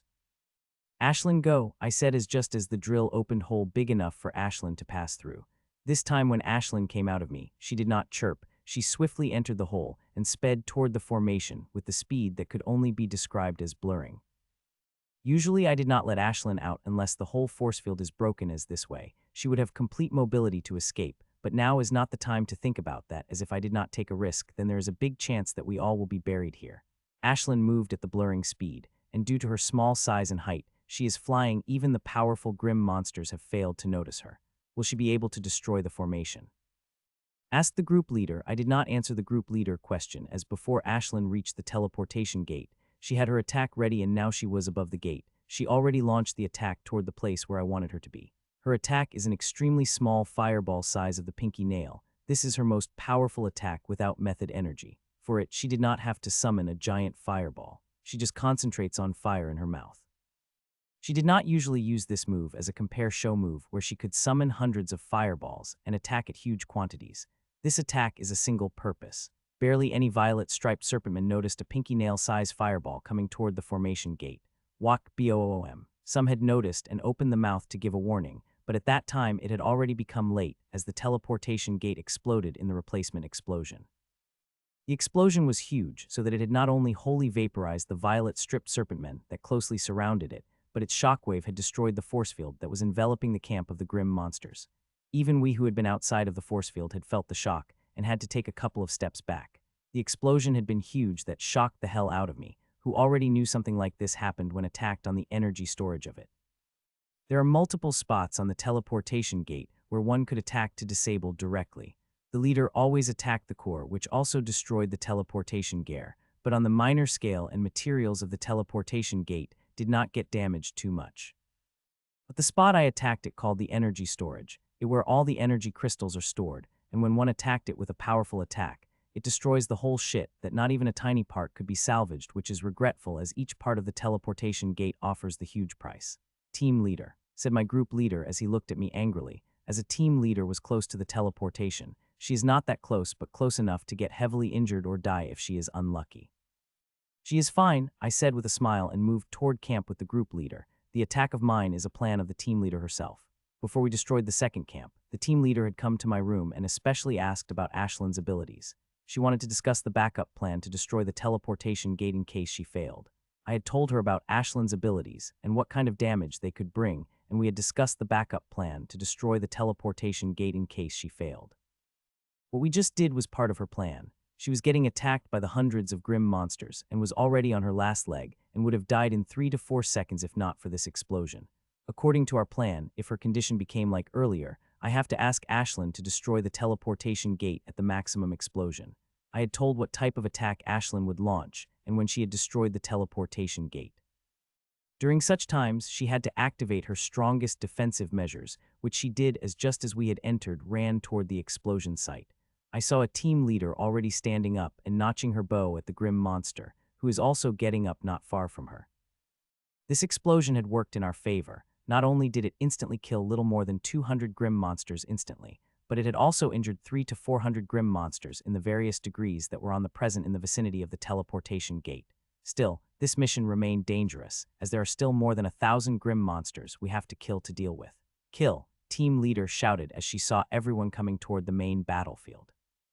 This is the best chance to kill as many as grim monsters possible, as they are still scrambling to get together after the explosion. D-hub, Ashland even started killing the grim monsters en masse, showing no mercy on them as she is launching hundreds of dangerous fireballs from the sky. Puchay. I did not hold back anything either. I would throw a knife at any 6-star elite I've come across and use my sword on those who are below it. As for 7-star golden elite and above, the people besides me are handling them, so with their help I could focus my all on the 6-star golden elite violet strip serpentmen. But I know I can have their help for a minute max, as after that the scattered violet strip serpentmen will converge in real battle with a start. Puch, slice. I continue killing the violet striped serpentmen as fast as I could, not minding the pain I am feeling die to violet fog around me. Violet striped serpentmen are very poisonous, though we have drunk the antidote. It was only able to help up with toxin, not with blood-curdling pain. This pain is enough to make one curl on the ground and scream loudly, but people around me barely had a change of expression when they fought in the thick violet smoke that violet-striped serpentmen released. These people are really monsters. I know what sorts of things I have to go through before I become capable of bearing such pain, but these people are not any less than me. They are fighting the smoke like it is a normal smoke, not a cloud of smoke that could make one experience blood-curdling screams with a slight touch on their skin. Puchay. One violet-striped serpentman after another violet-striped serpentman is falling under my knives every moment. Each time I would 3 to 4 knives, and instead of covered in the cloud of black sand, they are covered in the very thick fire. This is my cheap alternative for the black sand, as I could not use it for my every move. The thick fire of mine is also quite useful. As long as my knives were ably pierced the skull of the violet-striped serpentmen, they will burn its brain out, and 6-star golden elite violet-striped serpentmen are no exception.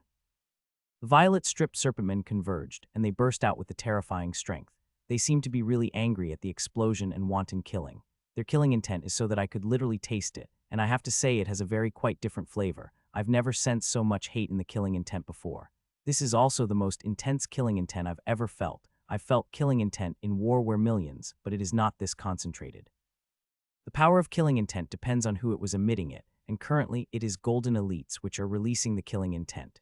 These are not normal golden elite, but golden elites which are at least 6-star or above, and they all are gathered in the small space. Sensing such killing intent, I could feel the ribbon in my source vibrating and giving me enhancement in power. I have comprehended the killing rule, and in the presence of a high killing intent, the power of my killing rule increased a small margin. But it is not all killing intent could affect and ribbon inside my source. The killing intent has to be extremely thick like this one, only then it can affect the red ribbon inside my source. Such killing intent is a good thing for me, but also a bad thing, as only in such killing intent, the possibility of me losing control increases immensely, and for that I have to be very careful. Human die, shouted a bunch of 7-star golden elite violet striped serpentmen at me and attacked me with their mystic methods. Currency, I was besieged by the 5 7-star violet striped serpentmen. There were 7 at first, but I killed 2 of them a few seconds ago. Seeing their attack coming toward me, I did not panic. Instead, I looked at the attacks carefully before leaping between the space between them. This is an extremely dangerous move, more dangerous than the leaping between 2 blades, as if I got scratched by the blades, nothing will happen, but if I scratch by these attacks there are quite high chances that I would die. These attacks of method energy which are launched by the 7-star golden elite are extremely deadly to 3-star golden elite like me. Sup. As I had leaped, 5 kunais appeared in both of my hands. 3 of them went forward, while 2 went backward with the speed that is nearly invisible to the eyes. Puche, puche, puche. These 3 violet striped serpentmen were fast to react seeing knives in my hand, but they were still too slow compared to the knives that were coming toward them, as all of them got pierced through it without exception. The featherlight method is really amazing. If first level cold gives me such speed, then what the second, third, and others. My heart started to beat loudly just thinking about that. I was just busy with my thoughts when suddenly I sensed a thick killing intent targeted at me, and when I looked toward the direction, I saw 15 violet stripped serpentmen coming toward me, with the lead of 8-star golden elite violet stripped serpentmen. The leader is 8-star, but 8 others are not much weak either. The 14 other violet striped serpentmen are 7-star golden elite. I wanted to run after seeing such force but stopped myself as I know it will be challenging to run away from them as leader 8-star had a speed method, and it is coming toward me at extremely fast speed. Seeing that my face hardened and 8 knives appeared in my hand, I would have taken more but I can only launch 8 knives at most through my hand. Sup, sup, sup. Just as they appeared, they enveloped the dark black sand and thick violet energy before shooting toward the violet striped serpentman with speed like never before. This time I have not skimmed on featherlight energy. I added coved the knives with it as much I could. I want to kill as many violet stripped serpentmen as possible before they come for my blood. The clang puche puche puch. Alarmed seeing knives coming at them at such speed, they tried to put the defensive measure, but they felt like their defensive measures were activating at slow speed as compared to the speed knives coming at them. Clang puche puche puch. Fuck. I cursed inside my mind as I saw my one knife is being thwarted by the A-star golden elite violet striped serpentman. Though I was able to kill the 7 violet striped serpentmen, not able to kill one still hurts. Bastard. The 8-star violet stripped serpentmen and came at me with swift speed. Seeing its speed, my face became pale as I knew it had a speed-type mystic method. I used as much as featherlight energy I could to dodge the coming attack from it. Slice, shit, I cursed loudly as the gaping wound appeared on my shoulder. Its sword barely touched me, but it had created the gaping wound on my shoulder.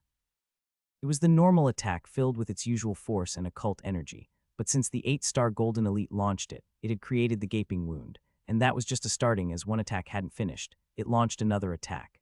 It would have been fine if the 8-star golden elite violet had only attacked me stripped serpentmen, but I am also getting attacked by other 7 violet striped serpentmen that are at the level of 7-star golden elite. I have to dodge each and every attack as even once I was hit squarely by the attack, I would directly reach the kingdom of the death god without having any chance to return. So I kept dodging as this the only thing I could do right now, and these 8 violet stripped serpentmen are attacking me always, not giving me a single chance to attack them. It had been barely half a minute since they started, and there were already 5 big wounds on my body. Blood could be seen trickling from them non-stop, even the powerful healing medicine I ate having a problem dealing with these wouldn't as they contain energy in them, and unless I destroy that energy first, the wounds will not heal quickly.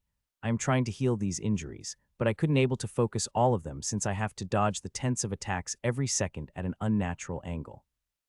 The attacks are really too much, and I am dodging them at angles that seem to be humanly impossible. Even violet striped serpentmen, whose tribe had one of most flexible bodies in grim monsters, shocked seeing me dodging their attacks in such an unnatural way.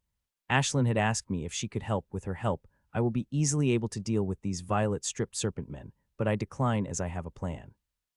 I am going to release the madness that my killing rule had. It had been stuck at the same level for quite a while, but not much longer as I am finally ready. I could feel everything turning red around me. In the fight with the 8-star golden elite violet stripped serpentmen, I had kept my eyes closed and fought with the red vision, but when my eyes opened automatically when I let madness out. The vision I see now is faint red, which is a mixture of my regular vision and red vision, here except for I could see other colors in the faint light. Hee. As madness descended, I have become a completely different person. A weird laugh came out of my mouth as flawlessly dodged the attacks that are coming to me. The dodge was so perfect that not even a single attack was able to touch my body. All violet striped serpentmen surprised seeing this as I've dodged their all attacks before, but never in this flawless manner. This time I had dodged as it was a normal attack, and I did it very effortlessly. Attack with your all, kill this bastard quickly, shouted 8-star golden elite violet striped serpentmen as it sensed the change inside me. Sup. Hearing the order of 8-star golden elite violet striped serpentmen, all of the violet striped serpentmen started to attack me like mad. Colorful attacks began to shoot over me, and top of that, 8-star golden elite also came at me and attacked me with all its strength. A fiendish smile appeared on my face as the dangerous attacks came toward me from all sides. They are extremely fast and deadly, and if it were normal me, it would have been near impossible for me to dodge all the attacks without suffering under some. But currently I just have a weird smile on my face as I float around the attacks, dodging them at the distance of centimeters. Some of these had touched my clothes, burned them, torn them, but not a single one was able to touch my skin. I am doing all that while using the bare minimum of the method energy. My mad self seems to think that using all the featherlight energy I could use with my body is waste, so I should only use as much as I need, and this slight amount of energy is all I need to dodge the attacks. This stage of mine may be filled with madness, but there is control mixed into it. There is no question about me feeling the extreme desire to kill, but the desire is targeted and controlled. This is my flavor of killing rule. I had known for quite long that I needed madness in my killing rule as there is too much control in it, but I did not let the madness out back then. I was sure that if I would let out this madness, I would simply become a killing machine that had no control, which is very bad choice. So I waited and sharpened the control over myself in the killing rule. Only in this battle I felt my control had reached the sufficient level, only then I let the madness out. While dodging the attack, I suddenly moved backward with immense speeds and flipped. As I flipped, I transferred all the momentum my body had into my sword and swung it at the 7-star Golden Elite Violet Strip Serpentmen, whose behind I had appeared. Pachak, the head of the Violet Strip Serpentmen as I decapitated it. It had happened so fast that other Violet Strip Serpentmen were not able to react at all, including 8-star Golden Elite. I went from using barely any featherlight energy to using full light feather energy for a second as I killed the Violet Striped Serpentmen. Kill it. Hee, shouted 8-star Golden Elite Violet Strip Serpentmen as it looked at me with murderous eyes, and while I had just laughed it fiendishly and moved toward another Violet Strip Serpentmen unhesitatingly. Pachak, this time my mad me did not hide his movements. I fearlessly went toward another Violet Strip Serpentmen. The 8-star Elite had come to stop me, but I avoided its attack and decapitated another grim monsters. I had done that amidst the tens of attacks coming after me, and hound like 8-star Golden Elite, pestering me when I killed the second Violet Striped Serpentman, the 8-star Golden Elite just a meter away from me, but was not able to stop the death of its comrade. You bastard, if I did not kill you and drink your blood then my name would be Gore, shouted 8-star Golden Elite Violet Striped Serpentmen, and attacked me. Its attack was so fast that the previous me would have been able to cut me into 2 pieces, but against present me, it was only able to cut a few threads of my clothes. Swish, swish, swish. It launched attack after attack at me with extremely fast speed but made me dodge all of them at an unbelievably close angle. If someone looked at us from a distance, they would see one violet-colored grim monster crazily attacking, while a small human was easily dodging each of its attacks with ease. Putch. I killed a third Violet Striped Serpentman, and it was due to its own idiocy. This Violet Striped Serpentman wanted to launch a sneak attack at me and came quite close to me. All I had to do was throw a small knife at my back. The knife had perfectly pierced through the eyes of the Violet Striped Serpentman, killing it immediately. Human, the killing of another of its mate made it extremely angry, and it lost all reason it had and started to attack me crazily. It had completely gone frenzy, seeing that smile couldn't help but appear on my face as in a frenzy grim monsters may become more powerful than normal, but it also the time one could easily kill it. It came at me like never before with speed that was unreal to it before. To deal with that my mad me finally started taking a considerable amount of featherlight energy and continued dodging with the same expression I had on my face. Putchai, putchai, putchai, putchai. Feeling annoyed by the extra attacks coming toward me, 4 knives appeared on both of my hands, and I threw them at the 4 remaining 7-star Golden Elite Violet Striped Serpentmen. I could have killed them before, but I had killed them, so no more grim monsters would get attracted to our fight seeing there are already enough fighting against weak 3-star Golden Elite like me. But seeing their constant attacks like irritating flies, I decided to kill them as I became quite sure that I would be able to kill this frenzied bastard. It started to attack me even more crazily, seeing its mates dead while I just kept dodging watching it every move as if I was imprinting them in my mind. Heh. Sometime later, a weird laugh came out of my mouth and dived toward the 8-star Golden Violet Striped Serpentman. Others might think of me as a mad doing things sane, me will also think that. The Violet Striped Serpentman is 8-star Golden Elite Grim Monster, and moving close to his madness for someone who only has the power of 5-star Golden Elite. Ha. I dived toward Violet Striped Serpentman, and seeing that it let off a guttural noise of happiness as it swung its sword at me, its speed so fast that it was blurring even to me still. I did not fear it and instead let out the crazy laugh and moved ahead. Swish, the sword came down on me, and just as it was a few inches away from me, I used all the Light Feather's energy to sidestep, and also at that exact moment I swung my sword upward. Slice. A wet slicing sound rang out, and next moment, an 8-star Golden Elite Violet Striped Serpentman split into 2. My sword split the 8-star Golden Elite Violet Striped Serpentman into two from bottom to top. It got divided into two. This is one of the amazing killings I've ever made. Cutting the grim monsters into two, which is 5 level above you, can give one amazing feeling, especially when one is in a mad state like me, but regretfully it isn't time to enjoy it. Some violet striped serpentmen have seemed to see me killing and got really angry by it.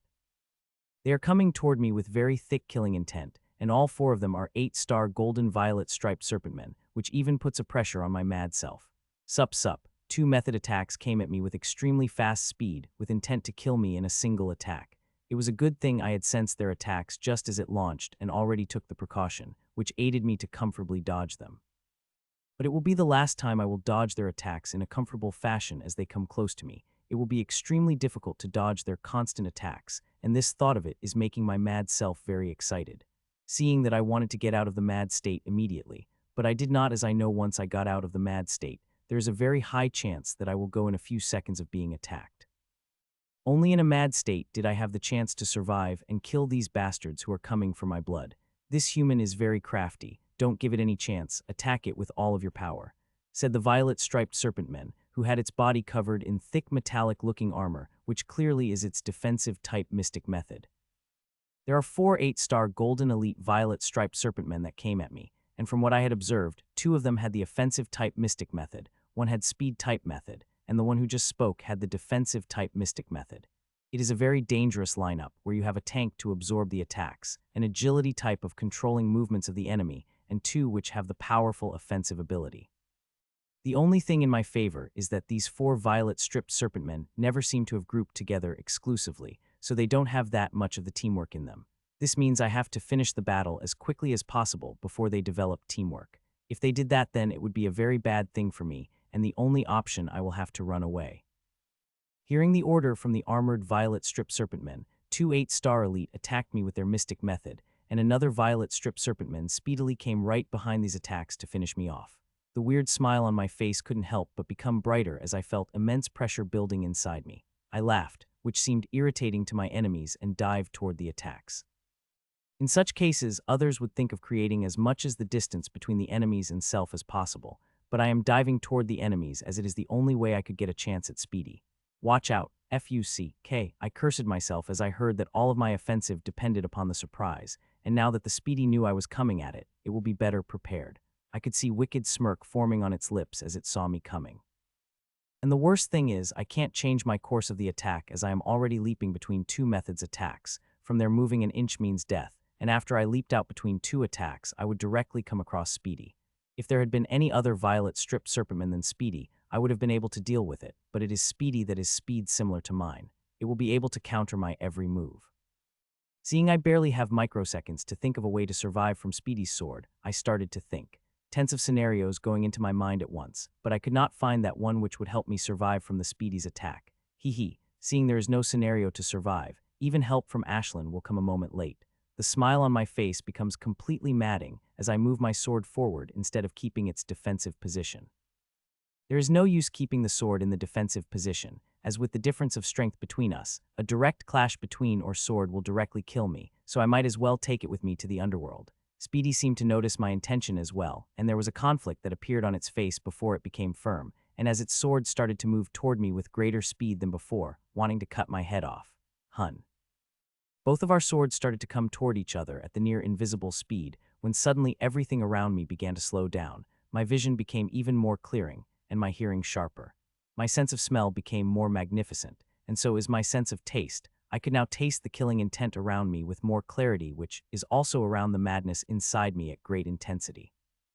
I forcefully quashed the intense madness that was rising inside me and went back to controlled madness before focusing on the sword that slowly covered my head. Earlier, I had to think about how to survive, but now I did not have to, as I know the tens of ways I could dodge the attack.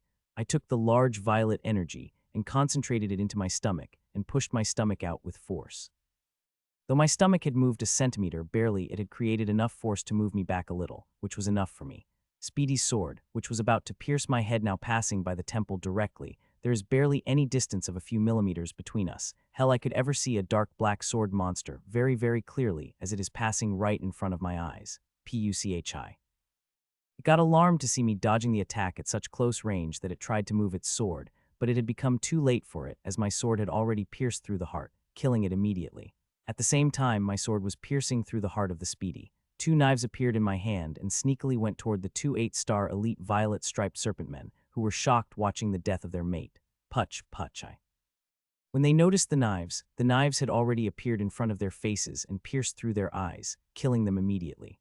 Thud, I landed on the ground with the body of Speedy and looked at the palm-sized fireball that had stopped meter above my head, seeing me find that fine fireball puffed away, and a tiny bird revealed herself who flew back into the air after giving me a look. "It's your turn now," I said and moved toward the armored violet-striped serpentmen.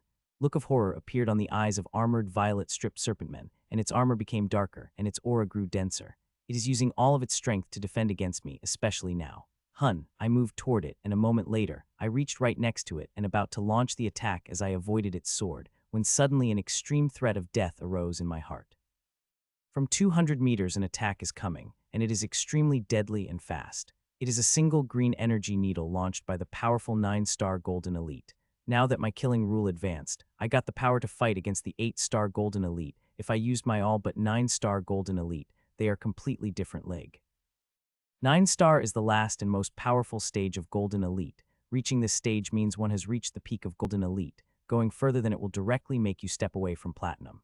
Sensing the attack, I immediately discarded the thought of attacking armored violet-striped serpentmen and moved sideways using all the featherlight I could have.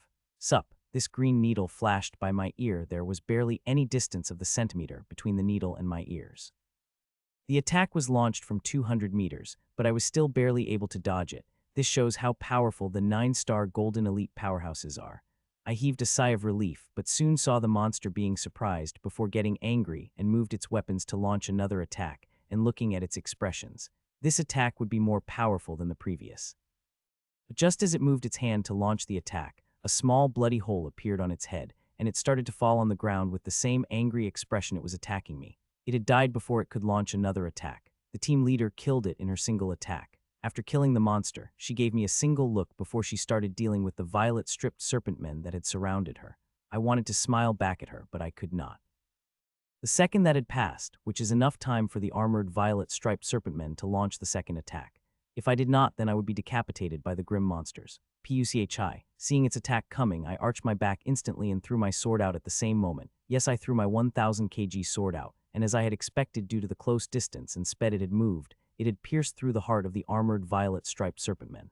Fuck. I cursed loudly as this time, the sword of the violet-stripped serpentmen was able to touch my body. It had cut off my front hair.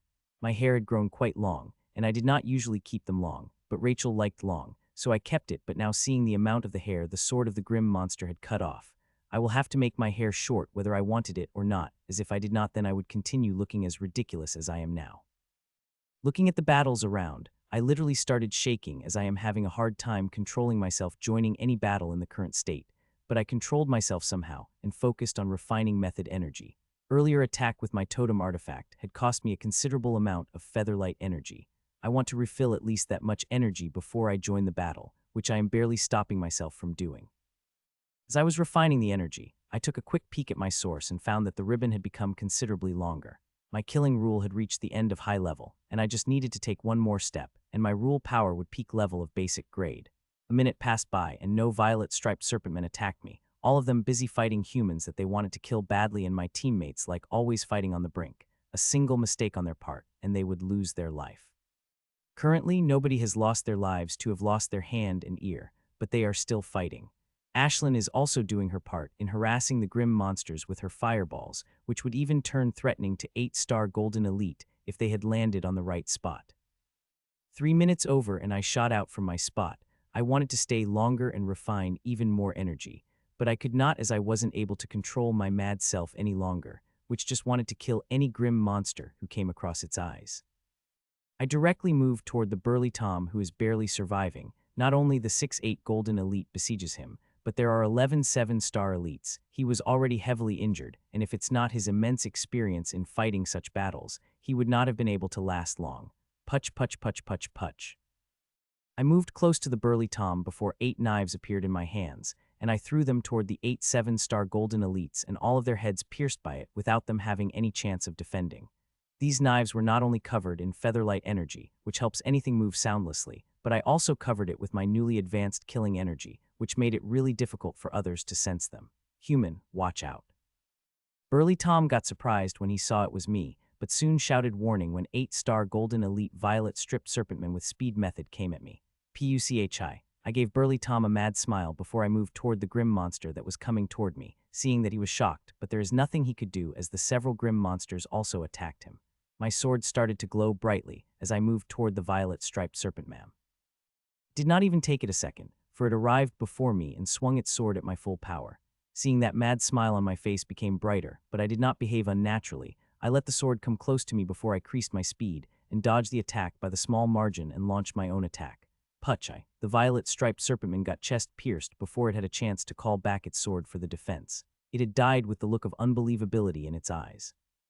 I looked at the violet striped serpentmen that were fighting against Tom. They had no idea that their friend had been killed. Seeing that, corner of my lips curled upward, and I threw my deadly knives at them.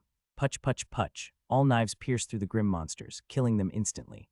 I had killed 5 8-star Golden Elite and 3 7-star Golden Elite in a single attack, seeing that Burly Tom was so shocked that he was not able to close his opened mouth quite a while.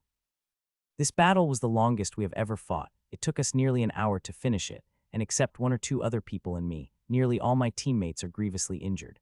They could be seen drinking potions, connecting their cut-off limbs and body parts, or like me rapidly collecting the bodies of the grim monsters. Despite Ashlyn vaporizing hundreds of them by the blast, there are many grim monsters she had killed, and those she vaporized are not completely useless. Some had left behind storages that are completely intact. I collected them and also used this time to collect my thoughts. The mad state of mind had made my emotions a little jumbled. I had to fix them. Mad state gives me power, but it is not without flaw, the slight inhumanness and lingering urge to kill. I knew there would be flaws, and I will have to keep dealing with it every time I will use the mad state. Well done, Mitchell, you have fought better than some of us, said Kara. This battle seemed like flipped the switch on them. Nobody is calling me rookie anymore and talking to me with great familiarity. This team seems to have a rule that unless the rookie survives the first mission, they will not talk to him, and I think it is a good rule. It saves the team some pain as some rookies, especially weaker ones, easily die under such missions. I can say it with my own experience. If I did not have the killing rule and speed-type mystic method, I would have been killed in the first minute of the first part of the mission. Still, my entry into Death Brigade was quite unnatural, which was not only confusing to the Deacon, but also the members of Team 52.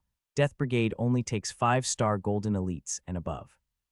So my coming there clearly surprised me, as my power of 4-star Golden Elite that time. It would be near impossible for me to survive such a dangerous mission. Soon we finished collecting everything from the camp of the Violet Striped Serpentmen and got moving. Unlike 2 missions before this time, we were not walking toward the abode but out. We were directly going out. It has been nearly 2 weeks since we have entered this place, and no one wants to live in the godforsaken place than they need to be. Here not only one needs to cover themselves with stinky mud, but also have to bear the inflammatory smell. Smelling it, they will feel their innards are burning. The marsh is big, and it will take some time to get out of it. Seeing our speed, I hope it did not take midnight. I really want to sleep to settle away from the effects of the mad state. Finally, out, shouted Burly Tom with others. We have been traveling through the marsh for 15 hours, from early morning to now 8 in the evening. It was quite tiring to travel so slow, but we have no choice. Let's go. The team leader said. She flew to the sky. Others followed the suit.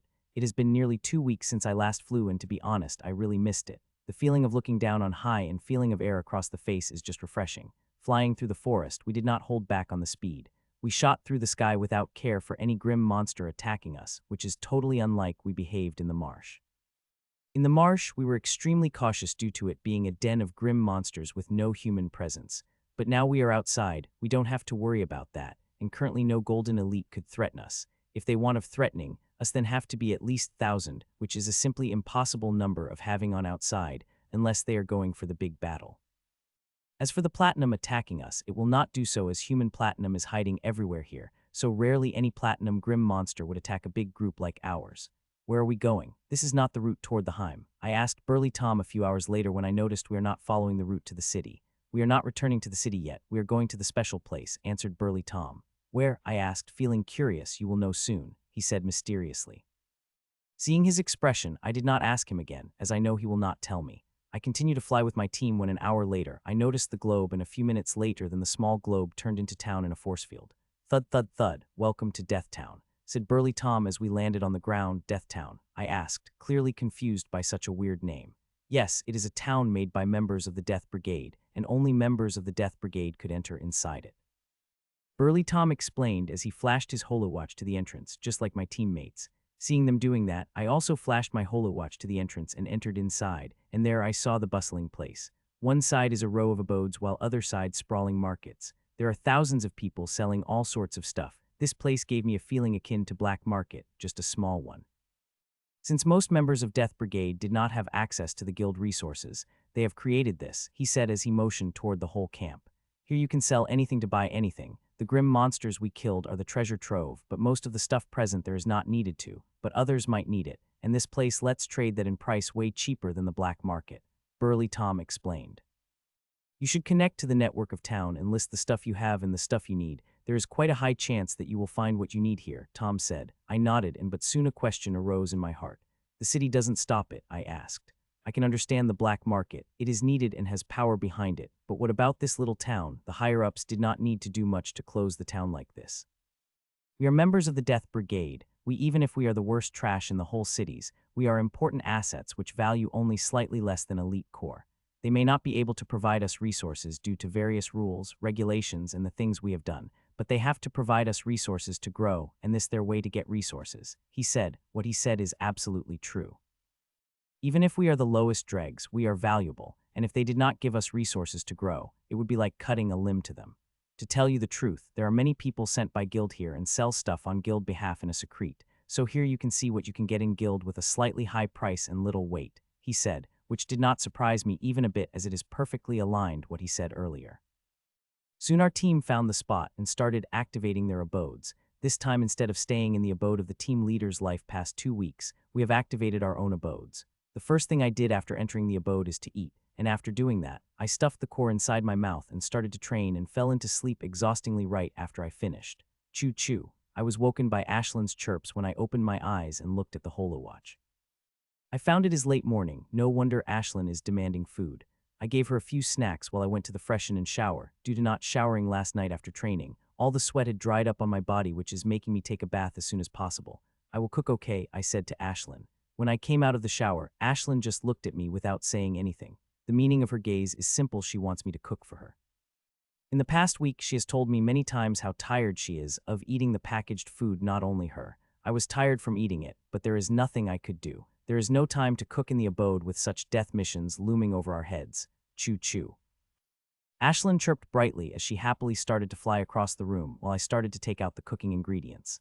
I am going to cook a big meal today, and since we are finished with the mission, I did not have to worry about the time I will waste cooking it. It took me nearly 2 hours to cook everything, and the whole dining table was filled with various dishes, but as we started eating, each of these dishes started disappearing by minutes till there was nothing left. I couldn't help but feel surprised. We ate like we have been hungry for ages, and finished the food that would have been more than enough for the 5 people. Like Ashlyn, I wanted to lay on the couch, but I could not as I felt the heat rising through my body. I quickly walked to the training room and started to practice the 4 methods. I should have just focused on the body cleansing method, seeing the amount of heat rising through my body. I continue to practice as heat rises through my body, though the heat is rising too fast. I am not worried as this has become a regular thing for me. No matter how dangerous the thing is, if one does it daily, it will become new normal for me. This medicinal heat that could blow my body to pieces has become normal for me, but I am not worried as I know I will be able to digest it thoroughly before it gets a chance to blow me up. Thud. Finally, I could not continue more and feel on the floor, but there was a happy smile on my face as not only I had created the 53rd seal of Supreme Combat exercise, but I also took another step closer toward the major cleansing. Ever since I had become the Golden Elite, the practice of the body cleansing technique has become quite hard. Taking each step is extremely difficult otherwise. With such dangerous training, I would have gone through several major cleanings. I am progressing every day, and with another major cleansing, my power will also rise again, which will make my survivability in the missions increase. After a minute, I got up and walked toward the shower and came out 10 minutes later. Let's go, Ashlyn, I said to Ashlyn as I walked toward the exit of my abode. I am quite excited about the market of the Death Town. I don't need anything in particular, but if I found something I liked, I will buy it. In the 3 missions, Ashlyn and I had killed more than 1,000 powerful grim monsters. All of them were quite powerful. I have opened a few hundreds of storages of them and have got quite good stuff, so I am confident in my ability to buy most of the things in the market.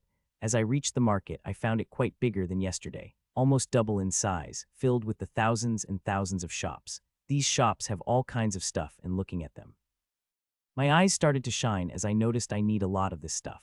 Just at the entrance, I saw a lot of potion materials of the potions which formulas I've in my mind. These materials are quite rare and expensive. In black market, I would have had to pay hand and leg for this stuff, but here they're selling at quite a reasonable price. I went toward these shops and started to buy the stuff. My storage ring is full of all kinds of rare and precious stuff. So I did not have much problem with trading shops. Not all trades were successful, as many people wanted some peculiar stuff which I don't have. But I am not sad, as this marks were filled with all kinds of stuff that within an hour, I materials for tenths of formulas. If I make the potions and drink, then I could reach the peak of the golden elite within 2 days. But I would not do that. Doing that would be utter idiocy. It would be like shooting oneself on the leg. The positions are good in increasing one's stretch, but they are also very harmful, as each of them contains impurities. If one drinks them in a limited amount, they will not do any harm to one's progress, but if they drink them too much and accumulate too many impurities, then it will become very harmful for the practice. Currently, I am at my limit. I have drunk quite an amount of potions and have accumulated quite an impurities in my body. Though the amount of impurities I have does not impede my practice, as I am very careful about, still I have reached my limit. If I drink more potions, the impurities would increase and start to harm my practice. So unless I remove those impurities, I should not think about drinking more potions. But it is a condition for the few days. As long as I reach the 7th major cleansing, I will be able to remove all the impurities I've accumulated in my body that will enable me to drink more potions and increase my strength in a short time. I wish I could find material like yellow thorn peach or emerald kiwi. They are the best medicinal ingredients. They did not have any impurities in them, and potion made by them also did not include any impurities. Not only the yellow thorn peach and emerald kiwi, but all the things present in that mysterious garden does not possess any impurities in them. They are best practice resources one could have, which is what makes that mysterious garden more valuable than anything. The regretful thing, I could not go to that mysterious garden. Not only my movement bound to the Warzone 13 due to my criminal tag, but I am also not powerful enough to get my hands on resources present there. I will have to become 9-star Golden Elite, at the least, before I could try for any resources there. I browsed the market for a few hours before I went back and started to train with even more enthusiasm than earlier. After buying all those potion materials, my urge to grow stronger has increased again, and I want to reach the 6th major cleansing as soon as possible so that I could drink some potions. Thud. In this session, I did not make much progress, but I am fine, as the training itself is making progress. It is due to such progress I have such a flexible body that could help me perform such unnatural moves with ease. Still, this is not enough compared to my teammates. It is not enough. I have seen how they fight. All of them are extremely strong and possess the ability to fight above 2 levels. They can do that not only because of the terrifying experience they have fighting death battles, but also due to their extreme training. Through their conversation, I've heard bits about their training, and I was quite surprised at the type of training they put themselves to. And despite doing all that, they are in the middle rung in the Death Brigade. My team ranked 78th in terms of points that are considered middle in 200-something teams of the Death Brigade. From what I have heard, the members of teams that are the middle rung have power slightly less than a member of the Elite Corps, while those in top 50 have power equal to that of the Elite Corps. It is very hard for the team of Golden Elites to get into top 50, as competition is very tough. In the top 50, there are only 3 teams that are of purely Golden Elites, while the other 47 had the members of Platinum and higher level. All of the teams of Death Brigade want to get into the top 50, as entering top 50 not only lower one's restriction, but one also gets a chance to reach adamantine level, as the guild provides the limit breaking method. This privilege is on par with that of Elite Corps. The limit breaking method is the greatest motivation for the people of the Death Brigade. For this reason alone, they readily accept the mission where chances of their death are quite high. Like them, I also have the LUSD for the limit breaking method. I already have the potential to become adamantine. If I am able to get a limit breaking method, then my chances of reaching platinum or a higher level would be quite great. Though having a method does not guarantee reaching platinum and above levels, I am confident that I could reach it. Time passed by and soon the evening came. Seeing 700 ticks in, I walked out of my abode, as it was time for us to leave the death town. We have to register completion of our mission, otherwise our points would be capped as the penalty. When I reached the decided place, half of them had already gathered, and the rest were coming every minute. I walked toward the burly Tom, as he is only whom I talked the most and could be considered a friend. "Mitchell, do you have a place to live?" Asked Burley as I sat on the bench beside him. "No," I replied. When I walked out of the airship, I was going to look for an apartment first, and I had already decided on which area to choose from the catalogs that Rachel had given me, but then this whole criminal shit happened, and all my plans had gone to drain. Now, with this criminal tag, not only will some areas be unavailable to me, but I will have to pay more money than normal to get an apartment. Do you want me to book for you? Tom asked Tom this, surprised. To be honest, I was going to ask for Tom or team leader to ask for help booking in the apartment, as these are only people I know good enough, and both are not the criminal, so they have full privileges. The areas that were available to me are in the outskirt of the Heim, and due to restriction on teleportation formation, it is a bitch to move in a giant metropolis like Heim, which is why I wanted to get a central apartment area of Heim, as much as closer to the guild as possible. Let's go, the team leader said, and we walked toward the exit of the town. As we walked out, we jumped in the air and started to fly toward the speed that is double than before. Earlier we were quite tired, but now we are completely rested. Even if we were rested, we still would have needed this speed to reach the guild before 12 a.m. With such fast speed, we only needed 2 hours to reach the city and after then half an hour to reach the guild. We entered the guild, and we directly went to the resort area, which is specially assigned to the Death Brigade. We made our report and submitted proof of the mission completion. All of it took nearly 2 hours, just 2 ranks. Blue-haired Stephen complained. We were all sitting in the room that is assigned to our team, watching the ranking board that is just updated with our submission of the report. With 3 extremely difficult mission, our rank would have been able to go up at least 5 number, but it only went 3, said Stefan, sounding quite angry. His expressions looked pitiful. He looked like a child who was promised a whole cake by his parents but only got a small slice. As I had said before, the missions are getting tougher and tougher. Others are also giving their all just like us. The team leader said with a sigh like Stefan. She also seemed quite disappointed. Well, I would be. Climbing each rank means going closer to the top 50. It represents not only privileges but also glory, especially the people like Team Leader and Burly Tom, who are members of the organization in the Central Continent. We will have to try even harder if we want to climb ranks faster. The team leader said as she looked at the current 76th rank. Our rank would have been a little higher if we would not have utterly destroyed that teleportation gate, said Kevin, another 9-star golden elite. His tone is not accusatory. He is just stating the fact. The parts of teleportation gate are very expensive, and they also give massive points. If we had not utterly destroyed the formation, there would have a chance of going at least 1 rank higher. Destroying it was necessary. It not only saves Regina but killed a lot of powerful grim monsters. If not for that explosion killing so many grim monsters, we might not have such easy victory, and some of might have got buried there, said another 9-star golden elite whose name is quite hard to pronounce. The missions are getting more and more dangerous. The more teams for the Death Brigade are being made, and they are also recruiting more and more people for Elite Corps and other corps. Team leader Regina whispered at the end of the discussion. I don't know whether she is talking to herself or talking to us, but it immediately caught everyone's attention, especially mine. I did not have much chance to spend time in the city and listen to the gossip on the feed. So I need to listen to what is happening, as with my meager strength, I would have to be more careful and better prepared if something bad is happening. Is something big happening in the dark? Have you heard anything from your organization? Kevin asked, clearly worried. Looking at his expression, he seemed to feel something bad as well. No, it is purely my conjecture. Maybe it's nothing. I am too strained due to these constant missions that I had started to make the conspiracy theories, she said as she pressed her temple while sighing. It is nothing. For the past few weeks, I am also feeling something going on in the dark. There are too many grim monsters. First, there use a maximum of 2 to 4 launch pads in the radius of 100 kilometers, but now there are 10 or 12. Not only the powerful but normal Grimm's monsters' numbers have also increased in the past month, Satya said. Yes, team leader, I also think something fishy is going on for the past few weeks, said another one of my team leaders. Others also chimed with their observation. Hearing them, I also started to get a dangerous feeling in my heart.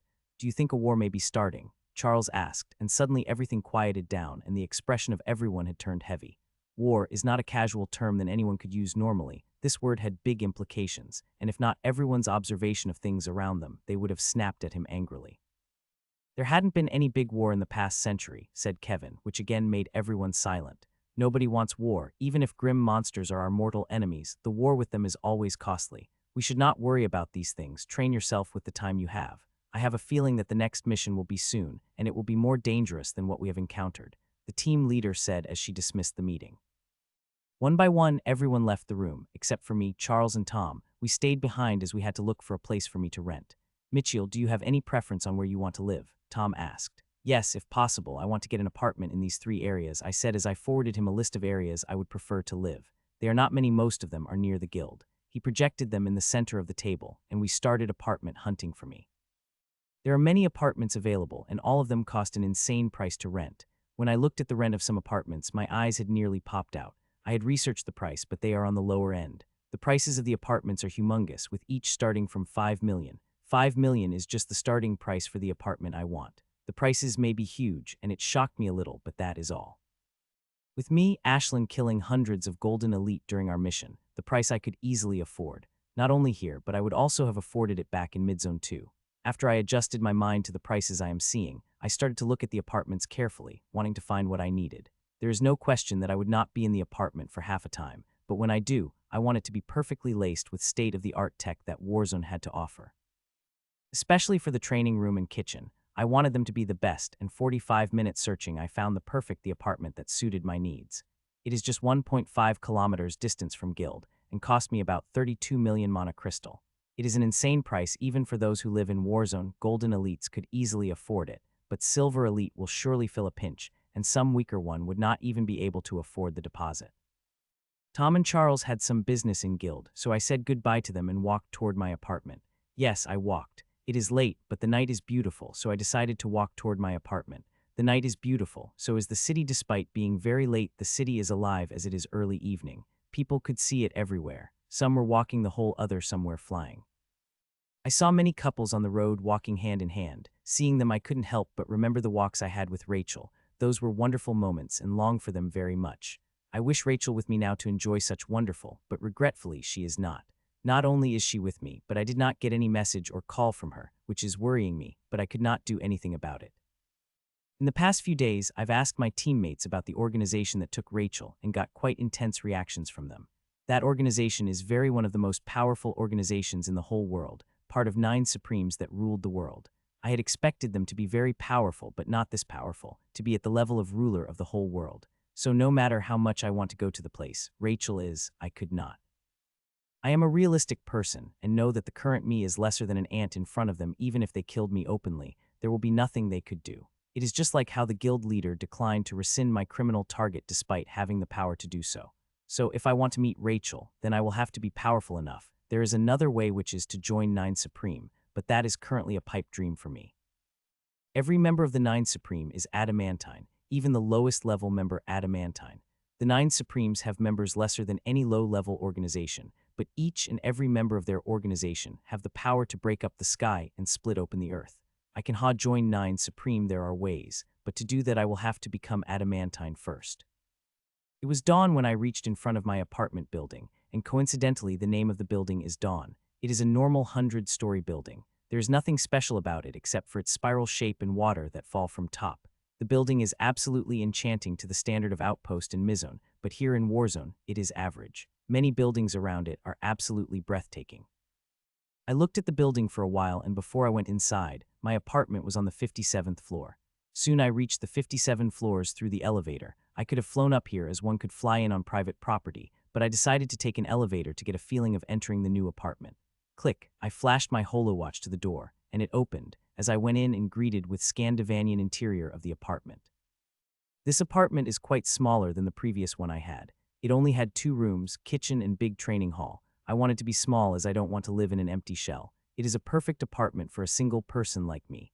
As I entered the apartment, the first thing I checked in the kitchen, which had all the equipment that catalog had mentioned. Just looking at the metallic sheen they were giving off, my eyes started to shine.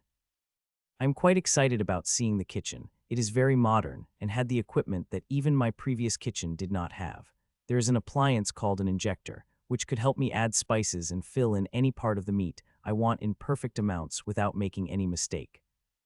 I stayed in the kitchen for 15 minutes and walked toward the 2 rooms. I took a quick look at them before I went to the training room, and like the kitchen, it is also filled with modern tech, but unlike the kitchen, it did not show on the surface. The kitchen looked plain except for the monochrome painting of the spear on the wall. The painting looked amazing. Even me, who had no idea about art, got drawn by it. The painting is not the real piece but just a wallpaper. I could change it with the other famous painting present in the library of the building. After I looked enough and tested some gimmicks of the training and hall, I went to my hall and went to the shower before laying on the bed of sleep. When I woke up, it was early afternoon. The bright sun could be shining outside my window. I opened the blinds before I went to the bathroom to freshen up. It was good that earlier, when I was walking toward the building, I fed Ashlyn otherwise. Ashlyn would not have let me sleep till now. After freshening up, I directly went into the kitchen. I am quite excited as this would be my first time cooking in this ultra-modern kitchen. I took out the ingredients and started to cook while humming the tune of my favorite song. It took me a little more than an hour to eat lunch, and it smelled heavenly. One could imagine how tasty the food had become when Ashlyn directly dived it before I turned off the gas. I am barely able to stop her from eating it directly. I made the plates and served food in them, and we both started to eat. The food had become delicious, and I ate till I am full despite knowing the consequences of what would happen, which is why I had to start practicing just as I took the last bite. The medicinal heat was too great. It was so great that I didn't even have time to practice hall. I had to start practicing at the kitchen. Thud. I finished practicing and fell with a thud, utterly exhausted with every part of my body screaming at me. I had to experience the exhaustion for a few seconds before I got enough energy to walk to the shower. 3 days passed by as such. This is 3 days I would eat, sleep, and practice.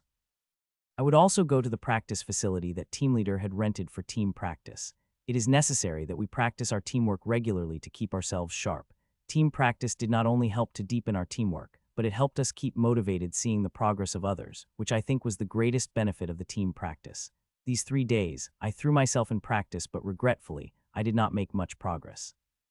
I was heavily counting on reaching 6th major cleansing, but I got stuck in the 107th move that no matter how much I try, I could not get past. I was hoping that in this session I would be able to practice, reach 108th move and go through the major cleansing, but I could not. It was too difficult, even when I solely focused on the body cleansing technique. Buzz, I hope I could go through another major cleansing before the next mission. I thought, but right next to second my holowatch buzzed with a text from the team leader. Mission. I thought when I read the text, and this mission seemed quite important, seeing how the team leader pressed on some words. Reading the text, I got up and walked toward the shower weakly. After double-checking everything, I tapped a few buttons on my holowatch, and next moment a window of my apartment opened and walked out of it. Floating in the sky, I wanted to fly toward the guild, but unfortunately I could not, so I could only longingly look at the cityscape before going down. Currently, I could not fly over the city, but soon I would. That is the promise I made to myself. Thud. When I landed on the ground, the hover car was already waiting for me a few meters ahead. I walked toward it and sat on it. Just as I did that, sped toward the guild with breakneck speed, and within 2 minutes the hover car stopped in front of the majestic castle that the guild is. Click, I got out of the hover car and walked inside the guild, and a few minutes later, I reached the place which is assigned to my team's special. When I opened the door and went in, I found everyone was already present in the conference room. Since Michael has arrived, we can start, said Regina, and a mission order appeared in the center of the conference room. This mission is quite special. It is the mission of attacking the station, Regina said.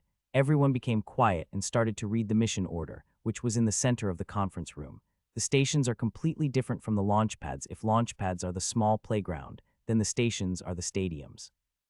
Each station not only has more than 10,000 golden elites, but they also have a bunch of plantimums guarding it.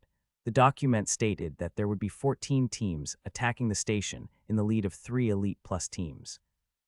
Elite Plus teams are referred to as the teams that have 1 or more platinum in them, and all their members are either 9-star Golden Elite or above. These teams are extremely powerful and exist in both Death Brigade and Elite Corps. The mission document had only simple information. It looks like this mission is more important than I thought, as even our team leader did not have much information with her. From the information provided by the guild, we should be leaving within an hour through the military airship of the guild. There is airship hangar in the guild, and we will be leaving through it, and that where we are also meeting the other 13 teams with whom we will be completing this mission. Time passed as we discussed what we know so far, and team members also discussed their experience, as they have done this kind of mission before. Though it was not such a big scale and not of destroying the mission, still having the experience still counts.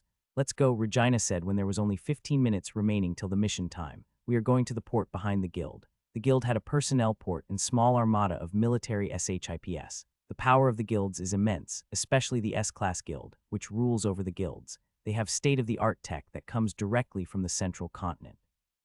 I hope this time we will get something good other than outdated tech that Death Brigade gate. It took us 10 minutes to reach the hangar, and when we reached there, I couldn't close my opened mouth. I had thought it would be an open-air airport, but it turned out to be underground. Tents of sleek IPs and military fatigue could be seen placed neatly. These IPs are different from standard IPs. They are completely armored and superfast with special abilities stealth, supersonic, and high flight. They also packed serious firepower. Even the least powerful airship here could destroy the cities in an instant, but such cannons were rarely used against the grim monsters, and when they used the cannons, it means the real war has arrived. There is Section 63, the team leader said as she looked at Holowatch, and we walked toward it. We have to go to Section 63 for our airship and the teams we will be doing missions with. When we walked into Section 63, even teams were already present there and looking at the airship that is placed in the center of the section. The other looked at us coming but did not talk. We found our place and waited. While waiting, I looked at the teams present. If one looked at them, one would see that the teams are divided into two-sided. The teams on the left are wearing the same uniform with the lightning logo of Guild and a numeric on their chest, while on the right rise, people are wearing different clothes, mostly dark, with mismatched artifacts on their bodies. The uniformed teams on the left are from the Elite Corps, while the uninformed ones on the left are from the Death Brigade. There are 5 teams from the Death Brigade and 6 from the Elite Corps. When I sensed the battle power of all teams, I found nearly the same with small differences, which were a little surprising to me, but when I thought about it, it made sense.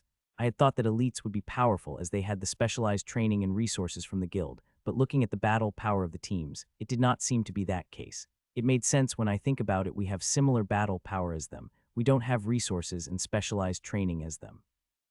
In the Death Brigade, danger is high, and weaklings die and only best survive.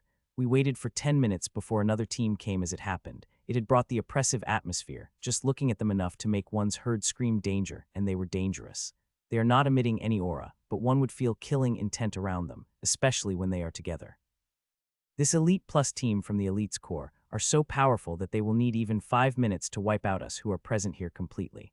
This team had 3 platinum, and young women of around 20 seem to be the leader, as she is giving off the most dangerous aura of all the whole team. This team also did not talk to anyone, just stayed in the center between the 2 groups of left and right. A minute after them, another team came. This team is also Elite Plus team and possess a similar level of battle power that came earlier, but unlike the previous team, it is not from Elite Corps, it is from the Death Brigade. This is why the aura of killing around them is much thicker than the team from Elite Corps. The leader of this Death Brigade team seemed around my age or year older and had a bright smile on his face. Looking at a smile, an unconscious shudder ran through my body. Not only me, most of my teammates and members of other teams also had a shudder looking at his smile. Like the previous team, it also had the 3 platinums while the rest were 9-star elites or above. He also took his place as the center, a few meters beside the Elite Plus team from the Elite Corps, and waited just like everyone without talking the word. The next team did not come for the next 10 minutes, but when it came, it attracted the attention of everyone. This team is fucking powerful. They have 5 platinums among them, and while the rest of the team were above Golden Elite, there is no Golden Elite in this team. This Elite Plus is from the Elite Corps, and its leader is handsome young dark red hair and deep brown eyes, which attracted the gaze of every present in here. Since everyone is here, let's get inside, he said, walking toward the airship. He tapped a few buttons on his holowatch, and the door of the airship opened. As it opened, he walked in with his team. After them, the 2 Elite Plus teams walked inside before us regular teams started to walk inside. When I entered the airship, I was barely able to stop myself from gasping out loud as its internal structure is completely different than I had imagined. Seeing the size of the ship, I thought there would be row and row of seats, just like the lowest class seats in the airship, but it is not. Inside the airship, there is a honeycomb structure, and inside it is the small pods where one can rest and sleep. The whole ship is filled with them. Many pods have already been filled, and my team and I walked toward the group of empty ones. Seeing my teammates walking inside the pods one by one, I also walked inside and found they are not as small as I thought. One could easily sleep inside them comfortably without feeling any problem. I was just checking the numerous functions of the pod when I felt the airship moving. The stand on which it is on started to move left before up. A minute later, the airship appeared above ground and started to lift from the air. Sup, sup, sup. As it floated in the sky, the boosters behind it activated, and the airship started to cut through the clouds and fly toward its destination. Ting. I was just looking at the scenery of the outside through the tiny window when my holowatch buzzed with a notification. It is a text from the team leader saying she will now have a meeting with the other team leaders and will discuss the mission details with us after that. They have been very tight-lipped about the mission, just telling us small details. The only thing they have told us about is that it is a joint mission to destroy the station, and it far is, and we will be taking IPs to it. After entering the airship, our holowatches had been cut off from the outside and will only be able to connect to outside when we return to from mission. I hope we return, as looking at the secrecy the guild is keeping this mission seemed pretty important, and since it is important, it means it will be more dangerous than normally dangerous missions we do. To pass the time, I read the small booklet provided by the airship when I entered the pod. It is about the pod and all the functions it had. It was small, and I thoroughly read it within 15 minutes. This pod is mind-blowing, as it not only had a state of real theater function from which gave one feeling of watching reality instead of the movie when watching the movies, but it also has the state-of-the-art pressure massage function. The message it gives helps open energy pores in one's body. But this is not function I like the most. The fucking I most is its escaping fucking.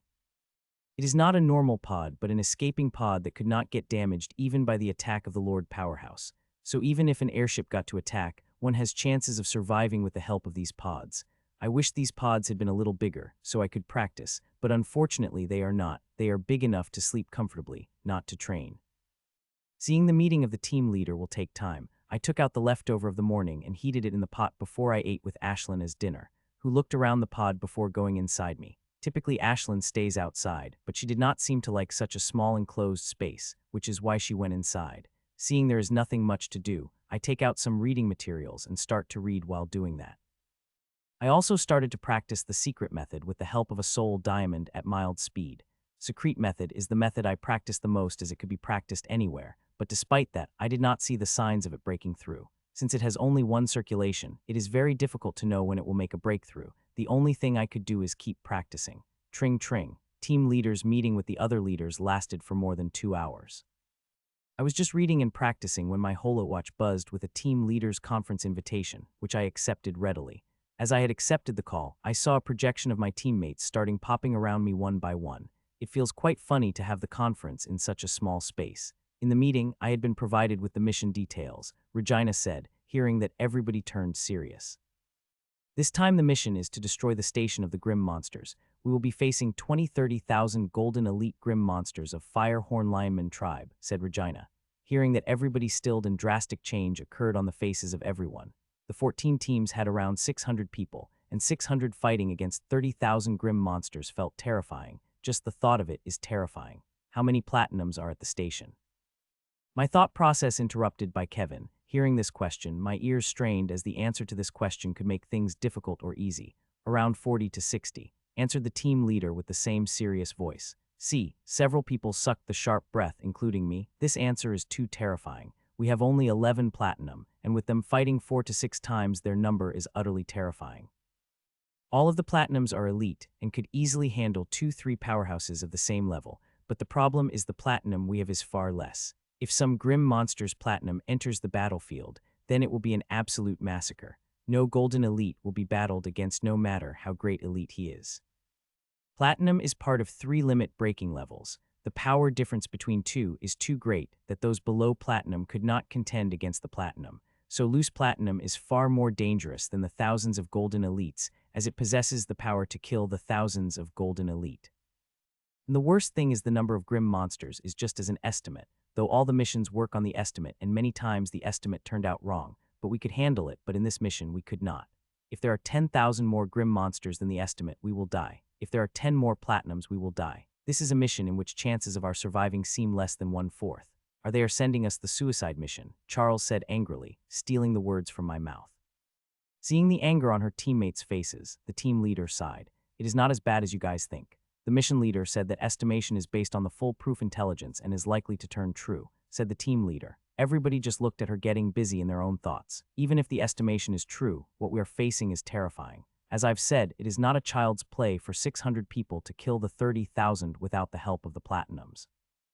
We might even face the platinum in battle, which would slaughter us to abandon without us having any power to resist. This is a mission from the guild. We have to do it whether we want it or not, the team leader said and forwarded the documents. After initial silence, we started to discuss the mission point by point, as the team leader said there is no option but to do this mission. As for running away, no one thought about it.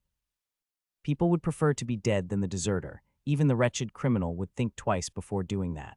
Becoming a deserter against Grim Monsters is the worst thing one could do. It would be absolute dishonor to his family, ancestors, and race who had been fighting against the Grim Monsters for thousands of years.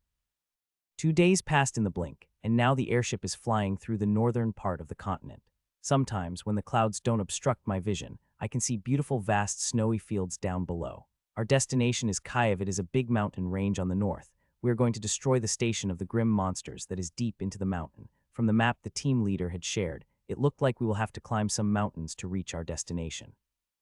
The airship will not directly take us to the station of the grim monsters. That would be like telling them we are destroying the camp. We are going to attack the camp sneakily. Their type of strategy is best to destroy such big camps when you have small numbers. The airship will take us to one of the hidden camps of the Continental military. From there, we will move toward the station. We did not have the full details of the mission yet, just the basic area so we could be prepared. We will likely get whole information before the mission starts. I looked at the time again, seeing there was an hour remaining before we reached the hidden camp. I continued with my reading and training. This is what I have been doing for the past 2 days. In the past 2 days, I have read most of the reading materials I have on the backlogs. Some will remain, but I will finish it soon. Training is not the only thing important in the fighting. Knowledge is also just as important. Every week I would create my reading target and read it. Though I don't have much time with all the training and missions, I still create enough time to read. Time passed and soon I felt the airship going down. I wanted to watch the scenery below, but the small window had turned black for some reason. Thud, sup sup. Few minutes later, I felt the airship landing on the hard surface, and next second the sound of the door opening started to ring out one by one. My door is also opened, but I did not walk out as it is not my time yet. My cabin is still glowing, bathed in red. Only when the light turned green will my turn will come to get out, which came after a few minutes of waiting. I got out of my pod and saw my teammates are in front and behind me, getting out of the airship in the order. As I exited the airship, I saw teams that came out before standing before the young man and women who seemed to in the 20s. They are giving off a deep oppressive aura, which even I wasn't able to measure up with my sensory abilities. But one thing is sure, that they are not the powerhouses of the night stage. They are likely to be a powerhouse of Lord stage or higher stage. I controlled the unconscious shudder I felt with their aura and waited with my team for the rest of the teams to come out of the airship. Welcome to Hidden Camp 679. I am author Ravius, warden of this camp. All the arrangements for your mission have been made. I hope your mission would be successful and you all return alive, he said. If you have any problems or queries, you can ask Michelle. She will help you, he said, introducing the woman behind him, who is giving off the same type of aura as the man, but hers is a little lighter. It is clear that she is a little weaker than him. Like she had said, there is a map of this hidden facility in my holowatch. It is a big map, bigger than I had imagined, but only a small part in green invisible while the rest is in red and blurred. We could only move in the small area while the rest were forbidden to us, and she did not have to tell us what would happen when we caught snooping around. This is a military base, and it is very dangerous to snoop when you did not have enough authorization. Sup. We followed the map and went to the resting area that is assigned to us. I reached the room that is assigned to me and scanned my holowatch in it, and the door of the room was opened. The room is very simple. It does not have anything except for a table and a small bed. There is an attached bathroom which is also small, but it was extremely clean and had all the basic amenities. The first thing I did was to take the shower before wearing new clothes. I got out of my room and walked toward the cafeteria. When I got there, I found it already half filled with members of many teams. The cafeteria is big and has a separate space for the monster to eat. It is good that I did not have to send Ashlyn to the monster area to eat, as she would not have liked it at all. Ashlyn can eat in a common area. Only monsters bigger than the half-meter had to eat at the monster area. I looked around and soon found my teammates. I queued up the line with 2 plates, and a few minutes later I walked toward my teammates with 2 filled plates. We ate while we talked, most of the talk about the mission and limited information we have. This meeting that the team leader had gone to likely reveal all the information about the mission. I just want to get the whole mission details as soon as possible so that I can prepare myself mentally. Mitchell, what do you think about this mission? Sacha asked. From the info the team leader has provided us, this mission is extremely dangerous. If our luck is bad, we might all get exterminated, I said softly. FUCK, what are they doing? They are sending 600 of us to fight against 30,000 grim monsters. This is clearly a suicide mission. Charles raged again, but no one replied, as we all know his anger is justified, and this mission really looked like a suicide mission. I finished dinner and went back to my room with Ashlyn. I wanted to practice, but I did not, as it usually takes an hour or more for my practice to be done. I didn't want to get disturbed when team leader called for a meeting when she came out of the meeting, so I continued reading what I had been reading earlier. Ting. About an hour later, my holowatch rang out from the text from the team leader. Reading that, I got out of the bed immediately and walked toward the room of the team leader. The room of the team leader is a little bigger than mine, but now it is jammed packed with chairs, half of these chairs already filled, and while others are filling by the seconds. I sat on the empty beside Tom and waited for the meeting to start. The station we have to attack is on Carlson Mountain of Kyiv Mountain Range. We will be going through the teleportation gate of the camp to another hidden teleportation gate that is closest to the camp. From there, we will have to travel for 50 kilometers before we reach the station of Firehorn Lionman tribe, the team leader. The weather forecasted that there would be medium wind, so our tracks will be hidden by the time we will attack, she added. While explaining, a huge projection of the Kiev mountain range appeared in the room, and she started to explain the strategy of the attack. For this mission, the intelligence has already been collected. All we have to do is go there and slaughter the monsters. Does anyone have any questions? The team leader asked after 40 minutes. Everyone shook their heads as we had already asked all the questions we had when she was explaining the strategy. The meeting is dismissed. We will gather at 11 p.m. sharp, said the team leader as she dismissed the meeting. We all quickly left for our rooms as there is barely 2 hours before we go for the mission. After entering my room, I tapped a few buttons on the control board of the room and dissolved the bed and table to make enough space for me to train. I could go to the training area of the camp, but it would waste too much of the time of the already less time I have. Pop. With furniture dissolving, I quickly undressed and popped a big piece of the monster core into my mouth before starting the practice of the 4 methods. This mission is extremely dangerous, and before going to this mission, I want a little more strength, and the only thing that could give me body cleansing technique. If I can go through the 6th cleansing, then my strength will surely rise. It will aid me much in the suicide mission, which I am about to go. So I practiced with full force, holding back nothing, and took a huge risk by eating the big piece of the core of the powerful monster, so that I could have the motivation to perform better. That monster core is making me pay dearly. Energy in that core is great. Even Nemo was barely able to handle this ever-increasing energy that I had to start to perform faster, so I could reach the end of the 6th move of body cleansing technique, and Nemo could have better chances in guzzling up the energy. A few minutes later, I reached the 107th pose, and the core is still rampaging through my body. Nero is barely able to balance the energy, but I am too tired. I have been trying to reach 108th pose for a few minutes, tried tens of times, but no result came. Still, I continue trying as I could not fall right now, no matter the exhaustion I am feeling, as falling down now means death. The core is producing energy by moment, and if I fall before all the energy eaten by Nero, then no one will be able to save me from exploding. I continue trying, but there seems to be no result. The 108th move seemed like an unbreakable wall that could not be achieved despite trying with every ounce of energy I have. Due to exhaustion, my speed of performing has become extremely slow. Even snails are faster than me. I am really exhausted and would have fallen down if not for the threat of death hanging down on my neck. It is due to the energy that monster core is releasing, making me perform. If not for that, I would have fallen minutes ago. Crack, crack. I had completely lost hope of reaching 108th in this training session when I suddenly heard the familiar cracking sound of my soul, which I hadn't heard in quite a while. Hearing that sound, my completely exhausted face had become rejuvenated, as if I had all the energy in the world. The first thing I did after I heard that sound is to stop the refinement engine, as I do not need it for what is coming. Ah. After stopping refinement emerging, I became like a charged bull. I screamed loudly and gathered all my will and every bit of energy I have used to increase the speed of my performing of body cleansing technique. At the same time, I also used my all in the supreme combat exercise. This is a golden opportunity to increase my strength by a large margin, and I have to give my all if I want the margin to be big, and as my survival in the upcoming mission will depend on how much strength I could gain from this opportunity. This advancement of the secret method had come at the right time.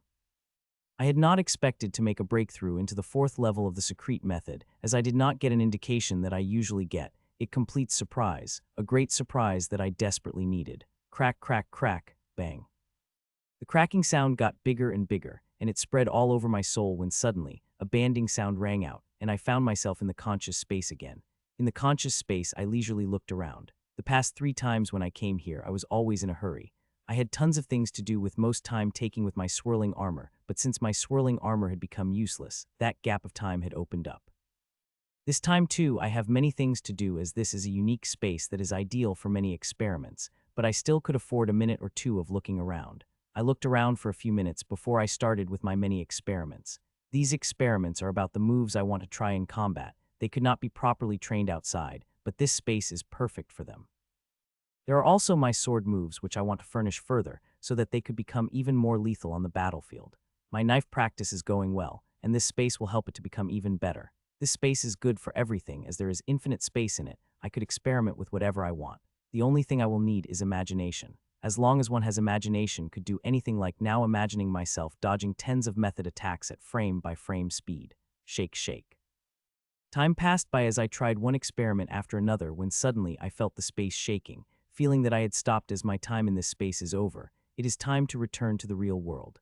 The space in front of me disappeared, and I returned to the real world, and terrifying exhaustion came over me, and I was falling down when I stopped myself when I saw the condition of my body. I am currently going through the major cleansing, and there is still some time before it is over, and if I had stopped now, I would only get half benefits and would not be able to experience this cleansing. Major cleansing is not the only benefit I have got. I was even able to create 7 minor seal. I got out of the conscious space right on time. If I had been second early, then the 60th seal of the Supreme Combat Exercise would not have been created. That means there would be no amethyst seal, which is being created in my temple right now. The seal is sucking its energies inside my body furiously. In a minute, it would be finished with it. For the creation of the amethyst seal, I didn't even have to refine the energy, as the storage of the second level is big enough to satisfy the energy needs of more than 5 amethyst seals. As I continue practicing body cleansing technique with every ounce of my energy, I am also keeping track of the things that are going inside me, and that is when I notice an amazing thing that puts a bright smile on my tired face for the second time. The big piece of monster core I ate still hadn't been fully eaten by Nero. There is still half of it still left. Earlier, I had regretted eating such a big piece of the monster core as it was acting like guillotine above my head, but now I am extremely happy that I ate such a big piece. It is releasing the medicinal energies, and they are being melted and merging into my body. Though most of it got eaten by Nero, there are still some that are being merged with my body. Seeing this happening, I immediately asked Nero to stop eating. I could feed Nero daily, but I could not merge such a large amount of energy into my body daily. This is the core of the medicinal monster. The energy inside it could not only increase my healing power, but also strengthen my body, and that is what I want. I want the medicinal energy of the core to merge into my body. This core is God's blessing, which would increase my strength by a large margin. Throughout the process, I kept Nero ready to eat excess energy if the medicinal energies went out of control. More and more energy came to the core and started merging with my body. As it happens, I started to feel a slight change in the body, as I am not feeling as tired as I was feeling a few seconds ago. This tiredness had lessened again when the 6th amethyst seal was created and started to release energies through my body and soul, which began to strengthen them whole and also heal the injuries that are hiding deep inside. The core kept releasing the energies for quite a time before it finally expended. Seeing that, I couldn't help but feel sad as the energies had helped me a lot. I hoped the core had lasted little more till the end of the major cleansing, which would end in a minute or two. Thud. This session had been my longest practice session with the body cleansing technique and also most fruitful, but it had also tired me out the most that even with my current constitution, I needed a minute before I could muster the energy to stand up shakingly. If it had been any ordinary session, I would have stayed on the ground for a few minutes, but now I could not.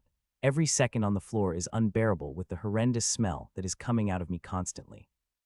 This time, the sweat that came out from my body during the major cleansing did not have a slight brownish color, as always, but the sickly green color. The sickly green color is not surprising. It is likely the impurities of the potions that I had drunk. Nearly every potion possessed the impurities, which is why in the elite core, the bodies of their members were strictly tested regularly for the impurities, so they could not have more impurities in their bodies than they could bear, which would affect their practice inversely. In this golden elite level, I had really drunk too many potions that I had reached my limit, 1 potion, and it would have affected me. But now with me going through 6th major cleaning and 4th level of secrete method, my soul and body have expelled almost all the impurities.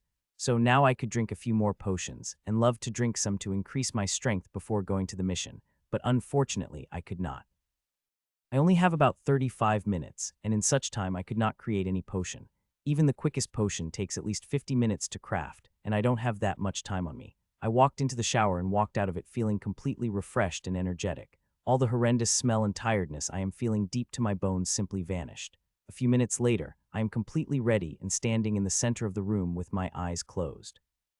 If one looks at me right now, they will see there is a small smile hanging on my lips. It is because I am happy, really happy. My breakthrough into secret method, body cleansing technique, supreme combat exercise, and energies of medicinal monsters that merged into me has given me a huge, huge boost. In just a time of an hour, I went from 3-star Golden Elite to 6-star Golden Elite. This is a massive increase in power, especially in Golden Elite. It is very hard for one to take such a big jump strength. It could be said that I was quite lucky during this practice session. Everything had aligned perfectly, especially the medicinal energies from the medicinal monster's core. It alone increased my strength by 1 star. I am now a full-fledged 6-star golden elite.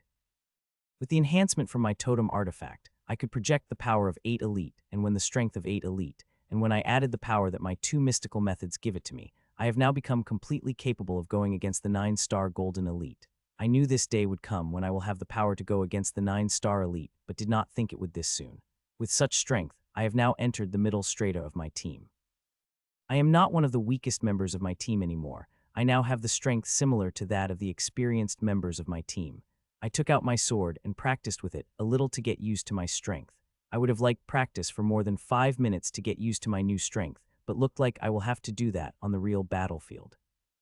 I walked out of my room and met my team that was already waiting not far from my room. Once everyone came, we walked with the lead of the team leader, as only she had access to the map of the teleportation gate of the guild. When I walked in the place where the teleportation gate is, my expression couldn't help but change drastically. Not only me, but others too, as the hall where the teleportation gate is really something.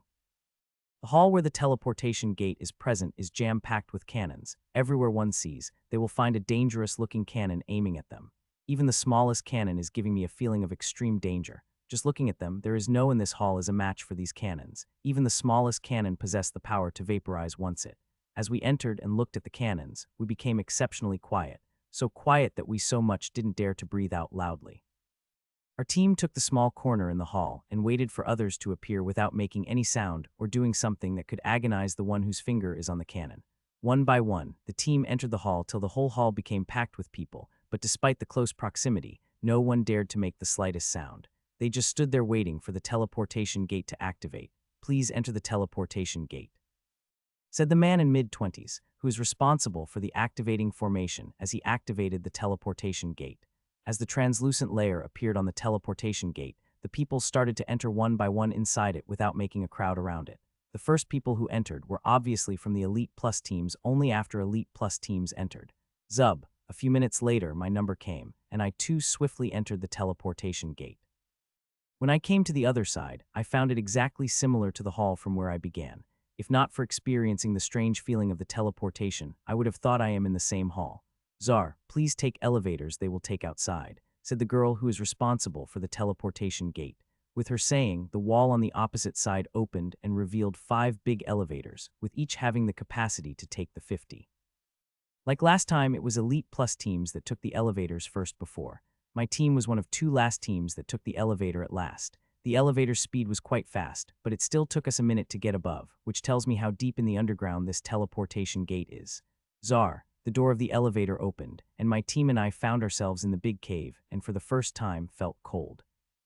Ever since we have come to the north, we have no contact with cold. This is the first time experiencing it here. There was no one in the cave to greet us, and other teams left as well. Our 2 teams looked around and soon saw the way and walked toward it unhesitatingly as it took us out. I am right, 5 minutes later we came out of the cave, with snowy wind crashing across our body. "Fuck, it's cold," said Tom loudly. All of us looked at him immediately, which shut him up. This is the territory of the Grim Monster. Though the number of them is very scarred here it is still their territory, and it is not wise to make a loud sound. But Tom is right, it is frigid. Even if our bodies are stronger than normal humans, the temperature here is still cold enough to freeze us to death, which makes one guess how cold it is here. Ash. But someone does not seem to feel the cold. Ashlyn came out of me without asking and flew away before I could stop her. This had got me a curious gaze of my teammates. "She will show us the way," I said sheepishly. There is medium-speed wind going on, which makes it very hard for us to see more than 5 meters distance, and since Ashlyn loves flying in such cold weather, she can be our guide. She is a perfect guide in such an environment. She is small and had silvery color, which will help her completely meld in the background, and most importantly, she has the red vision, which had higher range than me, which will help us very greatly reaching our destination quickly, as we have to reach the station before dawn. With such a tight schedule, we had to be quick, and my teammates understood as well as they nodded at my explanation before starting moving toward the station. We have 5 hours, and in these 5 hours, we have to cross the 50 kilometers without alerting any patrolling grim monsters in such crazy weather. It is quite hard, but we have to do it. Some lives are at stake. Each team is given a map and position we have to attack from, and we have to be at our position before the time of the attack, as the absence of even a single team could make the already dangerous mission even more critical for us. We continue to travel through the snowy wind with our highest speed, without even stopping for a moment. First, we used to stop and look for the map, but when my teammates realized how accurately Ashlyn had been gilding us, we stopped our little map discussions altogether. Ashlyn not only accurately guides us, but she is also notifying us of the grim monster's presence ahead so that we can avoid them altogether. The orders said that we have to avoid killing the grim monsters if possible. The mission leader did not want to take any risk on this mission, did not want to give even the slightest hint to the grim monsters, which made me even more sure that this mission has more to it than it meets the eye. Time passed by, and such 2 hours had passed. In these 2 hours, we had already crossed the snowy fields and entered the mountain range, and now we were passing through the various mountains to reach the Mount Carlson, which is our destination. Mitchell, how longer? Asked Tom. This is his 4th time asking me how long it will take to reach our destination. He really did not seem to like cold at all. About 2 hours more. I answered his question, hearing it. Look of stress appeared on his face, seeing that I couldn't help but smile. It will not take 2 hours, but I still answered as I wanted to see the expression on Tom's face. We have reached the station. It is 2 kilometers above us, I said 1 hour later. This station had the cover of the camouflage device, and it is not single but double cover. Even on sunny days, no one will be able to see the station even if they are a 1 kilometer distance from it. Seeing there are camouflage devices in play, I closed my eyes and activated my red vision, as normal vision is no use. We climbed slowly but cautiously, avoiding all patrol. We even stopped talking and started using sign language not to alert any grim monsters. The climb was very slow, and we stopped many times for minutes seeing the patrols before continuing again, and as such, 50 minutes had passed, and finally, we reached the position that had been assigned to us. Mitchell, are you sure we have reached our destination? There is nothing in front of us except for rocks, asked Charles as we took our position. Others also clear their ears as they hear the question from Charles. They see nothing but rock in front of us. These rocks are just camouflage. The force is a little special. It created the special camouflage. If you walk just 3 meters ahead, you will crash across the force field, I said. The grim monsters have created quite tight defense for this station. They have not only put 2 layers of camouflaging, but they also have a special force field that camouflages it. It is triple camouflage that is hiding this station. If that was not shocking enough, then how about making their most of the camp within the mountain? This camp is the size of a small town, and 30 of it is outside while the rest is inside the mountain. This is not my guess, but Ashlyn's, as she has the bigger range than me. She is not completely sure, as even she could not cover the whole station through her senses. She made this guess as she flew over the area that is outside. Seeing such tight security, triple camouflage, and other things, I have become even more sure that this is not the normal mission. There is something deep going to which we hadn't been involved. Hun. I was in my thoughts when suddenly Ashlyn said something to me, and next moment a different view came in front of my eyes. She is showing me what she is seeing through her red vision, and seeing that I couldn't help but get shocked. It is a really shocking thing, and if it had been a normal mission, I would have been happy seeing such a scene, but now I am just feeling even more worried. Team leader, did you share everything with us? I asked. It is a very rude question and out of my jurisdiction, but I still asked the question after seeing what Ashlyn had shown me. My question had rung through the small space we are in, and I feel gazes of everyone, including the team leader who is next to me. I saw her looking at me, and instead of seeing anger, which I had been expecting, I saw inquisition, which is quite surprising to me. Mitchell, did you notice something? The team leader asked after she looked at me enough. Yes, I replied. On the opposite, there are teams of humans who have a similar power level as we are, lying in wait just like us, I replied. Team leaders and others' faces changed abruptly, hearing that they barely stopped themselves shouting out loud. What I saw was that this camp was open on 2 sides of the mountain. We took one side while the other teams took another. When I saw our group of teams taking only one side, I thought they wanted to attack one side with full force, but it looked like I was wrong to think that, as they have other teams waiting on the opposite side. They have covered both of the exits from the grim monster, not wanting to let escape even a single one, but that is what I am not about that. What I am thinking about is what in the world needed 1,200 elite golden elites and elite platinums. It is not for the mission they have briefed us on. The mission is becoming more and more strange, and the feeling of danger has become greater in my heart. As for the intelligence of having 30,000 golden elite and 50-something platinum seemed completely fake. I've shared everything I know about this mission with you guys, but now with Mitchell's revelation, it is very clear that I have hidden the information about this mission. The team leader said despondently. It is very clear that she is angry, but there's nothing she could do, as many missions are of such nature. These kinds of missions have special names. They are called need to know missions, as everything about them is on the need to know basis. Everybody be careful during this mission, it is going to be very dangerous. Said team leader. Everyone nodded as they all understood this mission might be more dangerous than I thought. Time passed by, and I continue to keep track of everything using my senses and Ashlyn's help. When 15 minutes had remained to launch an attack, Ashlyn saw all the platinums on another side going inside the force field. I quickly asked her to check the condition of platinums on our side, and when she came to our side, she informed me that platinum on our side had also disappeared. It is clear that the went inside. Now on the field, only those below platinums have remained. I quickly informed this development to my team and continued tracking changes in the fields that Ashlyn. 14 minutes passed without any incident, and we redied out weapons and walked close to the force field, waiting for that final minutes to pass so we could enter inside the force field. Every one of us is scared shitless, especially after new development, but there is nothing we could do as our level is not enough to know about such things. Still, despite being scared shitless, everyone had a firm face. There is not a shred of hesitation on their faces. Thump, thump, thump. My heart is beating hard as if it wanted to come out of my chest. In my heart, there is fear but also excitement to kill. This feeling of killing is coming from my mad self, which just wants to unleash killing on the grim monsters. I controlled the madness tightly, not wanting it to burst out before it is time. I had not planned to use madness in every battle as my killing rule is still based on control.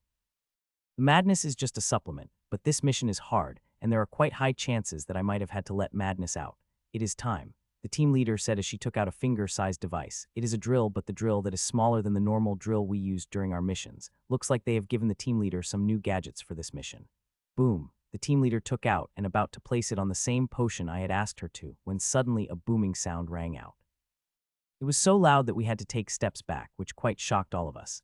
We are outside the force field, but still, we have to take a couple of steps back. If it had happened in normal camp, it would have been understandable, and we had experienced it when Ashlyn blew up the teleportation gate of the grim monster, but this force field is of the station, which is stronger than the force field of the normal camp. Let's go, team leader shouted as she quickly went near the force field and placed the drill on it. The next moment, the area below the drill started to expand, till it became the size of the normal door that enables us to see the utter chaos that is happening inside. There is utter chaos inside, thousands and thousands of firehorn linemen grim monsters running crazily attacking any human that comes in front of their eyes in doves. These firehorn linemen had an average height of 7 meters with golden yellow-colored bodies. The most distinguished thing about them is golden color mane, which seemed amazing on their cruel faces, especially when a fire lit on the corner of it. I don't know why they are not named Golden Fire Mane Lionmen, as the burning horn on their head is not as eye-catching and amazing as the horn on their head. Most of the fire horn linemen are holding huge 5 to 7 meter long warhammers, which is huge heads are blazing with fire. These warhammer are huge. They would easily squash any human here with a simple press. When I looked around, I paled as I could see fire horn linemen everywhere, and there are thousands and thousands of them, but that did not scare me. What scared me is that in the force field there is another force field, and from there fire horn linemen could be seen coming out. Their numbers are already crossed 20,000, and more are increasing. I looked at the inner force field. There seemed to be a huge fight going on that no fire horn linemen wanted to stay there. They are platinums that are fighting, and only they could create such a shockwave that could be heard even outside of the force field, and boom, we just heard second ago like come across destroying the teleportation gate, as only that thing could create such noise. As we entered the force field, we immediately attracted the gaze of a few hundred powerful fire horn linemen who are coming with an expression that clearly says, "I want to drink your blood. Slaughter them." Seeing the hundreds of fire horn linemen coming toward us, the team leader shouted run toward the coming fire horn linemen. We ran toward them and soon came face to face against them. Puchai slice slice puchai, D. I had already picked the group of fire horn linemen from a distance. When I got close to them, my sword became whirlwind. It started to move like a harvesting life like they are grass. My speed is very fast, but I am not using even the speck of energy from my method powers. I am killing these fire horn linemen with my own power. Seeing my killing speed, fire horn linemen got alarmed and tried to run away, but they all got killed by my sword before they could finish even 2 steps back. Hun. I had finished killing when I felt danger, only to see a huge tsunami of fire coming at me. The attack that is coming at me is huge. The 7 fire horn linemen that are 8-star golden elite and 9-star golden elite had breathed fire at me. This is my first time coming under such an attack. Even when I fought against 100-meter long monsters, I've never got attacked by such an attack. As I am getting attacked right now and facing such attack, I am little excited. The only regret is that this attack is quite weak. It is not weak in a general sense, as this fire tsunami that is coming at me could turn me to ashes. What I mean is that it is weak in an avoidance sense. The attack I could dodge easily. Sup sup sup. What I did, I let the tsunami of fire 1 meter close to me before I threw 7 knives coated with both of my method powers at 7 fire-horn lionmen under cover of fire, and at the same instance, I moved up at extreme speed, avoiding the attack easily. Watch out, putch putch putch. The 2 9-star Golden Elite Fire Horn Lionmen seemed to have sensed my attack and shouted in warning at the 8-star Golden Elite Fire Horn Lionmen, but unfortunately my knives were too fast for them. The skull of all the 5 8-star Golden Elites got pierced through my knives, while 9-star Elites defended against them with their huge warhammer. Human. Both of the 9-star Golden Elite Fire Horn Lionmen roared ragingly and came at me. Both of them had instantly activated their method abilities, with one having speed-type method ability, while others have pure strength-type mystic ability. Zub, F-U-C-K. One Fire Horn Lionman came at me instantly and swung its hammer at me. Its speed so fast that I barely was able to notice and dodge the warhammer of it by inches, but I still got injured by the fire boost that was coming out of the 9-star Golden Elite Fire Horn Lionman hammer. It seemed quite surprised seeing me dodging its attack, but that did not prevent it from launching another attack with much swifter speed than before. All I could see is the blur. Zub. This time I was prepared for its speed and dodged the attack, but just dodged the attack. I found another strong attack with power coming at me. Seeing such an attack, I know if this attack hit me, then I would burst out like the watermelon that had been hit by cannon. Sap. Seeing the attack, I immediately arched my back and avoided the warhammer that was coming for my head, but I had no respite as another attack from the speedy, which I avoided by twirling in the air. F-U-C-K, what is it? I had thought with the power of 8-star Golden Elite, I would be able to fight against the 9-star Golden Elites comfortably, but to my surprise, I am barely surviving against them. These 9-star Golden Elite Firehorn Lionmen are more powerful than the normal 9-star Golden Elite. Their battle experience is so rich that they seem to be able to guess my every move and attack me according to it. Just 10 seconds since our battle started, I had avoided more than 20 attacks of them, with the shortest being just half centimeter away from my nose. They were attacking me relentlessly, hellbent on crushing me like a tomato. I continue. Not only am I having trouble, but my teammates are having trouble too, and their condition seems much worse. Seeing that, I had decided to let the madness out. I wanted to wait for a little before letting it out, but that would be too dangerous for both my teammates and me. Hee hee. A worn laugh came out of my mouth as I let the madness out, and right at that moment, my movements became exceptionally smooth. Sup sup sup. 5 knives came in my hands and went to my teammates who were in danger, while my sword moved toward the neck of Speedy with blurring. Seeing that, Speedy got alarmed and moved to dodge the attack. Putchai. It had just dodged the attack when it saw the knife coming at with double speed that sword it had just dodged. Seeing it couldn't be able to dodge the attack, it used its one free-handed to defend, but the long slim knife I used pierced through its hand before piercing through its eyes. It got killed with the look of the utter shock on his face. It had never expected to die like this. In the 3 days I had been home, I had ordered hundreds of types of knives and practiced with them. Though my main knife is still kunai, as it has a perfect weight and perfect length that suits me, it is not perfect for all occasions. Like just now with Speedy's speed, it would have been able to avoid the kunai if I had thrown at them, but the tiny needle knife is quite discreet and had a small size, which helped me nail the tough opponent like Speedy. Sup sup sup. It is your turn now. I said to another 9-star Golden Elite Firehorn Lionman, who is currently attacking me with its huge hammer. I let the hammer get close to me before I threw several knives at it.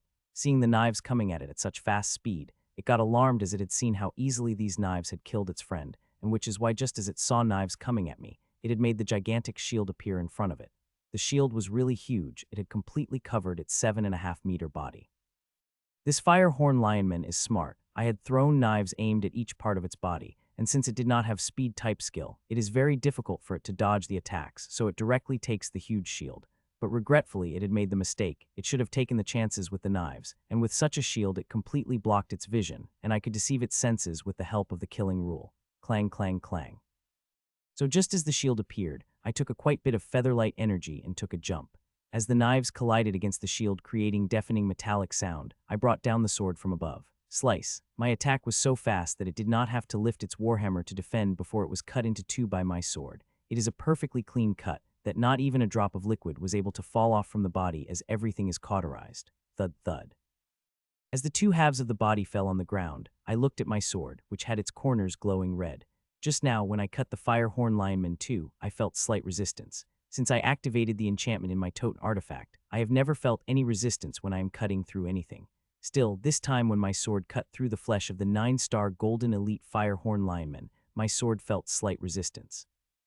It looks like 9-star Golden Elite is the current limit of my sword, and if I want the smooth cutting power as before, I will have to increase the power of my totem artifact's enchantment, which is easier said than done.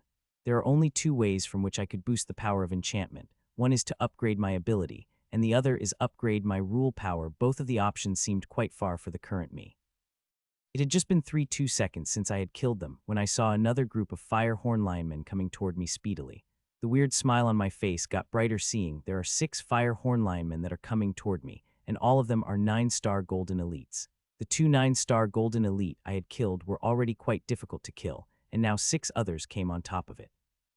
It would have been fine if these 9-star golden elite were normal, but these are battle-hardened, stronger than normal 9-star golden elite I have come across till now. Hee. I did not wait for them to come at me instead. I went toward them while throwing a few knives toward my teammates and other humans who are in danger, and like always, all of the knives hit on their target, human. The faces of the fire hyenamen who were quite surprised seeing me coming at them got angry, seeing me killing others while coming at them. They are quite mad, not because I killed a low-level fire hyenaman in front of their eyes, but because I killed them in front of their eyes. Their pride hurt seeing I am not giving them the respect they deserve. Zap sup sup zap. This is why of the 6 fire hyenamen, 4 of them launched an attack at me, and their attack is not a normal attack but a method attack that could directly kill me if it hit. Heh. Seeing their attack coming at me, I laughed madly and took more featherlight energy as I leaped into their attacks, which shocked the hell out of them. As this is clear insanity, no one here would dare to jump between the method attack of 9-star golden elite. They are peak of golden elite, and their attacks are incomparable. Even 8-star elite could say to be an ant in front of them. That is how powerful they are, and I am jumping between their attacks. It is clearly a suicide. No matter how many times I had done this before, I wouldn't have dared to do that even in my madness if I had not had the confidence. Earlier in conscious space, I ran numerous stimulation and found the perfect way to pass through them. It is because of them I had the confidence to take such a dangerous leap into their attacks. As I was leaping through the attack, 4 needle knives came into my hands and went toward the 9-star golden elites. I only attacked them as they are the only ones that are most shocked about my leap into their attacks. Puchai clang. My attacks hit them before I got out of their attack. This attack was not perfect as one was able to defend against, but I am still happy that I could kill 3 9-star golden elites through a single attack. You wretched creature, said one 9-star golden elite fire hyenaman as it speedily came at me as if it had teleported and swung its huge warhammer at me in rage. This bastard had hidden its speed skill right now, and used right on time when I got out of the attack. Zub hee. Seeing its attack coming at me, I took a healthy dose of featherlight energy and twirled at extremely fast speed. As I twirl, I was able to avoid its attack by the center, and even got burned quite a bit by the blazing fire. But I did not have time for that as I am concentrating on directing all of the momentum of the twirl to my sword so I could generate enough power and sleep to cut off fire hyenaman's head. Slice. Did tried to avoid the attack and nearly did as I was not able to cut its head off fully. There is a centimeter of skin that had remained which did not matter as its outer skin. It had died them a moment. I cut its head off. Puch. Just as I finished cutting the head off, I threw 2 knives at the 2 9-star golden elite, and in them I added a shitload of method energy in them, and results were good as both knives I threw were able to pierce the skull of 2 fire hyenamen. After I finished with 6 9-star golden elite fire hyenamen, another group of them and it was bigger, and after that, it was another which was bigger than previous. More and more monsters kept coming and I kept killing them, killing at least 10 fire hyenamen every minute, and that is my lowest count. With time the numbers of fire hyenamen kept increasing instead of increasing, but I kept fighting with grim monsters. My experience also grew, and so is my grip over my strength.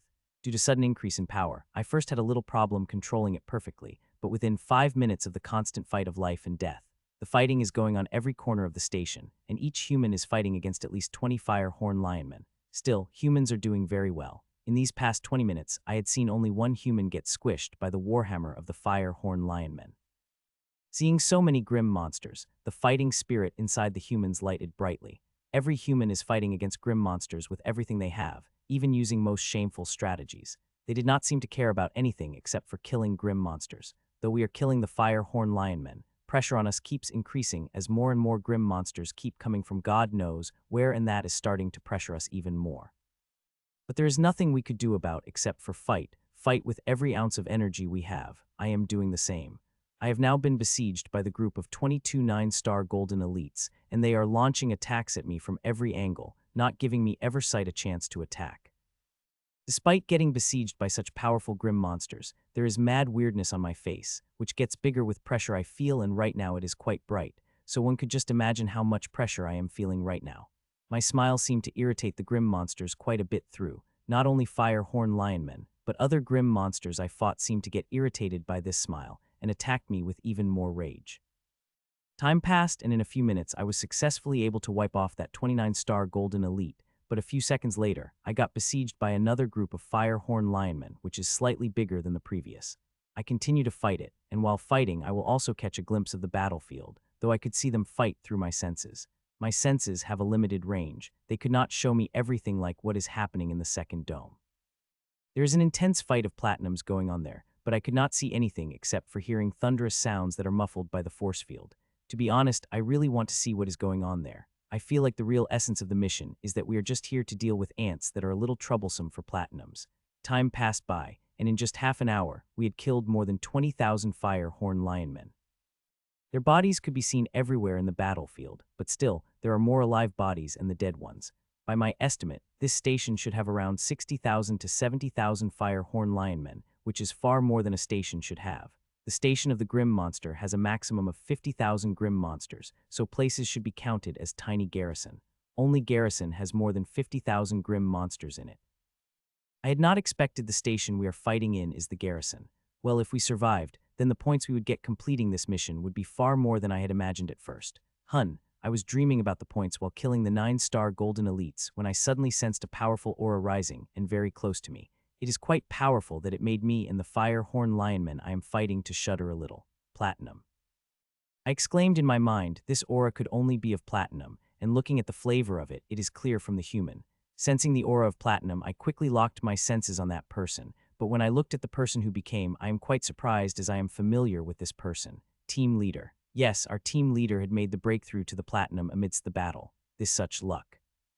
It is very hard to become platinum, but the team leader had become one, and she became in contact.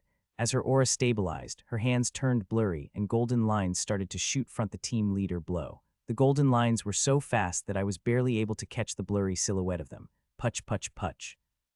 The golden lines started to fall on the fire horn lionmen, and just as the golden touched them, they would get stilled before falling to the ground. One after another fire horn lionmen started to fall on the ground. The team leader killed hundreds of fire horn lionmen per minute, and within a few minutes, she had wiped out all the grim monsters in our immediate range, including the ones I am fighting. In less than 5 minutes, she had wiped more than 1,000 grim monsters. This is the power of the platinum, and seeing her display such amazing prowess, my thirst for becoming platinum became greater. I thought the team leader would continue killing grim monster in the outer dome, but after finishing with her killing spree, she shot toward the inner dome. After she went to the inner dome, we had half-minute of rest for a half-minute. No grim monsters attacked before we were once again surrounded by them and started to fight against them in tooth and nail.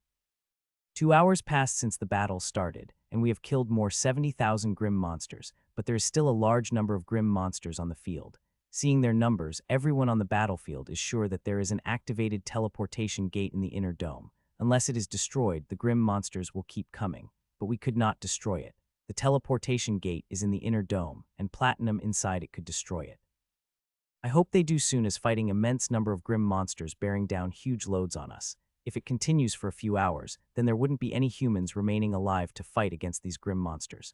I continued fighting, and over time my attacks have become more maddening, and with it my efficiency in the killing. My killing became so swift that I only needed a minute to wipe out a big team of 9-star golden elite. Slice.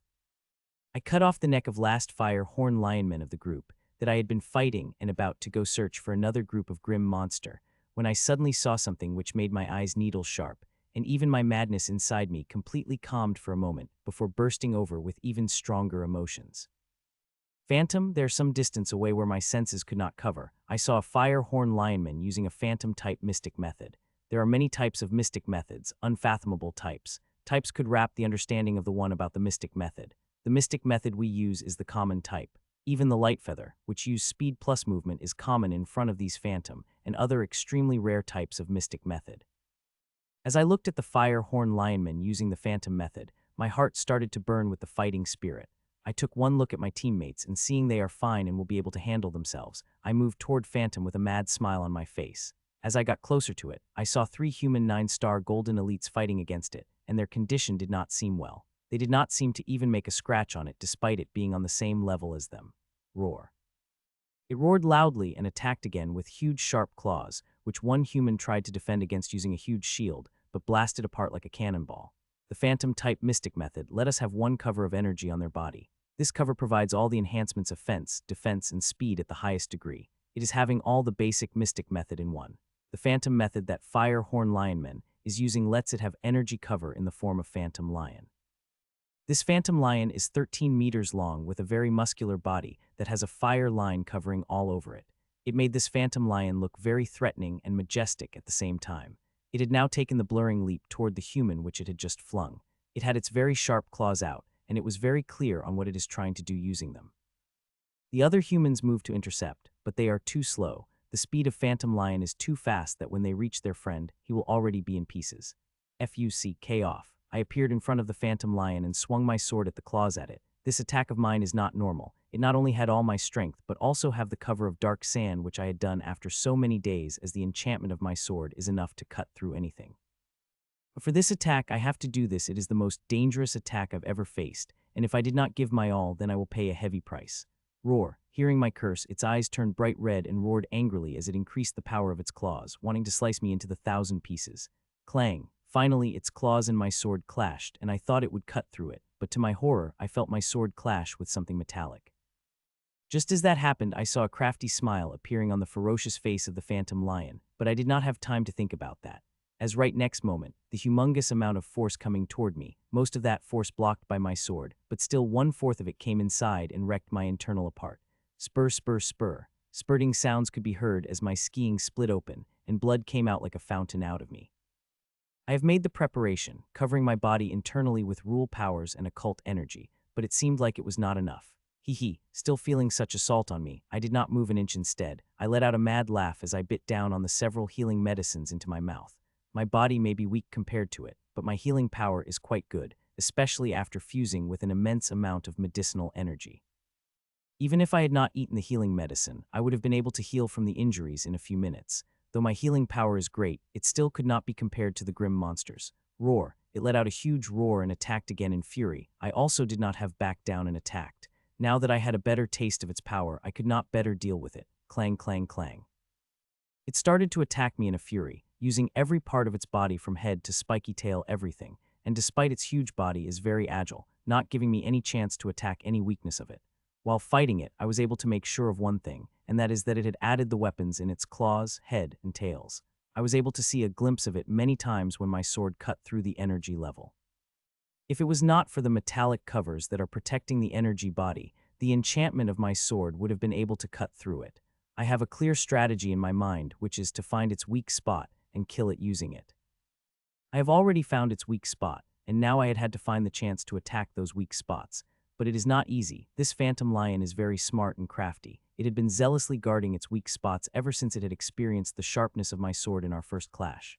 Little lion, take this. Clang, I said and moved above its head and brought down my sword at it, but a moment before it was about to touch the neck of it, its thorny tail came and ruined my attack like always. This fucking tail of it is swift. Whenever I tried to attack ant weakness of it, it came and ruined my attack. This time too, it defended against my attack and moved toward me like a snake. I avoided its attack and swift my sword to cut it off, but it quickly moved away before my sword could reach it. I have heard that Phantom-type skills are amazing, but never did I expect them to be this amazing. To attack it, I am using the full power of the Featherlight energy, which gives me speed equal to 9-star Golden Elite using the speed skill. Despite that, it can defend against all my attacks that no 9-star Golden Elite did in this battlefield. It is said that practicing Phantom methods are really hard. It is not because they are dangerous to practice. They are dangerous, but the most important fact about them is suitability.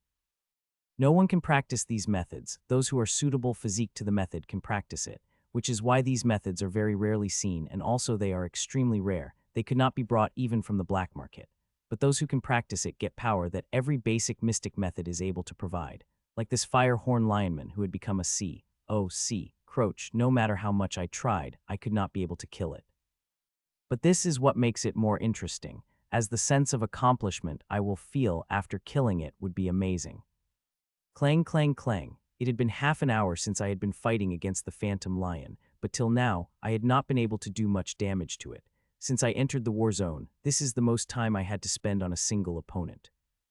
Till now, I had not given more than 3 minutes to the single opponent, and even when I was fighting the 9-star Golden Elites earlier, I only needed less half a minute to kill one, but now this one had taken my half an hour, and there was not a slight injury on its body. As I am trying to kill it, it is also trying to kill me. Its frustrated roar could be heard now and then. It had tried everything on me, but all it cold is serious, injure me with every clash, and those injuries would get healed within a few seconds. Every direct clash I had with it, I would get injured due to the immense force that will come inside me. It is very painful, but I have grown used to it, and now it feels like casual vomiting to me.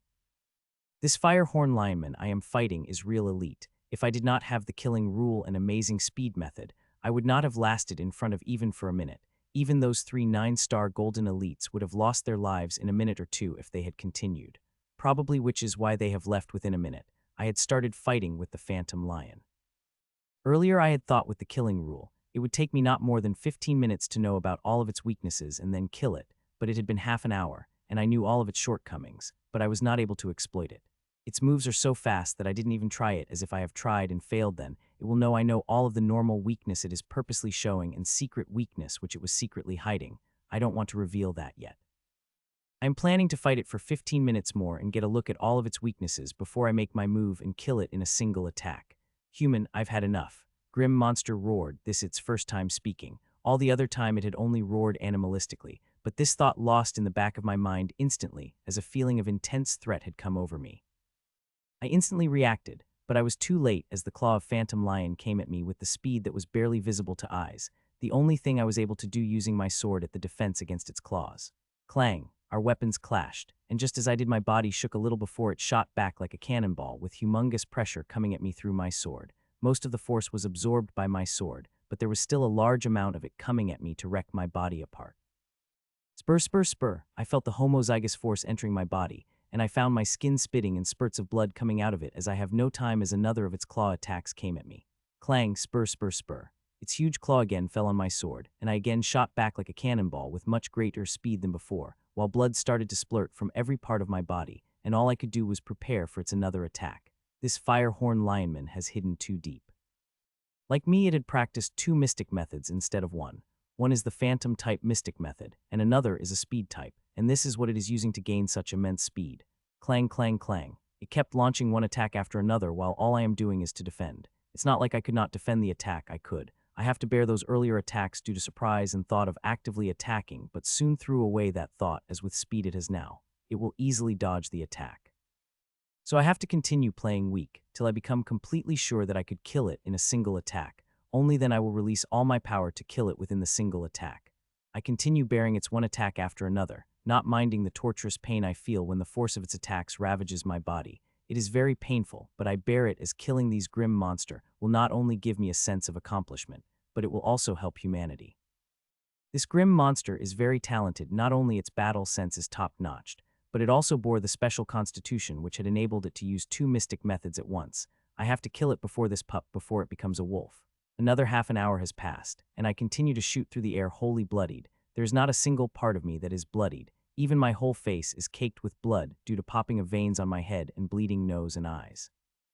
But all these efforts, the torturous pain worth it, as I am able to find most a way to kill it in a single move. I found that 20 minutes ago, but I waited to be perfectly sure as I don't want to make any mistake. I will only get a single chance at this.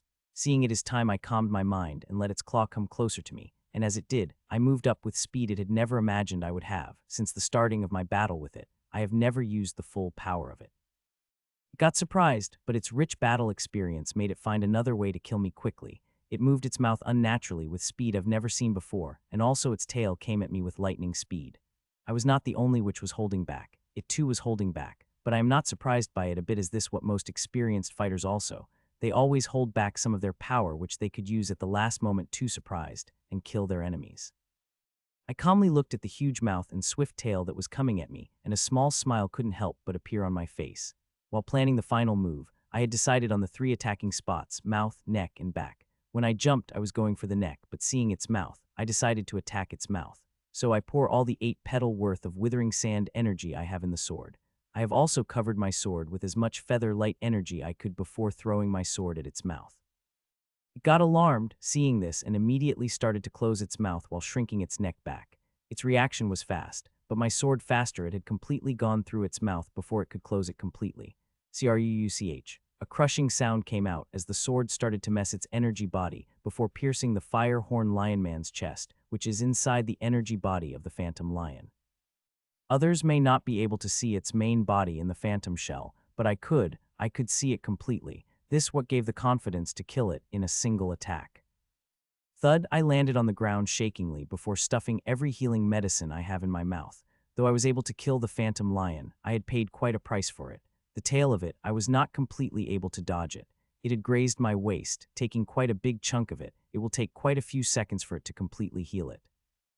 I looked around, and the camp is filled with the same amount of grim monsters as before, but now there are more dead bodies of fire horn lionmen than before.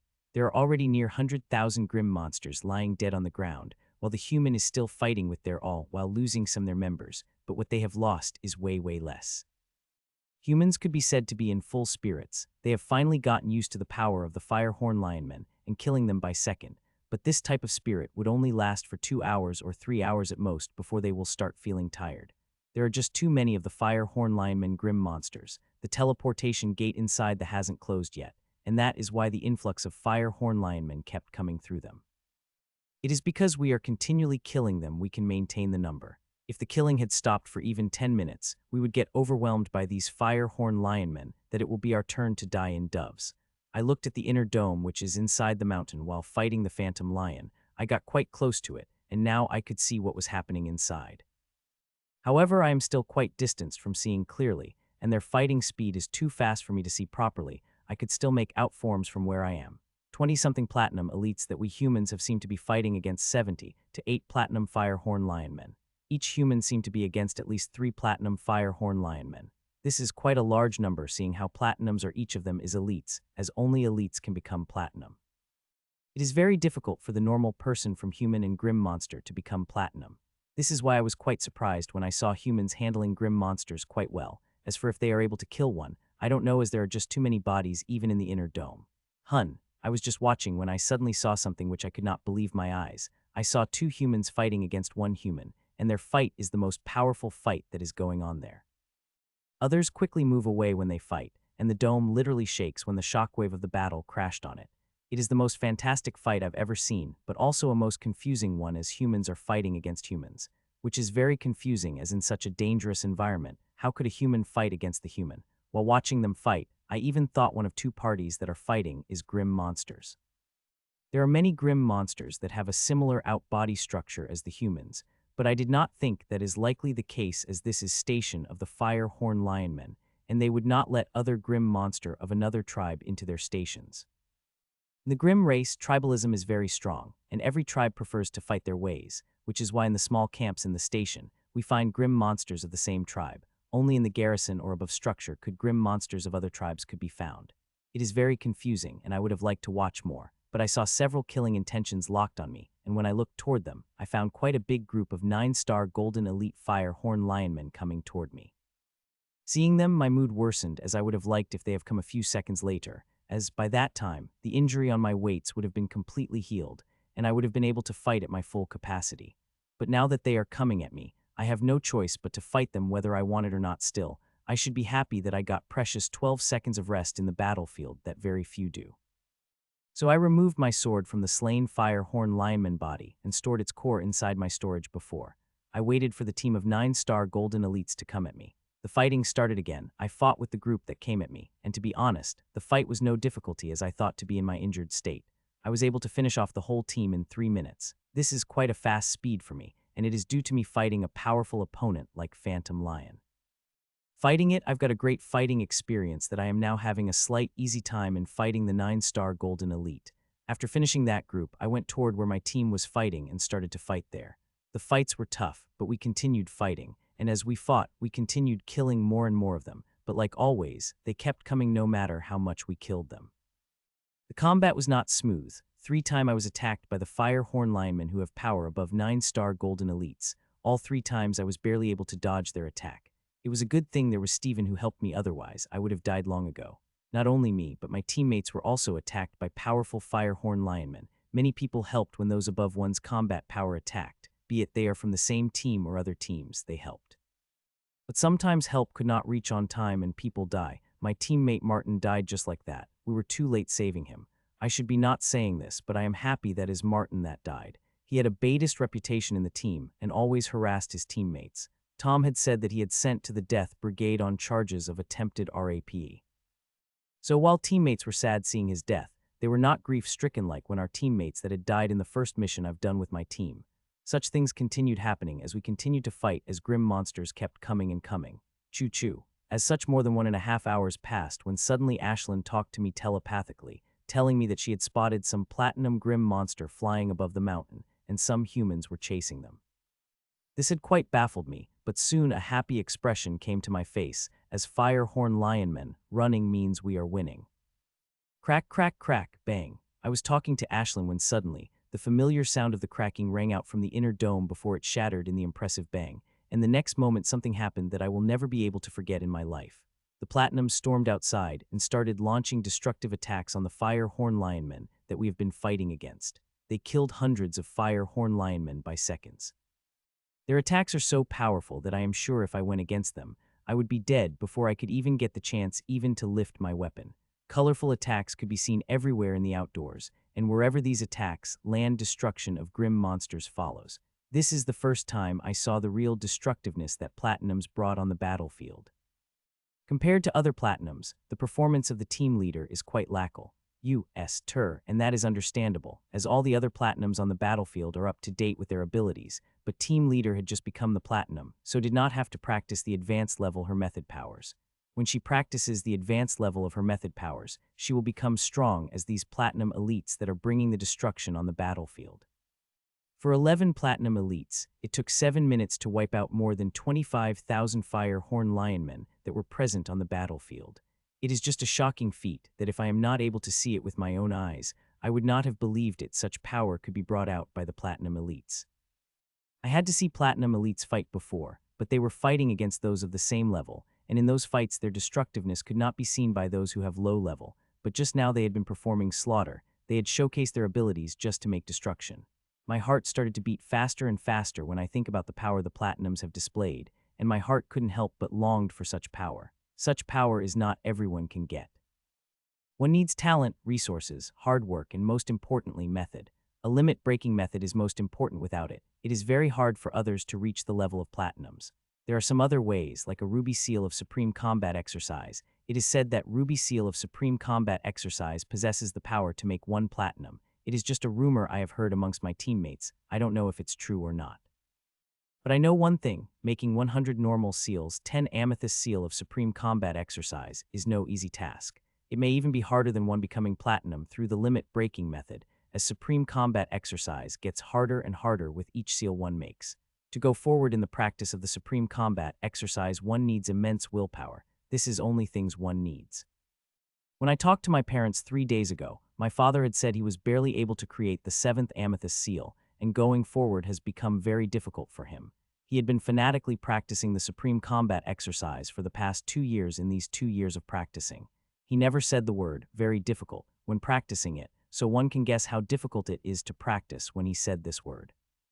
The battle had been finished, everyone had 1 hour to collect the loot before airship arrives. A voice rang out front the mountain, hearing that I stopped thinking about the other things and started to collect the bodies of fire horn hyenamen.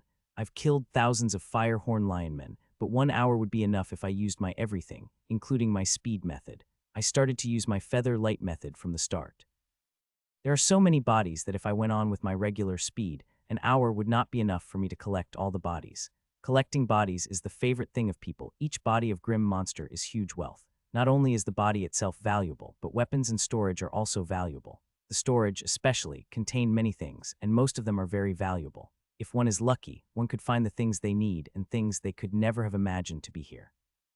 Time passed by, and within 55 minutes I was able to collect 90 bodies of grim monsters I've killed. As for the rest 10, they are lost in the battlefield. People took them intentionally or unintentionally. Zahar, Charles, little help here, I said to Charles after I motioned toward myself. Seeing my motion, he instantly understood what I meant to say, and next moment, a thick shower of the water came at me with force. Charles is the only pure water elemental in our team, which made him our shower guy. Whenever we finished killing, we asked for him to shower us with his water as we mulated quite a lot of shit during the battle. In the past few hours, I have become completely bloodied that one could see dried blood everywhere in my body, so I needed to get washed immediately. A minute later, I became completely cleansed and dried myself with my fire ability, and also helped Tom and a few of my teammates to get dry with my fire ability. Soon an hour passed, but people were still collecting the bodies. As long as one did not order them to stop, they would keep collecting till they finished. Crack, crack, crack, bang. 20 minutes passed as such when suddenly the outer dome collapsed, and a few seconds later a slim airship came down. This new airship is similar to our new airship, but twice in size.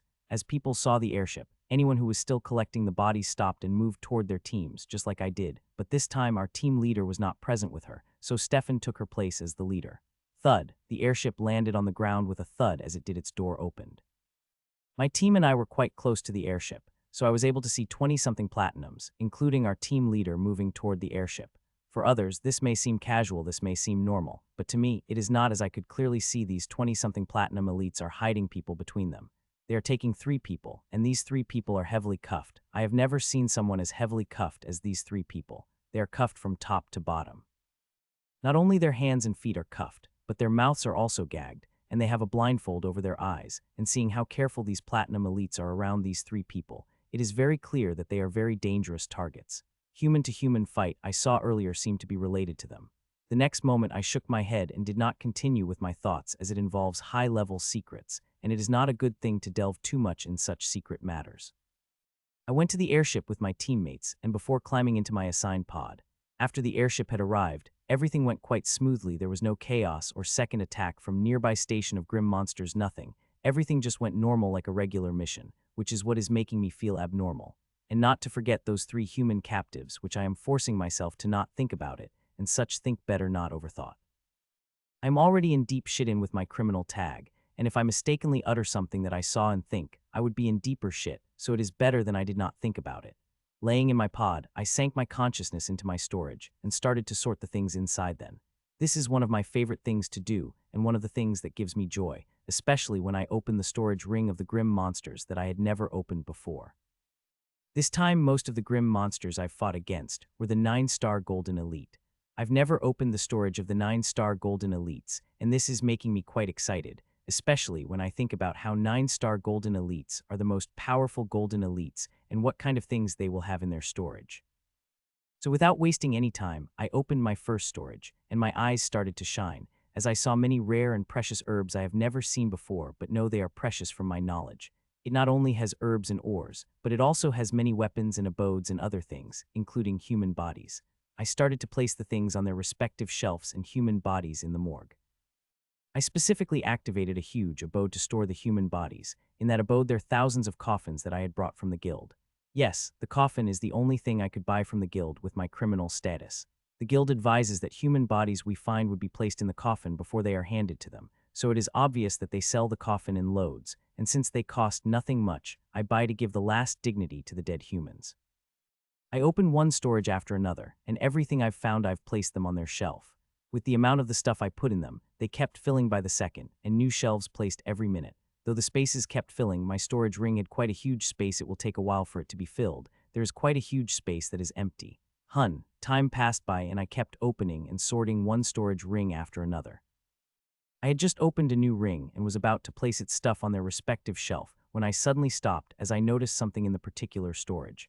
I lifted that thing and observed it. It is a book of average thickness. Seeing it, a smile come to my face as if it is what I think it is, then this will be my lucky day. So I wasted no time in bringing it out and scanned it with my HoloWatch. This is top-of-the-class translation software that Guild had given to us. It is the same software that Elite used, so with the help of it I could easily translate it. I scanned her book through my HoloWatch, and just as I finished with the last state, a translated book compiled in my HoloWatch, Kodor's Defense. This is the title of the book, and as I read further, I found out it is the defense-type mystic method, calming my heart, which had gotten excited due to the mystic method. It took me a little more than an hour to finish the book, and the answer is not that great. It is a defensive-type mystic method as it is written on the first page, but I am not interested in it. The defensive method is too average, there is nothing special about it, so I am not much interested in it. Though I could not practice any mystic method now, I will be able to practice one when I become platinum, but I still think about what kind of mystic method I will practice once I become platinum. Since I am practicing offense and speed type method, I am thinking about practicing unique mystic method, but it will be very hard to practice one as they are extremely rare, and I don't think with my capabilities, I will be able to get it officially. As for the black market, I've heard they don't sell it, that means they have, but they don't sell it. Normal people and an only certain amount of people with certain connections will be able to get it from the black market. I don't have any connections, but I am planning on making them. That is only a way I could get a unique mystical method, as Guild would not give me, and depending on the chance like this one is pure idiocy. I had killed tens of thousands silver elite and golden elites, but I was only able to find 2 mystic methods from the grim monsters. I am still happy about finding it, though no matter what type of mystic method it is crazy expensive, especially when one has a physical copy of it. As the methods sold by the guild and black market transferred to mine direction, they have restrictions on them, which prohibit one from sharing them. This method is not useful to me, but it is extremely helpful to my parents who have become the silver elite with all the potions I had sent and the hard work they are putting through the supreme combat exercise and body cleansing technique. I have been thinking about sending them a domain of withering sang, and now with it, I will also send this Condor's defense. They can choose for themselves which type of method they want to practice. This airship is quite fast. 10 minutes ago, I received a message that we will be reaching the Hyme in 15 minutes, compared to our previous airship that took us to the north. This one took us back in 1.5 days, which is half a day early. So I can finally sleep on my spacious bed. The pod is fine, and it is quite a space, but it could not compare to my bed, which is big and fluffy. It is I could move whenever I want without feeling restricted. There is another thing that is making me more excited about my home, and that is potions. Now that I have made advancement in body cleansing method and soul method, I could finally drink the strengthening potions again. I am already a 6-star golden elite, and potions should make me at the 7-star golden elite. With the aid of my sword, I would be able to project the power of the 9-star golden elite. At that time, very few golden elite will be able to pose a threat to me. Everyone has done a great job in this mission, Deacon praised, who was already waiting for us when we got out of airship, which had left right after dropping us, as all the teams that had participated in the mission are not from the Hyme. The Deacon seemed to be a young man in his early 20s, a platinum with a very strong aura. To become a Deacon, one has to be at least peak Platinum Elite, or above. There are a limited number of seats for Deacon in the guild, and even less for those who are at Platinum, so the Platinum Elites who can get the post of the Deacon are powerful. Usually it took an hour to make a report, but this time it took 3. There were so many questions to fill, and it was all mandatory that it took me 3 hours, and by that time I was so tired that I just wanted to sleep. What was that, a FUCKING test? Charles said as we met outside after making our report. Those questions are too much. Who asked how many steps we took from the cave to the station. Seeing those, I was so angry that I wanted to slash that screen apart. Charles started to rant. The more people came out, the louder his rant would become, and this time no one got annoyed by it as everybody was feeling the same as he did. The questions were weird and lengthy, and answering them made me more tired than I am when I had fought the huge battle yesterday. We listened to his rant before we walked toward the room that is assigned to our team, while also looking at Hollow Watches to see if there is any change in ranking. Our team's rank is now 77th when we left for the mission. It was 78th. No is surprised by our rank as every day as members complete the mission, the ranking changes. To be honest, we were quite surprised seeing our ranking had only fallen by 1. Seeing how missions are getting harder and harder, it had become quite difficult for the team to maintain their ranking. When we reached our team's room, the team leader was already there. She looked quite spacey, as if she is in deep thoughts, as it took her quite a while to notice our entry. Let's follow the silence of 1 minute for Martin's death. Team leader said after everyone had taken their place, but unlike last time, very few people had a solemn expression on their faces. Some even took yawns with the clear intention of disregarding the team leader's advice to follow the silence. Seeing the behavior of her teammates, the team leader couldn't help but take a sigh as if she already expected such behavior from her teammates. Martin was a bad person, I will not deny that, but he was still our team member who fought every battle with us courageously, so we should at least follow a minute of silence for the peace of his soul, she said. Hearing what the team leader said, unwilling expressions appeared on the faces of Charles and Sasha, but seeing her, everyone had put on the solemn expression on their face. Both of them put solemn expression and followed silence for a minute. Burn in hell, Martin, whispered Sasha after a minute of silence. Her voice was silent, but nobody said anything, even a team leader. That reaction is enough to tell how bad Martin was. I am the newest member of the team with the shortest, but I had still experienced Martin teasing. I remember during the first mission, he had repeatedly asked me what I've done to end up in Death Brigade. His question so angered me so much that I just wanted to beat him up, but he was way stronger than me and I could not do anything against him. I have important news to share with you guys," the team leader said after some time of casual discussion, hearing that everyone became quiet and waited for team leader to speak. "I am being transferred out of the team. The official confirmation will come by tomorrow," the team leader said, and unlike one would expect, there was absolute silence. There are no shouts or questioning voices about, "How could Guild do this?" and all. On the faces, there was a look of unwillingness, but also understanding everyone expected this would happen after the team leader became platinum.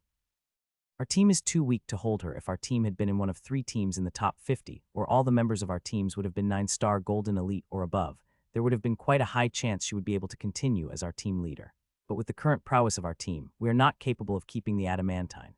If she stays with us, she will be slowing down her progress, which is why nobody objected to her transfer, but only had unwilling expressions on their faces. After I leave, Stefan will take my responsibility, and I've talked to Deacon about our low number. He promised to give us some people before the start of the next mission," team leader said, hearing that some expressions of relief come to everyone's faces. "Our team had fewer numbers. The other teams that we went for the mission had at least 43 people in their teams, but we only have 37, and it will be 36 after," the team leader said. "Team leader, do you know what the mission was actually about?" asked Sasha. Everyone is not an idiot. They have already guessed the mission was far more than normal. Hearing Sasha's question, the team leader stilled before a look of contemplation appeared on her face, as if asking herself whether to tell us or not.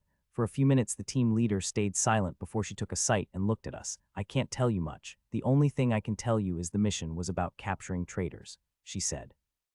Various expressions appeared on the faces of everyone. Some looked in question, as they did not clearly understand what the team leader had said, while some had contemplation and understanding, feeling all the broken pieces of the puzzle getting together. I was one of them. I have seen 3 people bound going into the airship in a special cell that even my killing can't penetrate. I had expected something like that when I saw those 3 bound in the chain, but still got quite surprised. With the team leader's answer, the question I had in my mind got solved, but with it, 10 new questions arose in my mind, but I did not let myself think about them. "Team leader, let us give you the best farewell party ever," Sasha said after a few minutes, breaking the serious mood of the room that stayed too long. I returned to my apartment at dawn.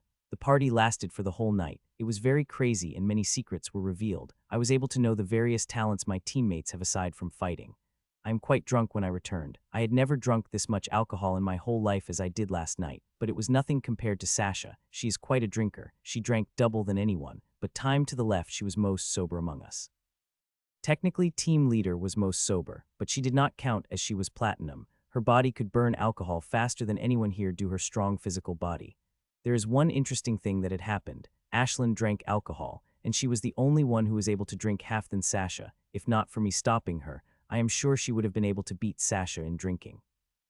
Before, Ashlyn did not like to drink much. She barely tasted wine when I drank, before walking off arrogantly with the high head when a bottle of a drink named Kemi opened. She came out of me on her own and asked me to get that drink for her, which was quite surprising. And of all alcohol that came from the central continent, Kemi is one of an average one, and one of my teammates had tried it because he found the blue bottle it stored in quite attractive.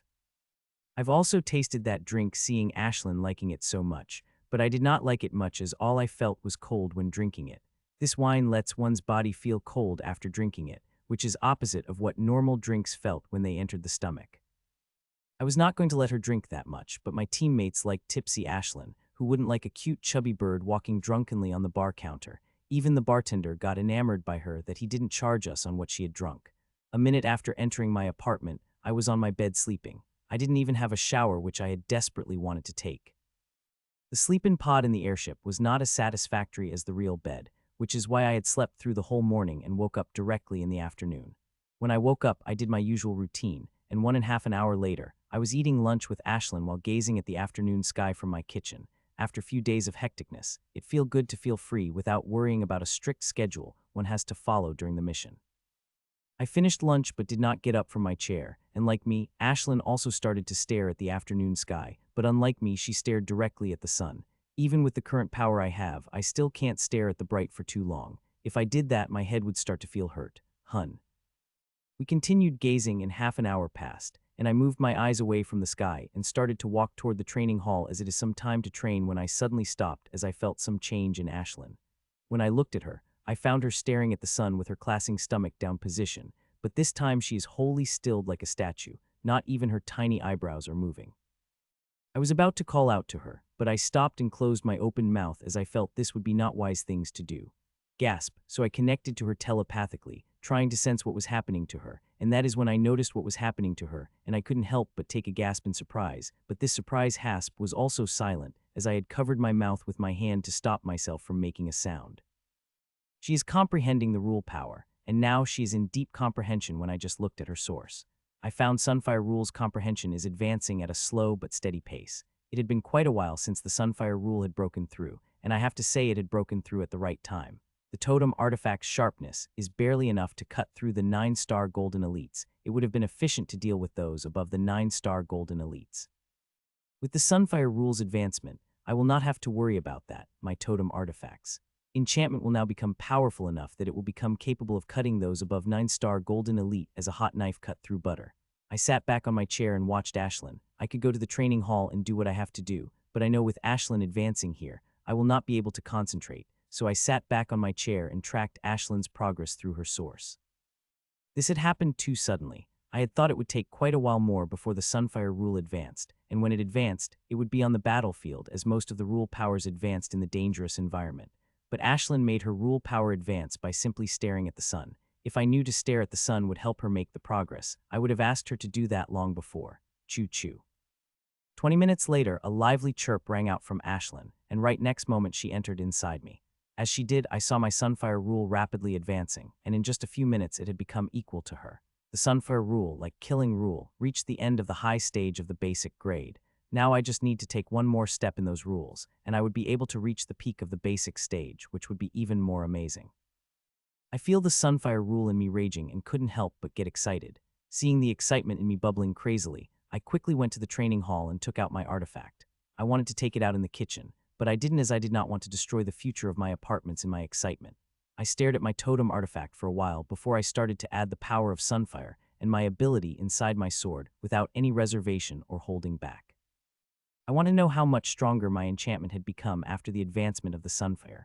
Buzz. My sword buzzes faintly as it always does, and bright red color starts to coat the edges of my crystalline sword, and soon that glow starts to spread before finally stopping. Half centimeter, I said as I looked at my sword. The bright red glow now covered the half centimeter of the sword. It may look small, but it is huge as it is 3 times more than before. Zap zap, my sword made a faint sound as it cut through the air. The blade of it was extremely hot, enough to cauterize the flesh of those above 9-star golden when it passed through them, but when it cut through the air no heat could be felt as if it did not exist. I played with it quite a while before I put it back inside me. After I finished with the sword, I had started to take out stuff from the alchemical instruments, herbs, and other things that are required to make the potions. My body is now completely cleansed of impurities, so I could drink potions again without harming myself. Not only me, but Ashlyn could also drink the potions as she too cleansed the impurities of her. All living beings can naturally purify their bodies, but such things take months and even years for humans depending on how much impurities they have in their bodies. But unlike humans, monsters are very much faster. They barely took months to clear away heavy impurities in their bodies, and Ashlyn, who is quite abnormal compared to other monsters, is even faster. She had cleared away all the impurities she had got from the drinking that ability-amplifying potions 2 days ago. I was quite surprised when I saw that as that potion was not the normal potion. It had the core of the Lord's stage monsters, which means impurities contained inside it were also heavier. But Ashlyn had cleaned herself off its impurities quite well, and now there are no impurities left inside her body. It is a good thing as her strength was falling behind mine. I could now feel her enough potion that her strength would become equal to mine. Though drinking such an amount of potions would increase the impurities in her, they will be cleaned within a few weeks. So I did not waste time and started crafting potions, as it is going to take quite a lot of time.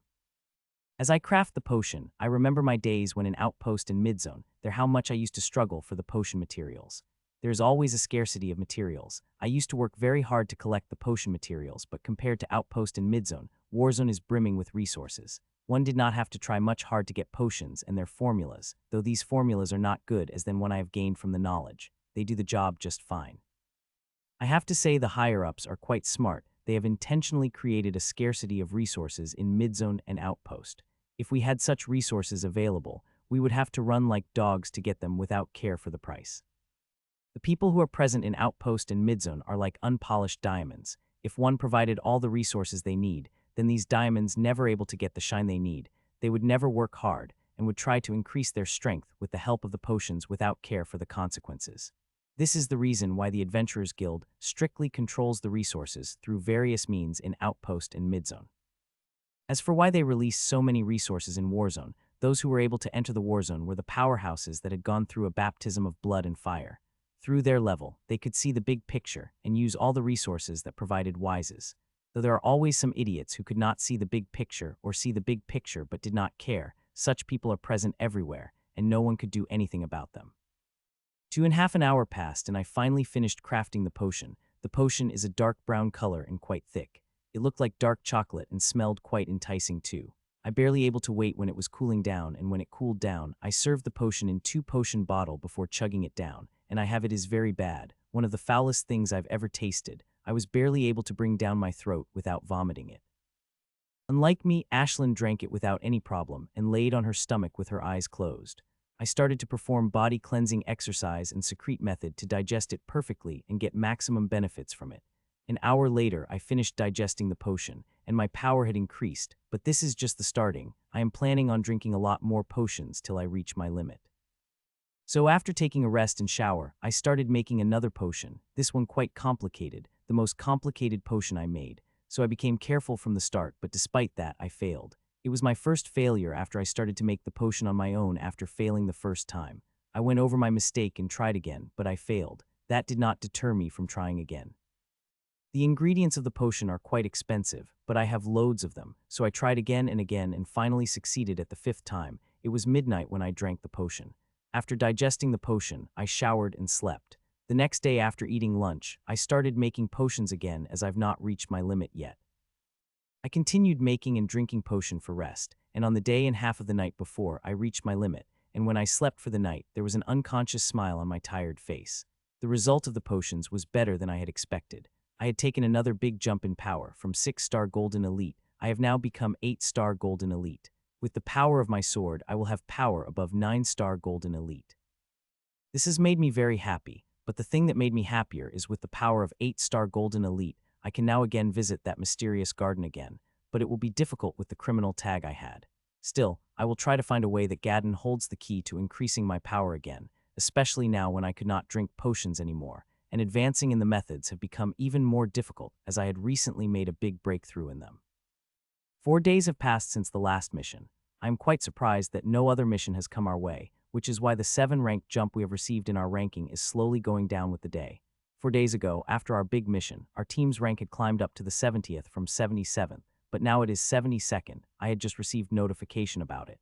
It is a team that was at the 74th had just completed the mission and took the jump of the 2 ranks. I daily checked my HoloWatch for my team's rank after I woke. The rank is very important. Not only it shows the strength of the team, but it also gives a lot of advantages. Currently we don't many advantages, but we can reach in the top 60. We will be able to train in the state-of-the-art training facility. This is where the elite core train, but it is very hard to get into top 60. All the teams are crazy powerful with the crazy amount of points. Crossing to get there, we will have to do an insane amount of dangerous missions. As for getting into top 50, which is even harder, there are only 3 spaces. 2 spaces now, as yesterday another team had become an elite plus team. There are only 2 spaces, and for them the competition is very tough. Compared to teams in top 50 and top 60, our teams are quiet, especially now with missions harder and harder. People are getting stronger, though the fatality rate also reached sky high. To higher-ups, this exchange seems to be worth it as they are getting more and more powerhouses, and that is most important right now, when the balance of 2 races has become very fragile. There seems to be a shadow of a huge war looming over grim battlefield. It is not me that is sensing it, but all the people. This is the most trending topic in most forums right now. It is said that within a year or 2, the war will commence, and the war will happen not only because of the rising tension between 2 races, but also because it is time. It has been more than a century since the continent experienced any big war, and it will happen. It is like nature taking its course, and every century there is a big war, and it's time the continent experiences the big war. Many people are excited with the prospect of war, wanting to drive out the grim monsters off the continent, not to forget the gravity of doing that. The loss of life we will face would be immense, and we will need decades to recover from it. Tring tring. I was busy with gray thoughts when my HoloWatch rang, and I immediately knew what this was about. It is a message from Stefan, saying to come to the guild as the new mission has come. Seeing that I became excited, in the past 4 days, I drank all the potions I could and trained as much as I could, and now I need a mission. Only through the mission would I be able to stimulate my growth. Thud, so I happily changed before I floated down with me through my apartment window. I landed on the ground and walked toward the hover car that is already waiting for me. Soon I reached the guild and walked toward the wing that is assigned to the Death Brigade. Knock knock, come in. I knocked on the door as I reached the room that is assigned to our team and walked in when I heard Stefan's voice. When I entered, I saw only Stefan sitting on the head chair while other chairs were empty. This is surprising as many people live closer to the guild than me, and when I looked at Stefan, he looked to be in a quite bad mood. The mission must be really bad for his mission to turn out like this. Team leader, I said. I took my usual chair by the end. Most of the people in our team followed the power hierarchy, but I am one of the few people who did not. It is not that I don't want to follow the rule or anything, it's just that beside me sat Tom, and since we have become friends, I like to sit next to him. Call me Steven, team leader feels weird, Steven said with a small smile before his expression turned angry again. Here, take a look at the mission. He said, and he projected mission order in the center of the table. I was quite confused when Stefan projected the mission order alone for me, as this thing happened when all the members of the team had arrived. But when I read the order, I understood why he showed me mission order alone, as it is a lone mission with only my name typed on it. When I read the mission details, my expressions couldn't help but a change and look of anger also appeared on my face. Are they trying to kill me? I asked. The mission is not of fighting but that of intel collecting. It is a month-long mission to collect intelligence on the 4 stations. Yes, station, not a camp. A station always has at least 5 platinum guarding it, and they are sending me there to collect intelligence, and the worst thing is, I did not get any info about these stations except for their locations. I did not know how big they are, what kind of traps and camouflage they have, and what kind of pattern their patrols follow. This information I should have, but they are sending me to collect it. This is mission of the Platinum Elite, but they are sending you a Golden Elite who is not even 9-star Golden Elite, much less above that, Steven said angrily. He is right, the Platinum Elites always collect the intelligence on the station. Sending a Golden Elite there is simply unheard of, and sending one there would be signing off a death warrant on one. I have contacted a lot of people, even asked Regina to contact the Vice Guild leader she knows, but everyone said this order came from above, and they could do nothing about it, Steven said as he looked at me. His expressions are very clear. He is asking me if I know something above it, and being honest, I have a faint idea about it. The guild's rules are very impartial, and it usually acted with the rule. The only time it bends the rule when someone powerful is involved, and I have a guess who might be behind such a dangerous mission order. I smiled at Stefan's askance expression before I opened the map of the 4 stations. These 4 stations are quite far from each other, so I will have to travel through the airship. It's no wonder it is a 1-month's mission. As I was looking at these stations, I noticed something when I magnified the area around Station No. 3, and that is when I saw the region it is in. I couldn't help but feel ecstatic. The reason I am ecstatic is that Station Number 3 is in the same region as Milfred. The distance between Region 3 and Milfred is not small, and travel would be quite dangerous, but if I took the risk then, I might be able to reach Milfred in 1.5 days with my current fastest speed, and if I took the help from Ashlyn, it would be even sooner. There is still a whole day and night, don't worry, all the doors have not closed yet. Seeing how unfair the mission is, somebody will help, Steven said, misreading my serious expression to that of feeling helpless. There is no need, I am confident I will return alive, I said with a soft smile. The people who sent this death mission to me are very powerful. No matter how much Stefan tries, he will not be able to change anything, and it's not like there is a 100% chance I'll die during the mission. There is quite a high chance that I will return alive. I have a killing rule in Ashlyn. As long as I remain careful, I will be fine, and if I am lucky, then I would return as 9-star Golden Elite. Stefan looked like he wanted to say something, but he didn't. He just closed his open mouth and fell into his thoughts. He is also clearly aware that the problem that could even Vice Guildmaster referred to as come from above is from either guild master or those above him, and he did not have power or connections to convince such powerful people. As for the impartial rules of the guild, that is a facade. As long as one has enough power, they can do whatever the fuck they want without care for the rules. After some time of silence, Steven forwarded me the rest of the mission details. This mission is not an immediate. I will have to board the military airship tomorrow at dawn. That airship will take me to Hidden Camp, and from there I would be teleported to the area that is close to the station. From there, I will start my mission of gathering intelligence. We have also received the mission. This time we have to destroy the 6 camps of the Grim Monsters. Like yours, this mission is also a month long, Stefan said with a heavy sigh as they transferred the mission details to me. 6 camps. It is quite a dangerous mission for the team like ours, which is understaffed. Destroying 2 or 3 missions is fine, but continually destroying 6 camps, it's very dangerous. As with each mission, strain on one keeps increasing till it starts to affect one's performance. It was a good thing all my team members are quite experienced and well able to handle the stress, but what about rookies?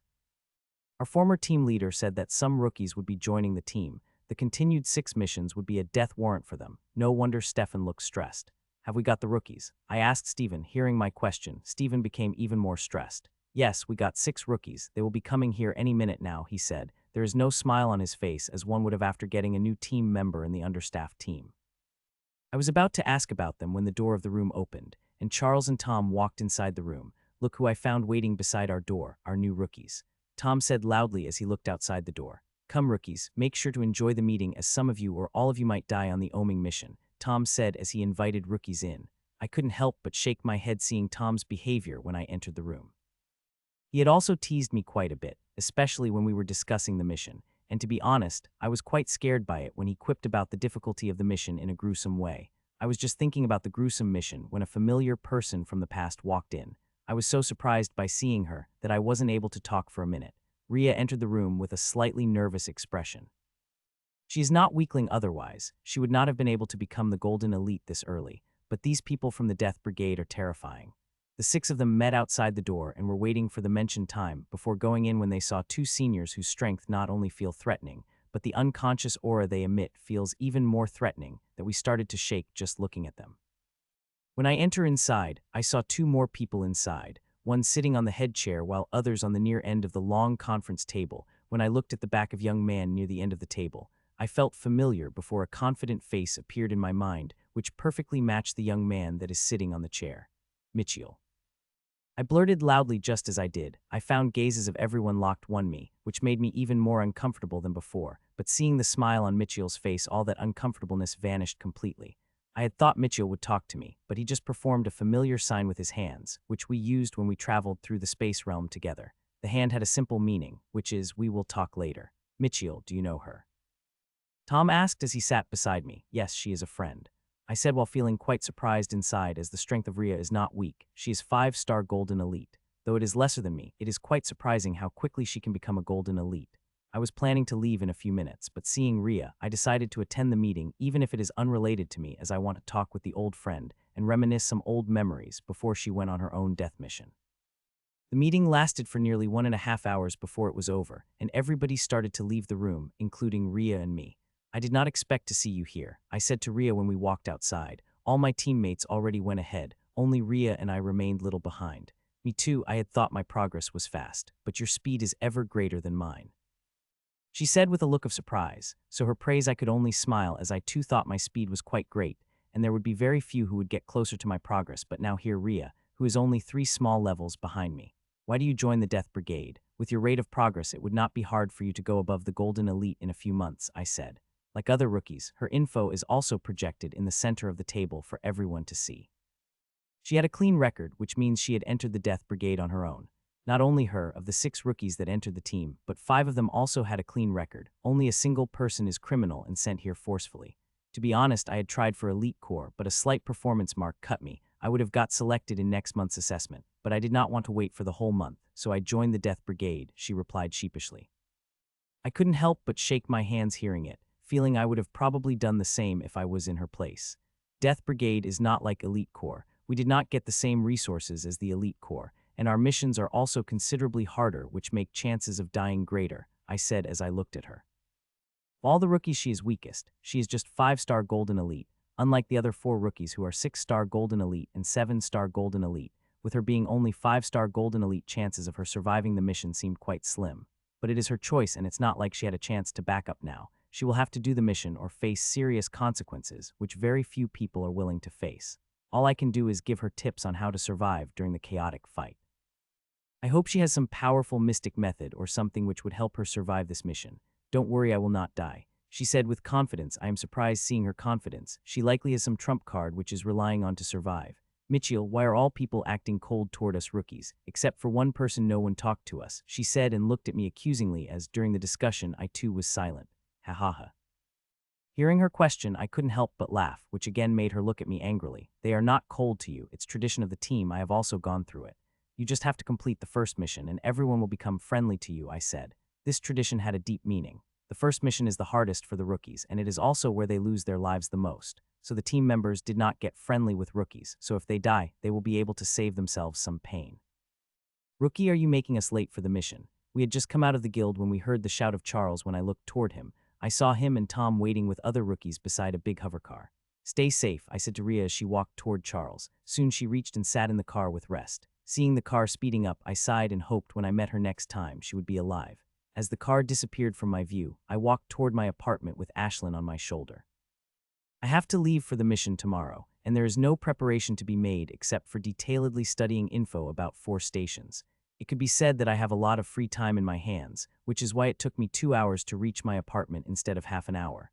We did nothing. We just walked slowly and ate whatever we liked. By the time we reached the apartment, our stomachs were quite bloated. As I entered my apartment, I laid on the couch comfortably and started reading about the 4 stations. There is not much info about the stations except for their location, but there is plenty about the geography they are in. It is very important to study the geography of the place where the mission is. It helps one blend in, and one also could make the preparation before. Take it the first station I have to collect intelligence on. It is in the rainforest, and according to the weather forecast that had been provided, when I reach there, I would have to face the heavy rain.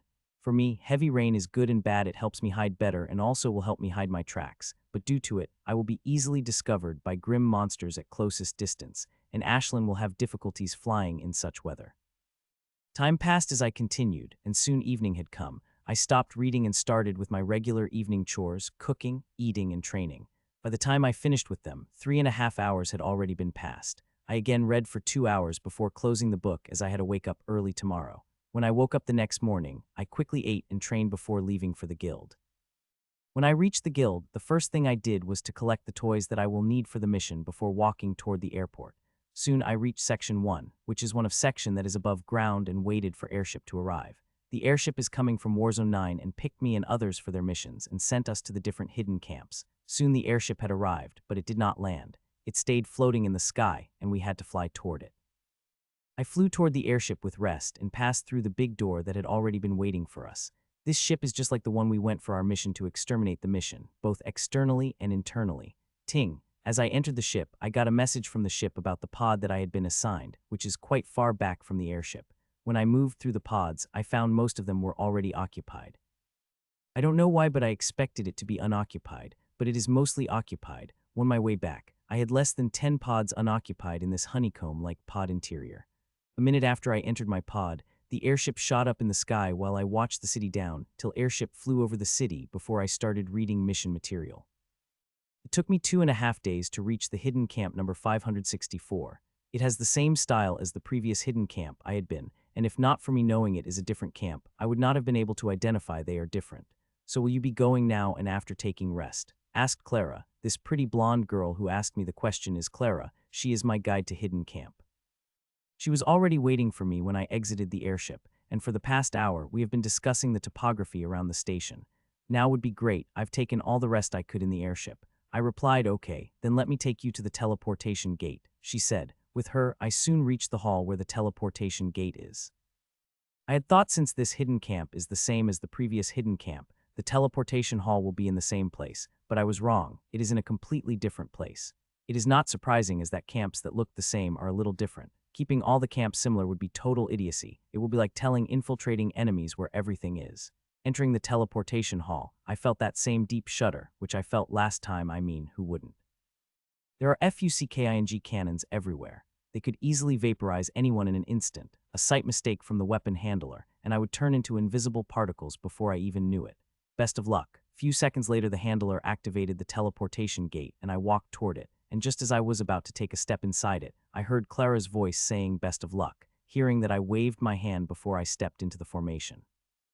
Next moment I found myself in a similar looking room like before with the same dangerous cannon. Just this time a man is handing the teleportation gate instead of the women. Take the elevator, he said. A second later I entered the room. I nodded and walked toward one of the elevators that are present at the end of the end. I entered the elevator, and just as I did, its door closed, and it started to move up with extremely fast speed. Buzz. The elevator stopped with the buzz, and when I got out of the elevator and looked where I was, I couldn't help but feel surprised as I found myself inside the trunk of the tree, and there was even notice on how to get out of the trunk. Kahri, I just had to scan my holowatch to notice to get out. As I did that, the tree trunk made a small, kurring noise before a small door opened through it. Outside the small door, I could see heavy rain falling through the thick trees. Seeing that, I pressed my hand on my chest, and the next moment, a white bodysuit started to wrap itself around me from head to toe. As I wrapped around my body completely, it started changing color rapidly, and second later, it changed itself to the color of the tree trunk. If anyone looked at me, now they would not see me but see the trunk. It is top-of-the-line chameleon suit, which cost me quite a lot of money. It is the same suit used by the intelligence unit of the elite corps. It is one of 2 suits I bought at a very high price when I went to the black market. I wanted to buy one, ever since I saw Sasha and others wearing it when they went to spy and gather information. It is quite scarce. Even with money, it is difficult to buy, but I was able to buy it with a connection that Deacon had provided. This chameleon bodysuit is very fragile. Even a simple attack of the Golden Elite could destroy it, but it is best in hiding one, which is why I paid the sky-high price to buy it. Pada pada pada. As I walked out of the tree trunk, I felt a heavy rain falling on my body. The drops of it are very big, and they hit very hard. These are killing raindrops. Normal people would be killed within a few seconds under such rains. Choo-choo. I was just adjusting myself to this intense rain when Ashlyn came out of me. When she came out, I saw water drops the size of her head falling over her, but she looked like they weren't affecting her much. Do you want to fly in this rain? I asked. I had thought she would stay out of this one as these are no normal raindrops. They will create great inconvenience for her when she flies. Choo-choo. She chirped affirmatively, seeing that nodded and took out a small device from my storage.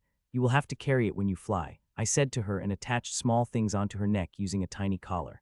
She did not resist it, which is a good thing otherwise. A lot of work would have fallen into my hands. This small nail-sized thing is a powerful sensor and camera. It is made from the state-of-the-art technology and could work under any weather. It took me a while to adjust to rainfall, but I soon did and started to walk toward my destination, which is 200 kilometers long. It will be a long, long journey. So I did not waste any time and continue toward the station. I have to reach it as soon as possible and gather all the intelligence about it I could. The mission is very dangerous as this time. I am not gathering the intelligence on the camp, but one station where there is always a minimum of 5 platinum elite is present. Getting caught is out of the question, especially near the station, as it will be very difficult for me to run away and impossible if any platinum gets involved. Despite my power and enhancements of the sword, I am currently no match for the platinum elite. Forget platinum elite, even loads of golden elite would be able to handle me. Currently I could handle 30, maximum 40 peak golden elite, but if they came with higher numbers, then even I would have to run with my all. It would have been amazing if I could practice the 3rd level of domain of withering sand or 2nd level of featherlight method before coming here, but unfortunately I could not. I have to reach the complete peak of the 9-star golden elite or go above before I could practice it. These mystic methods are overbearing, and to practice them, one needs to have a strong body and soul. Without it, it is a simple death wish to practice them. Choo-choo. I was just walking through the rain in swift speed when Ashlyn chirped in my mind, telling me there is a group of grim monsters ahead. Hearing that, I quickly changed my direction and continued my journey at the same speed. Ashlyn is the best partner there is, especially for such missions. With her help, I could travel long distances without compromising my speed, as all the dangers there will be sensed by her.